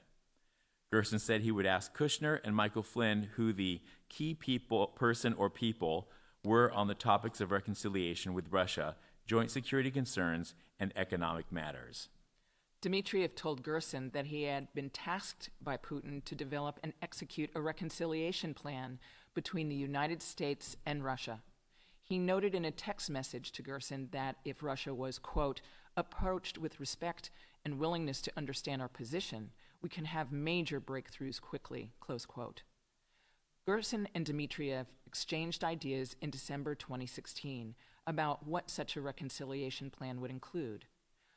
Gerson told the office that the transition team had not asked him to engage in these discussions with Dmitriev, and that he did so on his own initiative and as a private citizen. On January 9, 2017, the same day he asked Nader whether meeting Prince would be worthwhile, Dmitriev sent his biography to Gerson and asked him if he could share it with Jared or somebody else very senior in the team so that they know we are focused from our side on improving the relationship, and my boss asked me to play a key role in that. Dmitriev also asked Gerson if he knew Prince and if Prince had somebody important or worth spending time with. After his trip to the Seychelles, Dmitriev told Gerson that Bannon had asked Prince to meet with Dmitriev and that the two had had a positive meeting. On January 16, 2017, Dmitriev consolidated the ideas for a U.S.-Russia reconciliation that he and Gerson had been discussing into a 2-page document that listed 5 main points. 1. Jointly fighting terrorism. 2. Jointly engaging in anti-weapons of mass destruction efforts. 3. Developing a win-win economic investment initiatives. 4. Maintaining an honest, open, and continual dialogue regarding the issues of disagreement. And 5. Ensuring proper communication and trust by, quote, key people from each country. On January 18, 2017, Gerson gave a copy of the document to Kushner. Kushner had not heard of Dmitriev at that time. Gerson explained that Dmitriev was the head of RDIF, and Gerson may have alluded to Dmitriev's being well-connected. Kushner placed the document in a file and said he would get it to the right people. Kushner ultimately gave one copy of the document to Bannon and another to Rex Tillerson. According to Kushner, neither of them followed up with Kushner about it. On January 19, 2017, Dmitriev sent Nader a copy of the 2-page document, telling him that this was, quote, a view from our side that I discussed in my meeting on the islands and with you and with our friends. Please share with them. We believe this is a good foundation to start from, end quote. Gerson informed Dmitriev that he had given the document to Kushner soon after delivering it. On January 26, 2017, Dmitriev wrote to Gerson that his boss, an apparent reference to Putin, was asking if there had been any feedback on the proposal. Dmitriev said, we do not want to rush things and move forward at a comfortable speed. At the same time, my boss asked me to try to have key U.S. meetings in the first 2 weeks, if possible. He informed Gerson that Putin and President Trump would speak by phone that Saturday and noted that that information was very confidential. The same day, Dmitriev wrote to Nader that he had seen his boss again, who had, quote, emphasized that this is a great priority for us and that we need to build this communication channel to avoid bureaucracy. On January 28, 2017, Dmitriev texted Nader that he wanted to, quote, to see if I can confirm to my boss that your friends may use some of the ideas from the 2-pager I sent you in the telephone call that will happen at 12 EST, end quote. An apparent reference to the call scheduled between President Trump and Putin. Nader replied, quote, definitely paper was so submitted to team by Rick and me. They took it seriously, exclamation point, end quote. After the call between Trump and Putin occurred, Dmitriev wrote to Nader that, the call went very well. My boss wants me to continue making some public statements that Russia cooperation is good and important. Gerson also wrote to Dmitriev to say that the call had gone well, and Dmitriev replied that the document they had drafted together, quote, played an important role, end quote. Gerson and Dmitriev appeared to stop communicating with one another in approximately March 2017, when the investment deal that they'd been working on together showed no signs of progressing. 3. Ambassador Kislak's meeting with Jared Kushner and Michael Flynn in the Trump Tower following the election. On November 16, 2016, Catherine Vargas, an executive assistant to Kushner, received a request for a meeting with Russian Ambassador Sergei Kislak. That same day, Vargas sent Kushner an email with the subject, quote, missed call, Russian Ambassador to the U.S., Sergei Ivanovich Kislak, end quote. The text of the email read, quote, setting up a time to meet with you on 12/1. LMK, how to proceed. Kushner responded in relevant part, quote, I think I do this one. Confirm with Dmitriev Symes of CNI that this is the right guy, close quote. After reaching out to a colleague of Symes at CNI, Vargas reported back to Kushner that Kislak was, quote, the best go-to guy for routine matters in the U.S., while Yuri Ushakov, a Russian foreign policy advisor, was the contact for more direct, substantial matters. Bob Forsman, the UBS investment bank executive who had previously tried to transmit to candidate Trump an invitation to speak at an economic forum in Russia, see Volume 1, Section 4A, 1D, Supra, may have provided similar information to the transition team. According to Forsman, at the end of an early December 2016 meeting with incoming National Security Advisor Michael Flynn and his designated deputy, K.T. McFarland in New York, Flynn asked Forsman for his thoughts on Kislak. Forsman had not met Kislak, but told Flynn that, while Kislak was an important person, Kislak did not have a direct line to Putin. Forsman subsequently traveled to Moscow, inquired of a source he believed to be close to Putin, and heard back from a source that Ushakov would be the official channel for the incoming U.S. National Security Advisor. Forsman acknowledged that Flynn had not asked him to undertake that inquiry in Russia, but told the office that he nonetheless felt obligated to report the information back to Flynn, and that he had worked to get a face-to-face meeting with Flynn in January 2017 so that he could do so. Email correspondence suggests that the meeting ultimately went forward, but Flynn has no recollection of it or of the earlier December meeting. Parentheses, the investigation did not identify evidence of Flynn or Kushner meeting with Ushakov after being given his name, close parentheses. In the meantime, although he had already formed the impression that Kislak was not necessarily the right point of contact, Kushner went forward with a meeting that Kislak had requested on November 16th. It took place at Trump Tower on November 30, 2016. At Kushner's invitation, Flynn also attended. Bannon was invited but did not attend. During the meeting, which lasted approximately 30 minutes, Kushner expressed a desire on the part of the incoming administration to start afresh with U.S.-Russian relations. Kushner also asked Kislak to identify the best person, whether Kislak or someone else, with whom to direct future discussions, someone who had contact with Putin and the ability to speak for him. The three men also discussed U.S. policy towards Syria, and Kislak floated the idea of having Russian generals brief the transition team on the topic using a secure communications line. After Flynn explained that there was no secure line in the transition team offices, Kushner asked Kislak if they could communicate using secure facilities at the Russian embassy. Kislak quickly rejected the idea. 4. Jared Kushner's meeting with Sergei Gorkov. On December 6, 2016, the Russian embassy reached out to Kushner's assistant to set up a second meeting between Kislak and Kushner. Kushner declined several proposed meeting dates, but Kushner's assistant indicated that Kislak was very insistent about securing a second meeting. Kushner told the office that he did not want to take another meeting because he had already decided Kislak was not the right channel for him to communicate with Russia, so he arranged to have one of his assistants, Avi Berkowitz, meet with Kislak in his stead. Footnote. Email to Berkowitz, redacted, personal privacy. Although embassy official Sergei Kuznetsov wrote to Berkowitz that Kislak thought it, quote, important to embassy official important to continue the conversation with Mr. Kushner in person. Footnote. Email, redacted, personal privacy to Berkowitz. Kislak nonetheless agreed to meet instead with Berkowitz once it became apparent that Kushner was unlikely to take a meeting.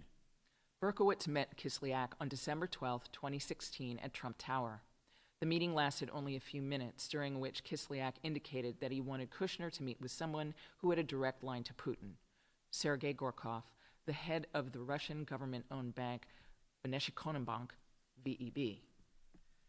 Kushner agreed to meet with Gorkov. The one-on-one meeting took place the next day, December 13, 2016, at the Colony Capitol building in Manhattan, where Kushner had previously scheduled meetings. VEB was and is the subject of Department of Treasury economic sanctions imposed in response to Russia's annexation of Crimea. Footnote. Announcement of Treasury sanctions on entities with financial services and energy sectors of Russia against arms or related material entities and those undermining Ukraine's sovereignty. United States Department of the Treasury, July 16, 2014. Kushner did not, however, recall any discussion during his meeting with Gorkov about the sanctions against VEB or sanctions more generally. Kushner stated in an interview that he did not engage in any preparation for the meeting and that no one on the transition team even did a Google search for Gorkov's name. Footnote. Berkowitz, by contrast, stated to the office that he had Googled Gorkov's name and told Kushner that Gorkov appeared to be a banker. At the start of the meeting, Gorkov presented Kushner with two gifts, a painting and a bag of soil from the town of Belarus, where Kushner's family originated. The accounts from Kushner and Gorkov differ as to whether the meeting was diplomatic or business in nature.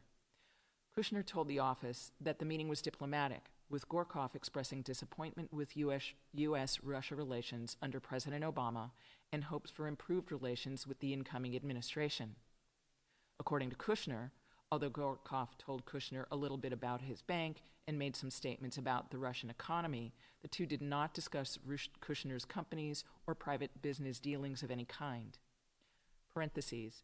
At the time of the meeting, Kushner's companies had a debt obligation coming due on the building it owned at 666 Fifth Avenue, and there had been public reporting about both efforts to secure lending on the property and possible conflicts of interest for Kushner arising out of his company's borrowings from foreign lenders.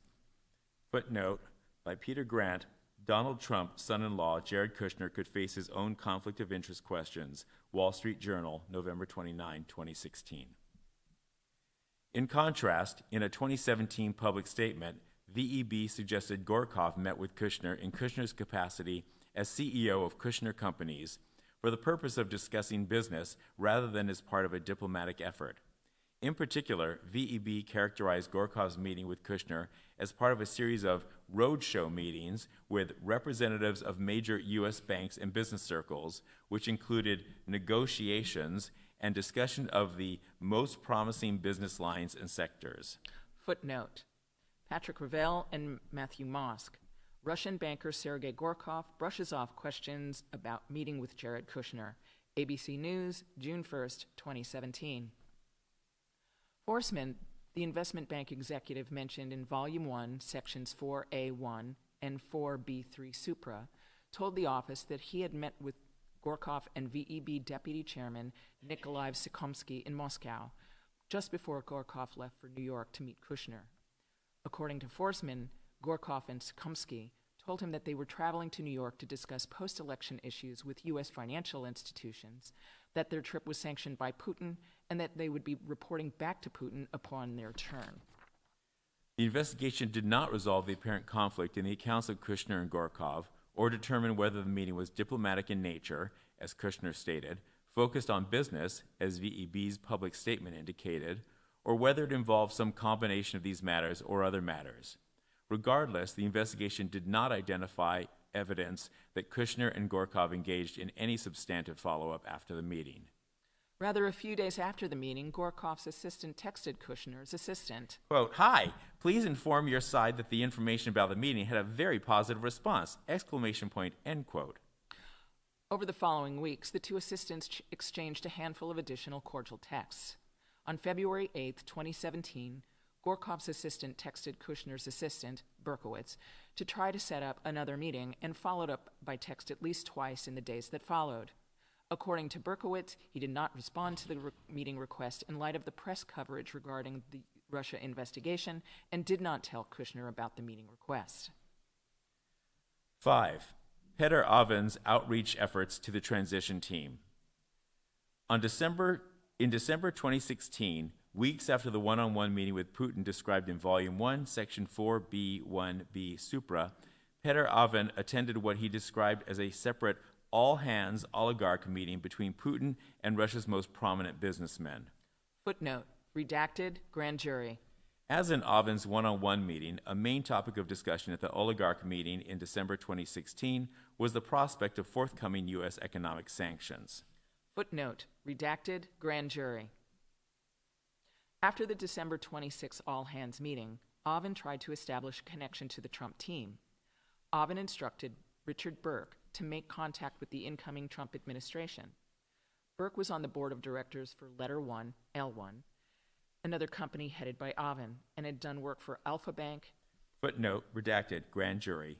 Burke had previously served as U.S. Ambassador to Germany and Assistant Secretary of State for European and Canadian Affairs, and one of his primary roles with Alpha Bank and L1 was to facilitate introductions to business contacts in the United States and other Western countries. Footnote, redacted, grand jury. While at an L1 board meeting held in Luxembourg in late December 2016, Oven pulled Burt aside and told him that he had spoken to someone high in the Russian government who expressed interest in establishing a communication channel between the Kremlin and the Trump transition team. Footnote, redacted, grand jury. Oven asked for Burt's help in contacting members of the transition team. Footnote, redacted, grand jury. Although Burt had been responsible for helping Oven build connections in the past, Burt viewed Oven's request as unusual and outside the normal realm of his dealings with Oven. Burt, who is a member of the board of CNI, discussed at Volume 1, Section 4A4 Supra, decided to approach CNI President Dmitry Simes for help facilitating Oven's request, recalling that Simes had some relationship with Kushner. At the time, Simes was lobbying the Trump transition team on Burt's behalf to appoint Burt U.S. Ambassador to Russia.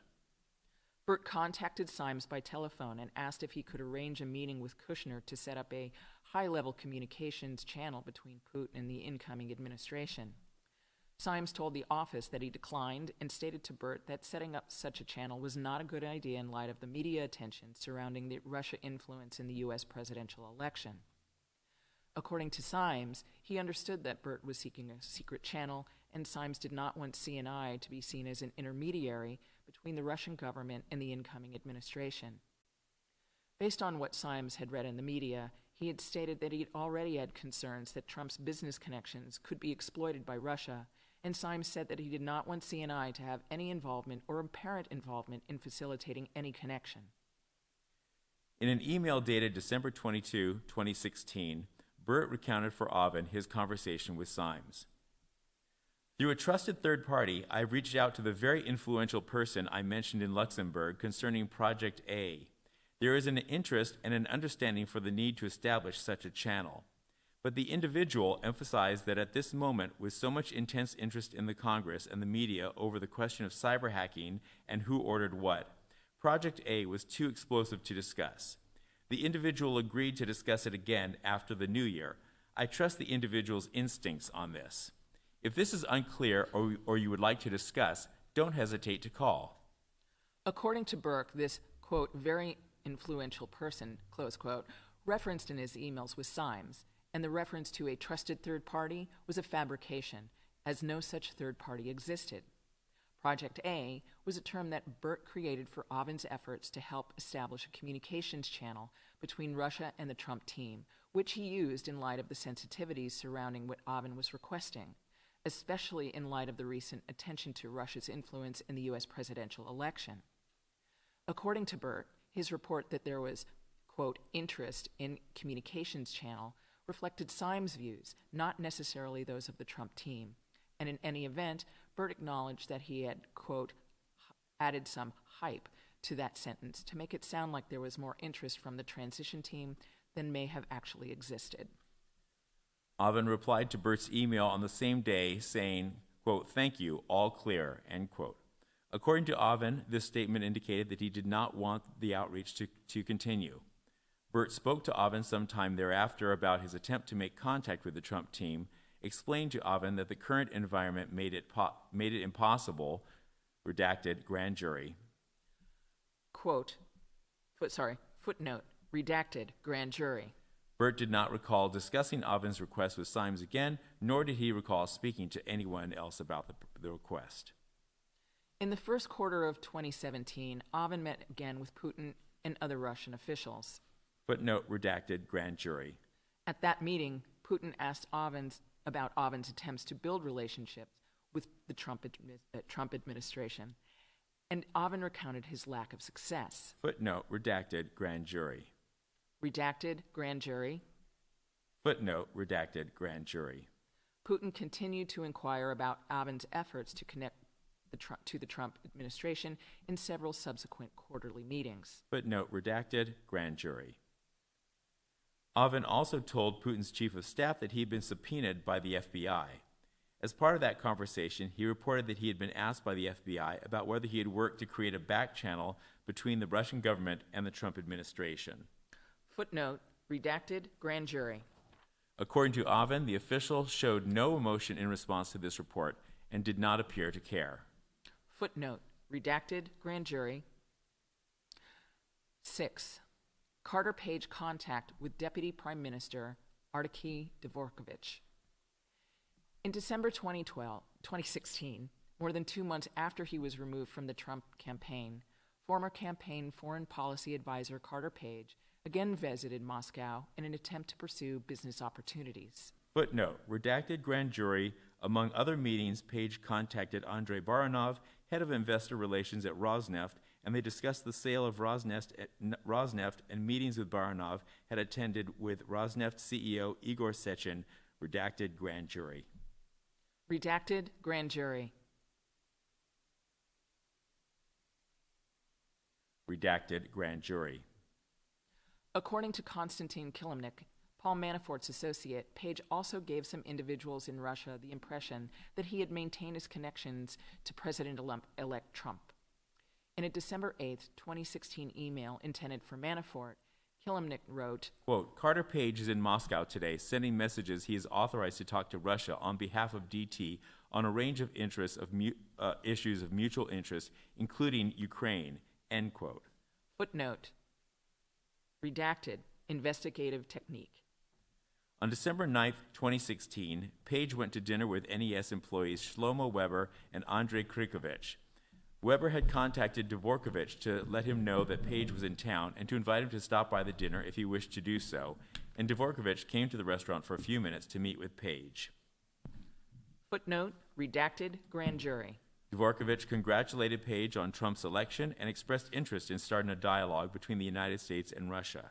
Footnote, redacted, grand jury.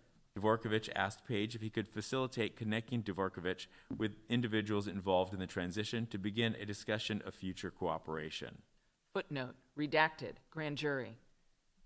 2 lines of redacted grand jury. Footnote, redacted, grand jury. 4 more lines of redacted grand jury. Footnote, redacted, grand jury. Redacted grand jury.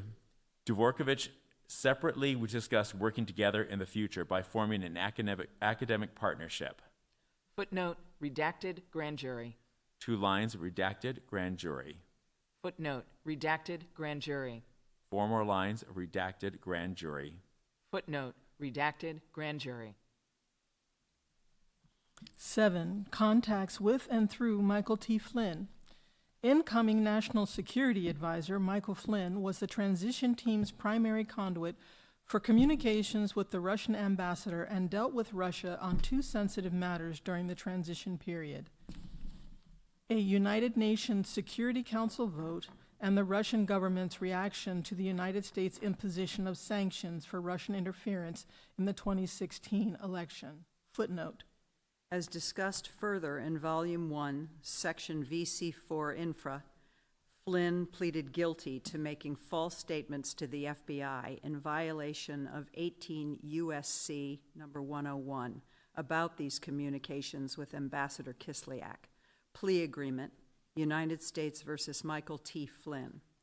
Flynn's plea agreement required that he cooperate with this office, and the statements from Flynn in this report reflect his cooperation over the course of multiple debriefings in 2017 and 2018.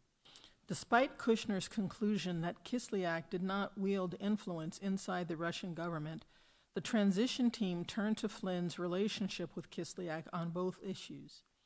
As to the sanctions, Flynn spoke by phone to K.T. McFarland, his incoming deputy, to prepare for his call to Kislak. McFarland was with the president-elect and other senior members of the transition team at Mar-a-Lago at the time. Although transition officials at Mar-a-Lago had some concern about possible Russian reactions to the sanctions, the investigation did not identify any evidence that President-elect Trump asked Flynn to make any request to Kislak. Flynn asked Kislak not to escalate the situation in response to U.S. sanctions imposed on December 29, 2016, and Kislak later reported to Flynn that Russia acceded to that request.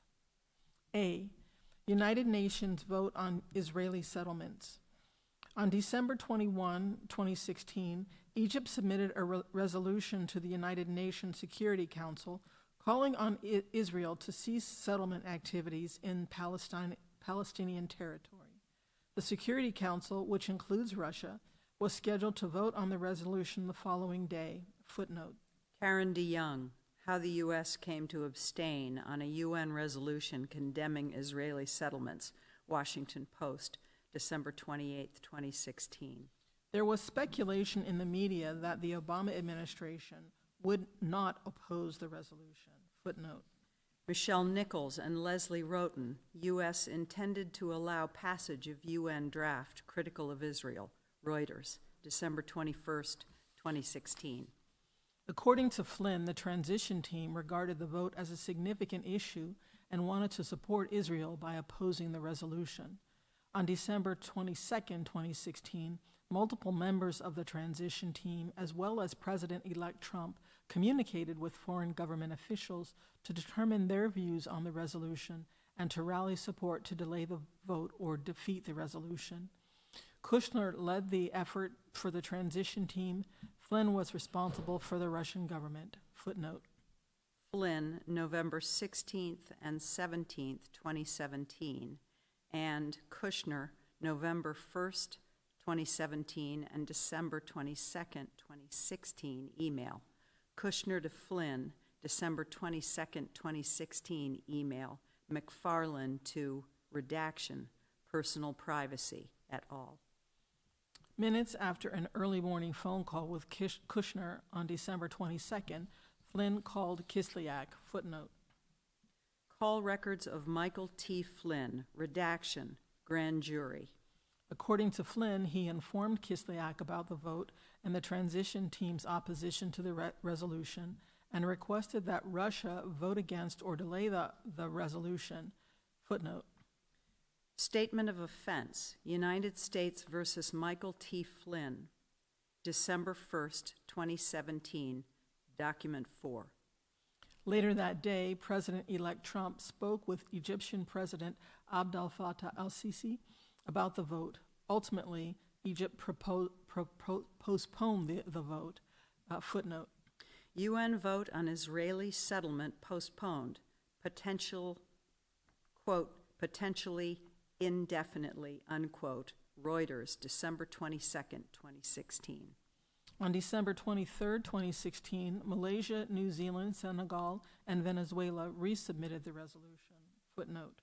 Somani Sengupta and Rick Gladstone, rebuffing Israel. U.S. allows censure over settlements. New York Times, December 23, 2016. When Flynn spoke with Kislak informed Flynn that if the resolution came to a vote, Russia would not vote against it. Footnote. December 23, 2016, email, Flynn to Kushner et al. The resolution later passed 14-0 with the United States abstaining. Footnote. Flynn, statement of offense. B. U.S. sanctions against Russia. Flynn was also the transition team member who spoke with the Russian government when the Obama administration imposed sanctions and other measures against Russia in response to Russia's interference in the 2016 presidential election. On December 28, 2016, then-President Obama signed Executive Order 13757, which took effect at 12:01 the following day and imposed sanctions on 9 Russian individuals and entities. Footnote. Taking additional steps to address the national emergency with respect to significant malicious cyber-enabled activities. The White House, Office of the Press Secretary, December 29, 2016. On December 29, 2016, the Obama administration also expelled 35 Russian government officials and closed 2 Russian government-owned compounds in the United States. Footnote. Statement by the President on actions in response to Russian malicious cyber activity and harassment. The White House, Office of the Press Secretary, December 29, 2016. During the rollout of the sanctions, President-elect Trump and multiple transition team senior officials, including McFarland, Steve Bannon, and Rice Priebus, were staying at the Mar-a-Lago Club in Palm Beach, Florida. Flynn was on vacation in the Dominican Republic, but was in daily contact with McFarland. The transition team and President-elect Trump were concerned that these sanctions would harm the United States' relationship with Russia. Although the details and timing of the sanctions were known on December 28, 2016, the media began reporting that retaliatory measures from the Obama administration against Russia were forthcoming. Footnote. Christine Wang, U.S. to announce new sanctions against Russia in response to election hacking. CNBC, December 28, 2016. When asked about imposing sanctions on Russia for its alleged interference in the 2016 presidential election, President-elect Trump told the media, quote, "I think we ought to get on with our lives," unquote. Footnote. John Wagner, Trump on alleged election interference by Russia, quote, "Get on with our lives," unquote. Washington Post, December 29, 2016. Russia initiated the outreach to the transition team. On the evening of December 28, 2016, Kislak texted Flynn, quote, "Can you kindly call me back at your convenience," unquote. Flynn did not respond to the text message that evening.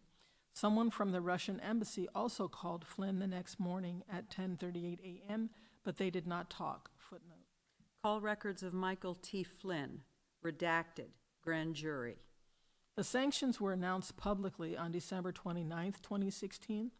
At 1:53 p.m. that day, McFarland began exchanging emails with multiple transition team members and advisors about the impact the sanctions would have on the incoming administration. At 2:07 p.m., a transition team member texted Flynn a link to a New York Times article about the sanctions. Footnote. December 29, 2016, text message, Flaherty to Flynn. At 2:29 p.m., McFarland called Flynn, but they did not talk. Footnote. Call records of K.T. McFarland, redacted, grand jury. Shortly thereafter, McFarland and Bannon discussed sanctions. According to McFarland, Bannon remarked that the sanctions would hurt their ability to have good relations with Russia and that Russian escalation would make things more difficult. McFarland believes she told Bannon that Flynn was scheduled to talk to Kislak later that night. McFarland also believes she may have discussed the sanctions with Priebus and likewise told him that Flynn was scheduled to talk to Kislak that night. At 3:14 p.m., Flynn texted a transition team member who was assisting McFarland, quote, "Time for a call," unquote. The transition team member responded that McFarland was on the phone with Tom Bossert, a transition team senior official, to which Flynn responded, quote, "Tit for tat with Russia, not good. Russian AMBO reaching out to me today, unquote. Flynn recalled that he chose not to communicate with Kislak about the sanctions until he had heard from the team at Mar-a-Lago. He first spoke with Michael Leedon, a transition team member who advised on foreign policy and national security matters, for 20 minutes. Footnote. Michael Leedon is married to Barbara Leedon, the Senate staffer whose 2016 efforts to locate Hillary Clinton's missing emails are described in Volume 1, Section 3, D2 Supra. Flynn, call records of Michael Leedon, grand jury redacted. Flynn then spoke with McFarland for almost 20 minutes to discuss what, if anything, to communicate to Kislak about the sanctions. Footnote. Flynn, statement of offense, call of records to K.T. McFarland, grand jury redaction. Call records of Michael T. Flynn, grand jury redaction. On that call, McFarland and Flynn discussed the sanctions, including their potential impact on the incoming Trump administration's foreign policy goals. McFarland and Flynn also discussed that transition team members in Mar-a-Lago did not want Russia to escalate the situation. Footnote. Flynn, statement of offense. They both understood that Flynn would relay a message to Kislak in hopes of making sure the situation would not get out of hand. Immediately after speaking with McFarland, Flynn called and spoke with Kislak. Footnote. Flynn, statement of offense. Flynn discussed multiple topics with Kislak, including the sanctions, scheduling a video teleconference between President-elect Trump and Putin, an upcoming terrorism conference, and Russia's views about the Middle East. With respect to the sanctions, Flynn requested that Russia not escalate the situation, not get into a, quote, tit for tat, unquote, and only respond to the sanctions in a reciprocal manner. Multiple transition team members were aware that Flynn was speaking with Kislak that day. In addition to her conversations with Bannon and Reince Priebus at 4:43 p.m., McFarland sent an email to transition team members about the sanctions, informing the group that General Flynn is talking to Russian ambassadors this evening. Less than an hour later, McFarland briefed President-elect Trump, Bannon, Priebus, Sean Spicer, and other transition team members were present. Footnote. Email Worcester out to Flaherty, McFarland, 12/22/17. During the briefing, President-elect Trump asked McFarland if the Russians did, quote, it, unquote, meaning the intrusions intended to influence the presidential election. McFarland said yes, and President-elect Trump expressed doubt that it was the Russians. McFarland also discussed potential Russian responses to the sanctions and said Russia's response would be an indicator of what the Russians wanted going forward. President-elect Trump opined that the sanctions provided him with leverage to use with the Russians. McFarland recalled that at the end of the meeting, someone may have mentioned to President-elect Trump that Flynn was speaking to the Russian ambassador that evening. After the briefing, Flynn and McFarland spoke over the phone. Flynn reported on the substance of his call with Kislak, including their discussion of the sanctions. Footnote. Flynn, statement of offense. According to McFarland, Flynn mentioned that the Russian response to the sanctions was not going to be escalatory because they wanted a good relationship with the incoming administration. Footnote. McFarland, 12/22/17. McFarland also gave Flynn a summary of her recent briefing with President-elect Trump. The next day, December 30th, 2016, Russian Foreign Minister Sergei Lavrov remarked that Russia would respond in kind to sanctions. Footnote. Comment by Foreign Minister Sergei Lavrov on recent U.S. sanctions and the expulsion of Russian diplomats, Moscow, December 20, 2016. The Ministry of Foreign Affairs of the Russian Federation. Putin superseded that comment 2 hours later, releasing a statement that Russia would not take retaliatory measures in response to the sanctions at that time. Footnote. Statement of the President of the Russian Federation, Kremlin Office of the President, December 30, 2016. Hours later, President-elect Trump tweeted, quote, "Great move on delay by V. Putin," unquote. Footnote. At Real Donald Trump, 12/30/16, 11:41 a.m. tweet. Shortly thereafter, Flynn sent a text message to McFarland summarizing his call with Kislak from the day before, which she emailed to Kushner, Bannon, Priebus, and other transition team members. The text message and email did not include sanctions as one of the topics discussed with Kislak. Flynn told the office that he did not document his discussion of sanctions because it could be perceived as getting in the way of the Obama administration's foreign policy. On December 31, 2016, Kislak called Flynn and told him the request had been received at the highest levels and that Russia had chosen not to retaliate to the sanctions in response to the request. Footnote. Call records of Michael T. Flynn, grand jury redacted. 2 hours later, Flynn spoke with McFarland and relayed his conversation with Kislak. Footnote. Call records of Michael T. Flynn, grand jury redacted. According to McFarland, Flynn remarked that the Russians wanted a better relationship and that the relationship was back on track. Flynn also told McFarland that he believed his phone call had made a difference. McFarland recalled congratulating Flynn in response. Flynn spoke with other transition team members that day, but does not recall whether they discussed the sanctions. Flynn recalled discussing the sanctions with Bannon the next day, and that Bannon appeared to know about Flynn's conversation with Kislak. Footnote. Flynn, statement of offense. Bannon, for his part, recalled meeting with Flynn that day, but said that he did not remember discussing sanctions with him. Footnote. Bannon, 2/12/18. Additional information about Flynn's sanctions-related discussions with Kislak and the handling of those discussions by the transition team and the Trump administration is provided in Volume 2 of this report. In sum, the investigation established multiple links between Trump campaign officials and individuals tied to the Russian government. Those links included Russian offers of assistance to the campaign. In some instances, the campaign was receptive to the offer, while in other instances, the campaign officials shied away. Ultimately, the investigation did not establish that the campaign coordinated or conspired with the Russian government in its election interference activities.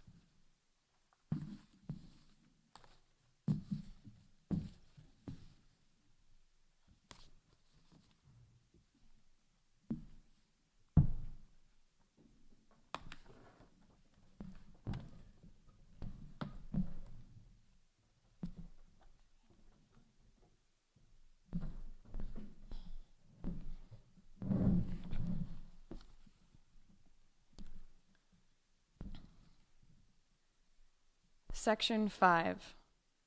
Prosecution and Declination Decisions. The appointment order authorized the Special Counsel's Office to prosecute federal crimes arising from its investigation of the matters assigned to it. In deciding whether to exercise this prosecutorial authority, the office has been guided by the principles of federal prosecution set forth in Justice, formerly U.S. Attorney's Manual. In particular, the office has evaluated whether the conduct of the individuals considered for prosecution constituted a federal offense or whether admissible evidence would probably be sufficient to obtain and sustain a conviction for such an offense. Justice Manual. Where the answer to those questions was yes, the office further considered whether the prosecution would serve a substantial federal interest. The individuals were subject to effective prosecution in another jurisdiction, and there existed an adequate non-criminal alternative to prosecution. As explained below, those considerations led the office to seek charges against 2 sets of Russian nationals for their roles in perpetrating the Active Measures social media campaign and computer intrusion operations. Redaction, harm to ongoing matter. The office similarly determined that the contacts between campaign officials and Russia-linked individuals, either did not involve the commission of a federal crime or, in the case of campaign finance offenses, that our evidence was not sufficient to obtain and sustain a criminal conviction. At the same time, the office concluded that the principles of federal prosecution supported charging certain individuals connected to the campaign with making false statements or otherwise obstructing this investigation or parallel congressional investigations. Subsection A, Russian Active Measures social media campaign. On February 16, 2018, a federal grand jury in the District of Columbia returned an indictment charging 13 Russian nationals and 3 Russian entities, including the Internet Research Agency, IRA, and Concord Management and Consulting, LLC, Concord, with violating U.S. criminal laws in order to interfere with U.S. elections and political processes. Footnote. A more detailed explanation of the charging decision in this case is set forth in a separate memorandum provided to the acting Attorney General before the indictment. The indictment charges all of the defendants with conspiracy to defraud the United States, count 1, 3 defendants with conspiracy to commit wire fraud and bank fraud, count 2, and 5 defendants with aggravated identity theft, counts 3 through 8. Internet Research Agency indictment. Concord, which is one of the entities charged in the count 1 conspiracy, entered an appearance through U.S. counsel and moved to dismiss the charge on multiple grounds. In orders and memorandum opinions issued on August 13th and November 15th, 2018, the District Court denied Concord's motions to dismiss. United States versus Concord Management and Consulting, LLC. As of this writing, the prosecution of Concord remains ongoing before the U.S. District Court for the District of Columbia. The other defendants remain at large. Although members of the IRA had contact with individuals affiliated with the Trump campaign, the indictment does not charge any Trump campaign official or any other U.S. person with participating in the conspiracy. That is because the investigation did not identify evidence that any U.S. person who coordinated or communicated with the IRA knew that he or she was speaking with Russian nationals engaged in the criminal conspiracy. The office therefore determined that such persons did not have the knowledge or criminal purpose required to charge them in the conspiracy to defraud the United States, count 1, or in the separate count alleging a wire and bank fraud conspiracy involving the IRA and 2 individual Russian nationals, count 2. The office did, however, charge 1 U.S. national for his role in supplying false or stolen bank account numbers that allowed the IRA conspirators to access U.S. online payment statements by circumventing those systems' security features. On February 12, 2018, Richard Pinedo pleaded guilty pursuant to a single count information to identity fraud in violation of 18 U.S.C. Section 1028. Plea agreement, United States versus Richard Pinedo. The investigation did not establish that Pinedo was aware of the identity of the IRA members who purchased bank account numbers from him. Pinedo's sales of account numbers enabled the IRA members to anonymously access a financial network through which they transacted with U.S. persons and companies. See Government Sent Mem at 3, United States versus Richard Pinedo. On October 10, 2018, Pinedo was sentenced to 6 months of imprisonment to be followed by 6 months of home confinement and was ordered to complete 100 hours of community service. Subsection B, Russian hacking and dumping operations. 1. Section 1030 Computer Intrusion Conspiracy. A. Background. On July 13, 2018, a federal grand jury in the District of Columbia returned an indictment charging Russian military intelligence officers from the GRU with conspiring to hack into various U.S. computers used by the Clinton campaign, DNC, DCCC, and other U.S. persons in violation of 18 U.S.C. Section 1030 and 371, Count 1. Committing identity theft and conspiring to commit money laundering in furtherance of that hacking conspiracy in violation of 18 U.S.C. Section 1028A and 1956H, Counts 2 through 10, and a separate conspiracy to hack into the computers of U.S. persons and entities responsible for the administration of the 2016 U.S. election in violation of 18 U.S.C. Section 1030 and 371, Count 11. Natik show indictment.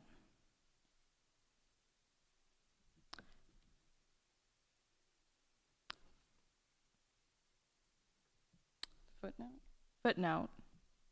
The office provided a more detailed explanation of the charging decision in this case in meetings with the Office of Acting Attorney General before this indictment. As of this writing, all 12 defendants remain at large. The Natik show indictment alleges that the defendants conspired with one another and with others to hack into the computers of U.S. persons and entities involved in the 2016 U.S. presidential election, steal documents from those computers, and stage releases of the stolen documents to interfere in the election. Natik show indictment. The indictment also describes how, in staging the releases, the defendants used the Guccifer 2.0 persona to disseminate documents through Wikileaks. On July 22, 2016, Wikileaks released over 20,000 emails and other documents that the hacking conspirators had stolen from the DNC. Natik show indictment. In addition, on October 7, 2016, WikiLeaks began releasing emails that some conspirators had stolen from Clinton campaign chairman John Podesta after a successful spearphishing operation. Natik show indictment.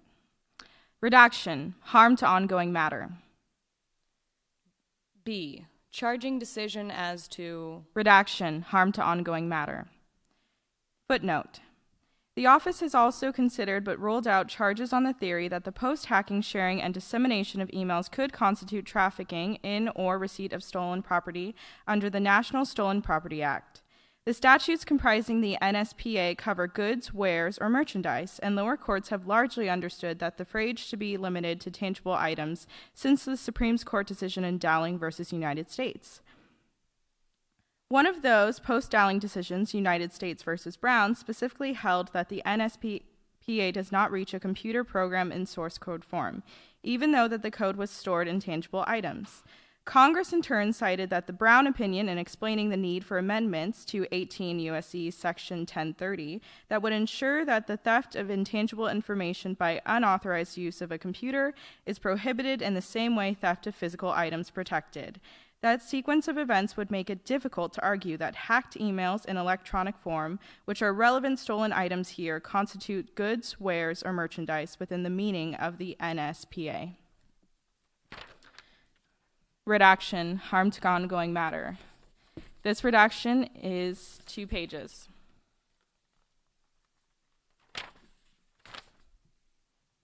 Two, potential Section 1030 violation by... Redaction, personal privacy. In addition, the computer... Redaction, personal privacy. Likely qualifies as a protected one under the statute, which reaches effectively all computers with internet access. United States versus Nossel. Applying the principles of federal prosecution, however, the office determined that prosecution of this potential violation was not warranted. Those principles instruct prosecutors to consider, among other things, the nature and seriousness of the offense, the person's culpability in connection with the offense, and the probable sentence to be imposed if the prosecution is successful. Justice Manual, redaction, personal property. C, Russian government outreach and contacts. As explained in Section 4 above, the office's investigation uncovered evidence of numerous links, i.e. contacts, between Trump campaign officials and individuals having or claiming to have ties to the Russian government. The office evaluated the contacts under several sets of federal laws, including conspiracy laws and statutes governing foreign agents who operate in the United States. After considering the available evidence, the office did not pursue charges under these statutes against any of the individuals discussed in Section 4 above, with the exception of FARA charges against Paul Manafort and Richard Gates based on their activities on behalf of Ukraine. One of the interactions between the Trump campaign and Russian-affiliated individuals, the June 9, 2016 meeting between high-ranking campaign officials and Russians promising derogatory information on Hillary Clinton, implicates an additional body of law, campaign finance statutes. Schemes involving the solicitation or receipt of assistance from foreign sources raised difficult statutory and constitutional questions. As explained below, the office evaluated those questions in connection with the June 9 meeting. Redaction, harm to ongoing matter. The office ultimately concluded that, even if the principal legal questions were resolved favorably to the government, a prosecution would encounter difficulties providing that campaign officials or individuals connected to the campaign willfully violated the law. Finally, although the evidence of contacts between campaign officials and Russia-affiliated individuals may not have been sufficient to establish or sustain criminal charges, several U.S. persons connected to the campaign made false statements about those contacts and took other steps to obstruct the office's investigation and those of Congress. This office has therefore charged some of those individuals with making false statements and obstructing justice. 1. Potential coordination, conspiracy, and collusion. As an initial matter, this office evaluated potentially criminal conduct that involved the collective action of multiple individuals, not under the rubric of collusion, but through the lens of conspiracy law. In doing so, the office recognized that the word collude appears in Acting Attorney General's August 2, 2017 memorandum. It has frequently been invoked in public reporting, and it is sometimes referred in antitrust law. See Brook Group versus Brown and Williamson Tobacco Corp., 509 U.S. 209227. But collusion is not a specific offense or theory of liability found in the U.S. Code, nor is it a term of art in federal criminal law. To the contrary, even as defined in legal dictionaries, collusion is largely synonymous with conspiracy, as that crime is set forth in the General Federal Conspiracy Statute, 18 U.S.C. Section 371. See Black's Law Dictionary 321. Collusion is an agreement to defraud another or to do so or attain something forbidden by law. Alexander Burrow, A Law Dictionary Glossary. An agreement between two or more persons to defraud another by the forms of law or to employ such forms as a mean of accomplishing some unlawful object. Beauvais Law Dictionary 352, 1897. An agreement between two or more persons to defraud a person of his right by the forms of law or to obtain an object forbidden by law. For that reason, this office's focus in resolving the question of joint criminal liability was on conspiracy as defined in federal law, not the commonly discussed term collusion. The office considered in particular whether contacts between Trump campaign officials and Russia-linked individuals could trigger liability for the crime of conspiracy, either under statutes that have their own conspiracy language, or under the General Conspiracy Statute. The investigation did not establish that the contacts described in Volume 1, Section 4 Supra amounted to an agreement to commit any substantive violation of federal criminal law, including foreign influence and campaign finance laws, both of which are discussed further below. The office therefore did not charge any individual associated with the Trump campaign with conspiracy to commit a federal offense arising from Russia contacts, either under a specific statute or under Section 371's Offenses Clause. The office also did not charge any campaign officials or associate with a conspiracy under Section 371's Defraud Clause. That clause criminalizes participating in an agreement to obstruct a lawful function of the U.S. government or its agencies through deceitful or dishonest means. Dennis versus United States, Hammerschmidt versus United States, also United States versus Concord Management and Consulting, LLC. The investigation did not establish any agreement among campaign officials or between such officials and Russia-linked individuals to interfere with or obstruct a lawful function of a government agency during the campaign or transition period. And, as discussed in Volume 1, Section VA Supra, the investigation did not identify evidence that any campaign official or associate knowingly and intentionally participated in the conspiracy to defraud that the office charged, namely, the active measures conspiracy described in Volume 1, Section 2, Supra. Accordingly, the office did not charge any campaign associate or other U.S. person with conspiracy to defraud the United States based on the Russia-related contacts described in Section 4 above. 2. Potential coordination. Foreign agent status, FARA and 18 U.S.C. Section 951. The office next assessed the potential liability of campaign-affiliated individuals under federal statutes regulating actions on behalf of or work done for a foreign government. A. Governing law.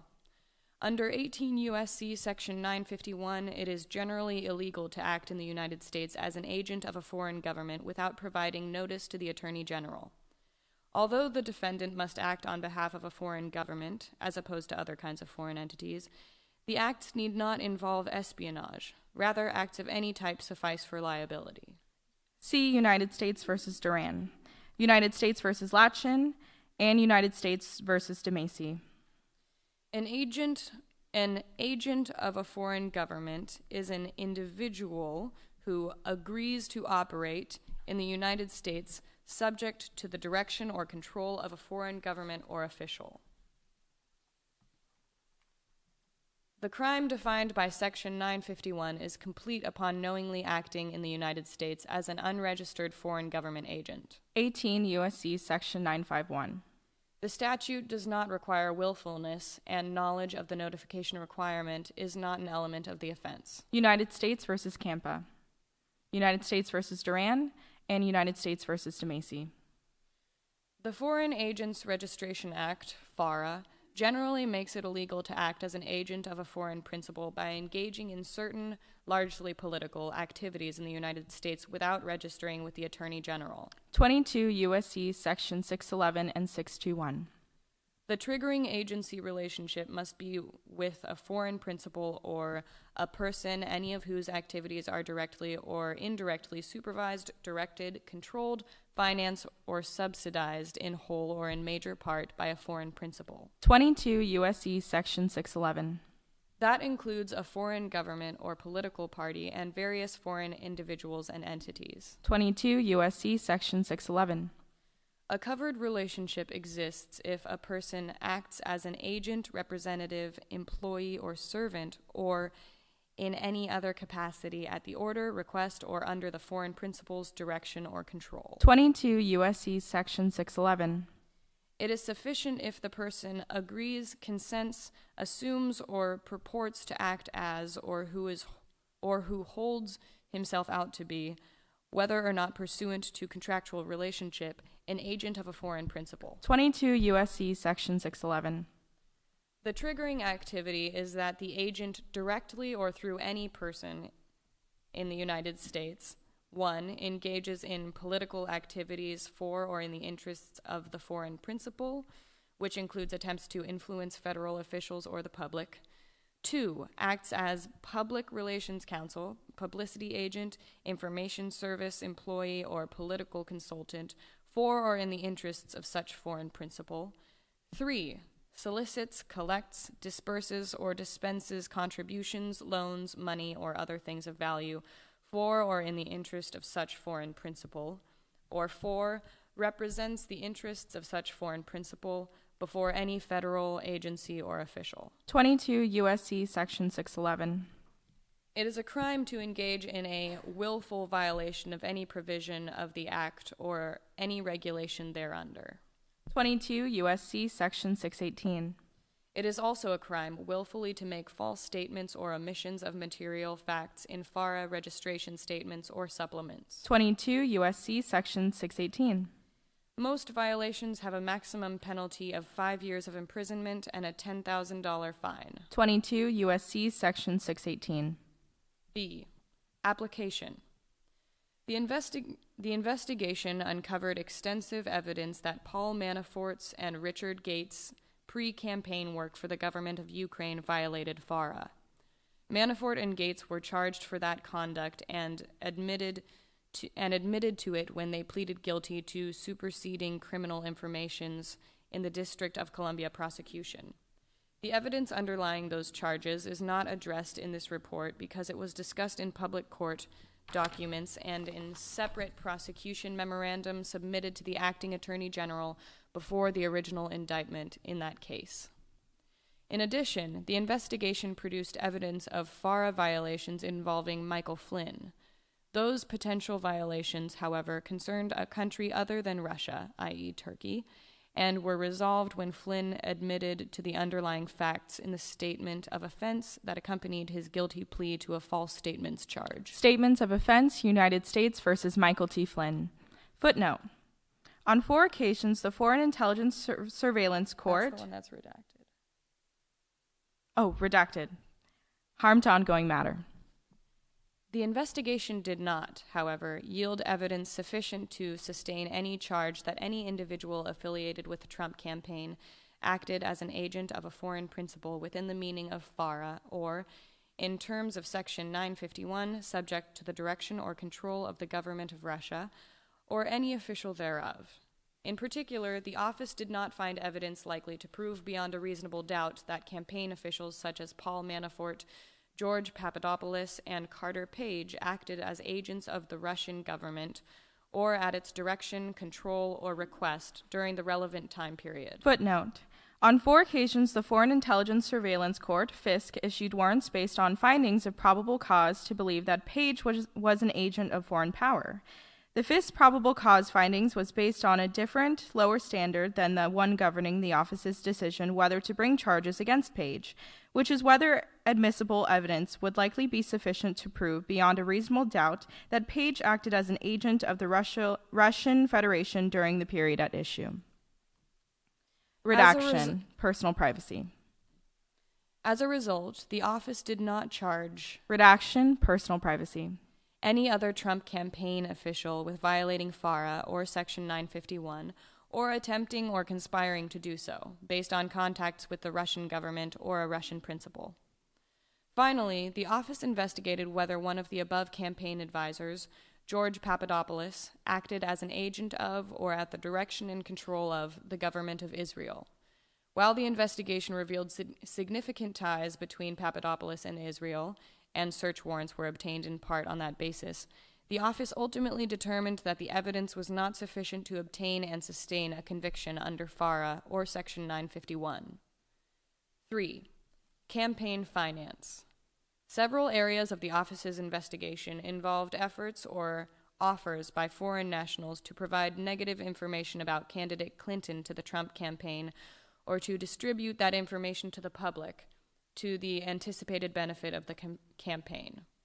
As explained below, the office considered whether 2 of those efforts in particular, the June 9, 2016 meeting at Trump Tower, redaction, harm to ongoing matter, constituted prosecutable violations of the campaign finance laws. The office determined that the evidence was not sufficient to charge either incident as a criminal violation. A. Overview of governing law. The United States has a compelling interest in limiting the participation of foreign citizens in activities of democratic self-government and in therefore preventing foreign influence over the U.S. political process. Blumen versus FEC. Kavanaugh J. for these 3 judge court. To that end, federal campaign finance law broadly prohibits foreign nationals from making contributions, donations, expenditures, or other disbursements in connection with federal, state, or local candidate elections, and prohibits anyone from soliciting, accepting, or receiving such contributions or donations. As relevant here, foreign nationals may not make, and no one may solicit, accept, or receive from them a contribution or donation of money or other thing of value, or an express or implied promise to make a contribution or donation in connection with a federal, state, or local election. 52 U.S.C. Section 30121. Footnote. Campaign finance laws also places financial limits on contributions and prohibits contributions from corporations, banks, and labor unions. Because the conduct that the office investigated involved possible electoral activity by foreign nationals, the foreign contributions ban is the most readily applicable provision. The term contribution which is used throughout the campaign finance law, includes any gift, subscription, loan, advance, or deposit of money, anything of value made by any person for the purpose of influencing any election or federal office. 52 U.S.C. Section 30101. It excludes, among other things, the value of volunteer services. 52 U.S.C. Section 30101. Foreign nationals are also barred from making an expenditure, independent expenditure, or disbursement for an electioneering communication. 52 U.S.C. Section 30121. The term expenditure includes any purchase, payment, distribution, loan, advance, deposit, or gift of money or anything of value made by any person for the purpose of influencing any election or for federal office. 52 U.S.C. Section 30101. It excludes, among other things, news stories and nonpartisan get-out-the-vote activities. 52 U.S.C. Section 30101. An independent expenditure is an expenditure expressly advocating the election or defeat of a clearly identified candidate and made independently of the campaign. 52 U.S.C. Section 30101. An electioneering communication is a broadcast communication that refers to a clearly identified candidate for federal office and is made within specified time periods and targeted at the relevant electorate. 52 U.S.C. Section 30104. The statute defines foreign national by reference to FARA and Immigration and Nationality Act with minor modification. 52 U.S.C. Section 30121.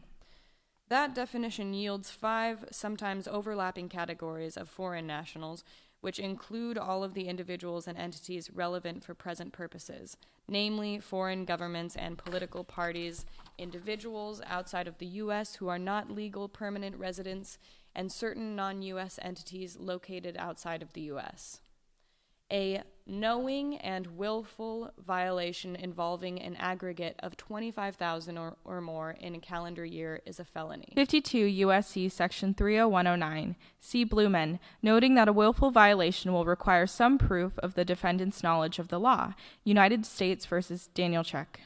Applying willfulness standard drawn from Bryan versus United States. See also Wagner versus FEC. A knowing and willful violation involving an aggregate of 2,000 or more in a calendar year, but less than 25,000, is a misdemeanor. 52 U.S.C. Section 30109. B. Application to June 9 Trump Tower meeting.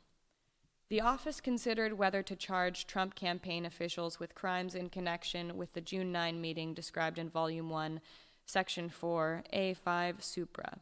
The office concluded that, in light of the government's substantial burden of proof on issues of intent, knowing, and willful, the difficulty of establishing the value of the offered criminal charges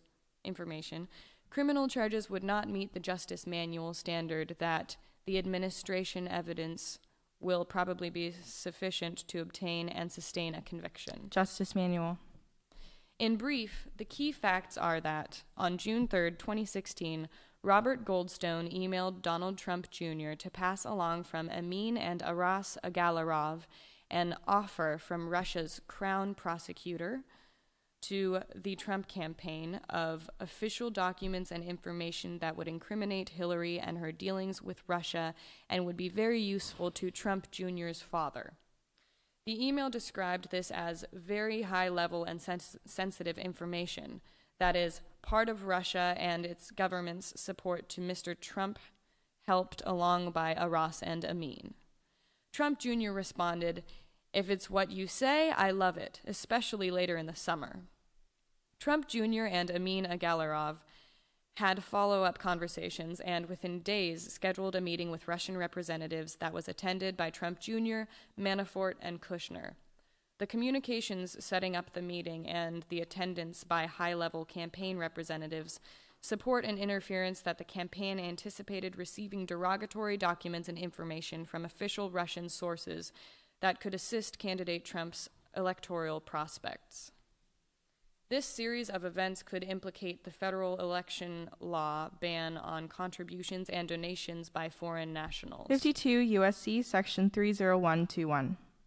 Specifically, Goldstone passed along an offer purportedly from a Russian government official to provide official documents and information to the Trump campaign for the purposes of influencing the presidential election.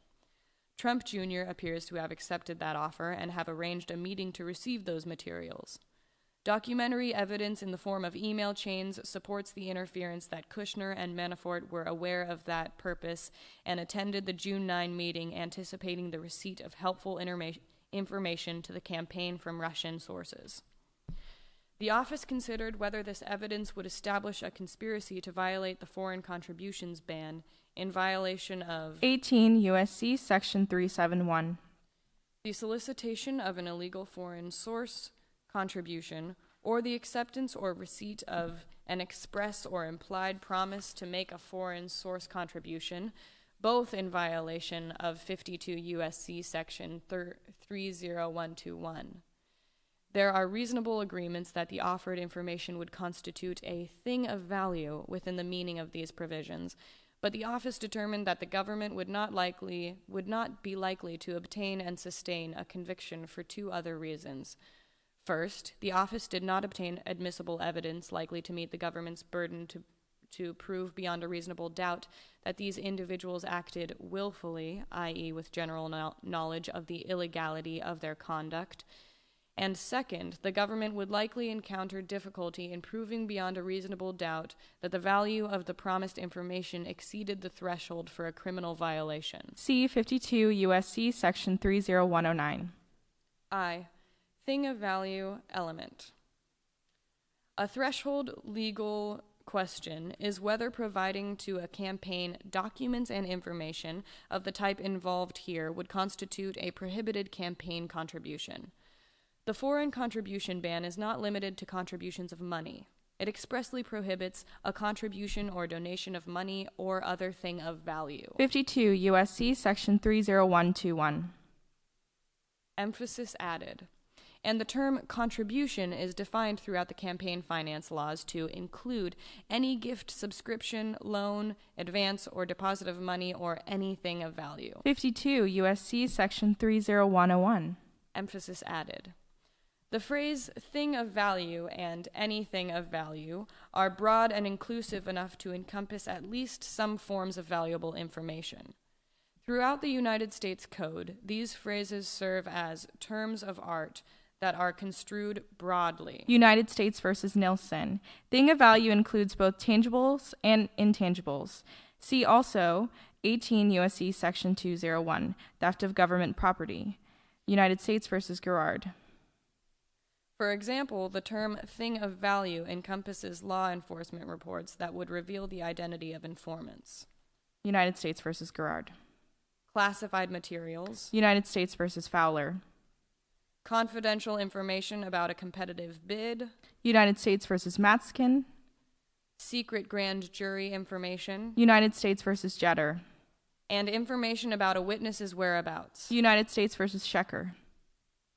And in the public corruption context, thing of value is defined broadly to include the value which the defendant subjectively attaches to the items received. United States versus Renzi.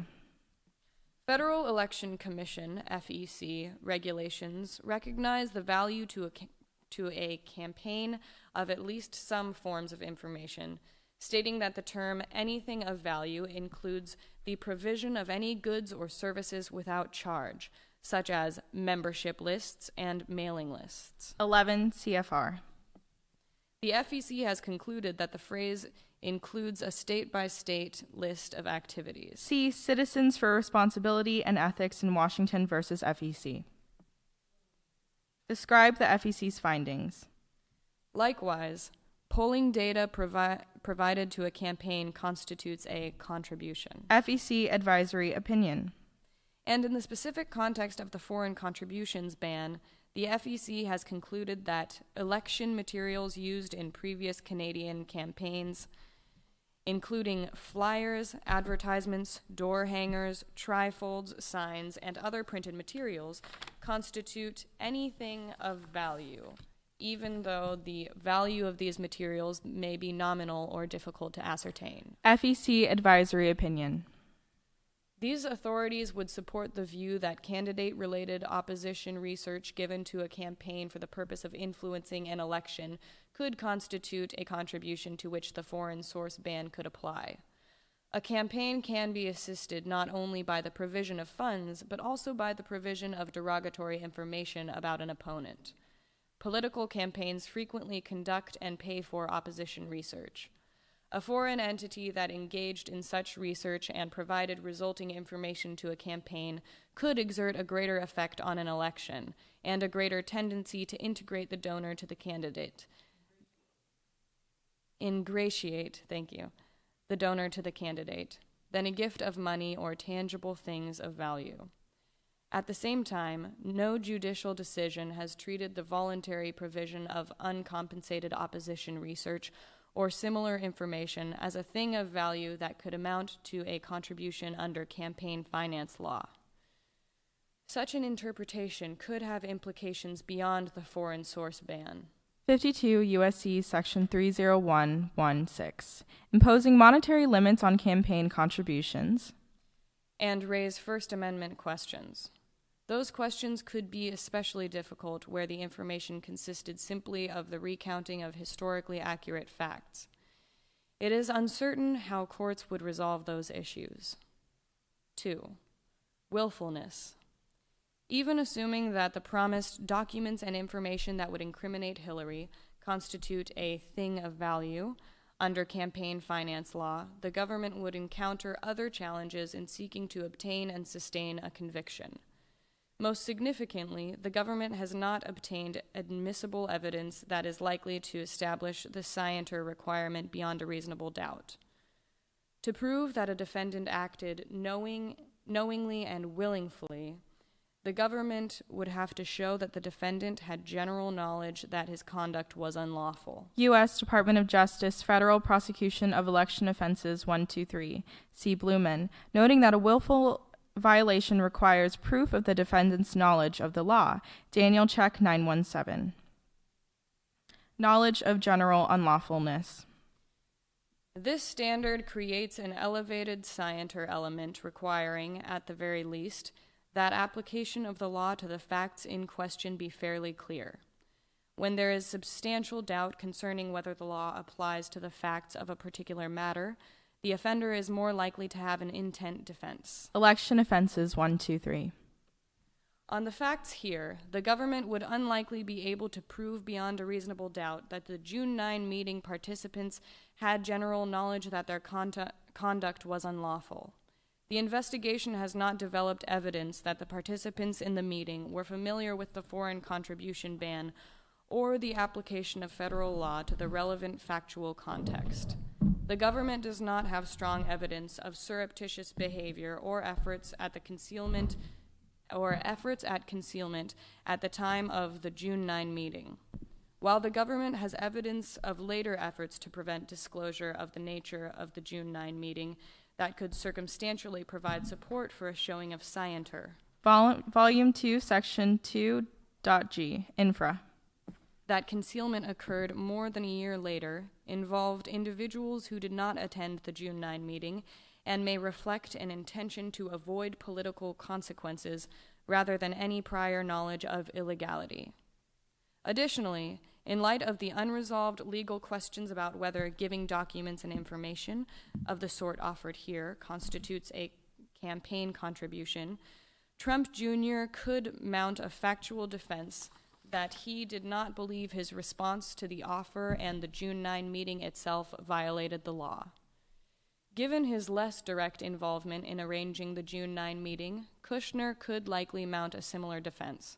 And while Manafort is experienced with political campaigns, the office has not developed evidence showing that he had relevant knowledge of these legal issues. 3. Difficulties in valuing promised information. The office would also encounter difficulty proving beyond a reasonable doubt that the value of the promised documents and information exceeds the $2,000 threshold for a criminal violation, as well as the $25,000 threshold for felony punishment. See 52 U.S.C. Section 30109. The type of evidence commonly used to establish the value of non-monetary contributions, such as pricing the contribution on a commercial market or determining the upstream acquisition cost or the cost of distribution, would likely be unavailable or ineffective in this factual setting. Although damaging opposition research is surely valuable to a campaign, it appears that the information ultimately delivered in the meeting was not valuable. And while value in a conspiracy may well be measured by what the participants expected to receive at the time of the agreement, C.e.g. United States v. Tombrello, Goldstone's description of the offered material here was quite general. His suggestion of the information's value, i.e., that it would incriminate Hillary and would be very useful to Trump Jr.'s father, was nonspecific and may have been understood as being of uncertain worth or reliability, given Goldstone's lack of direct access to the original source. The uncertainty over what would be delivered could be reflected in Trump Jr.'s response. "If it's what you say, I love it," emphasis added. Accordingly,